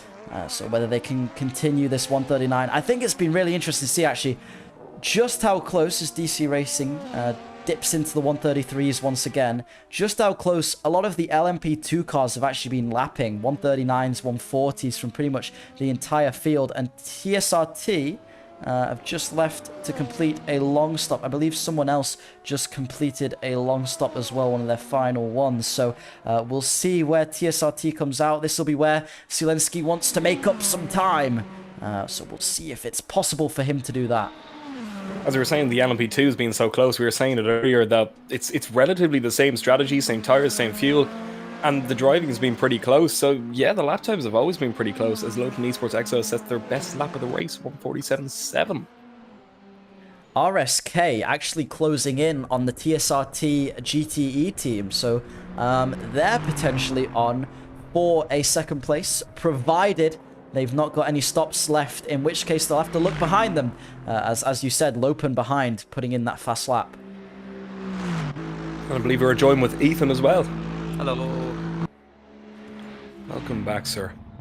Yeah, how's the last couple of hours been? Last couple of hours, they've been interesting, haven't they, Dan? We've had a few long stop queries, we've had interesting questions, we've had a good bit of racing in a few instances, so they've definitely been interesting. Nice. Yeah, we still had, even till about the 3.5 hour mark, some very close racing. Things starting to die down a bit as people get into the groove, and probably into the last hour and a half, we may start to see a couple more on-track battles if the gaps don't stay as they are. DC Racing held their strong lead throughout the entire time, or has there been any mishaps? Tong, you can answer that one as the ambassador for the team. DC Racing have held a brilliant pace as well as having a long stop, and it's pretty much been the same gap as the top three, apart from OC Esports maybe dropping back a bit due to, we think, damage for Milan on his stint. So a bit unfortunate. Anyways, lads, I better return to the DC Racing paddock. Thank you for having me. Well, Tong, thank you for your commentary skills. You did a great job helping me out here. And good luck for your final stint in that DC car. Thank you, lads. Have a good one. You too. Right, Ethan, back with me now. Yeah. Closest battles on track. Well, it looks like possibly the lead for LMP2 still contested, and P3 for LMP2, as well as potentially P2 for GTE, with RSK Motorsports closing in on TSRT GTE team. Nice. Yeah, did we end up commentators cursing the number 16, or did we keep it safe for the entire race? There has been so many commentators' curses since you've left. I think I've killed about 4 different teams. Interestingly, TSRT's LMDH team still needs to make one more long stop after this, so they will not be going to the end at the 2 hour mark. So they've not done even stints if they had 5 drivers. They may be doing even stints if they have a couple less. Can't remember. I think they have about 3. So it could work out for them. but they're back out on track now. It's just ahead of Team Panther Racing, who have no more long stops. So really, the battle between Zelensky and TSRT is going to be on pace, and TSRT are going to have to push if they want to make the bloke proud. The TSRT team have 4 drivers in the LMDH. Interesting. So they got 1 swap left. FXR Pablo Motorsport. They waited a while to do it, but they've set their fastest lap of the race, a 1:48.3 as of right now. Strong pace. 48 in the GTs is good, I think. Yeah, 47 the fastest at the moment. If they could have keep that up, it'll do them well, but they've obviously been caught up in a few incidents. Commendable to them to carry on racing and keep learning, as I think it's one of their first few endurance races. I'm seeing a 46.6 from the leading Ferrari at the minute. Is fastest in GTE. Yeah, so Scuderia Carmona GTE car actually flying at the moment, and they've really opened the gap up on TSRT's GTE team, who were looking for the win. They'll now have to defend against RSK Motorsport, who are making gains in the GTE category towards TSRT's GTE car. Currently 2/10 down on the last lap, but looking like they're gaining a bit of time on this one with a bit of clean air. I mean, those LMP2s look like they've held with the LMHs pretty well. LMDH. Yeah, Keisha Esports being able to stay ahead of Hexa at the moment. So it'll be curious to see if they do actually finish in front of any LMDHs. Obviously, Positive Perception down in 12th at the moment behind Hexa's LMP2 car and DC Racing's LMP2 car as well. Been a good race from Positive Perception then, because last time I saw them they were sort of scuffling with the GTEs. So they've been able to make their way up, which is nice to see. Yeah, been plagued with a few issues, that team there. Sunset Racing, after coming out of the pits just behind Scuderia Carmona at the moment, looking to see if they can gain any time. 50 seconds the gap for now, which is quite a big one, but never rule out incidents, especially as people begin to get tired. As we go into the closing stages of this race.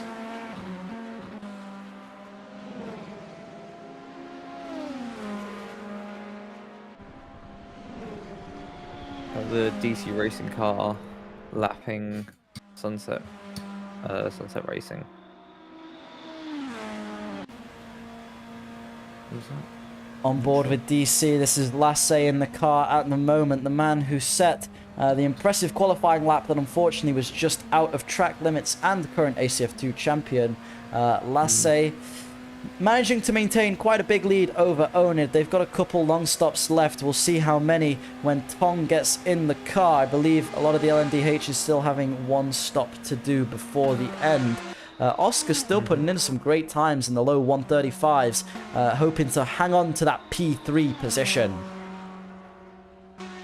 That's good. A strong race from that OC Sports team. They were they were a little far back at one point in the race, so they've off the track for the Pablo Motorsport. They're having to let people past before they come back on. That was a bit of an incident.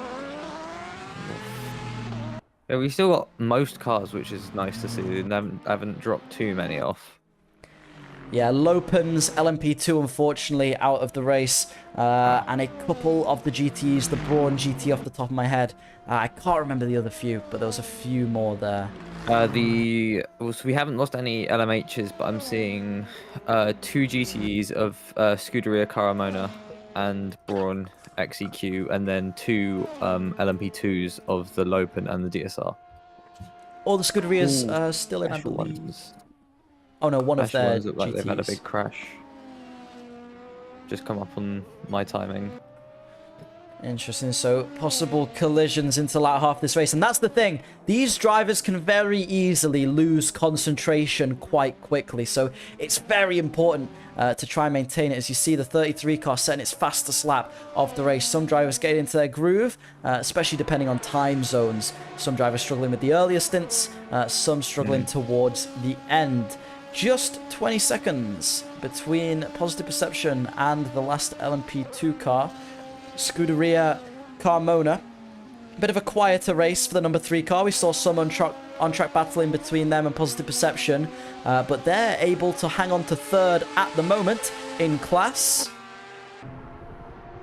Good, that is quite a close battle though. Only 50 seconds separating 3rd and 4th, so looking at the pace, it might not close, but let me get the 2 teams' best times up, 11th and 12th.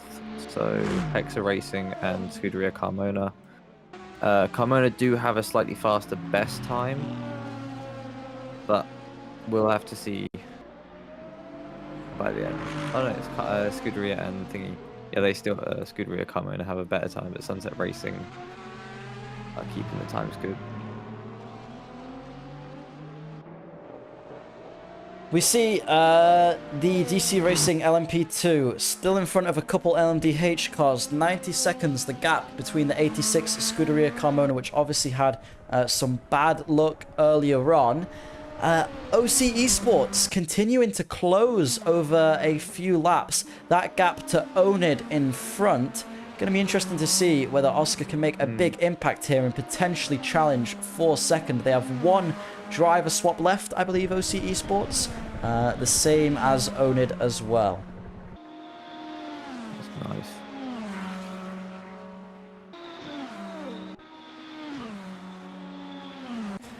So I'm on board with Zelensky, who has to do another 2 hours in the car because Team Panther took all of their long stops early on. At the moment, his pace has been very consistent. He's managed to stay awake. You see ahead of him the LMDH of the 86 Scuderia car getting a bit wide into turn 1, and that's just throwing off Team Panther's driver. So many lockup lines into the International Horseshoe, and almost all of those going to be from our GTE cars, which find it very easy to lock up through those tight corners there. What I'm noticing that's interesting is that DC Racing are actually on the medium tyre, while both Onid and OC Spots are on the soft tyre, and yet they're still keeping comparable times. So, Tyre compound then not making the biggest difference for all of the cars. Just received word from FXR Pablo Motorsport, who may have retired, but they had wheel issues and the brake wasn't performing properly either. They're back in now, possibly a driver change because of that, but that's the last thing they would have wanted. Yeah, they just did a 3-minute lap and they're on the super soft tyre now.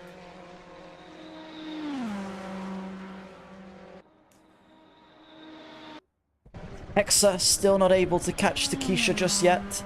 They were looking promising at the start, but then got plagued with some issues, caught up in incidents with GTEs that weren't their fault.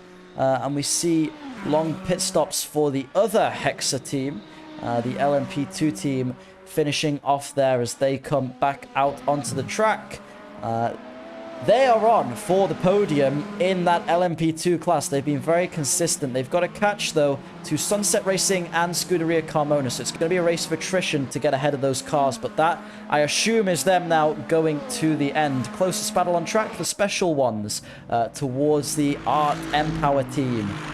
Just come out the pits, the special ones behind them, so they'll be looking to gain that 23rd position.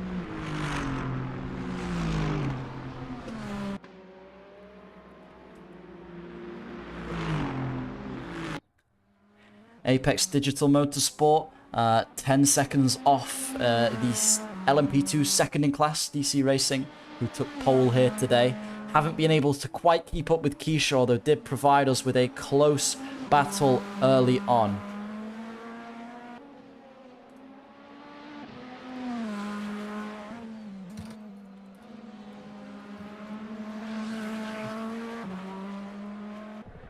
Scuderia Carmona's 33 car. We've been told they're allowed to battle the number 3, looking a bit less likely. Now the two have dropped away from each other, but pit stops can change all of that. We're still within sort of the final couple pit windows here, and within the next hour, things should close up again. Ooh, oh, the number 33 car having a spin there. Ethan, I'll leave it to you. Yeah, the number 33 Scooter Carmona car getting a little bit loose on the exit there. I don't know how much it's changed since I last saw the cars, but setup-wise, if they're using the same setup or a different setup per driver, it seems to be that for the driver that's in that car, if that's the same as when I saw it, but they have slightly oversteery setup in the car, and you can see the rear end wanting to step out as they take the corner. But there, it was a little bit too much. GTEs here holding up the positive perception LMDH a little bit, and the Scuderia Carmona, who is lapping, it looks like. Both lovely liveries. I need to figure out how to make a car look as good as they do. But yeah, as we look at the number 44 car of the special ones, who are only 10 seconds off of the drivers ahead. And we just got to see, they've just done a pit lap, I believe, because a 1:59.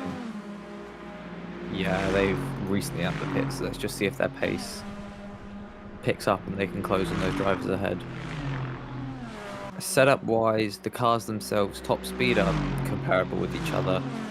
The Ferrari has a significantly higher top speed than the rest of the cars, but the BMW, the Porsche, and the Aston all look to have a very similar top speed of about 275 kilometers an hour. At least on their fastest lap, because I literally just saw it go to 276.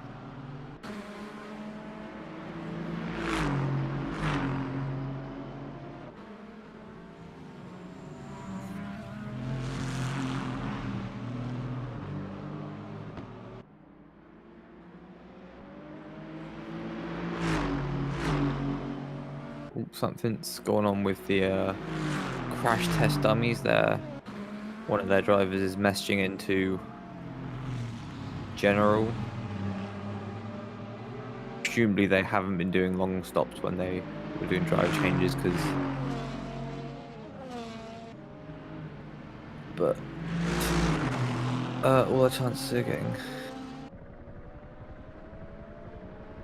Where is crash test dummies? There we are. They're 1.4 off. 1.5 laps off.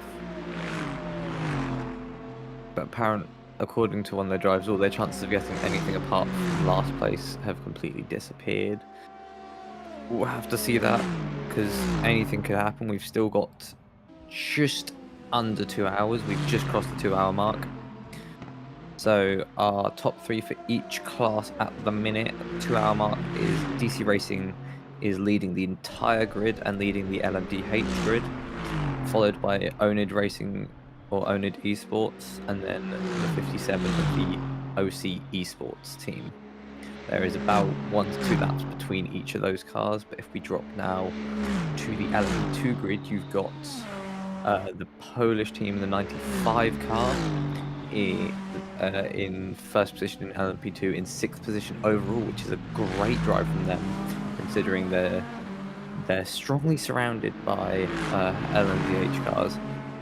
P2 is all the way back in 11th overall, P2 and LMP2, and then that's Scuderia.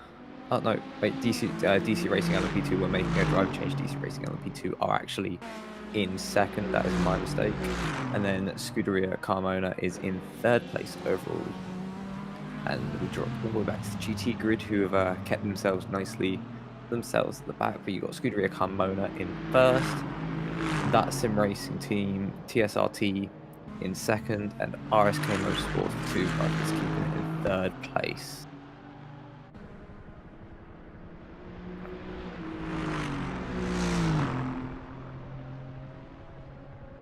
Well, as we wait for Dan to get back, because Dan's doing the cameras, we're watching the special ones who have closed. They were about 10 seconds behind, now they are only 8.5 behind the next car of the ART M-Power BMW, the number 8 car. That's something I would like to find out as well, how many long stops each team has done. At the moment, I'm noticing that Hexa AF LMDH are closing down on the LMP2 leading car.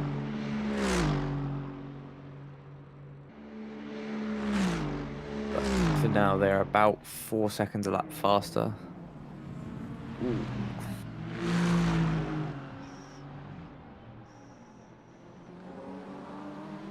Ooh, Special Ones have lost the car through turn 1 there. Long left-hander. Rear end's just stepped out a little bit. I'm just looking at a lot of things on a second screen, so I can't quite see the track the entire time. It seems to be the second I look over at the data or I look at the chat or the timings that something happens and I miss it. But the Special Ones into the wall, losing about 8 seconds in that. So that is the, I think, the Carmona car of either the number 3 or the 33. I can't quite see the number on that car. It's one of the Carmona cars. I think that's the number 3 because that's the Sunset Racing just behind it. Oh no, they aren't close on tracks. Like that could be anyone. I'm not quite sure. That's the Sunset Racing though, getting past. I need to find a different colour scheme for my team actually. British Motor Racing. We've got British Racing Green and yellow, but I can't quite get a good livery design like other teams can, so I'll look into things. Meg the Don, for who's this guy racing for? The Pablo Motorsports team have had a brake issue. They are they in the server still? They are 26th overall. They've just rejoined the server. They've done a driver change.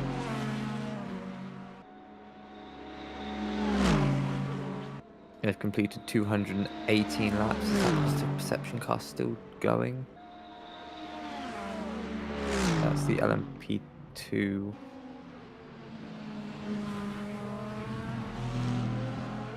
The 77's coming up a lot lower on my time. Excuse me. The 77's coming up a lot lower on my timings than it is in the actual timing, so I'll believe Dan No Skills timings instead. Because in the timings I can see they are last, having only completed, let's check time, at 8014. Yeah, they've only completed 190 laps according to my screen. But if they are up with the number 8 and the 14, then they have obviously completed more laps than that. 2 hours to go here at Daytona for the end of the race. Still a lot of racing happening on track, and cars trying to lap as fast as they can. You see the times across all categories, all classes, very similar now as people are starting to find their grooves and people coming in for their last long stop.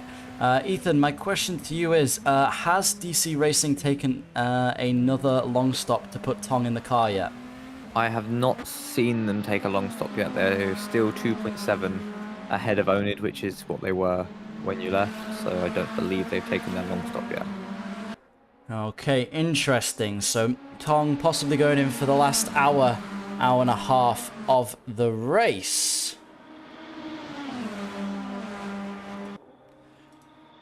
Yeah, it's been 28 laps since they've done a pit stop, so they haven't made it yet. That sim racing team have just done a stop though, it seems. I didn't see any changes, but I can see on my timer that it's 0 since last pit stop. Okay, interesting, because TSRT did still have one long stop remaining.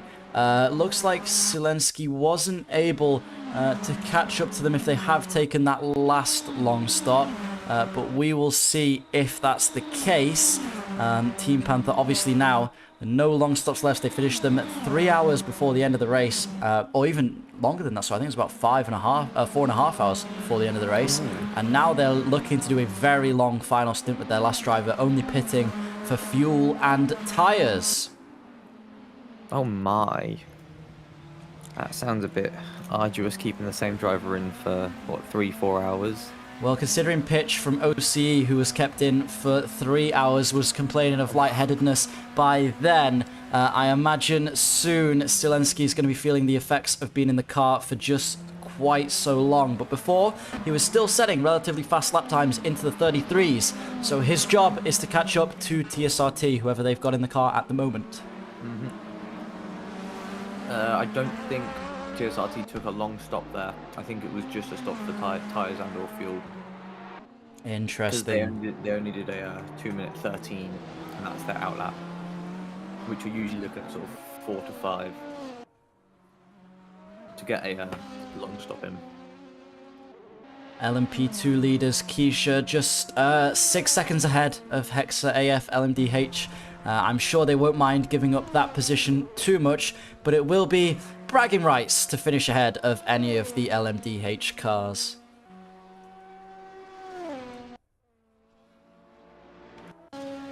Their closest rivals, P2 in LMP2, is DC Racing. A strong showing from them, but just not able to match the pace that the Poles have been able to show for this entire event, even through qualifying.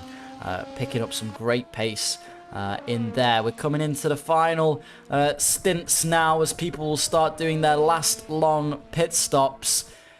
And we will see who comes out on top. Will it be DC Racing, who have looked dominant at the front of the LMDH field, or will Onid, who've had to come from the very back of the field, be the ones to finish in first? Either way, I'm sure they'll be happy with a second place finish.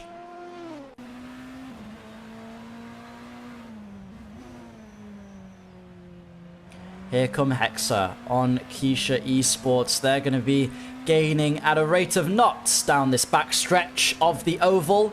If they make this move happen, it is for P6 overall, although they are racing a car a class slower than them. And I think it's a testament to Keisha Racing's race today that they have managed to be in front of an LMDH for so long, despite being in LMP2. Hexa staying behind there, not wanting to make the move too early. They know they've not got anything to risk by following behind in the Le Mans chicane. So there they go, round the outside, up into P6 for Hexa.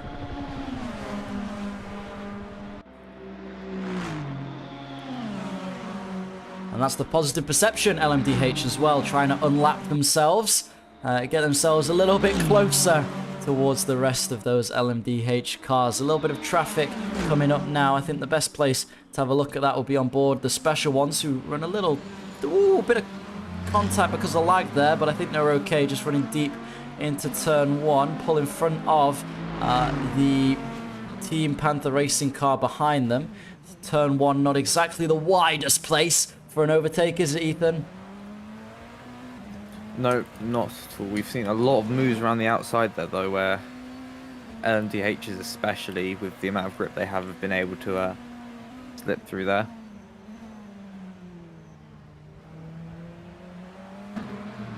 Going to start seeing a couple battles appear on track in the last hour of the race as people go for their final stops. But interestingly, RSK lapping quicker now than that Sim Racing Team's GTE car in front.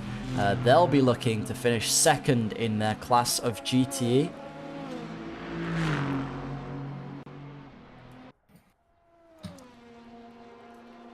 Positive perception. 27 seconds between them and the next car in front. We saw them battling with Hexa before. Hexa were considering a podium in LMP2. It's going to be hard to come by now, though, as they are a lap behind P3 at the moment.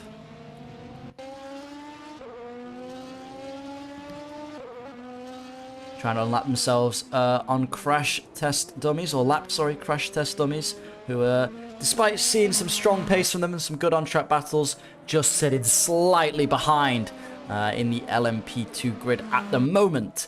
They may have done alternate strategies, though. We can't write them off, as they're setting some reasonably fast times. A 1:39 last lap, which is relatively good for an LMP2.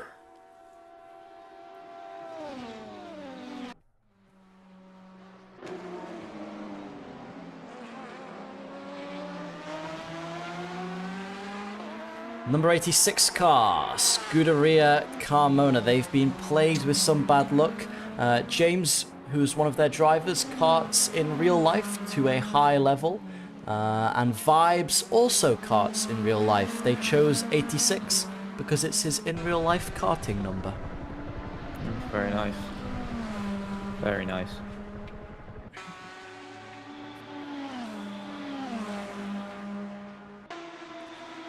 The DCR LMP2 just has the same as the LMDH for their information, which we have been through before. One we've talked about a little bit, crash test dummies, but the reason they chose the number 43 is in honor of Ken Block, obviously his number when he was racing. Yeah, nice one. The Hex AF LMDH car is quite interesting to see how it's at most all of their drivers' second race, and yet they're doing quite strongly to get a P5 out of this. They got their driver Josh's is his first race, and Emmanuel and Jack, it's both just their second race, and so being able to, even with any hiccups they've had, being able to get a car to 5th place in a 10-hour race, it's been a good go for them.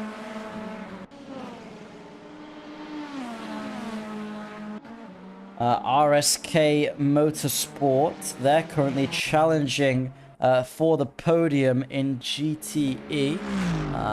They started sim racing back in 2019 together as brothers, and during the pandemic, sim racing became a more and more, a larger and larger part of their lives. The number 24 is the brother Rune's favorite number, which is why they chose it to represent their car. Even though Rune is 5.5 years younger than Sver, he's always been quicker on the sim, and Sver is studying journalism and is going to write reports about the race from the car's POV, so he's going to be reporting on this race. It will be published online so anyone can read it. And Rune came up with the brilliant idea of turning their car into one of the Dynaco cars from Cars, which is what the livery's based on. Oh, yeah. Nice. Lovely inspiration there. Indeed, that's a very fun one.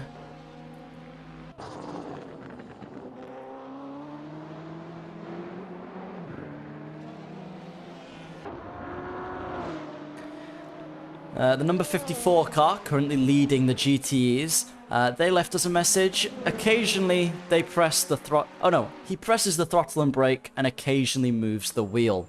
That's Sebastian Duran. If he's driving right now, he's doing a good job of doing all three of those things. At the very same time, that's going to be difficult to go anywhere if you're pressing the brake and the throttle at the same time. Yeah, indeed. It's going to be tough on them. One of the other Scuderia cars that's no longer racing than one of their other GTEs. They had a diverse range of people. From Winnipeg, Canada, is DJ Harris. Realizes they won't be the fastest, but concerned about consistency and staying clean from penalties. Fan of NASCAR since age 4 and idolizing the 7-time champion Jimmy Johnson. Well, NASCAR, obviously very famous around the Daytona circuit. Got into endurance racing as a fan of Wayne Taylor in IMSA. Oh, also, we're glad they're retired because they were Man City fans. Boom. Just watching the gap between the DC Racing and Owned Esports car, because DC Racing has just come out of pit lane. Okay, so this will be Tong in for his stint now. Owned gonna have to gain some time on DC. Still about a lap in it. Did you catch how many long pit stops DC had left? I did not know. Okay. Looks like DC have a good gap though, because they're already coming to lap Owned again. Ooh, are they close on track? Possibly. The 45 and the 25, because they've just come up, they've both had some small collisions. Okay, so Apex Digital Motorsport having a small collision with the Hexa car. possibly. Although it looks like they're on a little bit of a different place on track. If we head over to the FXR Pablo Motorsport, their drivers are here to win. They're ambitious and won't give up, which I think they've had a couple of incidents today that are going to hinder them from the win, but they've not given up, and I will give them that. The team is originated from his hamster called Pablo, and FXR is Future Extreme Racing. He doesn't have any fun facts, and his nan died when she was 71, so that's why they chose the number. Oh, nice. Very nice. DC Racing have 4 out of 5 long stops. Sunset Racing just put a message about damage in the chat. Oh no, that was ages ago. I need to catch up with the chat. Scuderia Carmona, their LMDH car now completed all of their long stops. So they're going to have to try and make some inroads towards the front, but that Sim Racing team going to have to hold off Team Panther if they have to make another stop. We reckon it's around 2 laps per long stop, and I believe TSR have 1 stop left. Would we say a 3-minute 36 is a long stop? Because that's what DC Racing did. Yes, because they just swapped to Tom, so that would be the out lap.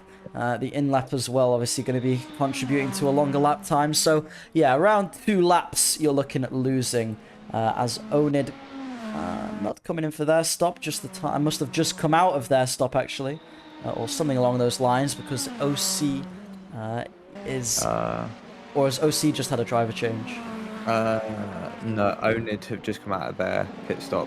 OC are on a 31 lap stint so far, so they're still going. So Oscar still in the car, going strong, not feeling too tired yet. Said he really enjoys sim racing and endurance racing as a hobby. But at the moment, he's doing it more than a hobby. He's securing a podium position for his team, which is a very strong result. Nice. The Scuderia Carmona car are also just on an outlet now. That was a bit of smoke from just a lockup. Cool. Yeah, other than that, not much going on track. Crash test dummies are on an outlap after their pit stop, and otherwise everyone's just sort of in the groove of their stint. PSRT, GTE car currently second. They're gonna have to pick up the pace a little bit as RSK Motorsports is closing that gap to them. I believe they've completed all of their long stops, the GTE team. So as long as they can maintain a solid pace, faster than RSK, they should be good to bring it home in P2 of their class.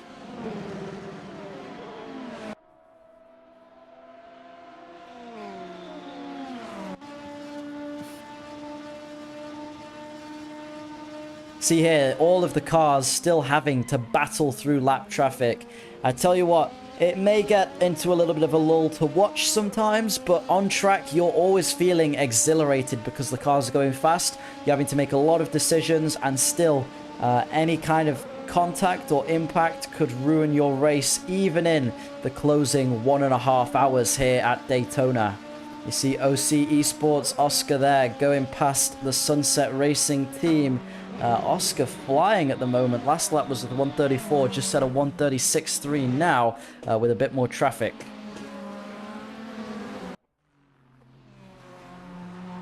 Onid still behind the DC Racing car. It's looked dominant from DC today, hasn't it? They got into the lead early and they kept that lead with a good strategy, and it looks like they've always known what they're doing, not making any calls that are too risky, I suppose. I mean, what do you think, Ethan, seeing DC's dominant drive today? Yeah, they've sort of, at the start they had a bit of issues. They were a bit down in the pack from a strong qualifying, but they couldn't quite get a lap in that was valid after pushing the track limits a bit too hard. But once they got to the front after about 1 hour or 2 hours, then they disappeared. They had pace where they were able to pull a lap just on pure pit stops alone in that sort of first 3 hours. and then once they started making their long stops, they were still a lap ahead, and they've just sort of been able to use their pace and pull away slightly. Because while, like, when I look at the timings, they're only about half a second or less than half a second faster than the drivers around them. But if they're doing that every single lap for what we 8.5 hours in now, for 8.5 hours, that adds up to what we see now, the 2 laps. So 300. Yeah, 300 laps. Consistency the key for them. They've lapped the entire field at least once, which is not something you're able to do every day, is it? No, not at all. Especially when it's your own class that you're able to get through lapping. That shows something else, where we've got at least 2 classes of the exact same car, with both the LMDH and the LMP2 using the same car. LMDH using the RSS BMW hybrid V8, and LMP2 using an LMP2 model, but all stock everywhere. Yeah, all cars running fixed setups, which has made the racing, in my opinion, very close and very tight. So it's been a joy to watch today, the racing here. Will the safety car make it back from 225 laps down? I reckon so. Just going to have to pull out and put in some blistering lap times. Positive perception looking to get past the Scuderia car in front, the LMP2 in P3. And then they'll be on the hunt for the next LMDH car, which is the also Scuderia Carmona. But they're a lap ahead at the moment.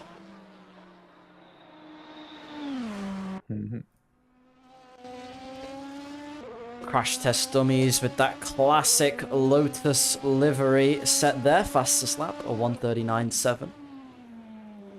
Nice, yeah, very good and simple livery. Like to see it, not overdoing it, making it look nice. Lovely yellow to make sure you can point them out when they're at the front. Not quite there today, but hopefully another day when we see them, they'll be front in the field. Oscar has now stepped out of the car as they come in for their next long stop.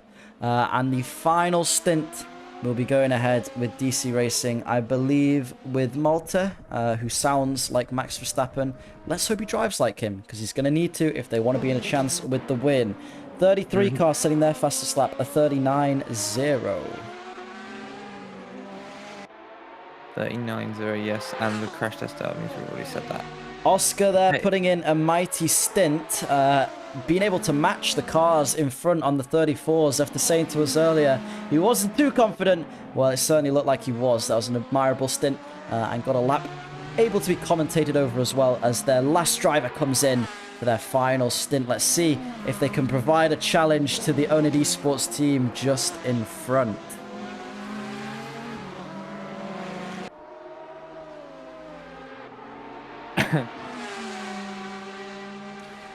Do you know if we have any interviews left lined up? I can find that out for you. We will see. Possibly some final interviews into the closing stages of the race. RSK still closing the gap little by little, but not too much to TSRT in front. So they're hoping that they will be able to make it towards P2 in class in the GTEs. We'll see if they can do. Positive perceptions, LMDH car still struggling to get past the Scuderia car in front. About 8 seconds the gap now. Should be lapping around 5 seconds quicker, although the Scuderia car putting in a mighty stint at the moment into the 139s.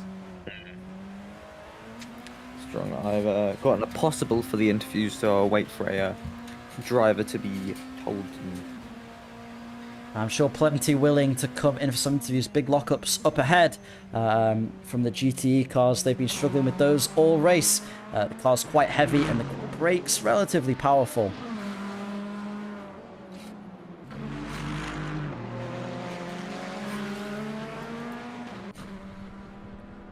Of course, we'll have the results once the race finishes, although penalties will be finalized, I assume, by the race organizers in the Discord channel, because there will be a few. Over 10 hours of racing, it's difficult to not get caught up in at least a couple incidents.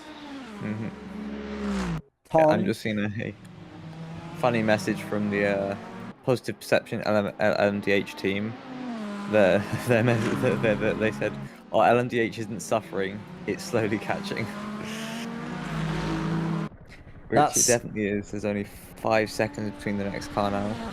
That's putting the positive in positive perception.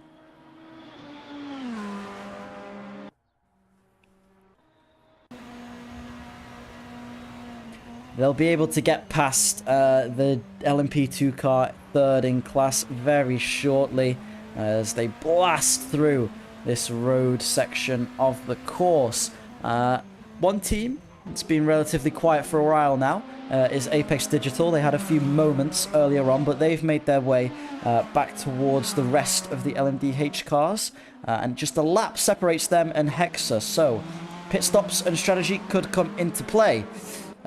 Looks like gaps may be closing if they are going to close in the next 30 minutes as everyone goes in for their final stops. But this could be it, a sprint to the end now. So any pace you've got, you're going to want to bring out and remain consistent for the final hour.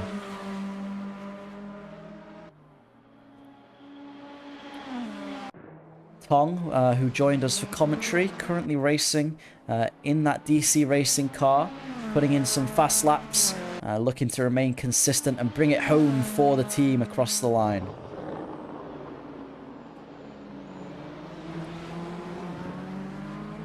Positive Perception then, about to move up into 11th overall ahead of that Scuderia car. They've just got to pass the Hexa AF LMP2 first. And there they go then on that banking around the outside. Sunset move out of the way as well, and that's the car they are, in quotation marks, racing, as they'll blast past them into turn 1. Scuderia willing to leave them a little bit of room before they notice Positive Perception aren't going for a gap, even though it exists. I guess they're not a racing driver, and then they go for it instead, down into the International Horseshoe. Positive Perception up into 11th, just behind Scuderia Carmon's 86 LMDH car. We are being joined by one of the drivers of the number 45 AM ADM HE car. Clumsy, how's the race been so far? It could have really been a lot better. We've suffered a lot of technical issues, so yeah, could have been better. We saw you guys before a little bit further back. But you managed to make your way back up towards the rest of the LMDHs. What's the finishing estimation with you guys for now? Still an hour and a half left here. Well, I don't want to make it. I'm going to knock on wood before I say anything, just to be sure. But like, maybe 6th, but we're happy with 7th. We're just happy with finishing at this point. Obviously, in endurance races like this, you can be plagued with issues. I think anyone who's competed in endurance races has had it happen. But are you happy with the overall pace of the team today? Yeah, no, overall the pace has been good. The car's been drivable. It's been overall just a good experience, bar the issues. But yeah, I'm proud of the team and how we're doing it. Coming in for a pit stop now then, is this a long stop or just a fuel and tyres before the end of the final stint of the race, I suppose? Yeah, this is going to be a short one, just for now. Just get some more fuel in, get some new tyres on, and then we'll be on our way again. Good to hear. Nice. And how have you been with the lapped traffic, the GTEs and the LMP2? Things been clean or things been difficult? It's really dependent on who you come across and where you come across them. Like, sometimes it's easy, sometimes it's incredibly hard. But yeah, we're managing. It's good to hear. Sometimes these races don't go your way, but as long as you try your best, I guess it's all you can really do. Ethan, anything to add? Nothing really. As long as you feel like the pace has been as good as you can be without taking the issues technically that you've had, do you feel you've had a good race? Overall, I think the race has been it's been positive for us in terms of pace, as you said. Yeah, I think we're doing well. I'm proud of the team. Nice, that's all that matters. As long as you guys feel like you've done well, I understand it might be a bit disheartening seeing the position, but you've got to take into account that you got a bit unlucky with technical issues, and if you hadn't had them, you'd probably be 2 or 3 positions up. So, good race, good luck for the last hour and a half. Thanks. You guys, good luck as well. Thank you, mate. Well done, and again, just reiterating, good luck for the final stint of this race. Possibly a P6 on the cards there, but not 100% sure. Don't want to risk anything. Just bring it home now and get some solid learning and good pace from the team to take away from that. So I'll see you later. Yep. See you later. Good luck. We have the DC Racing LMP2 just got overtaken by the LMDH of Scuderia Carmona. They dropped back to 10th overall, but I'm sure they won't mind as they're still running second in class. A great finish for them. And here come the ADM car out of the pits now on its flying lap round. Got the Keisha Esports car, the next car behind, but they'll have a massive gap to them, so 7th. Well and truly on the cards.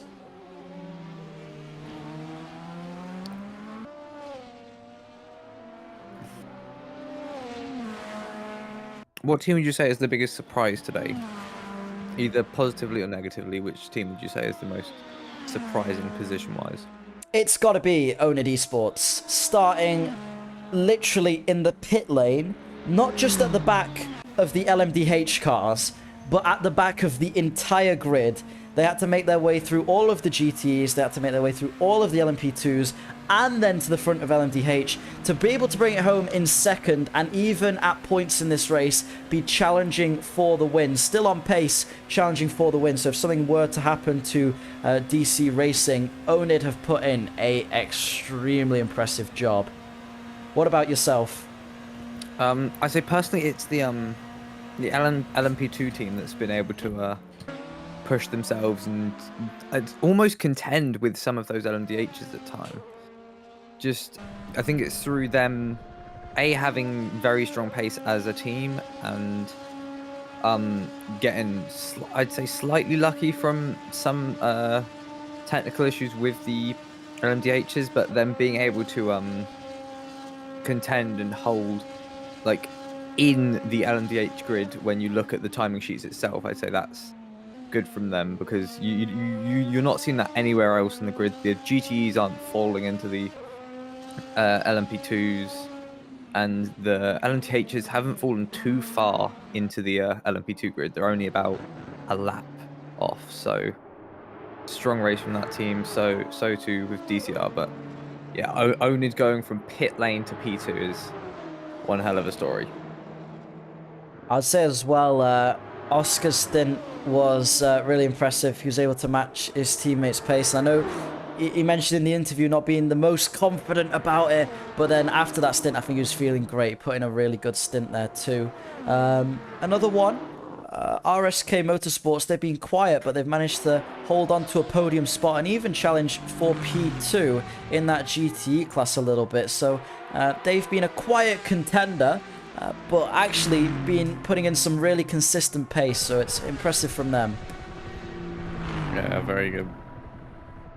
Very good to see. I think it's good to have, like, it can help to have a quiet race at times, because it means you've done nothing wrong enough to make any notice of yourself. Very good point. And speaking of quiet races, what you may not have just noticed is Sunset Racing have now got themselves ahead of the number 3 car, which is Scuderia Carmona. They're in the pits, and Sunset Racing is now promoted to 3rd. We've seen some scuffles between Scuderia Carmona and Hexa AF Racing for these podium spots, as well as Sunset, and all 3 of them having relatively quiet races, but the pace has been there, and don't be surprised to see any of these guys duking it out for the final podium spot in LMP2.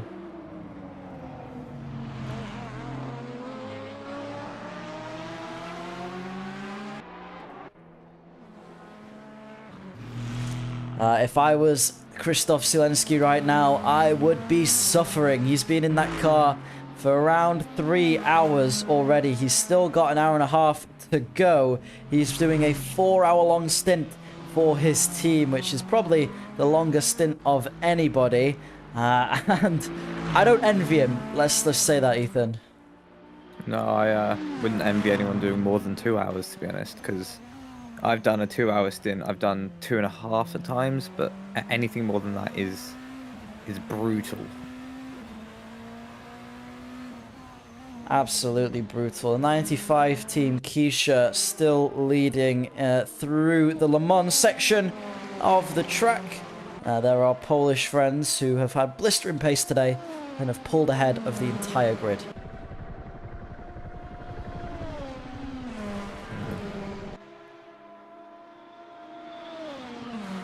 Yeah, there's not much to talk about at the minute on track racing wise, because we're in the last hour and a half. All the teams have, they're very much in the groove now. Most of these teams, the drivers have either done a couple of hours already, or they've been in the car previously and they've gotten in for a second time. But everyone, I commend everyone that's gotten to this point, just because doing any sort of endurance race takes a lot out of you, no matter how many people are in the team. If it's 5, if it's 2, no matter how much how many drivers and how much time you're putting into the car, it still takes a lot out of you, because even if you aren't in the car, you're paying attention to everything around you. You're paying attention to the pace of the other drivers. You're enjoying watching the racing of the splits ahead where you aren't involved in the racing, or the splits behind where you aren't involved in the racing. And it's just about making sure your driver has all the information he could need. So good on everyone that's gotten to this point for keeping it as clean as possible. PSRT's GTE team take to the pit lane, which has allowed RSK Motorsport to make up some time on them. They'll be challenging for P2. They were only 30 seconds behind before, so I believe that will move them into P2 unless they did their pit stop just before, in which case they're going to be trying to make the overcut work. TSRT still in the pits as they're coming around the back stretch. If they're able to make the overtake happen, you're looking for the number 19 dot on the map. Once that goes green, they're pulling out of the pits, but at the moment, RSK, the brother duo team, have made it past that sim racing team and currently hold P2 on track for the GTE class.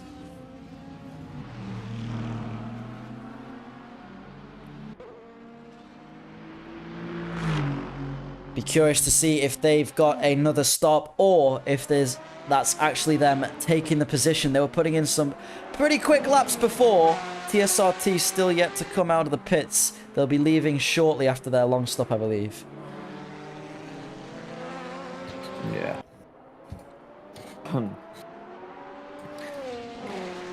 Yeah, this 5 long stop rule has definitely made this racing interesting, because it forces you to make 5 driver changes, but it doesn't force you to limit the stint time, because what I'm used to is in a set course competizione where they'll just set a 1 hour 5 or 1 hour 15 minute stint limit, and then you have to pit at the end of that. But this is a lot better because it adds more variability in the strategy, because instead of saying, okay, every hour everyone's going to pit, it's, okay, some people are going to pit before the hour because they've got the fuel tank to do that, or the driver wants to do that, and some people are going to pit well after an hour because they've got a bigger fuel tank. It's a good or point. better fuel consumption due to how they drive. Yeah, so strategy and AC then, without the stint time, are coming into play a lot more. And strategy may have paid off for RSK, because they are now a 1.5 lap lead over TSR. If they were to pit, they would come out just behind them if they were pitting for a long stop. If they have completed all those long stops, which off the top of my head, they have, then this is an advantageous position for them. They'll probably just have a tyres and fuel stop left. So RSK looking strong for P2 in GTE.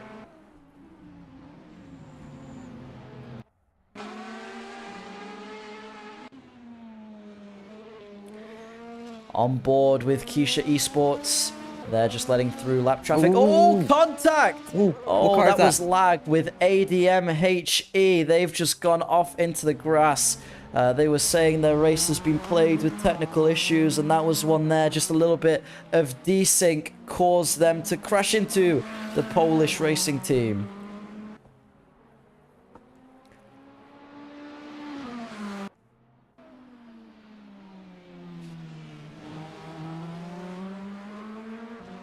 That's the last thing you want coming into the final hour of a 10-hour endurance race, is any kind of incident just like that.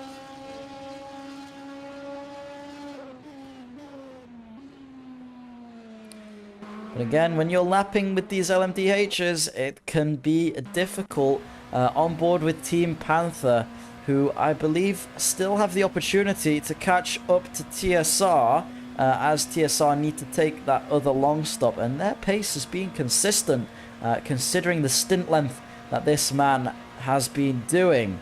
But they're continuing to put in some solid laps. It'll be interesting if we could have an interview with one of their team.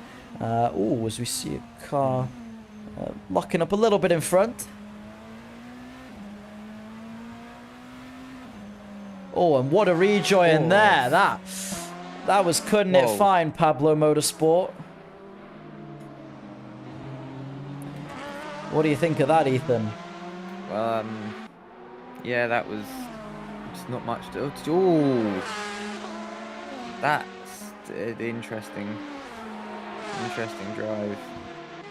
Let's see if anyone's saying in general, but that was an interesting drive. We have seen a good amount from this team, either from them having technical issues or drivers bringing up how this team has been struggling. But this is presumably one of their first races or their first race, so it's just sort of getting used to the endurance format and getting used to doing such long time in the car. Yeah, especially trying to get used to those blue flags, but Pablo maybe needing to look in their mirrors a little bit more when people are lapping them. A bit of argy-bargy there, so they'll need to chill out with that one.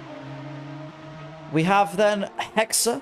They had a good comeback. They were leading the race and fighting for the lead of the race at one point, but had a few incidents with GTE cars like what we were seeing there, and that's exactly what kind of held them back from being able to challenge for the podium. They thought they might get a chance to challenge for the podium today, but just not quite. They'll be happy to bring it home in P6, just in front of the Apex Digital Motorsport car behind them. So after Hexa's pit stop, Apex Digital less than a lap behind. An hour 15 to make up 80 seconds. Is it possible? Well, an hour and 13 to go to 80 seconds, that's definitely possible. Oh, yeah. actually, in the same class, that's more of an issue. It's more difficult. It depends on pit stops now, if there are any left, and issues. But I was going to say an hour 13. How many? Hour 13. Let's say we're doing 136s. So. I'll let Ethan work that out. He can get back to us. Meanwhile, Tong, he wasn't sure if at the end of the stint he'll go for the fastest lap. I think it currently sits at a 32.6 off the top of my head. He wasn't sure if he'd best that from Oned Esports, but you never really know with Tong. If he's in the groove, he might just go for it. 2:16. It's an hour. Just trying to lap the positive perception car in front. I believe that is their LMDH, so it's going to take a proper pass on track, almost like a real overtake here for DC Racing's Tong to get past. But he goes through on the inside with positive perception, just letting off the gas a little bit to allow Tong through in front by that Le Mans chicane. He brings so much speed through there, so confident on those brakes. seeing that on board. No wonder they're setting blistering lap times in the low 34s. Yeah, I'm thinking if Hexa, if AMD, ADM, not AMD, if ADM are going to close that gap, they're going to need to be about 1.5 seconds to 2 seconds a lap better off, which, I mean, at the minute they are doing. A 134 compared to a 135. Yeah, doing just about enough, aren't they, to try and close that gap. So Apex Digital will give it everything they can to try and get up to the front, or up into P6.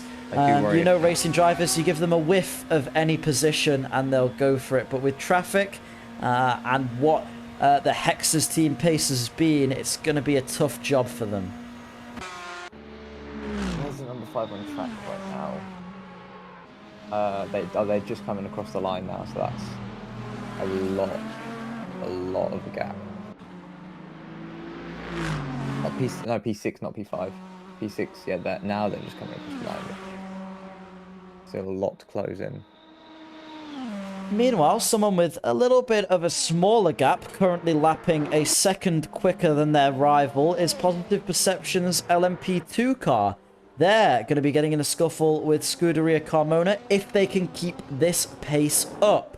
Again, the hardest part there being if they can. At the moment, running well, but coming into the final hour, drivers will start to get tired and distracted, so maintaining a fast pace can become a bit more difficult. I'm just seeing a investigation between the number 16 TSRT team and the 25 Hexa AF GTE. 10-second penalty for presumably the 25, because the wording is 25 uses 16 as brakes into chicane. So I'm assuming there's a 10-second penalty for the 25 there. Yeah, seems that way. Hexa AF GTE not having the greatest time this race. In comparison to their LMDH and LMP2 counterparts. A little bit... Oh, and proving my point as they decide to become a lawnmower over the Le Mans section of the track. Interesting interpretation of the track limits and the track itself at that point. Dear! And now they've hit the banking. Oh, whether that's some driver getting a bit distracted or what, but... Oh, a lot of mistakes there from Hexa. Their GTE team really struggling. Lopen Exiles pit for a driver change. They were in fourth. The pit lane. And they're going to drive through speeding. That is not great. Yeah, they are not happy.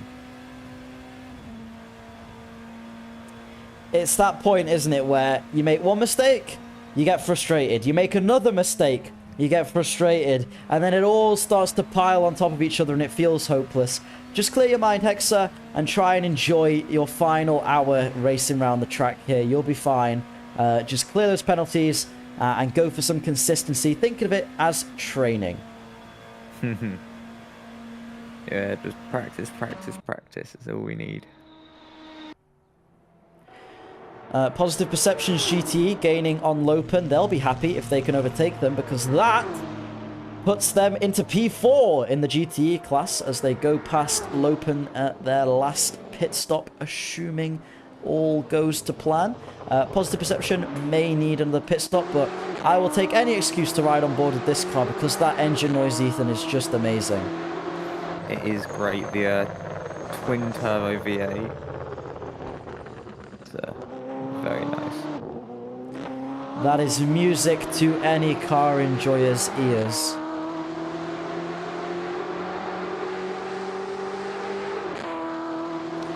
Unfortunately, we can't sit around listening to it all day, as Positive Perception...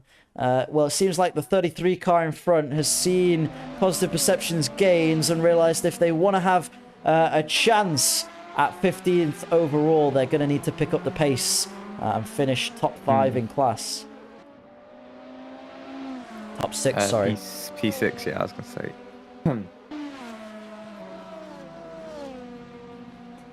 the pink liveried Scuderia Carmona car, with their 4 other teammates still left running in the event.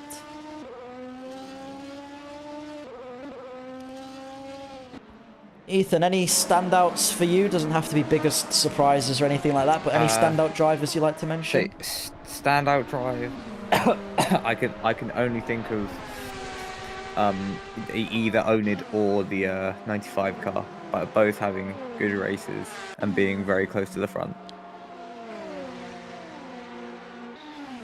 Yeah, good point. Those 2 cars really putting in some good racing for us.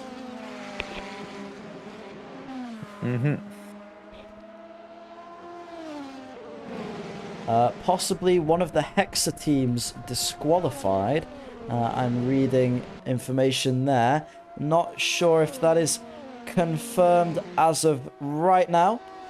But if it is, that's a shame for them. Any decisions in the stewarding tickets? But if I get any word of it, or if I see anything happen to a thingy, there we are. The 86 Scuderia Carmona was kicked, apparently. Oh, interesting. They were running in a reasonable position, I believe. They still are running at the moment. They still are. So it must be just a technical issue on your side then.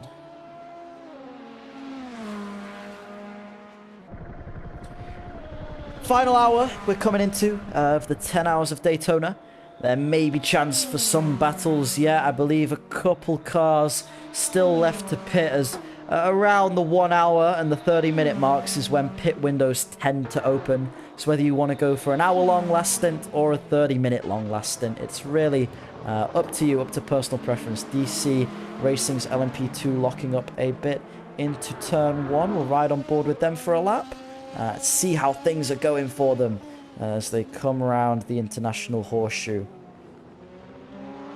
Ethan, you can take it away if you want to. Yep, as we have the DC Racing on the right, with on the left of us was one of the BMWs. The power of this car flying away from that BMW. You can see you've got the LMDH of, I'm not sure which car that is, but one of the LMDHs ahead, P11, so Scuderia Carmona just ahead of us, and we're catching onto a GTE. Have I got any more information coming from anywhere apart from on track? The Hexa GTE does look like they won't be returning for one reason or another, because their car is no longer in the live timings, it's in the stored times, which usually means that they will not be returning, is what I've seen from the 4 other cars that are saved there. So the Hexa AF GTE having a bit of a horrid time there. They made a mistake, the Hexa GTE, making a mistake into the Le Mans chicane, then going too low on the apron, losing the car there, getting probably 2 or 3 cuts just from those 2 incidents, and then speeding into pit lane, which would have just racked up incidents, and that was probably just one too many incidents that pushed them over the edge with the stewards. It's never beneficial to get on the steward's bad side. Sunset Racing, currently 3rd in class. It's been a quiet race from them, but they set their fastest lap, a 1:38.9. They're looking to maintain their 40-second lead they currently have on the number 3 Scuderia Carmona car. Sunset Racing doing a really good job to stay consistent, never really getting involved in anything too major, which I think has given them the edge at the moment. We'll see after pit stops if they're still in P3, but they'll be happy running this high for now.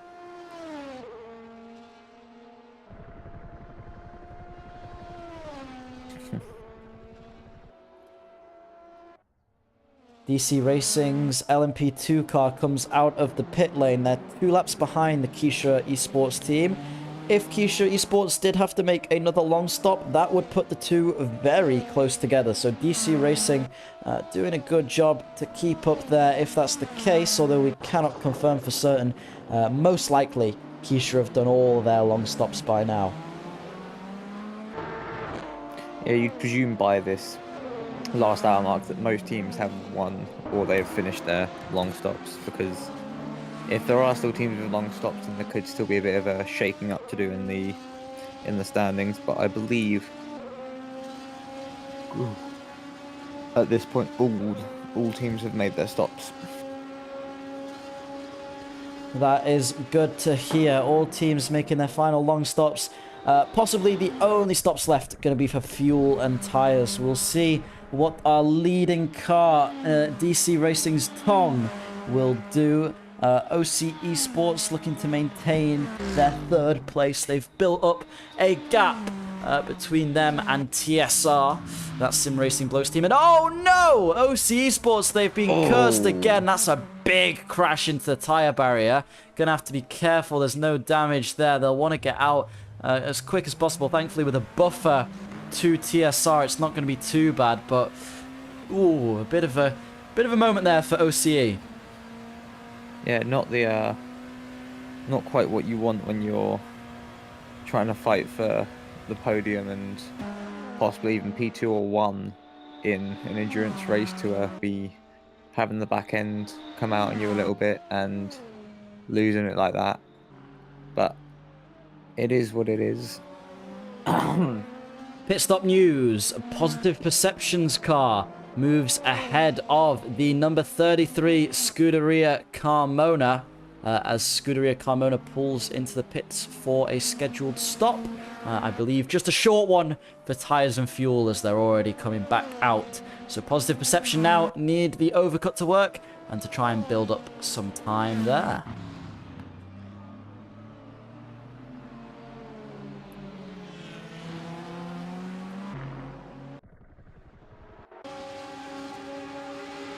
You can see that despite no cars currently battling on track, all of them still having to fight their way around that lap traffic, and one lapse in judgment, just like we saw from OCE, can cause a large collision. Thankfully for them, and we're getting all out of shape nearly for Hexa in that corner. Just a bit late on the brakes for them to be able to manage, but yes, can start causing you some issues, can't it, Ethan? Some issues if you lose focus. I lost focus, and my issue now is that it's awkward because I was not paying attention to what you were saying. That is actually quite ironic, which is funny. Well, yeah, especially I'd say more so in a car than in conversation if you lose focus, because in the car you can end your race on the spot by not noticing a wall or not noticing another car. We're gone below 1 hour now. We have 59 minutes and about 10 seconds to go. We're on board with the Lopen Esports Exiles, the second team for Lopen Esports. In the GTE, we're coming through the very first sector of this track. The the infield road section of this usually tri-oval, but creates good racing because you've got the strongly banked corners, which means teams might want to run low aero for top speed there, but then this section is so slow and so methodical that you need to have at least a bit of downforce so you can make it through there without losing too much time. So it's finding the balance of aero when it comes to top speed and... Oh, that was a bit deep from the 300 VHs. But it's finding the balance between top speed and cornering speed. Curious to see the Apex Digital Motorsport car has disconnected. I believe when we spoke to them, they had no more scheduled long stops. So, possible more technical issues plaguing them. They just wanted to finish the race. It would be really painful if something else has happened to those guys. I mean, we could see when we were on board with them that they were having some connection issues. So maybe it's just that's snowballed up a bit and they've ended up disconnecting. Yeah, good theory, actually. They were struggling with that lag. DC Racing's tongue into the 33s. He's clearly not losing focus or getting tired at all. In fact, his car looks like it's on rails. It's on rails so much so that I'm going to risk the commentator's curse because I think he's doing that well. Oh my, that is a strong from you, Dan, risking the commentator's curse. Are Scuderia Carmona making a driver change? Because usually... There we are, they've come back, so it's just a driver change from them. There we go then, driver change for Scuderia Carmona and Apex Digital back as well, so possibly just another change for them. TSRT still trying to hold off Team Panther Racing, who are making their way closer. They obviously did all their stops early and have left Zelensky in the car for a bit longer to see what he can do, whether he can make some magic happen. But P5 is a great finish for them, considering they were struggling towards the start with lockups and issues. So driving very well at the moment, Zelensky. As TSRT have now taken their final long stop. So this is the battle for 4th place. I think Team Panther Racing might just have edged them out. What do you think, Ethan? We're going to have to see as we get to line. Team Panther Racing, they are on the same lap, actually. No, they aren't. There's four laps between each car, so... I mean, there's still an hour to go, and so it's still anyone's game until we get to about the last 10 minutes, where it's going to be quite a struggle to close 4 laps, but 4 laps is only about 6 minutes, so if a car has an issue that causes them not to be able to finish, as long as they're close enough to still be classified, then it could be that they don't complete the entire length of the race and still just about hold the position. But it's it's anyone's game until you get to about 5-10 minutes to the end of the race. That's when you can start trying to predict the end. But yeah, Scuderia Carmona's LMDH car disqualified for pit lane time as Apex Digital takes a 7th long stop. Not sure what they'll have to say about that disqualification, but usually it means if you've come out way too early before the pit timer is up. Scuderia Carmona, their number 3 car, their lead car now in LMP2, currently sitting in 4th in class. Their GT car as well doing well. What happened there? Scuderia Carmona as a team have had quite a good race. Their LMDH has struggled slightly. They are in 17th overall, and I believe last of all of the LMDHs, but the LMP2 and their GTE team have both had really strong races. Their GTE at the minute is leading the class, and their LMP is P4 in class, so very good race from the Scuderia Carmona, and it's just getting to the end for their handful of cars that have had a slight struggle. Here come Team Panther Racing on TSRT, and they move up into P4 as TSRT take their final long stop. They're just exiting the pits now. So TSRT completing their last long stop drops them down into 5th. With a gap of about 7 seconds at the moment. I imagine that gap will move up as they exit the pit lane. Bit of a slower exit normally. But they've got to chase down the Team Panther Zelensky driver in order to be in a chance with 4th. So the battle for 4th, as I imagined, between these two is well and truly up for grabs. Yeah, this is definitely going to be something we want to pay attention to. As their battle for P4, they're on the same lap and they're within 10 seconds, which in an endurance race is a lot. So we can see there's only a handful of drivers that are within a lap of each other now.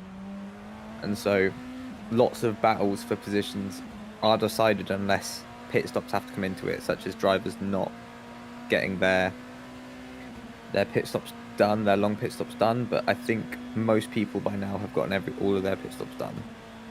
But yeah, P4. We've just got to pay attention to the pace of the teams now.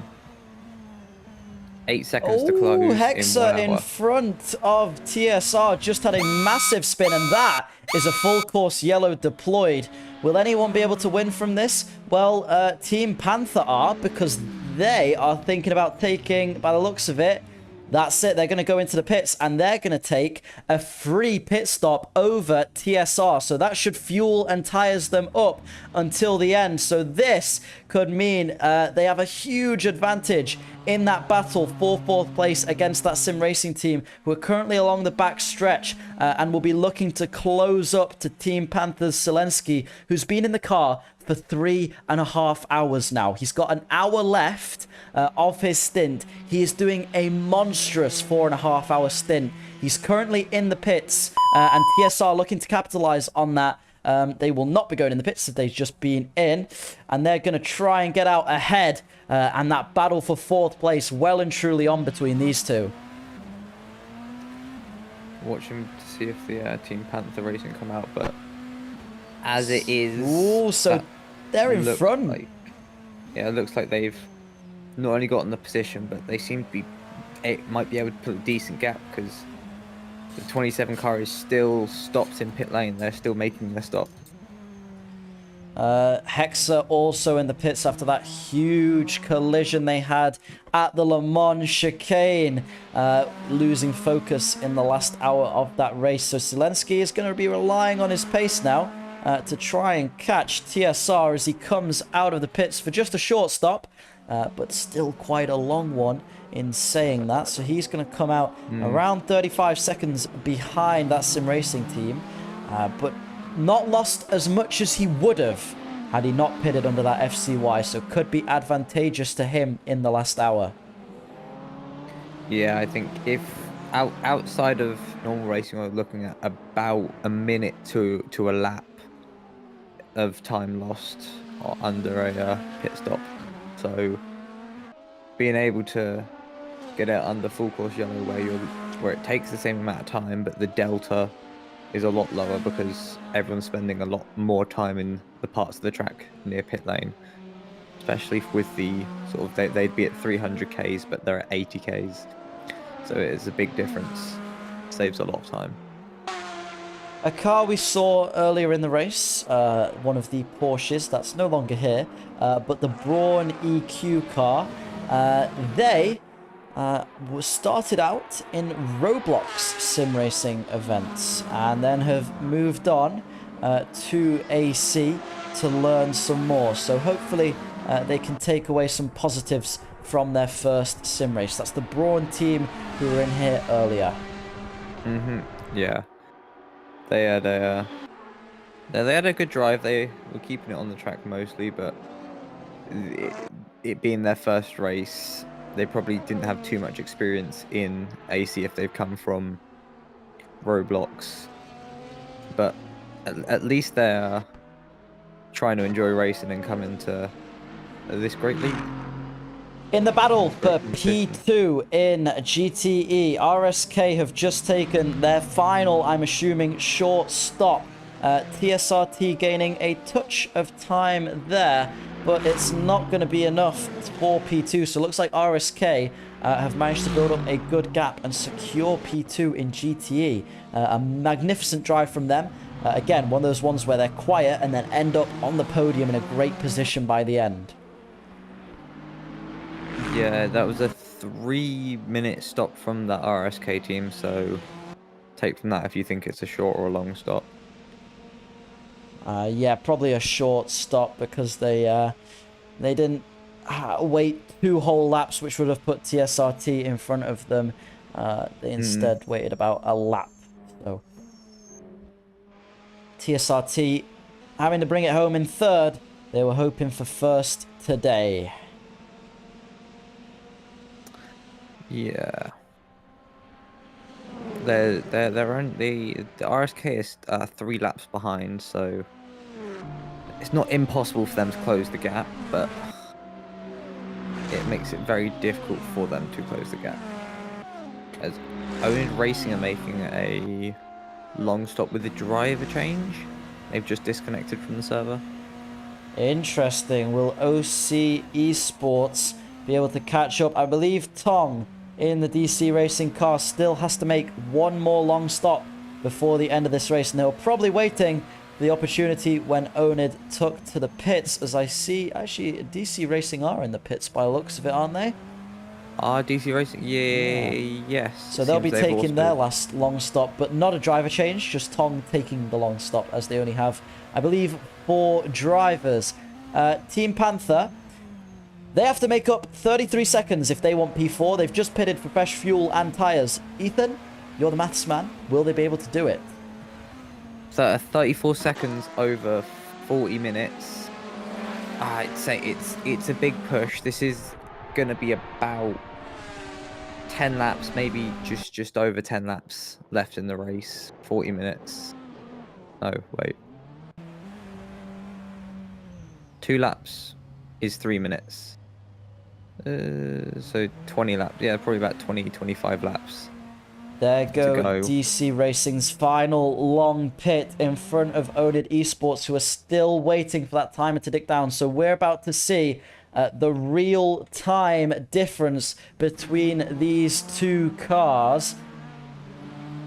It looks like DC Racing, on their alternate strategy, have managed to make it work and will pull a significant lead over Onid Racing. So DC Racing, if touch wood, all goes to plan with Tong's final 45-minute stint, things are looking hopeful for them. I think we lost one of the Scuderia Carmona cars, the LMDH, because they haven't been on track for a while, and I've noticed... Popped up earlier, they were getting disqualified for pit lane time. Well, the 86? Yeah. Ah, okay. So I thought that was the Hexa AF. That was the Scuderia Carmona LMDH. Okay. You can see Onid still in the pits. DC Racing already passing through the Le Mans chicane. They may actually have a whole lap advantage over Onid here. FXR picking up a drive-through forecasting. That could be due to other things though, such as having to avoid incidents and such. Onid a lap down on DC Racing, pretty much just in front of them, I think. Although we'll see as they come through the pit lane. But oh, that's painful for them, surely, isn't it? Yeah, that's gonna sting. But we're gonna have to see once they get up to pace. It looks like two laps difference actually on the timing. Interesting. So DC, DC able to maintain a large cushion lead there. Oof. Yeah, that's a big move from them. Last lap, Team Panther, 2 seconds, well, 1.5 seconds quicker than that Sim Racing team. They'll be looking for P4, but they will be happy still with a P5 finish, considering how far down the field they were towards the start of this race.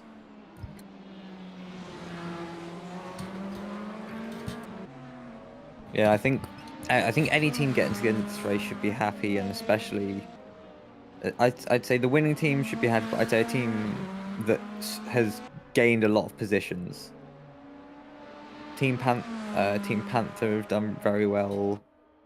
OC Racing, where are they? I haven't got the starting grid. I don't know the starting grid. The 86 suffered a Wi-Fi failure. That's why they aren't in anymore. Just heard word from one of the drivers, the Hexa GTE driver. They left the server. They said they were fed up of all the blue flags and not racing anyone, and their team left them in the VC alone, which is why they decided to retire from the race, and they just wanted that explaining. Fair. I mean that's a mistake on the team's part if you're leaving without explanation. If you're just leaving your driver alone, there was probably something behind it, we don't know, but still leaving a driver on their own for an extended period of time is not good. Yeah, quite 'Cause- demotivating as a driver, isn't it? Yeah, it'd be demotivating, and then they'd also struggle to know, because in their mind, that they're millions of miles away from the next driver and the millions of miles ahead of the driver behind. While if there was someone else there, they could have probably been there to motivate them and say like, "Oh, you're only X behind the next driver," or "Come on, push! If we get these lap times, we might be able to catch the next driver." But there was no one there for them, so it's just getting to this through this last hour now for everyone that's still continuing. I don't know whether it's just to flex on everyone or something else, but the Scuderia Carmona 54 car just set their fastest lap of the race, a 1:46.8. They're currently leading the GTE class with RSK Motorsports following, and the TSRT GTE team behind them. Currently, TSRT is having a race of attrition with Team Panther in the LMDH class in order to maintain P4. It's been close between these two. 30 seconds is very close in endurance racing. I'm just seeing that apparently the 42 car did a flip at one point, and that they've got it wasn't caught on the stream, but the damage is taking a while for them, or was taking a while when they were in pit lane. So DC Racing, their LMP2 team had a flip that wasn't caught on any kind of stream, but has cost them a lot of time to Keisha Esports, which may be why Keisha is able to pull that 2-lap lead cushion, an extra pit stop, costing DC Racing. Yes, so the Team Panther in the past is at 5 minutes. They've closed 5 seconds, so it could be on. It could be on for them to make P4. They have got very good pace compared to the drivers ahead, so it all depends on how everyone does. Could well be indeed, as the special ones set their fastest lap of the race at 1:47.7. And so do our third placing class for LMP2. They set a 38.9. Where am I looking here?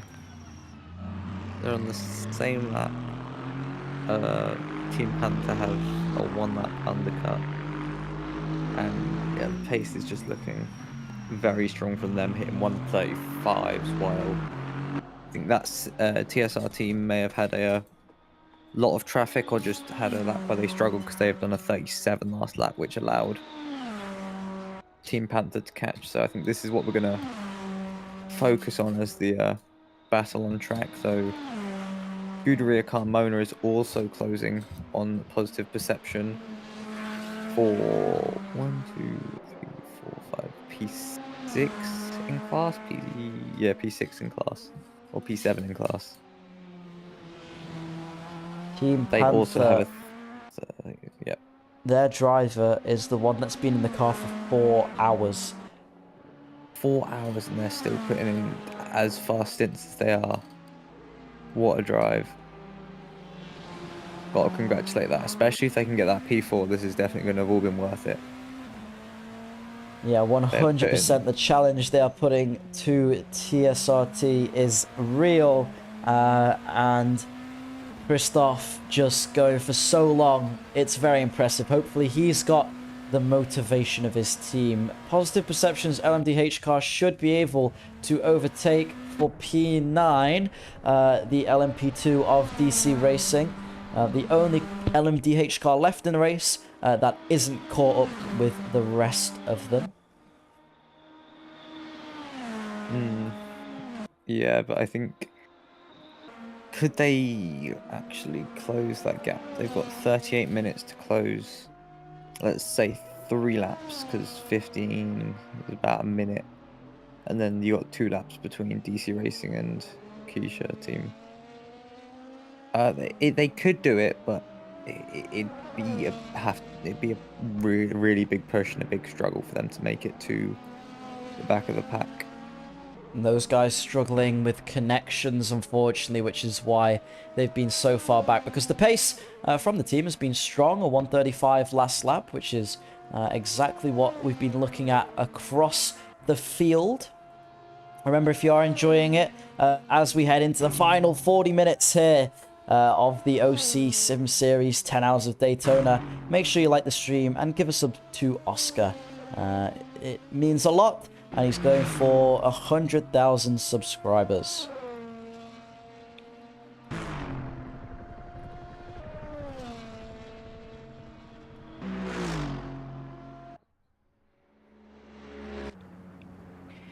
Keisha Motorsports taking it a bit easier as they continue their charge at the front of the LMP2 field, not taking too many risks from them to bring it home in P1.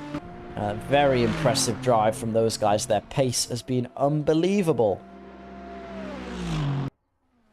Yeah, amazing to see.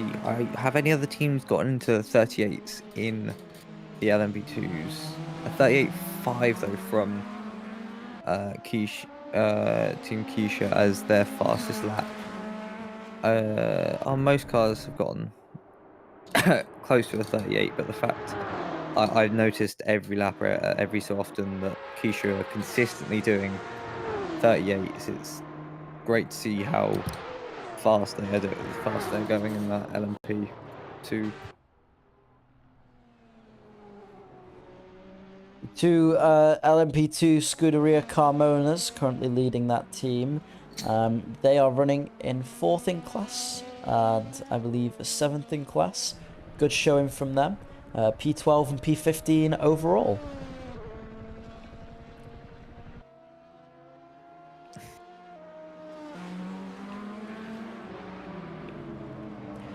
FXR Pablo looking to unlap themselves on the Lopen Exiles.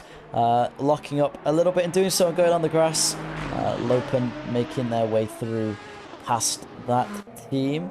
You want to avoid those lockups. Sorry. Go for it. You said making their way through, and I said making their way downtown.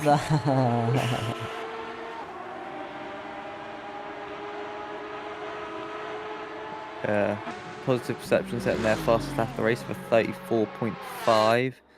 Closing the gap to now, it's only 6 seconds to the DCR, which is P2 in the LMP2 grid and P9 overall. So, great stint from these guys to close up that gap. Yeah, they'll want to get back in front of those LMP, or at least one of those LMP2 cars, just for the sake of pride, I suppose, is the main thing, especially when you've had issues like that. It'll feel rewarding to gain a position. Yeah, I'd say gaining a position in any way,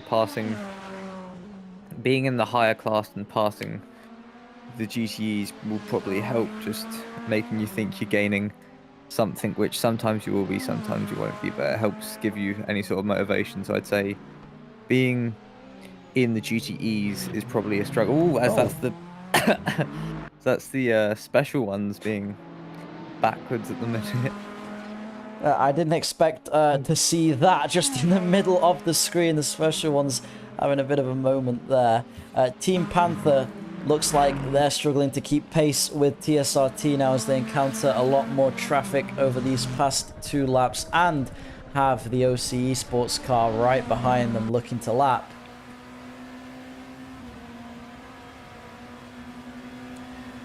So it seems like TSRT is going to manage to secure that P4 position for that sim racing bloke. Very nice.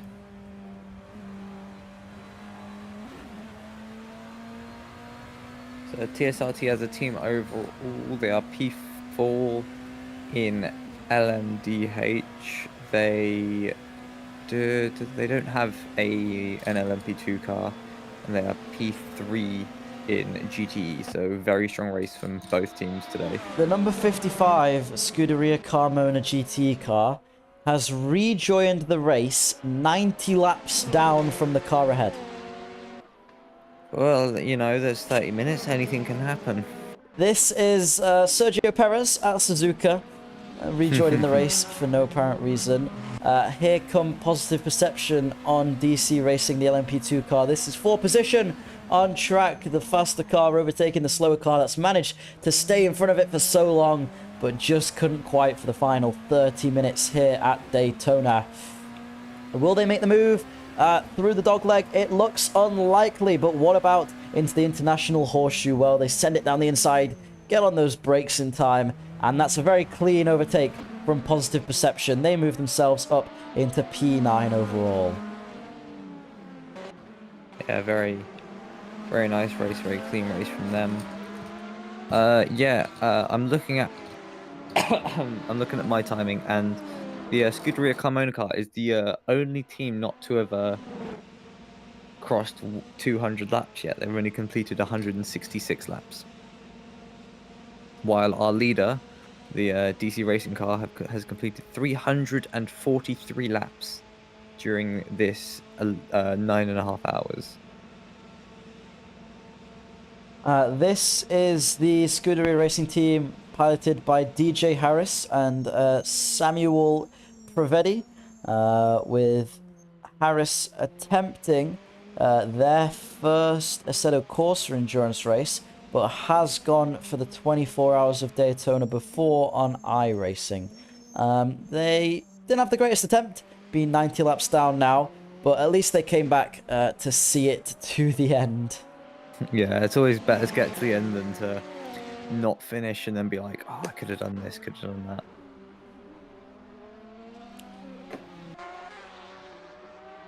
Looks like this will be our finishing order. Not seeming to be any big enough gap, or small enough gap, sorry, for changes in positions. Although I have heard that 76 Positive Perception has got a drive-through, which might give DC Racing that 9th place overall back. Even if you're in the LMP2 car and there's an MDH ahead of you, you will be looking to make any places you can, because a 9th place is worth a lot more points than a 10th place. But Dan, you can't be assuming this is going to be the finishing order. We don't know what could happen in these next 30 minutes. Of course not. I would never assume, but looking at the gaps on track, most people have a comfortable cushion. There's still a few smaller gaps. So TSRT, they're going to have to be very consistent, as are the Positive Perception LMP2 team. As you see, could be a special ones cutting grass. Oh. That's not the racing line.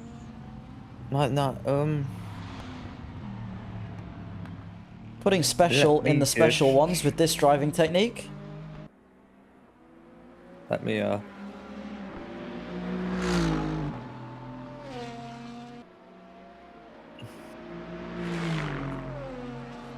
Back to normal now anyway, possibly some temperature issues with the tyres, or possibly just being silly, goofy guys. Me and one of the other drivers asked the exact same question. They're just spicing it up for the end.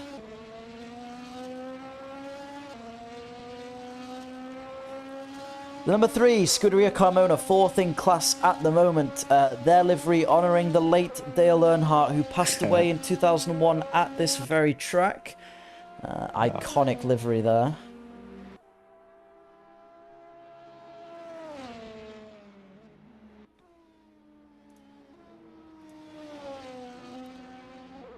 RSK Motorsports sitting comfortably in P2 in class at the moment, but they'll need to make sure as another car finishes off their long stops.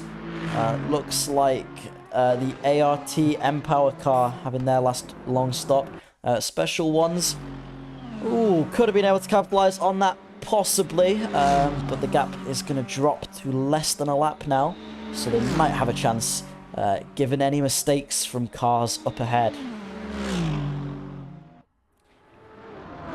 TSRT have somehow found themselves ahead of OC Esports on my timing sheet. What's happened there? OC Esports dropping right back. If they had a collision, a pit stop, Team Panther Racing is just 3 seconds behind them and gaining.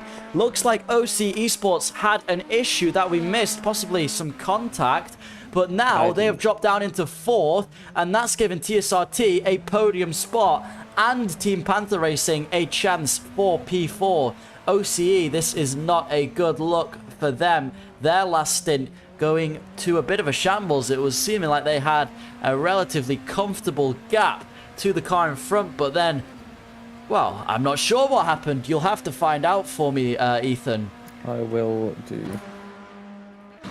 But, Can't see any visible damage on the car at the moment. But they're going to have to put in a... Oh, and they've had contact again! And they've spun into the Le Mans chicane, which has allowed Team Panther Racing to go through into 4th place. This final stint has been a nightmare for OC as they made contact with one of the Aston Martins.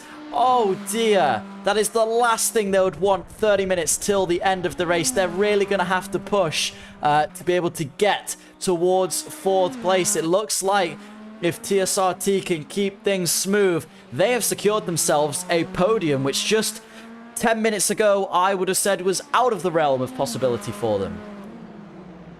I've gotten some context from the Scuderia Carmona team. The number 3 itself on the car is to pay honor to Dale Earnhardt, but the livery is to pay homage to one of their drivers for winning the DSRA World Championship. And they said that they were pulling a Perez with the number 55 car, who is just under 90 laps down from the next car. Well, there we go. Good, we spotted that. OCE, in the meantime, seem to have had connection issues, and they are out of the race. I just saw them phasing through a barrier and then leaving. And that marks the second OC Sim Series event where the OCE sports team have had connection issues in the last hour of the race. If that's not bad luck, I don't know what is.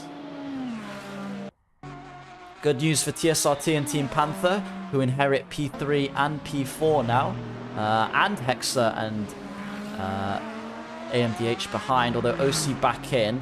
So we'll see if they're able to get out. They're going to have to wait the long stop timer out. So chance for Hexa to make up some time on OCE, and chance for Team Panther to give themselves a bit of a cushion and keep putting pressure on that sim racing team. How unfortunate was that, Ethan? Yeah, that seemed very unfortunate. They were having such a good race. They were third by about another two laps, with there about 2 lap gaps between each driver in the top 3. And now, after some major connection issues, they've dropped all the way down to 5th, and they've just got to try and claw their way back up to 4th position if they get lucky. TSRT then got to make sure they can keep their cool for the last 25 minutes. Any mistake and that 30-second cushion they've got can drop right down, especially a big spin like we've seen through the Le Mans chicane before. Also putting in their fastest lap of the race is Positive Perception's LMP2 team. Just 10 seconds the gap between them and the 33 Scuderia Carmona racing car. So some big events happening in the last 30 minutes of this race. Yeah, we may have cursed something happening slightly by saying that we presume this might be how the race ends, because it definitely wasn't how the race is ending now. OC Sports becoming unfortunate with their connection issues, but now we've got a bit more of a battle for the final podium position. Certainly, if TSRT don't keep it clean for these last 23 minutes, Team Panther Racing and Zelensky are going to have a good opportunity. But the same goes for Zelensky, who's been in the car for over 4 hours now driving and still has 23 minutes left on his stint. Just to see him navigating this traffic so well and still remaining so aware on track is impressive. I would hate to be him at the moment. 2 hours is enough of a stint for me. Yeah, 2 hours is brutal as it is. I've done plenty of 2 hours with gaps between them, and especially a second 2 hour stint, or even a second hour stint after a 2 hour can be mean.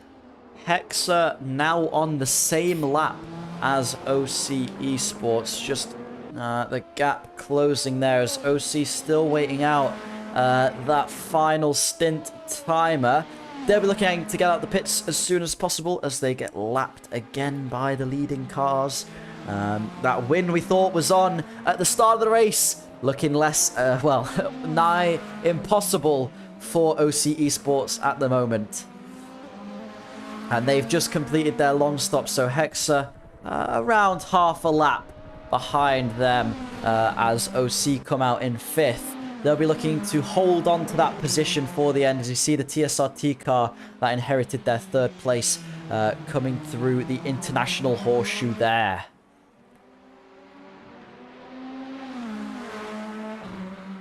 Positive perception, their LMDH car gets back in front of DC Racing after taking a penalty drive-through. So DC Racing drop back into 10th overall, which I'm sure they'll be happy with as the LMP2 in P2. A lot of P's and 2's in that sentence. Well, yeah. Well, that's because when we're racing, all of our acronyms shortened to one letter, so LMP2 and then P2. The positive perception car, I think that... I'm not going to commentate his curse. I'm going to stop what I'm saying. We're watching the ART BMW of the number 8, who is 10 laps behind the next car. But the special ones are only 36 seconds behind, so I think if they put in a mammoth stint, they might be able to close that gap. But again, it's going to have to be a mammoth stint, and with the unconventional lines they were taking earlier, I'm not sure if that gap will close. We'll just have to wait and see. The ART BMW team then under the same pressure as a couple of these other teams here, as we see Scuderia Carmon gaining on the Hexa team a little bit there, whether they one of them just had a pit stop or not. But Positive Perception's LMP2 team only 12 seconds behind that 33 car. Woof.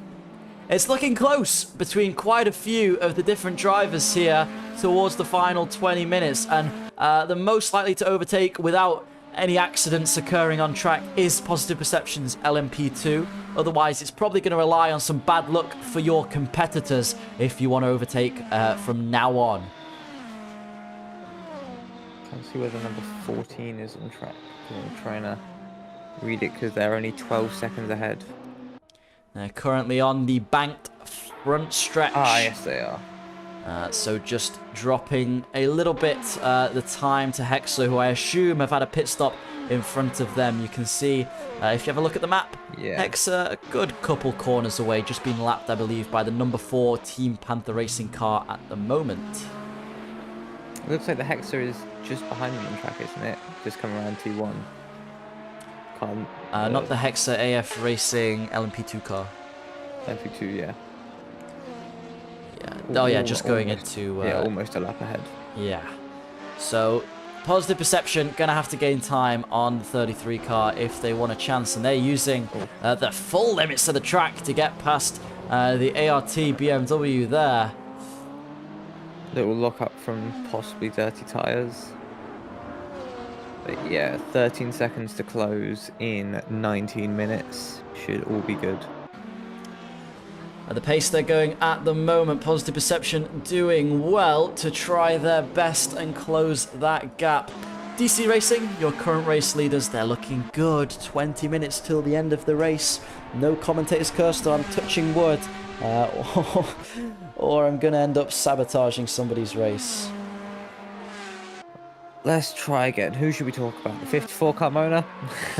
Oh, go on, we'll give it a go. 54 Carmona leading in GTE, and they have a fat lead at the moment. It would have to be something major for them to drop that, and they've been pretty dominant since the halfway mark of this race. So really satisfying when you get a drive like that where you feel like really everything went your way. Yeah, it has been a very good drive from them. They've got 14 laps to the car ahead in LMP2, but there is still a 3-lap lead on the second driver in class. And they are using all of the track to set the fastest lap times they can to extend this lead they have. 54 car even dipping still into the 46s and being the fastest GTE on track. I'm sure if they had a race engineer right now, the race engineer would be telling them, slow down, there's nothing to push for. Unlike Hexa, who are pushing as hard as they can to get close to OCE, setting a 33.5, their fastest lap of the race, because they have had a whiff of potential to move into P5. 51 seconds in 17 minutes. It's not easy, but with some luck on your side, it can be done. Oh, Dan, I have a message from the stewards about the 57 OC Esports car. The exact wording, issue with 57 OC Esports LMDH is being looked into. Their gap started going down for no reason while driving until the car disconnected, losing them over 5 laps. Interesting. So, let me have a look at the live timing itself. Yeah, they're still down. So possibly they've missed some sort of on-track moment, or their car has disappeared off of track for a lap or so, or they've missed a checkpoint that they needed to hit throughout the lap. It just seems sudden that they dropped behind TSRT with such a big lead. I thought we must have missed something, but that will be investigated then. Chances for OCE to be given back podium spots. It's a real shame that they've had issues in both of the events, just connectivity issues all the time plaguing them.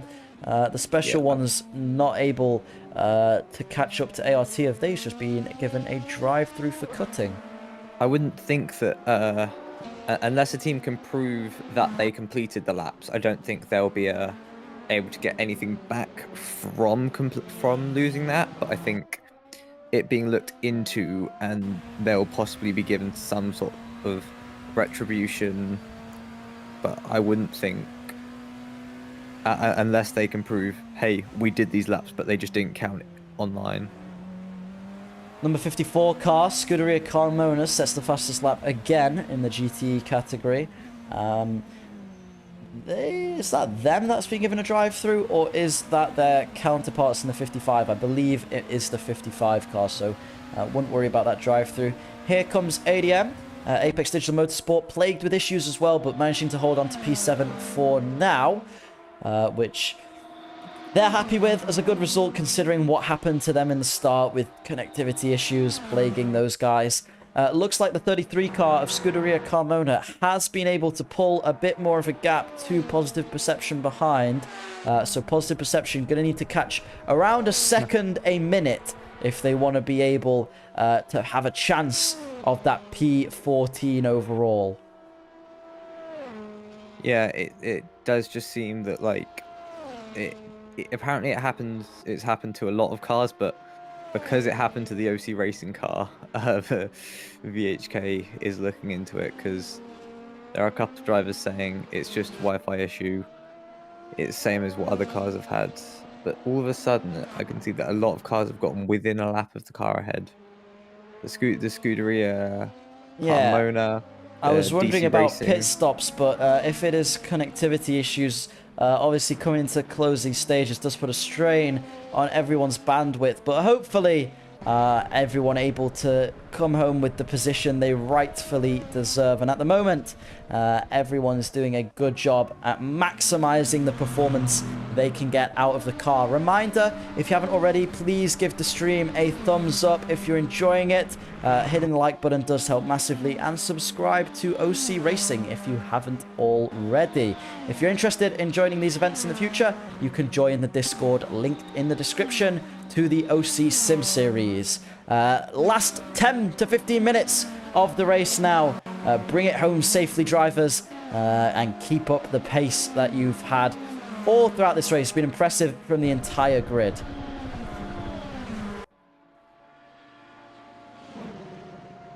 Yeah, you've got VHK trying to justify them looking into it, because they said they lost the normal time of a disconnect when they disconnected, but they also somehow lost 4.6 laps, that was 4.6 lap lead to P4.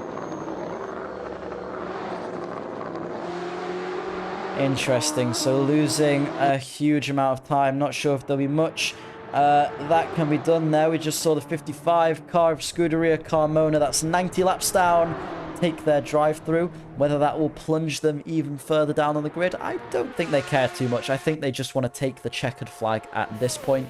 Special ones drop back from ART Empower as they have to take another drive through due to track limits. They'll be disappointed with that, considering ART Empower they were slightly closing the gap to before, but now they've got a bit of a cushion if all goes wrong.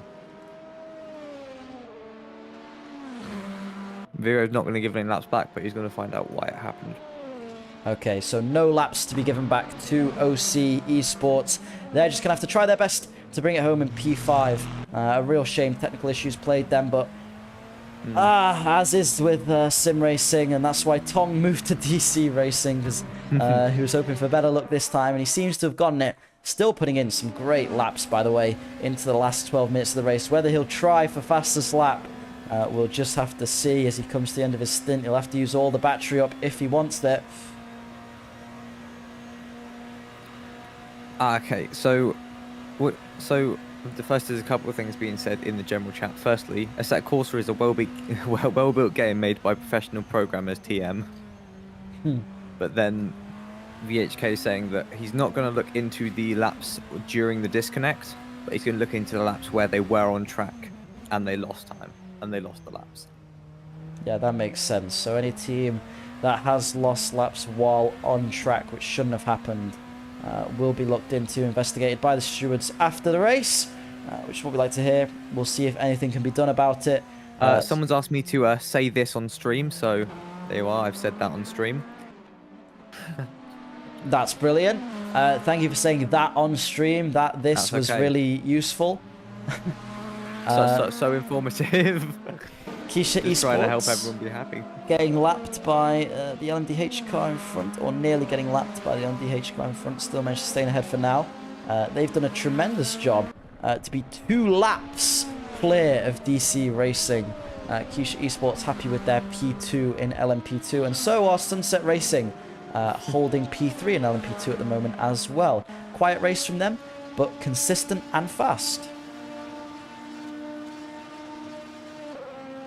Oh no! Whoa. Oh no! Contact between first in class for LMP2 and third.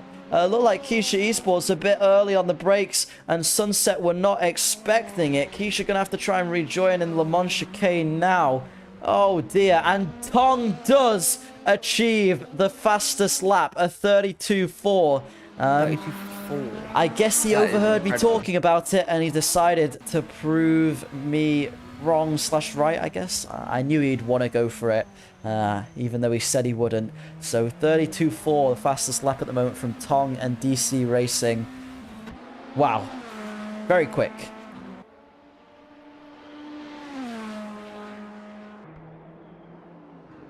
Last 10 minutes of the race now. DC Racing with a strong 2-lap lead.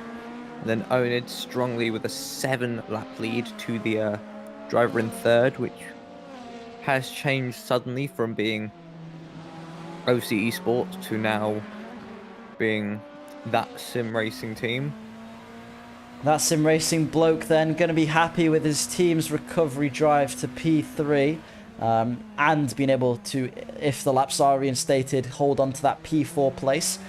They've been very consistent, haven't they? That sim racing team at the start, maybe a little bit messy, but from there on out, they were just able to keep a good pace, similar to what we saw from them in Spa.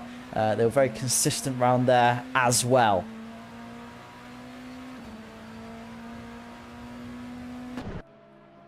Who's this? 44, the special ones. They're having a good time. Apparently they have been in a collision of some sort and had red damage caused, but it is what it is. We're all here to drive. Yeah, the special ones getting caught up in a lot of incidents today. We've seen a few times them colliding with cars of other class and running a little bit deep and off the track. They'll be looking to just bring it home in that midfield. They weren't too far behind the ART Empower. I mean, still in 8 minutes, the chance if something major happens, but at the moment, they've just got to keep it on the track and be able to bring it home for their team.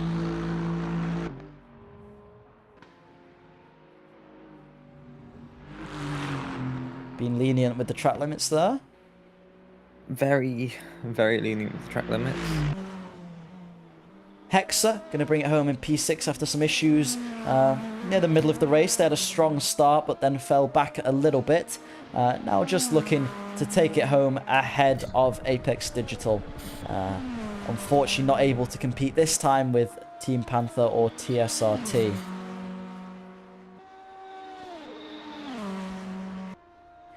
Looks like Onid have picked up the pace, possibly in an attempt to steal the fastest lap back off DC Racing. No idea if there's a point in it. I'm sure Vigo would be able to tell us. But 7 minutes remain here at Daytona. So 7 minutes for Onid to set the fastest lap if they want to and have enough fuel to do so. That collision with the Keisha LMP2 team, that it seems that going into the straight he put his pit limiter on. Oh no. Or going into the braking zone, he's put the pit limiter on, and that is why the collision has happened. So it would have been an accident, but the stewards may punish him for that, because it's quite dangerous on track. I seem to remember, Ethan, you do something similar to me in ACF2. Possibly on an even higher speed track than this. No collision was caused by it though, just about. Thanks to my quick hands. Yeah, well done to you. I may or may not have accidentally hit pit limiter. Going down the main straight at Canis. Easily done, isn't it? FXR Pablo Motorsport set their quickest lap of 48.2. Shows they're still learning, even into the latter minutes of this race.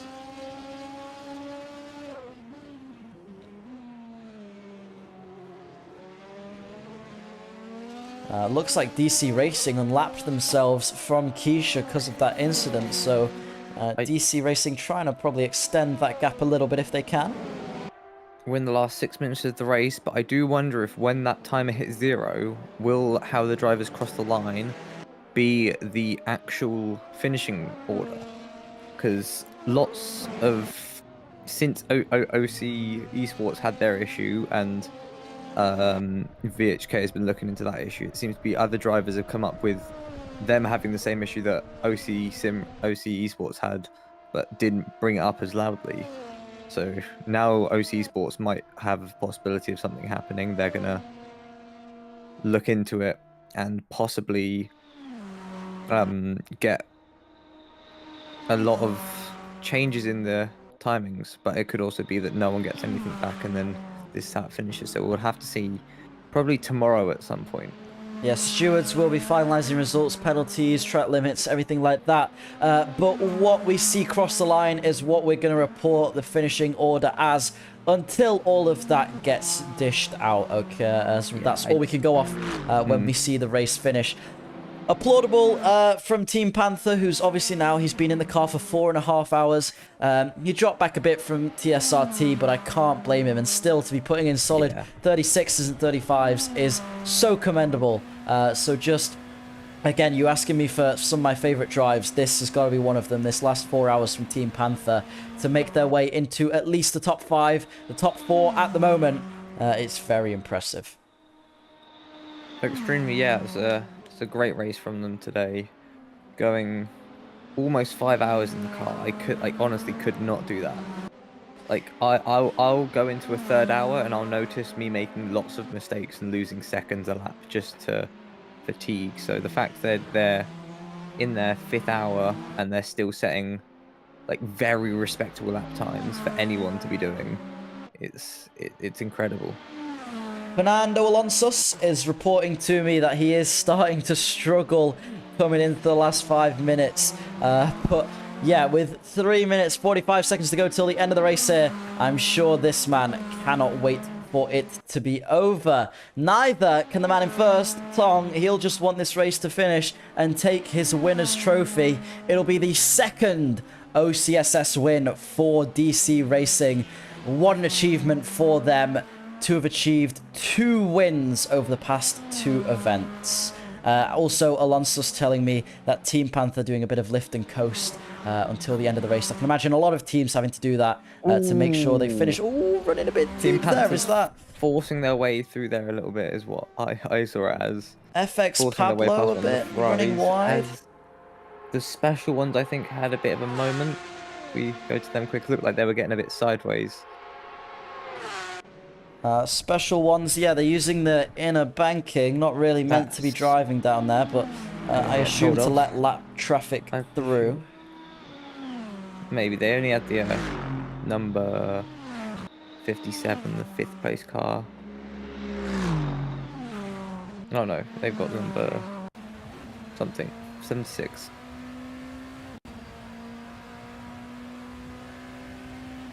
Apex Digital Motorsport going to be happy to bring home a P7th despite technical issues. They look good at the start, but again, pace from everyone was strong. I think it's just down to a little bit of luck here today and being able to keep your race consistent. One car there getting a 15-second from race direction. That's the last thing you want coming into the closing stages of the race. Scuderia Carmona did get passed by Positive Perception. Whether that was in the pits, I didn't see. But now, 13 seconds behind the car they were racing.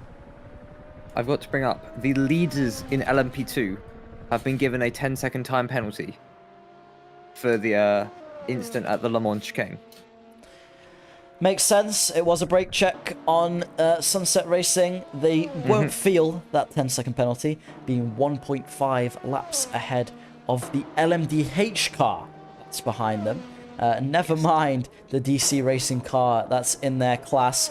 Closing minute then of the race. Ethan, any final thoughts as we start to go into the closing stages, and I'll take you through a lap of DC Racing once they cross the final line. I've just got to congratulate all the drivers for making it through the 10 hours without too many incidents. We've definitely had a little bit of drama. We definitely had a little bit of wheel-to-wheel racing, as we might have seen just there. Getting very close with the front and back of the GTE pack, but yeah, I congratulate everyone that's competed in the race. I thank everyone for turning up. I thank everyone for keeping the racing as clean as they could. And let's just get the next 40 seconds plus 1 lap to go. Your GT leaders trying to race your GT near the back of the pack. FXR Pablo Motorsport not making it easy for Scuderia Carmona number 54. But it's not going to hinder them too much, being 3.2 laps ahead of their rivals. It'll be the last lap of the race. Once this timer ticks down to 0 and DC Racing crosses the line, from there we'll go through a final lap with them as we did at Spa. And they'll cross the line and be the race winners if all goes to plan in the final lap of the race. So we'll keep an eye on that.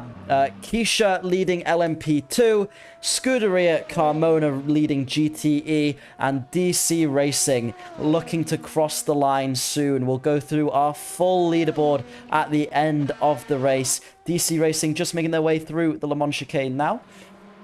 And they'll be coming to the start-finish line to start the final lap of the race. So here it goes. The back stretch, or the front stretch really, that we're all so familiar with here at Daytona. Used for the Daytona 500. We'll see them start their final lap. Here goes Tong then, across the line in the DC Racing car. He is about to enter turn 1, late on the brakes. Try and get that car... Ooh, full course yellow out on the final lap of the race. We weren't expecting that as Tom comes through the kink. Looks like it's going to be a slow final lap for DC as they make their way around the first of the horseshoes, the international horseshoe there. And it's going to be a crawl towards the dog leg. I guess time to talk about the dominant race that they've had. Led nearly every lap, DC Racing. Had to start from the back of the LMDH grid, but made their way to first after a poor qualifying. Here we go then, speeding back up after the dog leg. Not going to lose really any gain or lose any time under this full course yellow. Not sure what the incident was for, but here we go through the west horseshoe. Tricky corner, not one of my personal favorites. They're going to try and avoid the special ones rejoining the track as they go through in and out very quickly there. Tong, he's doing a great job. Gets his foot on the throttle. He's clearly pushing the car for the last time. Hopefully a car he's enjoyed driving over the last couple hours. He's going to be heading now towards Le Mans. You're going to look at those huge sim spots boards. And once they run out, you start counting down your braking zone. He's going to pick a point and brake into the Le Mans chicane, his least favorite corner. Very tricky and a place you can gain or lose a lot of time. He'll come to lap the Scuderia Carmona car in front of him, I believe the 33 one, and then he'll head towards the finish line, where DC Racing, for the second time in OCSS, for 10 hours of Daytona, they take the race win and are the winners here at Daytona today. Well done, DC Racing. A second win for them. In P2, Onid Esports. In P3 at the moment, that Sim Racing team. Taking P4, you've got Team Panther pulled over there. In P5, OC Esports, who had some unfortunate luck. In P6, Hexa AF LMDH. In P7, Apex Motorsport there. In P8, you've got Keisha Esports. In P9, Positive Perception, finishing just behind one of the LMP2s. In P10, DC Racing LMP2, not able to win this time, but still a podium for the other DC Racing team. Sunset Racing take P3 in class and P11 overall. In P12, Scuderia Carmona. In P13, Hexa AF, a consistent drive from their LMP2 team. In P14, Positive Perception. In P15, the 33 Scuderia Carmona, who are making some gains towards the end. In P16, Crash Test Dummies, who had pace here and there throughout the race. In first in GTE, drifting through the corner there, we have got Scuderia Carmona number 54. They'll be happy. They took pole and the win. In P2 in class, RSK Motorsport. In P3 in class, TSRT, taking 2 podiums here today, both P3s. In P20, Positive Perception, as they go in formation with their LMP2 car around the final few corners. In P21, Lopen Esports Exiles, not able to translate it into a podium or win like last time, but they sure gave it a good shot. In P22, ART with that beautiful BMW livery. In P23, learning a lot today, not too fast racing, commendable that them and FXR Pablo in P24 both finished. And P25, 91 laps down from the next car in front, is Scuderia Carmona's other GTE car, the number 55 car. I have been Dan No Skill. Thank you to everyone that's joined me on stream today. Luca, Tong, and Ethan as well, who joined me for the first and last stints. I appreciate their company a lot, and they've done a brilliant job. Thank you to Oscar for organizing the whole event and allowing us to stream live on the OC Racing channel. He put in a mega stint during his time on the server. And a massive thank you to the man who made all of this possible, which is Vigo. VHK has done an absolutely amazing job to get all of this sorted. He has worked so hard, and whether you've had issues or not, I would like you all to thank VHK for what he's done to set this all up. He puts in a lot of work behind the scenes for this to run smoothly, and overall it's run very well. Ethan, anything to add? Yeah. Not really. It's been a very commendable race from every single driver, person, car that was involved. DC Racing, they got the final point, which we actually are joined by DC Racing right now. DC, how's it feel to be the race winner here at OCSS for the second time, defending that win overall? Absolutely incredible. I have to admit, we were a little bit skeptical. We didn't know where everyone's pit strategies were around about the 1 hour to go mark. But Tong pulled through, as you've seen, not only getting the fastest lap, but also the win for us. And I've just got to say, through all of the hard work, preparation, it has been a fantastic experience and really good race to everyone participating. Yeah, huge congratulations to Tong, and a big thank you to him as well for helping us out in the commentary booth during that middle stint, along with Ethan and Luca. Let's talk about very quickly your LMP2 team. A strong P2 finish for them as well. Must be proud of those guys too. Yeah, it was definitely tough for them having some issues during the pits. I think for one, they had a 2-minute long repair time, which was a little bit unfortunate, as well as some disconnections and graphical glitches. But they did very well, especially Jacob. He pulled through three entire stints, doing more than half the race for us. Absolute mad lad. I really hope we see you representing at the next event, if there is to be one, which hopefully there will, given how well this one's gone. Representing that #1 again, trying to defend your lead. You just must be ecstatic right now. You guys all put in some great stints, and you can be so proud of what you've achieved today. Yeah, thank you very much. Like I've said, it's a lot of hard work has gone into this. From the organizers to individual team bosses, how everything's gone together so smoothly. I'm sure that there'll be another event.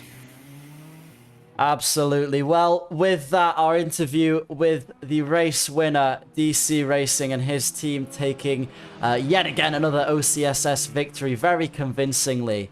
We're going to call it a day here. Thank you for joining me over the past 10 hours. Thank you to everyone who's been in the commentary box over the past 10 hours. I've thoroughly enjoyed myself, and I'm sure everybody else has too.